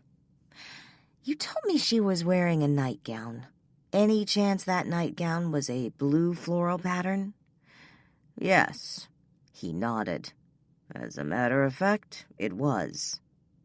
"Then perhaps—" The phone began to ring. He motioned to Danielle to hold her thought, and then he answered the call. When he got off the phone, he said, "Last night, a Herbert Montgomery filed a missing persons report in Astoria on his wife Beatrice. Apparently, they had an argument on Christmas night. She stormed out of their motorhome wearing just her nightgown, a blue one." "And he's just reporting it now? Christmas was 4 days ago." "He said she's taken off before, but always comes back in a couple days. When she didn't return after 3 days, he figured he should report it." "Seriously?" Danielle scoffed. "He expects the police to believe he didn't think there was anything odd about his wife wandering around in her nightgown for 3 days?" "Hopefully we'll be able to come up with something to prove he was responsible for his wife's death. Thanks for all your help. Is there anything else?" "Well, there is one thing," Danielle said hesitantly. "What's that?" "I think one of your sons may be like me." "What do you mean?" "He can see ghosts." Chapter 35. Just as Danielle parked in front of Marlow House, she saw Richard drive off in his car. He was alone. When she walked into the library 5 minutes later, she asked Patricia where he had gone. Patricia set the book she had been reading onto her lap and looked up at Danielle. She was alone in the room. "He got a phone call from someone from Earthbound Spirits. I think he said it was I don't recall the last name." "Ah, Cleve Monchique. He's Morris's right-hand man." Danielle sat down. "I got the impression Richard's been having some second thoughts about his involvement with that group." "He has." Patricia smiled. "We've talked a lot about it in the last few days. I think he was just searching for something after his parents died and he realized they'd lied to him all these years. I don't think it was the adoption that bothered him so much, but the fact that his adoptive parents made him think he was crazy, denying his real memories. I suppose adopted parents are no different from biological parents. There are good ones and bad ones." "That's true. You can say the same about foster parents." "I suppose you would know," Danielle said with a sigh. She then asked, "So where did Richard go? Earthbound Spirits headquarters?" "No. Cleve asked him to meet him at some cafe along the highway, midway between here and Earthbound Spirits headquarters. Said he needed to discuss some upcoming event for the group. So Richard still feels attached to Earthbound Spirits. Patricia shook her head. No, I think when Cleve called, Richard felt it might be the time to let them know he's having reservations. I have a feeling Richard is a little intimidated by Peter Morris and would rather discuss this with Cleve. Yeah, I get that Morris can be a little overwhelming. Patricia chuckled. Richard said this would be the easy way out. Sounds like this is more than just having reservations. Patricia smiled up at Danielle. I don't think Richard needs that group anymore. Adam Nichols sat in the corner booth of the diner, fidgeting with an iPhone. Sitting across from him was Jason Baker, the diner's proprietor and the owner of the iPhone. He was also an old high school buddy of Adam's. Jason anxiously watched Adam. This is going to be great if it works. Hey, it'll work. If it wasn't for the camera I installed in my office, I might be in prison right now. I just want to be able to keep an eye on this place when I'm not here. See what's going on. Jason glanced around the diner. Can't even see where we put the cameras. This is better than what I have. I gotta get this app for myself. Jason, I need you back here, a voice called out from the kitchen. Grumbling, Jason stood up. Holding the iPhone in one hand, Adam used his other hand to wave Jason toward the kitchen. Go, see what they want. I'll figure this out. A few minutes later, Adam grinned when a live feed came into focus on the iPhone. It was a view of an empty booth across the diner. From where he sat, it was impossible to see the booth, yet on the iPhone, he could clearly see the salt and pepper shaker sitting on the booth's table. When Cleve arrived at the diner, he was pleased to see it was practically empty. There was only one other customer. That man sat in a corner booth, his back to Cleve. The lunch rush had ended a few hours earlier, and it would be at least an hour before customers started showing up for dinner. Cleve intended to be gone by then. When the waitress showed up at the table, he ordered 2 drinks, a Pepsi for Richard and iced tea for himself. He remembered Richard liked Pepsi. After the waitress brought the drinks and went back to the kitchen, Cleve glanced around. Aside from the man with his back to him, he was the only one in the diner. He glanced at his watch. Richard was supposed to arrive in 15 minutes. He needed to hurry just in case he showed up early. With shaky hands, Cleve pulled a small envelope out of his shirt pocket. He glanced around the room again. Confident he was alone, he tore open the envelope and then dumped its contents into the Pepsi. Grabbing a spoon, he stirred the drink. Nervously, he pushed the Pepsi across the table and then picked up a paper napkin and wiped off the spoon. He folded the napkin and envelope together, stood up, walked to a nearby trash can, and disposed of the items. Richard arrived 10 minutes later. Cleve was already back at the booth, sipping his iced tea. I ordered you a Pepsi, Cleve said as Richard took a seat across from him. Thanks. I haven't had a Pepsi all week. Richard picked up the soda and took a gulp. How have things been going for you this week at Marlow House? Cleve asked. Things haven't gone quite as I expected they would, Richard said with a smile. Peter tells me Danielle may not be quite ready to hear the truth. Danielle has her own beliefs. I'm not sure she would ever embrace earthbound spirits. Then I'm sincerely sorry for her. Cleve took another drink of tea. He glanced up when a server approached the table. Would you like to order now? The server asked. No, we're just having drinks, Cleve told her. She nodded and walked away. The truth is, Cleve, I'm starting to have doubts. Doubts? Cleve panicked. Are you saying you no longer believe? No, it's just, I wonder if maybe instead of leaving earthbound spirits my estate or making my annual donation, the money would be best spent elsewhere.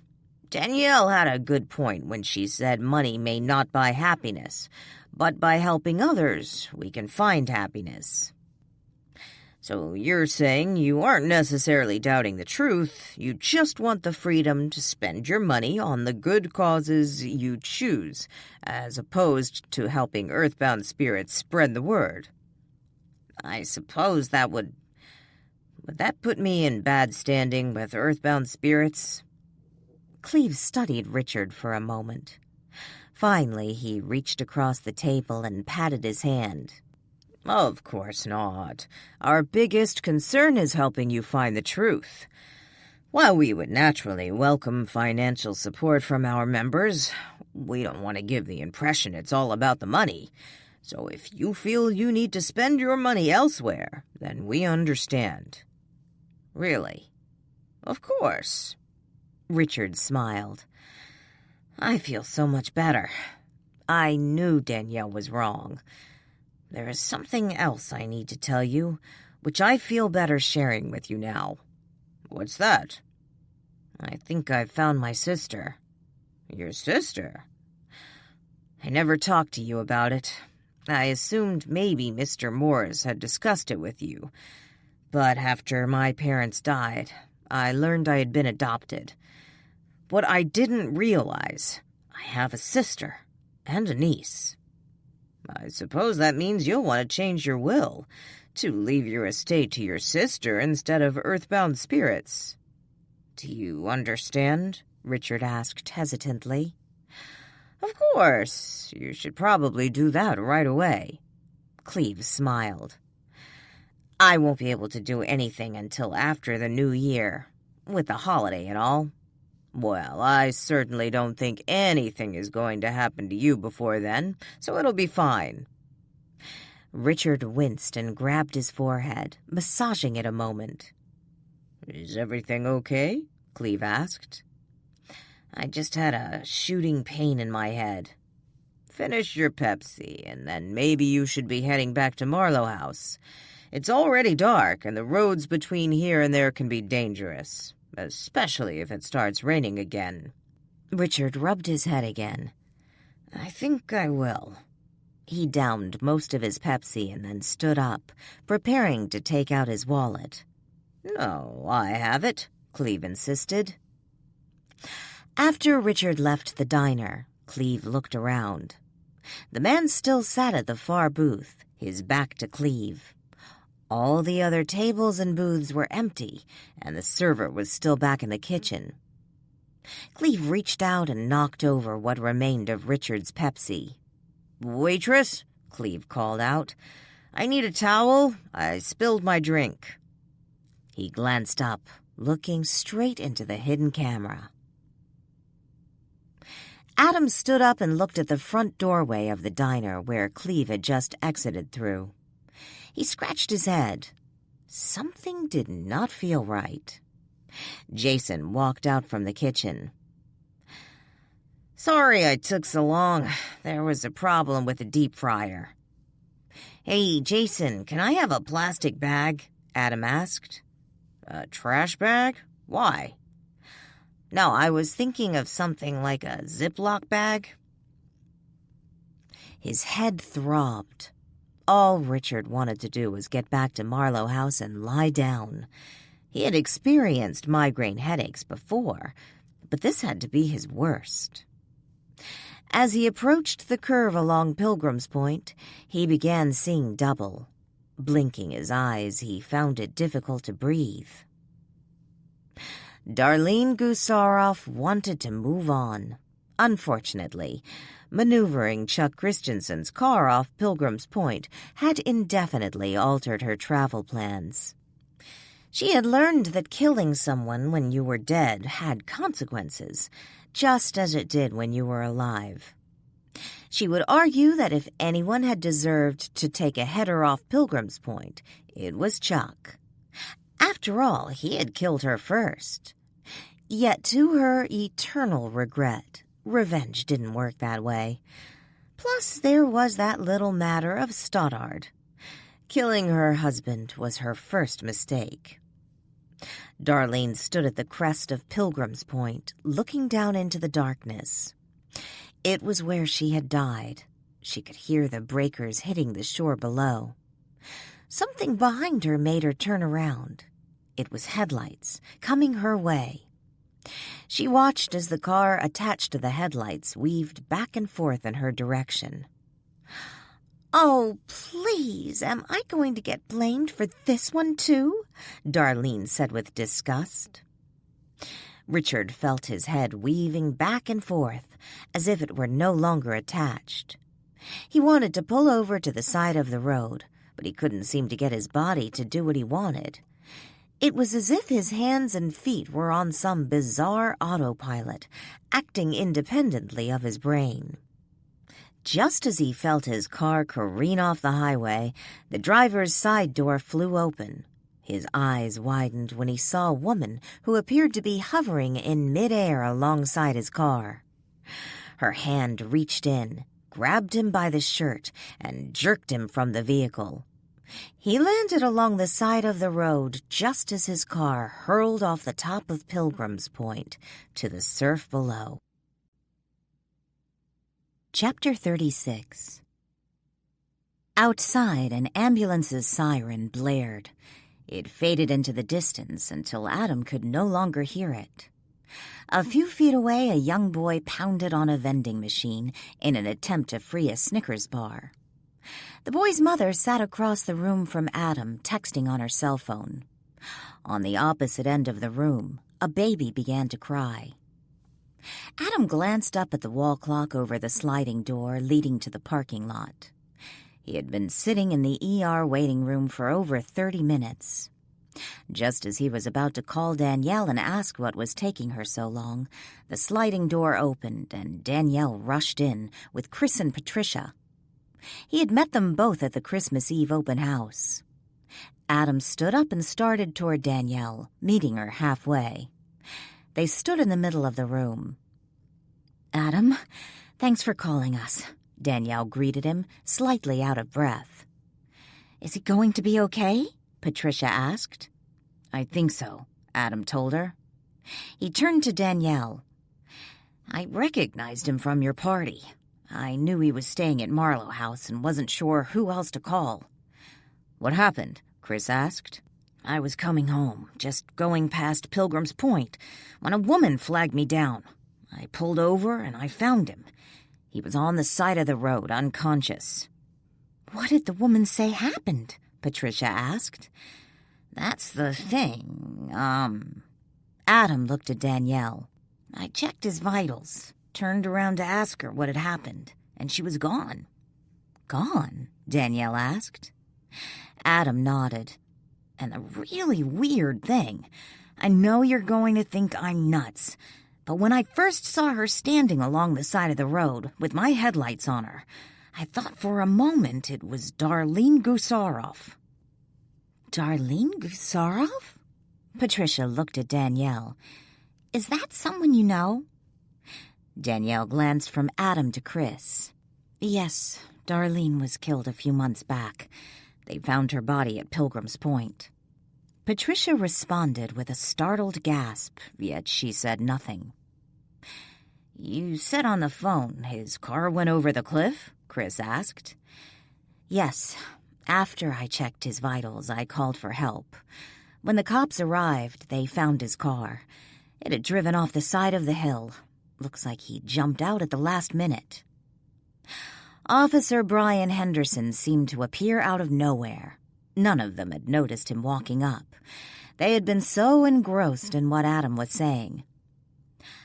"Adam, I need to talk to you about that powder you found," Brian said. He then looked at the rest of the group. "And I would appreciate it if you all would stick around. I have some questions for you." "Powder?" Danielle asked with a frown. She didn't get her answer because Brian led Adam off to a private corner in the waiting room. The doctors tell me Winston would probably be dead right now if you hadn't given them that powder you saw him ingest, Brian told him. Tell me exactly how you happened to have it. I was over at Jason Baker's diner helping him install some security cameras. I was messing around with the app I downloaded on his phone when Cleve Monchique sat down in one of the booths. Monchique from Earthbound Spirits? Yeah, I was testing the cameras when he sat down. From where he was sitting, all he could see was my back.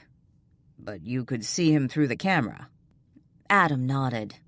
I didn't recognize him at first, but I saw him do something I thought was strange.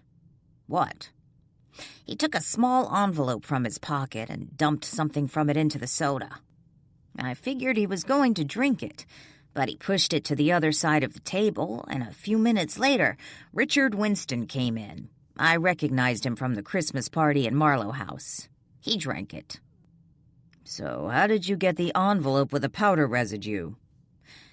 After Monchique dumped the powder in the glass, he stirred it with a spoon. Then he picked up a napkin and cleaned off the spoon. I thought that was strange. Then he got up and tossed the napkin and the envelope in the trash. Winston came in after that, and when he left, Cleve calmly knocked over the spiked drink, or what was left of it. Did it on purpose, and then he called the waitress to clean it up. After he left, I took the envelope out of the trash, stuck it in a plastic bag, and brought it with me. Why? You mean, why did I take it? Adam asked. Yes. I have no idea. You explained this all to the doctor? Brian asked. Yes, and the paramedics and cops at the scene. I was kind of freaked out when I realized who it was, especially since I'd seen Monchique slip something in his drink. Brian asked Adam several more questions, and then they walked back to where Danielle and the others waited. He opened his notebook. When was the last time any of you saw Mr. Winston? It was about 4 o'clock, Danielle told him. When I got home this afternoon, I pulled up right as he was driving away. Did you talk to him? Brian asked. Danielle shook her head. No. Brian jotted something down in his notebook. Did anyone talk to him before he left Marlow House? Did he say where he was going? I was probably the last one to talk to him, Patricia said. It was right before he left. Where was he going? To some diner along the highway, Patricia told him. Did he say why he was going there? He got a call from Cleve, Patricia looked at Danielle. Cleve Monchique, Danielle said. Yes, that's him. He called Richard and asked him to meet him at the diner. He said he needed to talk to him about some Earthbound Spirits event. I understand Mr. Winston is a member of Earthbound Spirits, Brian said. Yes, but he's been having second thoughts, Patricia explained. Oh, crap. Look who's here, Danielle whispered. They all turned toward the sliding door. Peter Morris had just walked in. They watched as Morris walked to the admittance desk. Brian closed his notebook. If you'll excuse me for a minute. He walked to Morris. I want to see Richard Winston, Morris was saying just as Brian reached him. He was admitted tonight. Someone called me. Excuse me, Mr. Morris, Brian interrupted. Morris turned to Brian. Yes, Officer Henderson. I don't think it would be a good idea if you see Mr. Winston right now. I would think that would be up to the doctor, not you. I'm Mr. Winston's spiritual advisor. He had my number as an emergency contact in his wallet, which is why they called me. As I said, I don't think it would be a good idea right now. Morris narrowed his eyes and glared at Brian. Officer Henderson, if Mr. Winston was a Catholic and I was a priest, would you be attempting to stop me from seeing my parishioner? Under certain circumstances, yes, Brian snapped. As I said, it's really none of your business. Morris turned from Brian and faced the woman behind the desk. I want to see Mr. Winston. I'll have to get the doctor, the woman said nervously. She picked up her phone. "That's the doctor working on Richard," Adam whispered when a man in a white physician's coat appeared in the admittance area. "Let's see what he says about Richard," Chris suggested, leading the way toward the doctor. "I'm afraid the officer is correct," the doctor was saying, just as Danielle and the others showed up by Brian's side. "You cannot see Mr. Winston right now, Mr. Morris." "I'm Mr. Winston's spiritual advisor. He had my name in his wallet to call in case of an emergency. You called me." "I don't know who called you, Mr. Morris. It certainly was not me. It could possibly have been someone from admitting." The doctor glanced over to the woman behind the counter. "It wasn't me. I just came on duty." "In any case," the doctor said, "the only one Mr. Winston wants to see right now is his sister." "Sister? He doesn't have a sister," Morris insisted. "I'm his sister," Patricia spoke up. "Is he going to be all right?" "You're Patricia?" the doctor asked. "Yes." The doctor took Patricia by the arm. "Come with me." "Doctor?" Danielle called out. The doctor paused and turned to face Danielle. "Yes?" "Can you at least tell us if Richard is going to be okay?" Instead of answering, the doctor looked at Patricia. "They're with me," Patricia explained. "I'm sure my brother would want you to let them know how he's doing." Looking from Patricia to Danielle, the doctor said, "He has a broken ankle from being thrown from the car. Right now, he needs his rest." Danielle let out a sigh of relief. "Thank you, doctor." After the doctor walked away with Patricia, Brian turned to Peter and asked, "Can you tell me where we might find Cleve Monchique?" "Cleve? Why do you need to talk to him?" "I understand Mr. Winston's accident happened right after he left from a meeting with Mr. Monchique.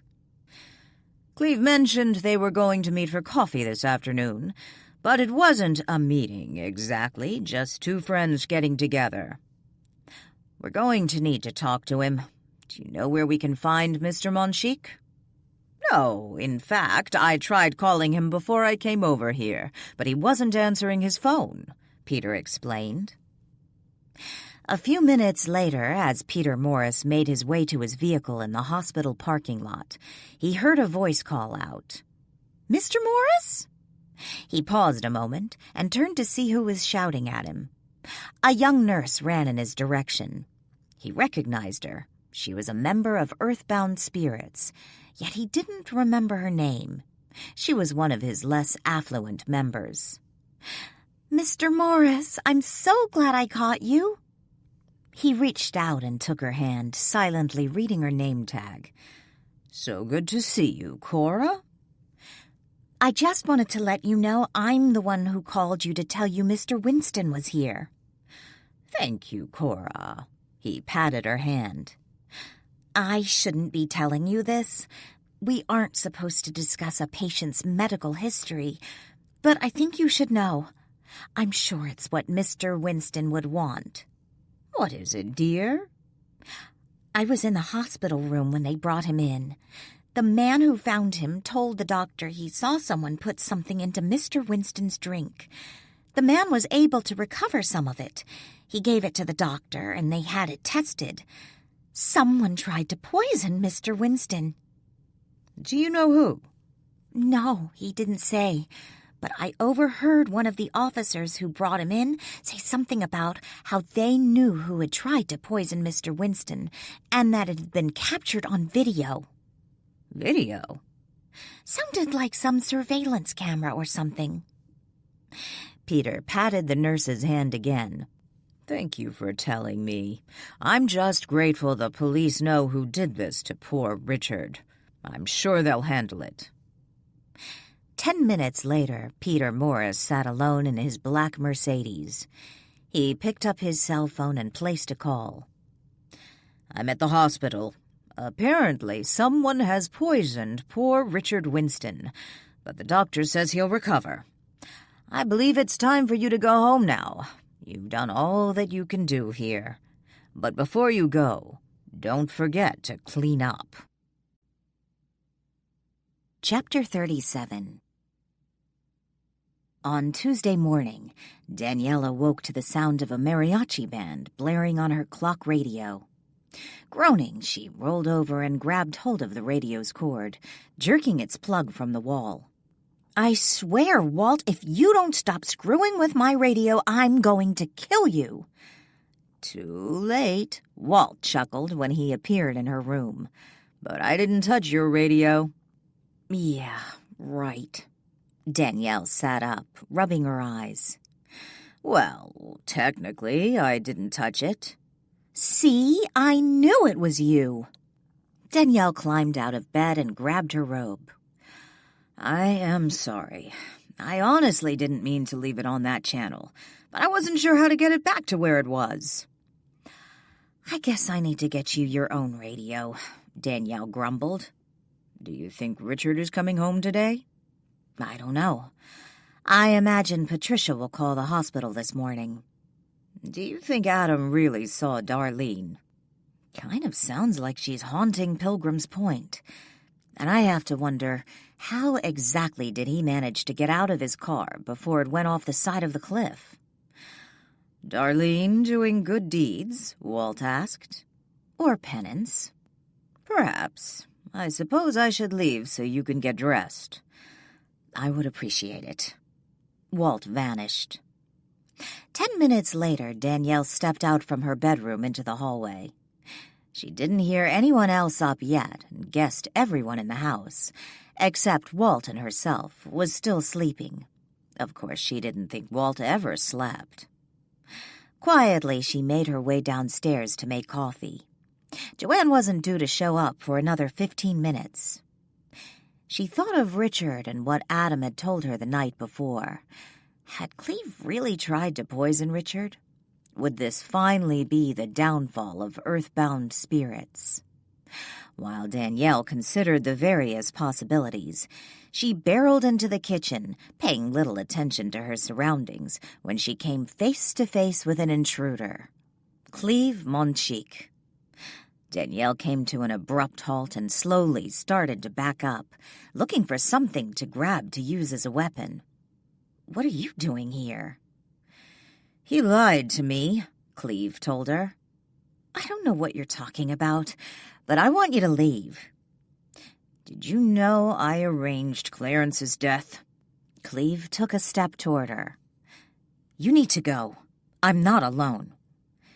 "I paid someone to kill Clarence. They drugged him first and then put him in the noose." "Why are you telling me this?" "I tried to kill Richard too, but that didn't work out. Someone saw me. Do you know who saw me?" He took another step in her direction. Danielle shook her head. "I don't know anything about that. Please go."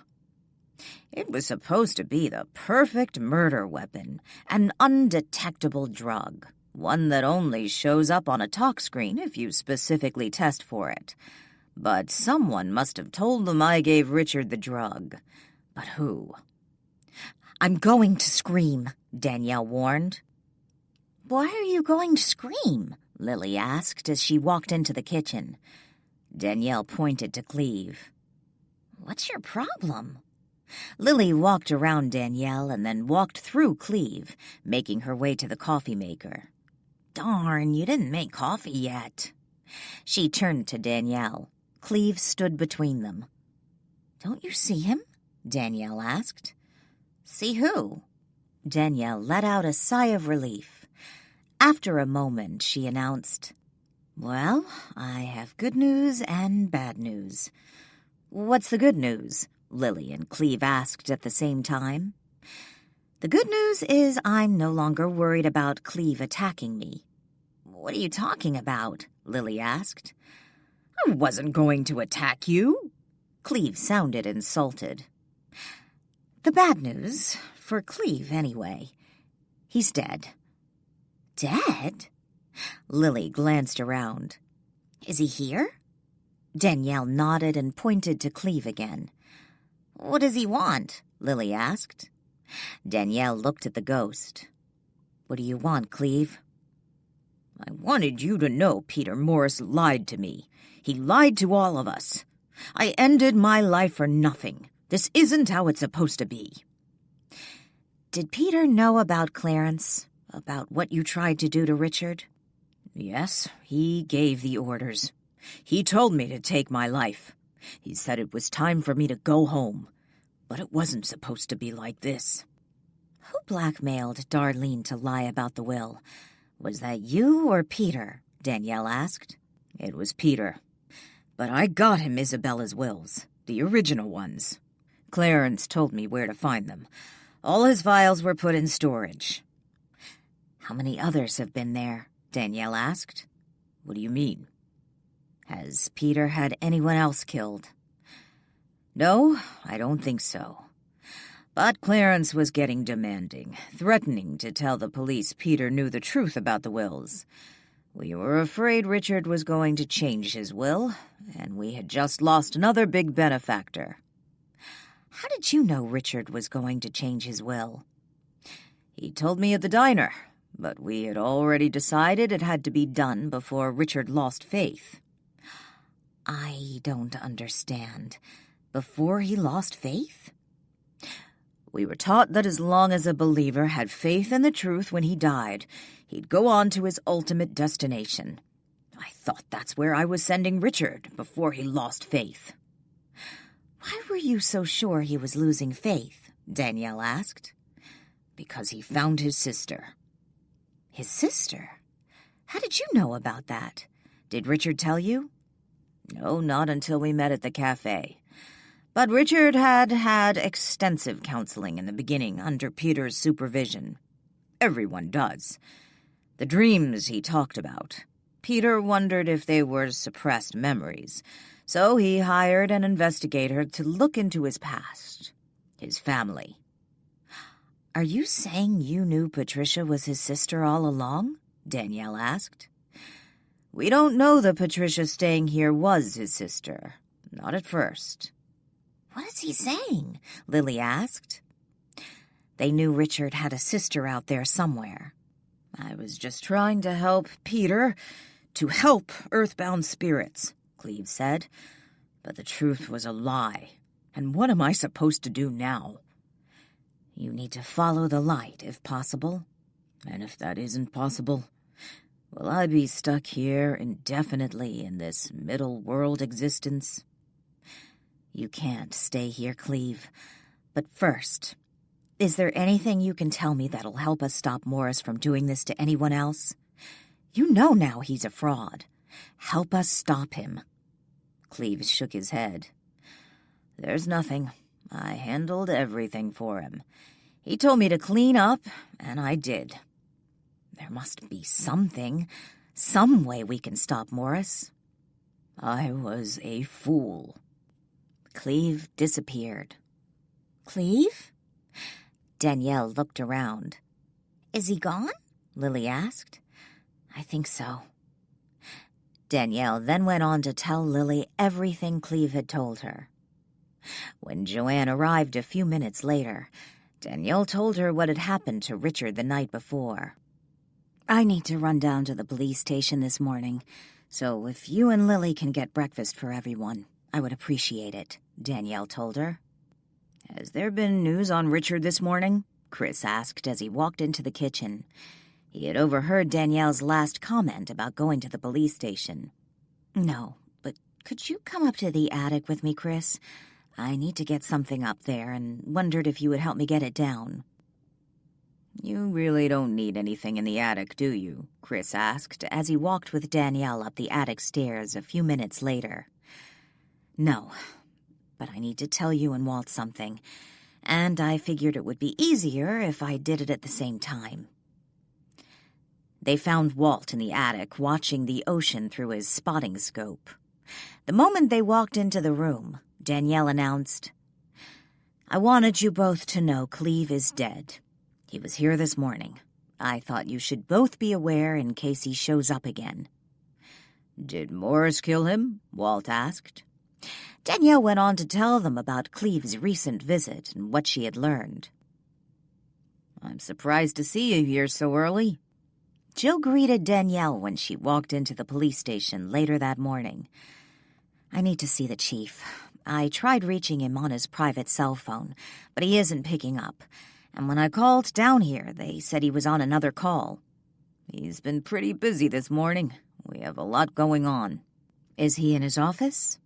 "Yeah, but like I said, he's tied up. Why don't you tell me what you need? Maybe I can help you." "Thanks, but I need to talk to him." Danielle turned from Joe and started walking to the chief's office. Joe followed Danielle. "I told you he's busy right now." "I heard you, Joe, but this is important." When they reached the chief's office, Danielle knocked and then opened the door without waiting for an answer. The chief looked up from his desk. "I'm sorry, Chief," Joe said. "I told her you were busy, but she insisted on seeing you." "That's okay, Joe. Leave us alone." He waved Joe off. "Cleve is dead," Danielle blurted out the moment Joe left the office and closed the door. The chief sat at his desk, pen in hand, absently tapping the end of the pen against the desktop. "How do you know?" "He visited me this morning." The chief motioned for Danielle to sit down. "It looks like a suicide." "He told me he killed himself, but Morris gave him the orders." Danielle sat down. The chief tossed the pen aside and picked up a piece of paper from his desk. "This is a copy of the suicide note we found with his body." "When did you find him?" Danielle asked. "Early this morning. His car was parked down by the pier. He was inside, the suicide note on the passenger seat. Looks like it's in his own handwriting." The chief leaned over his desk and handed the note to Danielle. "I'm sure it's his own handwriting." Danielle read the note. "He's taking responsibility for everything. Even mentions Renton." MacDonald leaned back in his chair and watched Danielle as she read the suicide note. "According to that, Morris had nothing to do with Renton's death or with the attempt on Richard's life. Cleve claims it was all him." Danielle tossed the note back onto the desk. "He even mentioned Isabella's will, covering all the bases to protect Morris. But you know it's a lie." "What did Cleve say about Morris's involvement?" the chief asked. Danielle recounted her morning conversation with Cleve's ghost. "Why would he cover for Morris like that? Be willing to kill himself?" "Was Cleve any different from a suicide bomber?" Danielle asked. "I promise you, when those guys get to the other side and discover there are no virgins waiting, they're just as pissed." "I wish there was some way to tie Morris to this. Put him in jail where he belongs." Danielle sighed. "I don't see how. According to Cleve, he handled everything for Morris. He protected him. I wish there was some way we could stop that charlatan." "At this point, we have nothing to arrest him on. Cleve's suicide note is Morris's get-out-of-jail card. When Morris left the hospital last night, he drove to Astoria, had dinner at a restaurant, made a point of being seen. From what I understand, he was quite social. Checked into a motel there, claimed he was too tired to drive home, called room service and the front desk numerous times during the night, claimed he didn't feel well."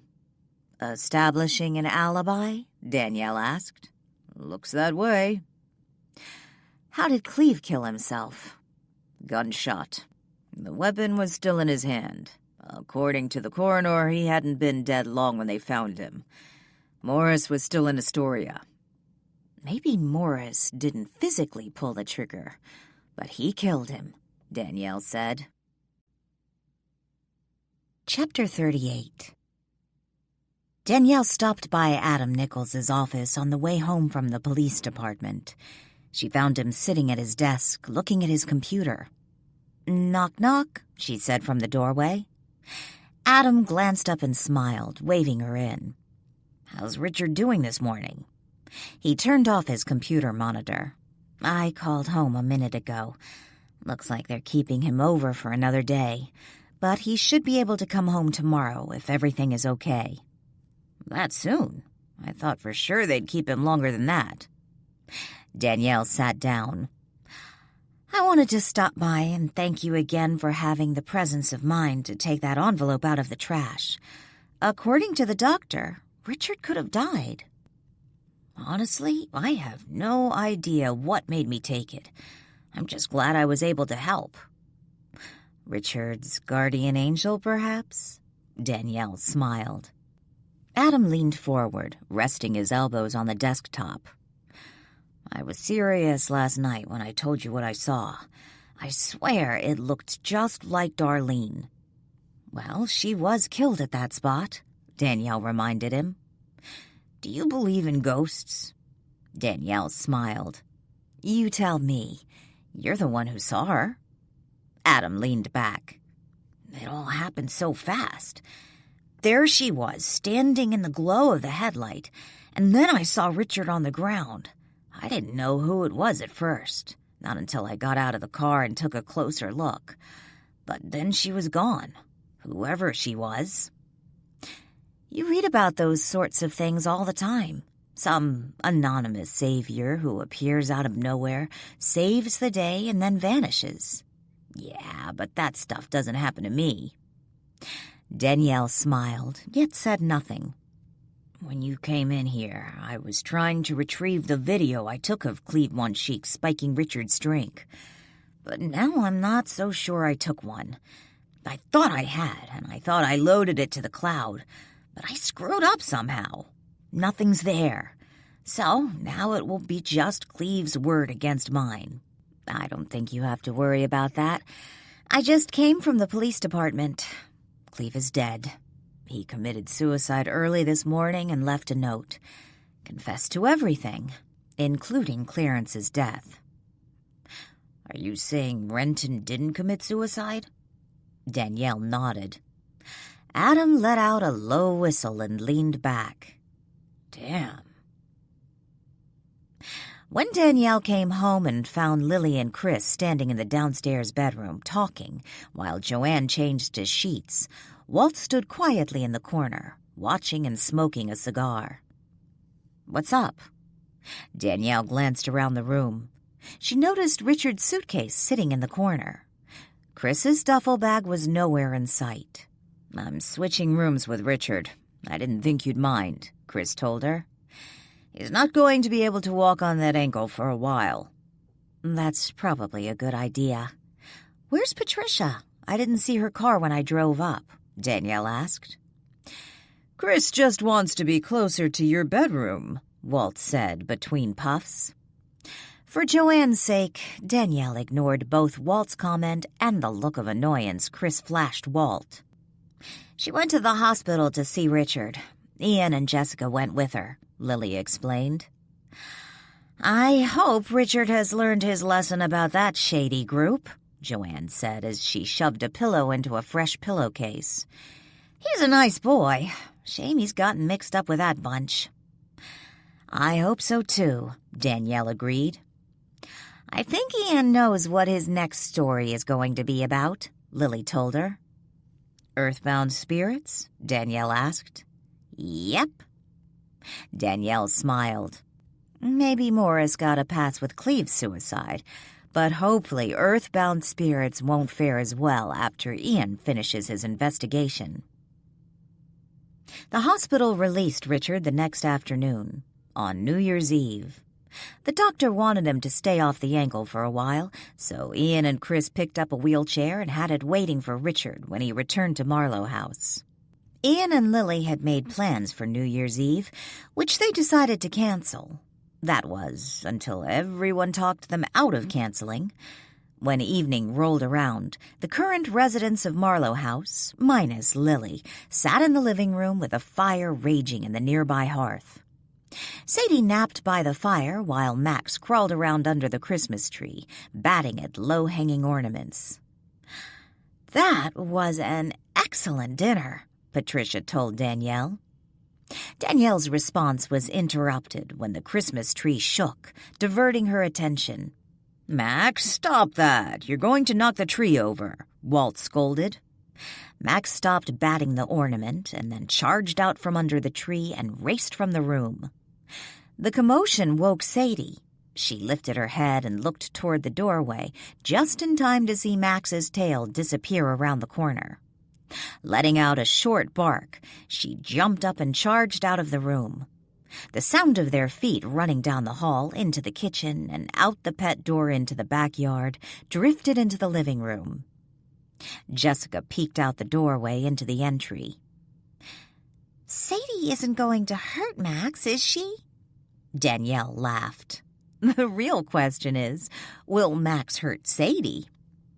When Jessica turned to Daniel with a concerned frown on her face, Danielle smiled and said, "No, they'll both be fine.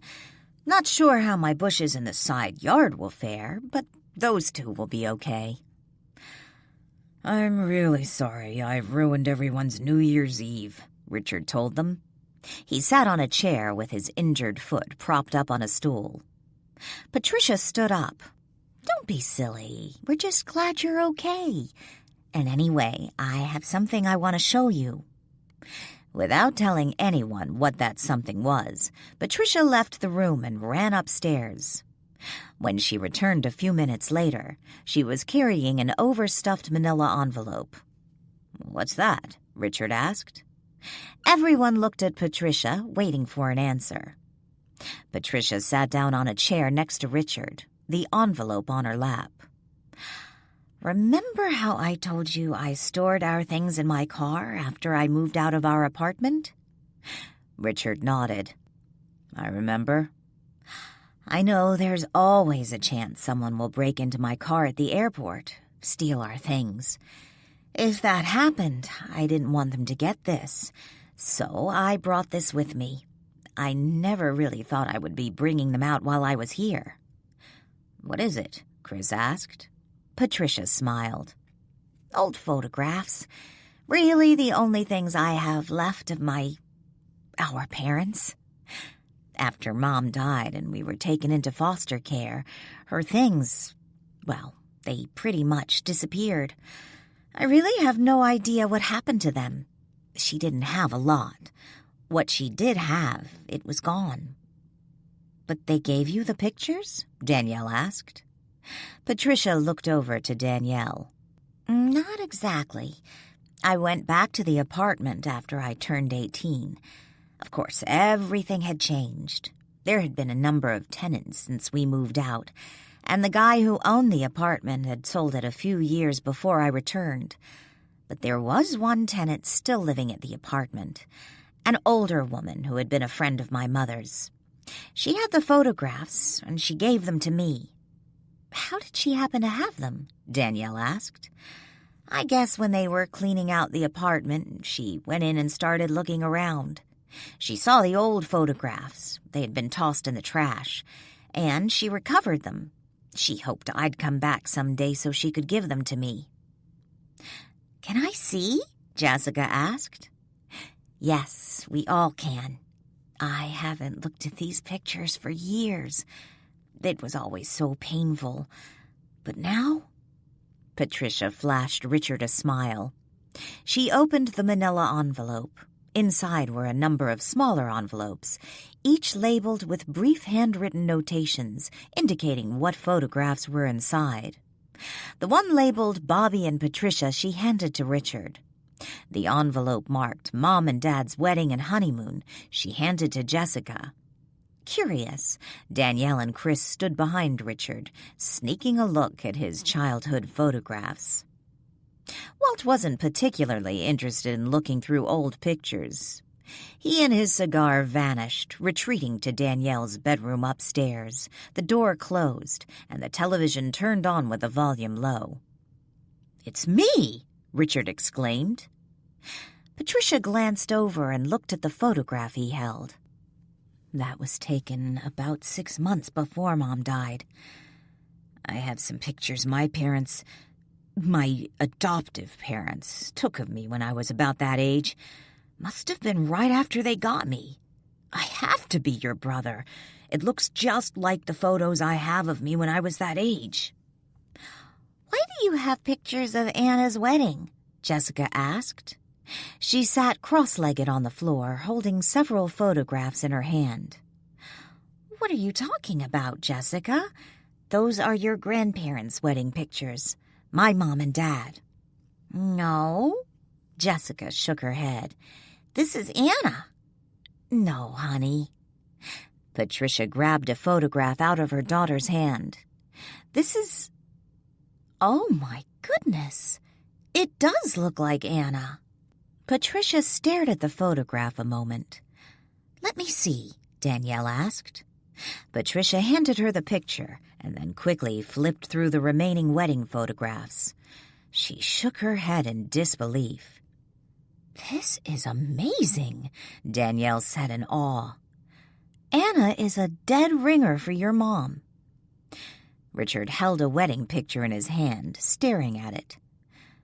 Do you realize the dress she's wearing in this picture is exactly like the dress Anna wore on Christmas night?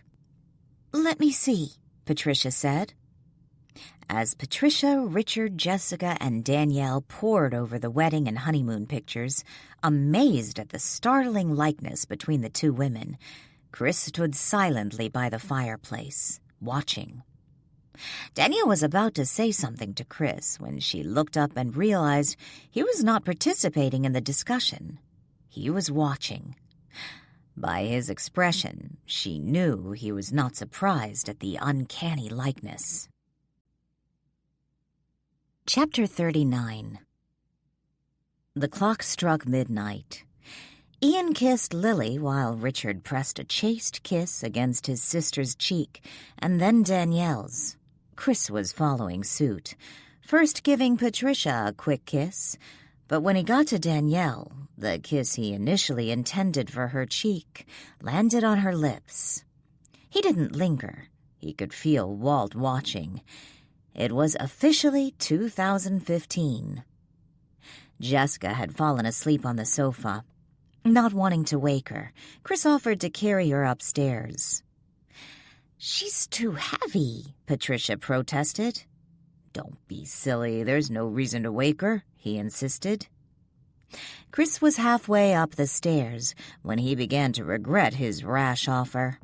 The little girl was heavier than he had imagined, or perhaps he was just out of shape, he thought. You need a little help there? Walt asked with a chuckle. He walked alongside Chris as they made their way up the stairs. Chris flashed Walt a pained look. Walking ahead of them was Patricia, oblivious to Chris's discomfort. After a few more steps, Walt let out a sigh and said, I don't want you to drop the poor child. To Chris's surprise, Jessica became light as an infant. For a brief moment, he imagined he might drop her.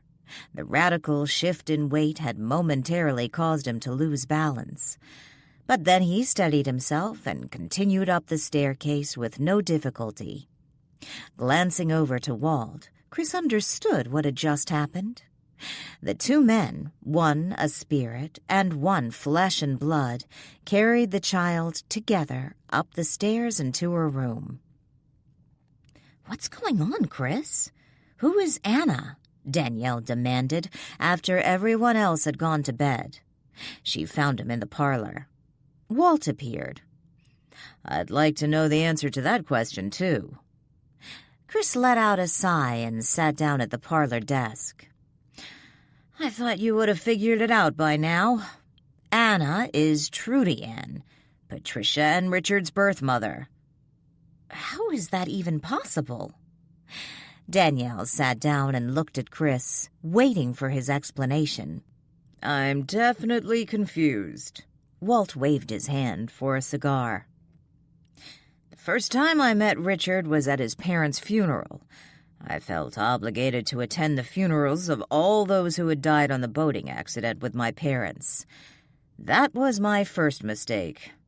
First mistake? Danielle asked. Since her death, Trudy was unable to find peace. I couldn't really blame her. Patricia bounced around from one foster home to the next, separated from the little brother she adored, and Richard ended up with the Winstons. Look up the definition of dysfunctional family in the dictionary, and you'll find a picture of the Winston family. Are you saying their mother's spirit has been with them all these years? Yes. Chris nodded. She bounced between the two, watching them grow up, trying to get someone to help them. Trudy wanted to reunite her children. No one would listen, of course, because no one could see or hear her. But you could, Danielle said. She came to the Winstons' funeral with Richard. Of course, he had no idea his birth mother was by his side, like she so often was. When Trudy discovered I could see her, she wouldn't let me rest. What do you mean? Walt asked. She began haunting me, badgering me, demanding I do something to help her children. She would barely let me sleep. I had no choice. I had to find some way to get them together. So what was the plan? Danielle asked. First, I hired a private detective to find out what I could about the two. I really couldn't trust what Trudy told me. Spirits are not always reliable.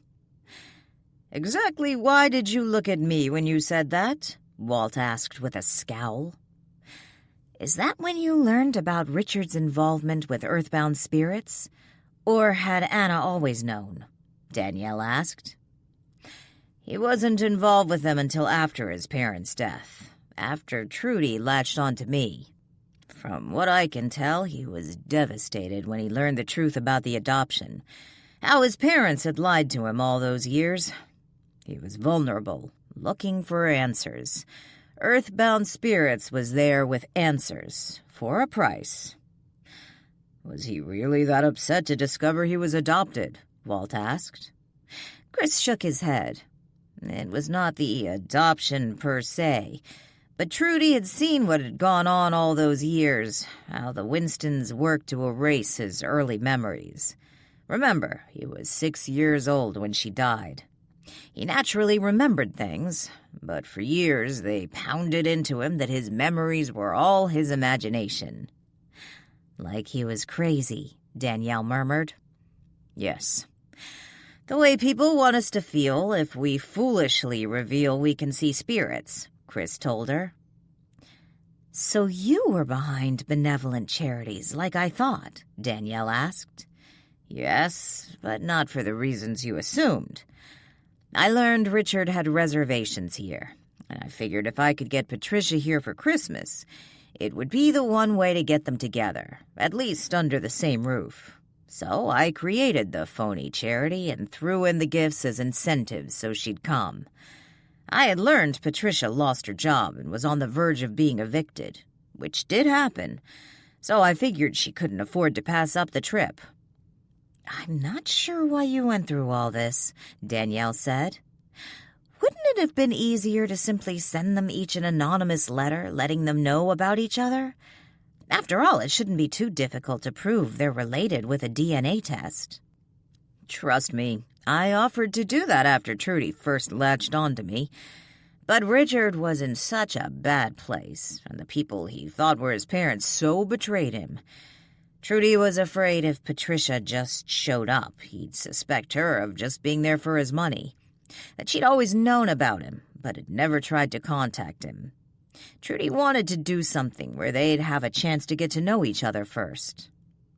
How was everyone able to see Anna? I don't understand, Danielle asked. Well, that makes two of us. Trudy coming here was not part of the plan. Honestly, I wasn't sure how I was going to get Richard and Patricia to see they were siblings. I just figured I'd improvise. You didn't know she was coming? Danielle asked. No, that wasn't part of the plan. And when I first saw Anna, I didn't recognize her as Trudy, not until I looked into her eyes. The woman we saw as Anna was an image of Trudy as a newlywed, not how she looked when she died. Danielle looked at Walt. Well, I suppose that answers one of our questions. What question was that? Walt asked. If a spirit could appear as a younger version of himself, or if you died at a really old age, whether your ghost self would always appear as an old man, Danielle explained, reminding Walt of a conversation they once had.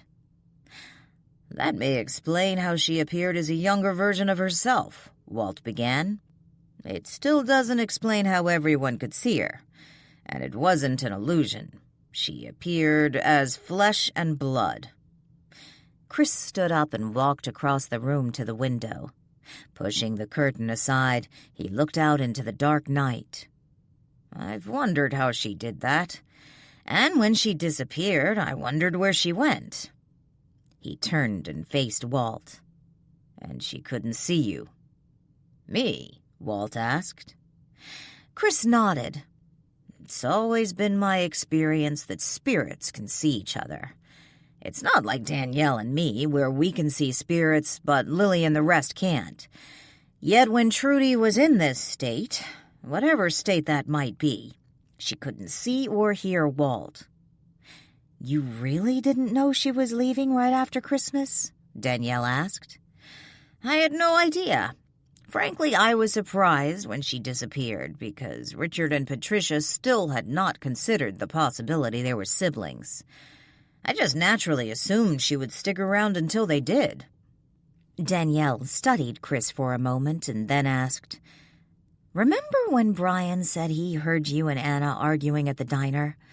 Why did he really think you threatened her life? Chris looked over at Danielle and smiled. To be honest, I did say something about maybe I should just kill her. I understand why Brian misunderstood. But I was talking about killing someone who was already dead, who had taken on what appeared to be a flesh and blood body. Even then I wasn't serious, at least not how it sounded. If you haven't seen her since she disappeared, does that mean her spirit self has moved on? Danielle asked.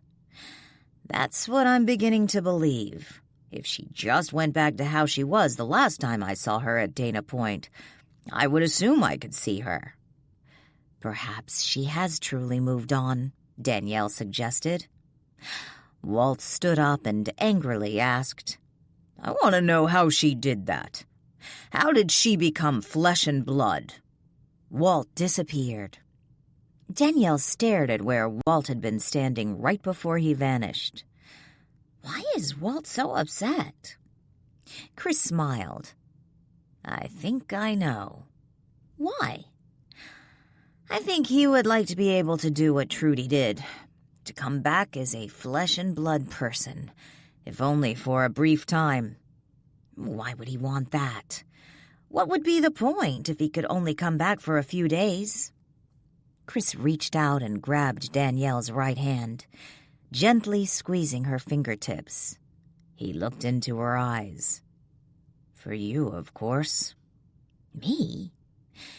He may be a ghost, Danielle, but I think he's in love with you. Good morning, Joanne. I haven't seen you since last year. Jessica greeted her with a giggle. Joanne set the platter of biscuits on the table. Has it been that long? I swear it seems like just yesterday. She winked at the child and handed her a fresh biscuit and then headed back to the kitchen to get the rest of the breakfast. Jessica giggled again. Tearing off a piece of the warm biscuit, she popped it in her mouth. How are you feeling this morning, Richard? Ian asked as he sat down at the table, joining the occupants of Marlow House for breakfast. Much better, thank you. I can't believe we go home tomorrow. Richard grabbed a biscuit for himself and then passed the platter down the table. In spite of my 2 nights in the hospital, I can honestly say this has been one of my best Christmases. Patricia reached over and patted Richard's hand. I second that. Joanne returned to the dining room with more platters of food and began passing them around the table.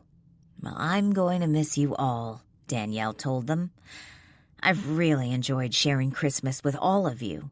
It helped me not miss my own family quite as much.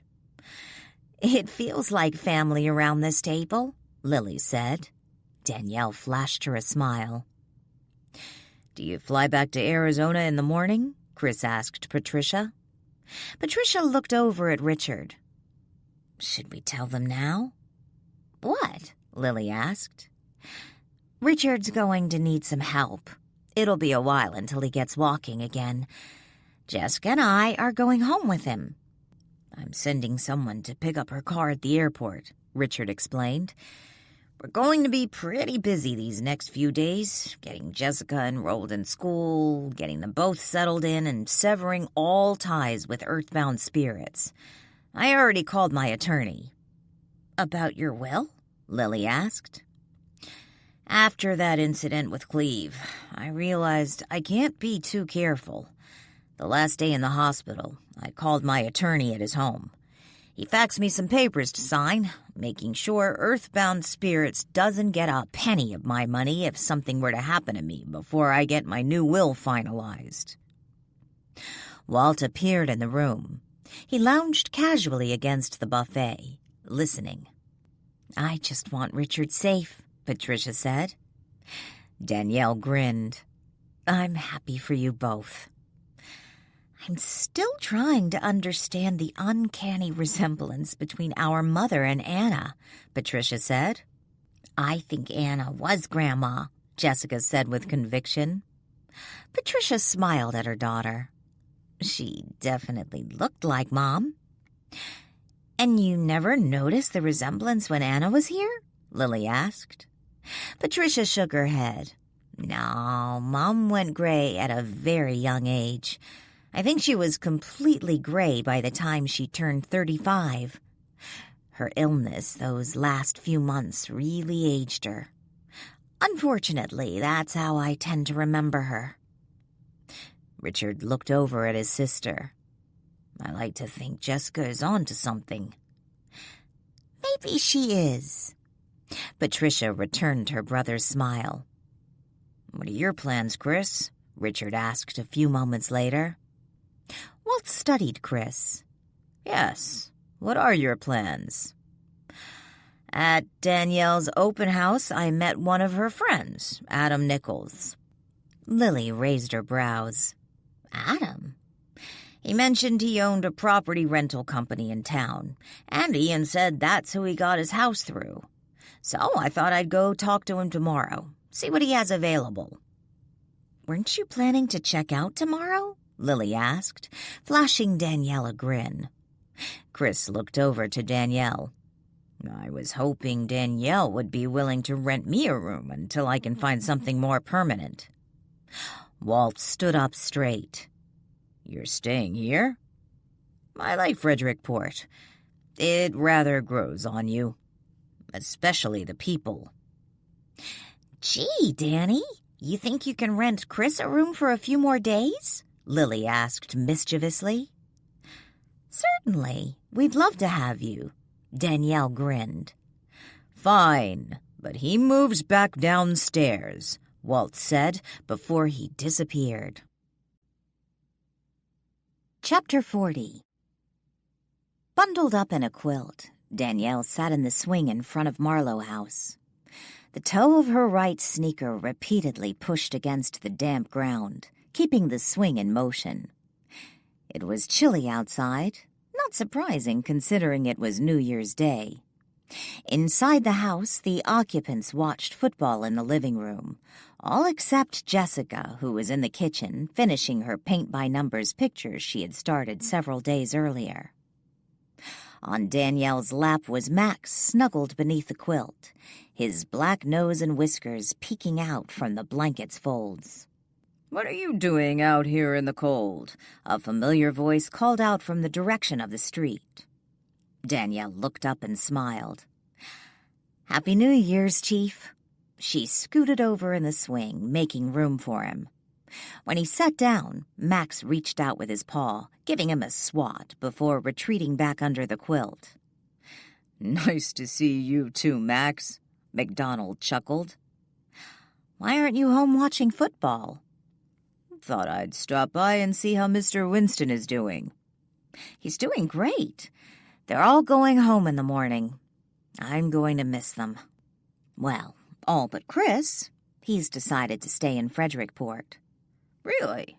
Is he staying with you? Only until he can find something more permanent. He's meeting with Adam tomorrow to see what he has.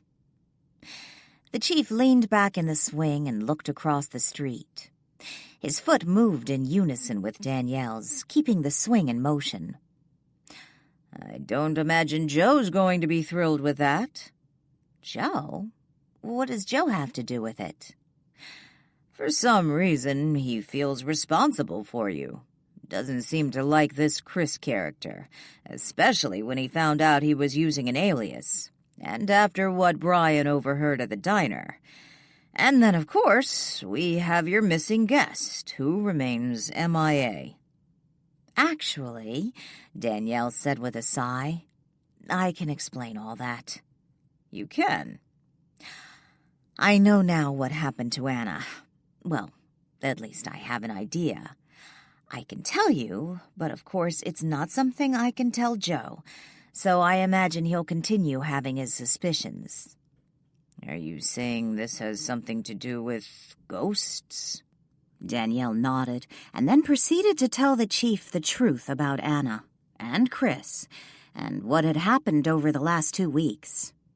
When she was done telling her story, neither one said anything, but they sat quietly on the swing, pushing it to and fro. Do you really believe this Anna was the spirit Trudy who Chris claimed to have seen? The chief finally asked. You never saw Anna, Chief, but those pictures Patricia showed us of her mother, even a dress she was wearing in one, was identical to what Anna wore on Christmas. So now spirits can take the solid form of a living person? Danielle shrugged.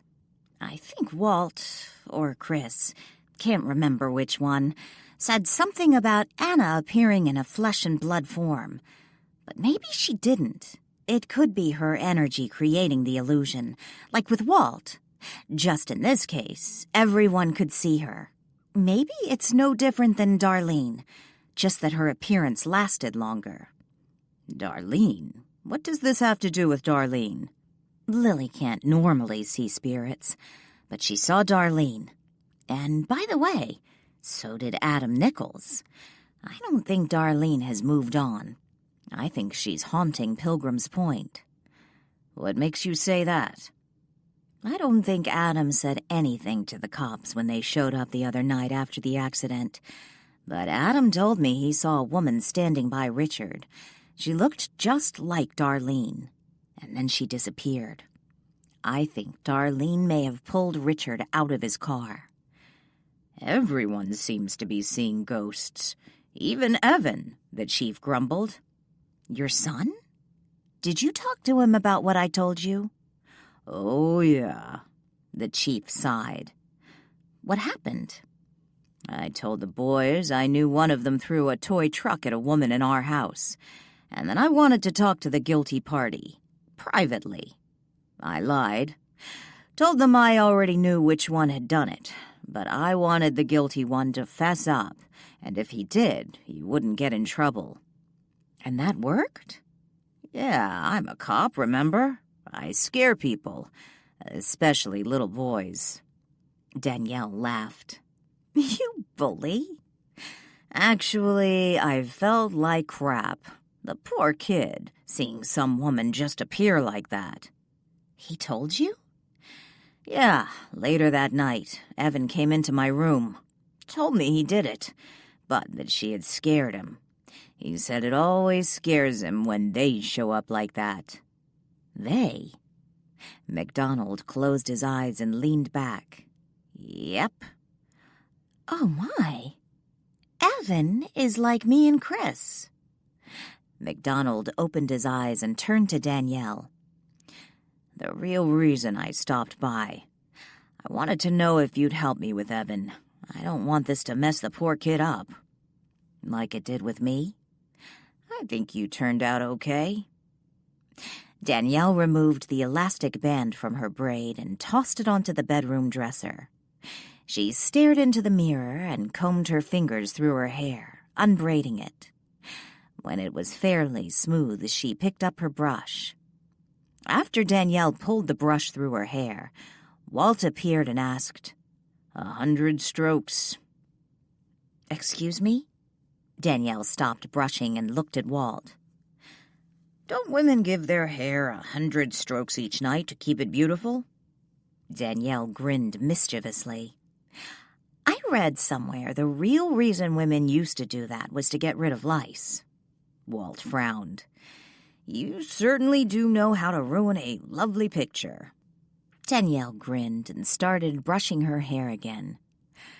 Now when I see you brushing your hair, I'm going to be thinking of lice crawling out of your scalp. Ew, gross. Danielle tossed the brush on the dresser and headed for bed. Yes, but you started it. I was being nice.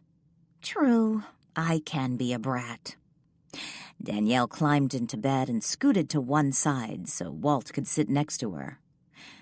Yes, you can. He sat on the edge of the mattress and watched as Danielle snuggled down under the bedding, pulling the blanket up to her chin. It'll seem a little quiet around here after tomorrow, Walt said. I know. Of course, Chris'll still be here. Downstairs. Danielle grinned. Sometimes I think you think you're my dad. Hardly. I'm younger than you, Walt reminded her. Now I feel really old. Walt chuckled. He then asked, Do you think Richard will ever go back to using his real name? I don't know. I wondered that myself. If you think about it, all these years he's been using the name of his adoptive parents' first child. I know. A dead child's name, Danielle yawned. Walt quietly watched as Danielle closed her eyes. I had a nice Christmas. Danielle yawned again. And it was wonderful seeing Richard and Patricia find each other. But can I tell you a secret? Certainly. You can tell me anything, Walt said, his tone no longer teasing.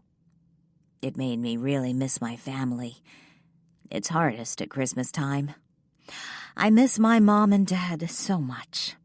I even miss Cheryl. I'm sorry, Danielle. Oh, I guess that's life. And death. I haven't given you your Christmas present yet, Walt told her. Christmas? Christmas is over. Once again, Danielle yawned. Remember I told you Christmas isn't over until the 5th of January?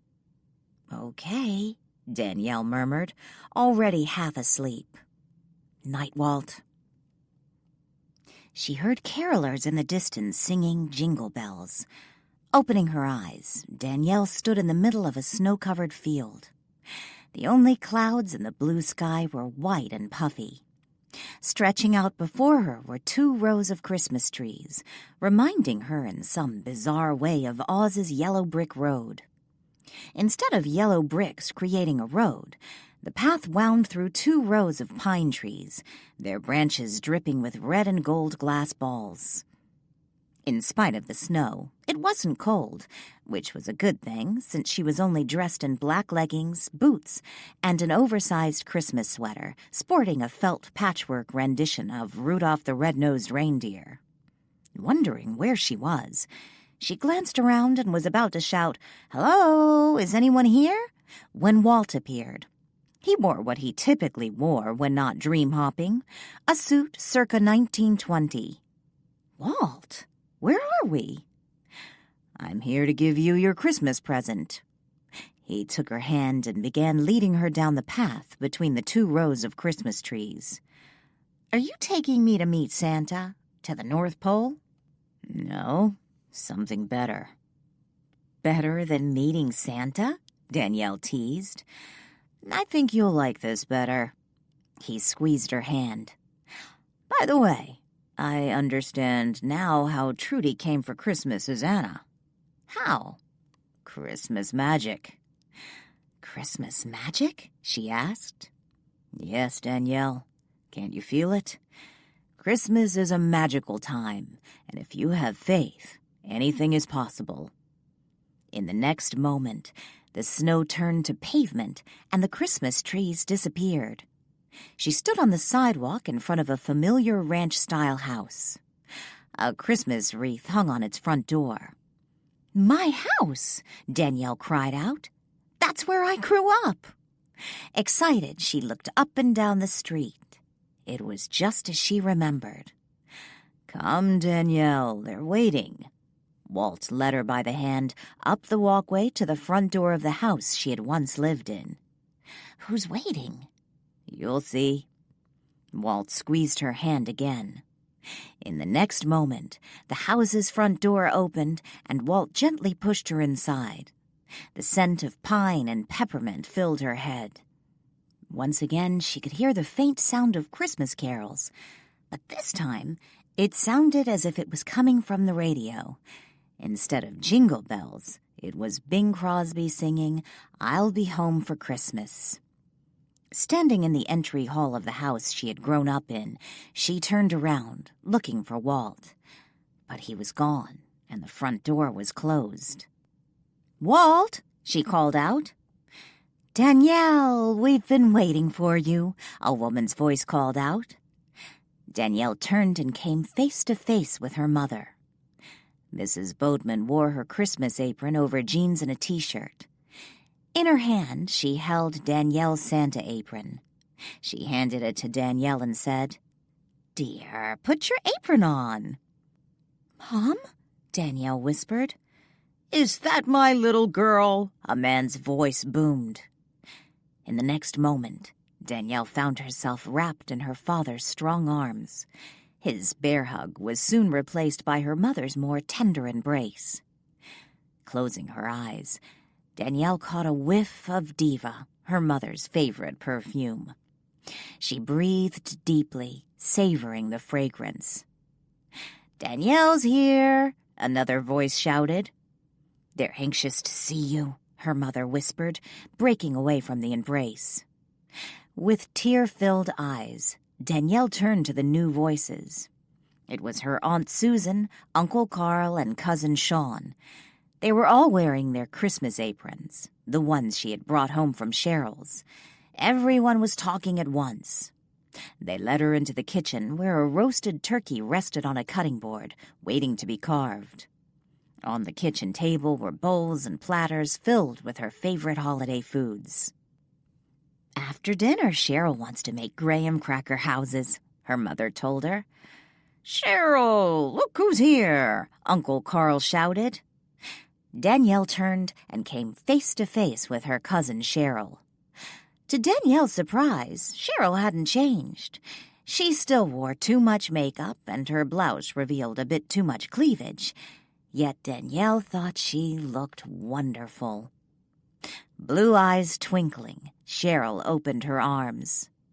Danielle laughed and threw her arms around her cousin. The two women hugged. "We miss you, Danny Boo," Cheryl whispered. "Someday we'll all be together again.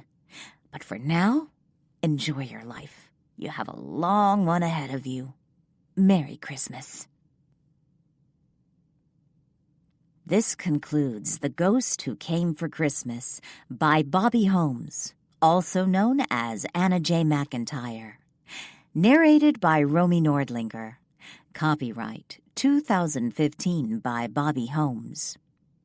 This unabridged audiobook is published by arrangement with Robeth Publishing, LLC, and was produced in the year 2017 by Tantor Media Incorporated, a division of Recorded Books, which holds the copyright thereto. Please visit Tantor.com for more information on our growing library of unabridged audiobooks and to take advantage of special offers.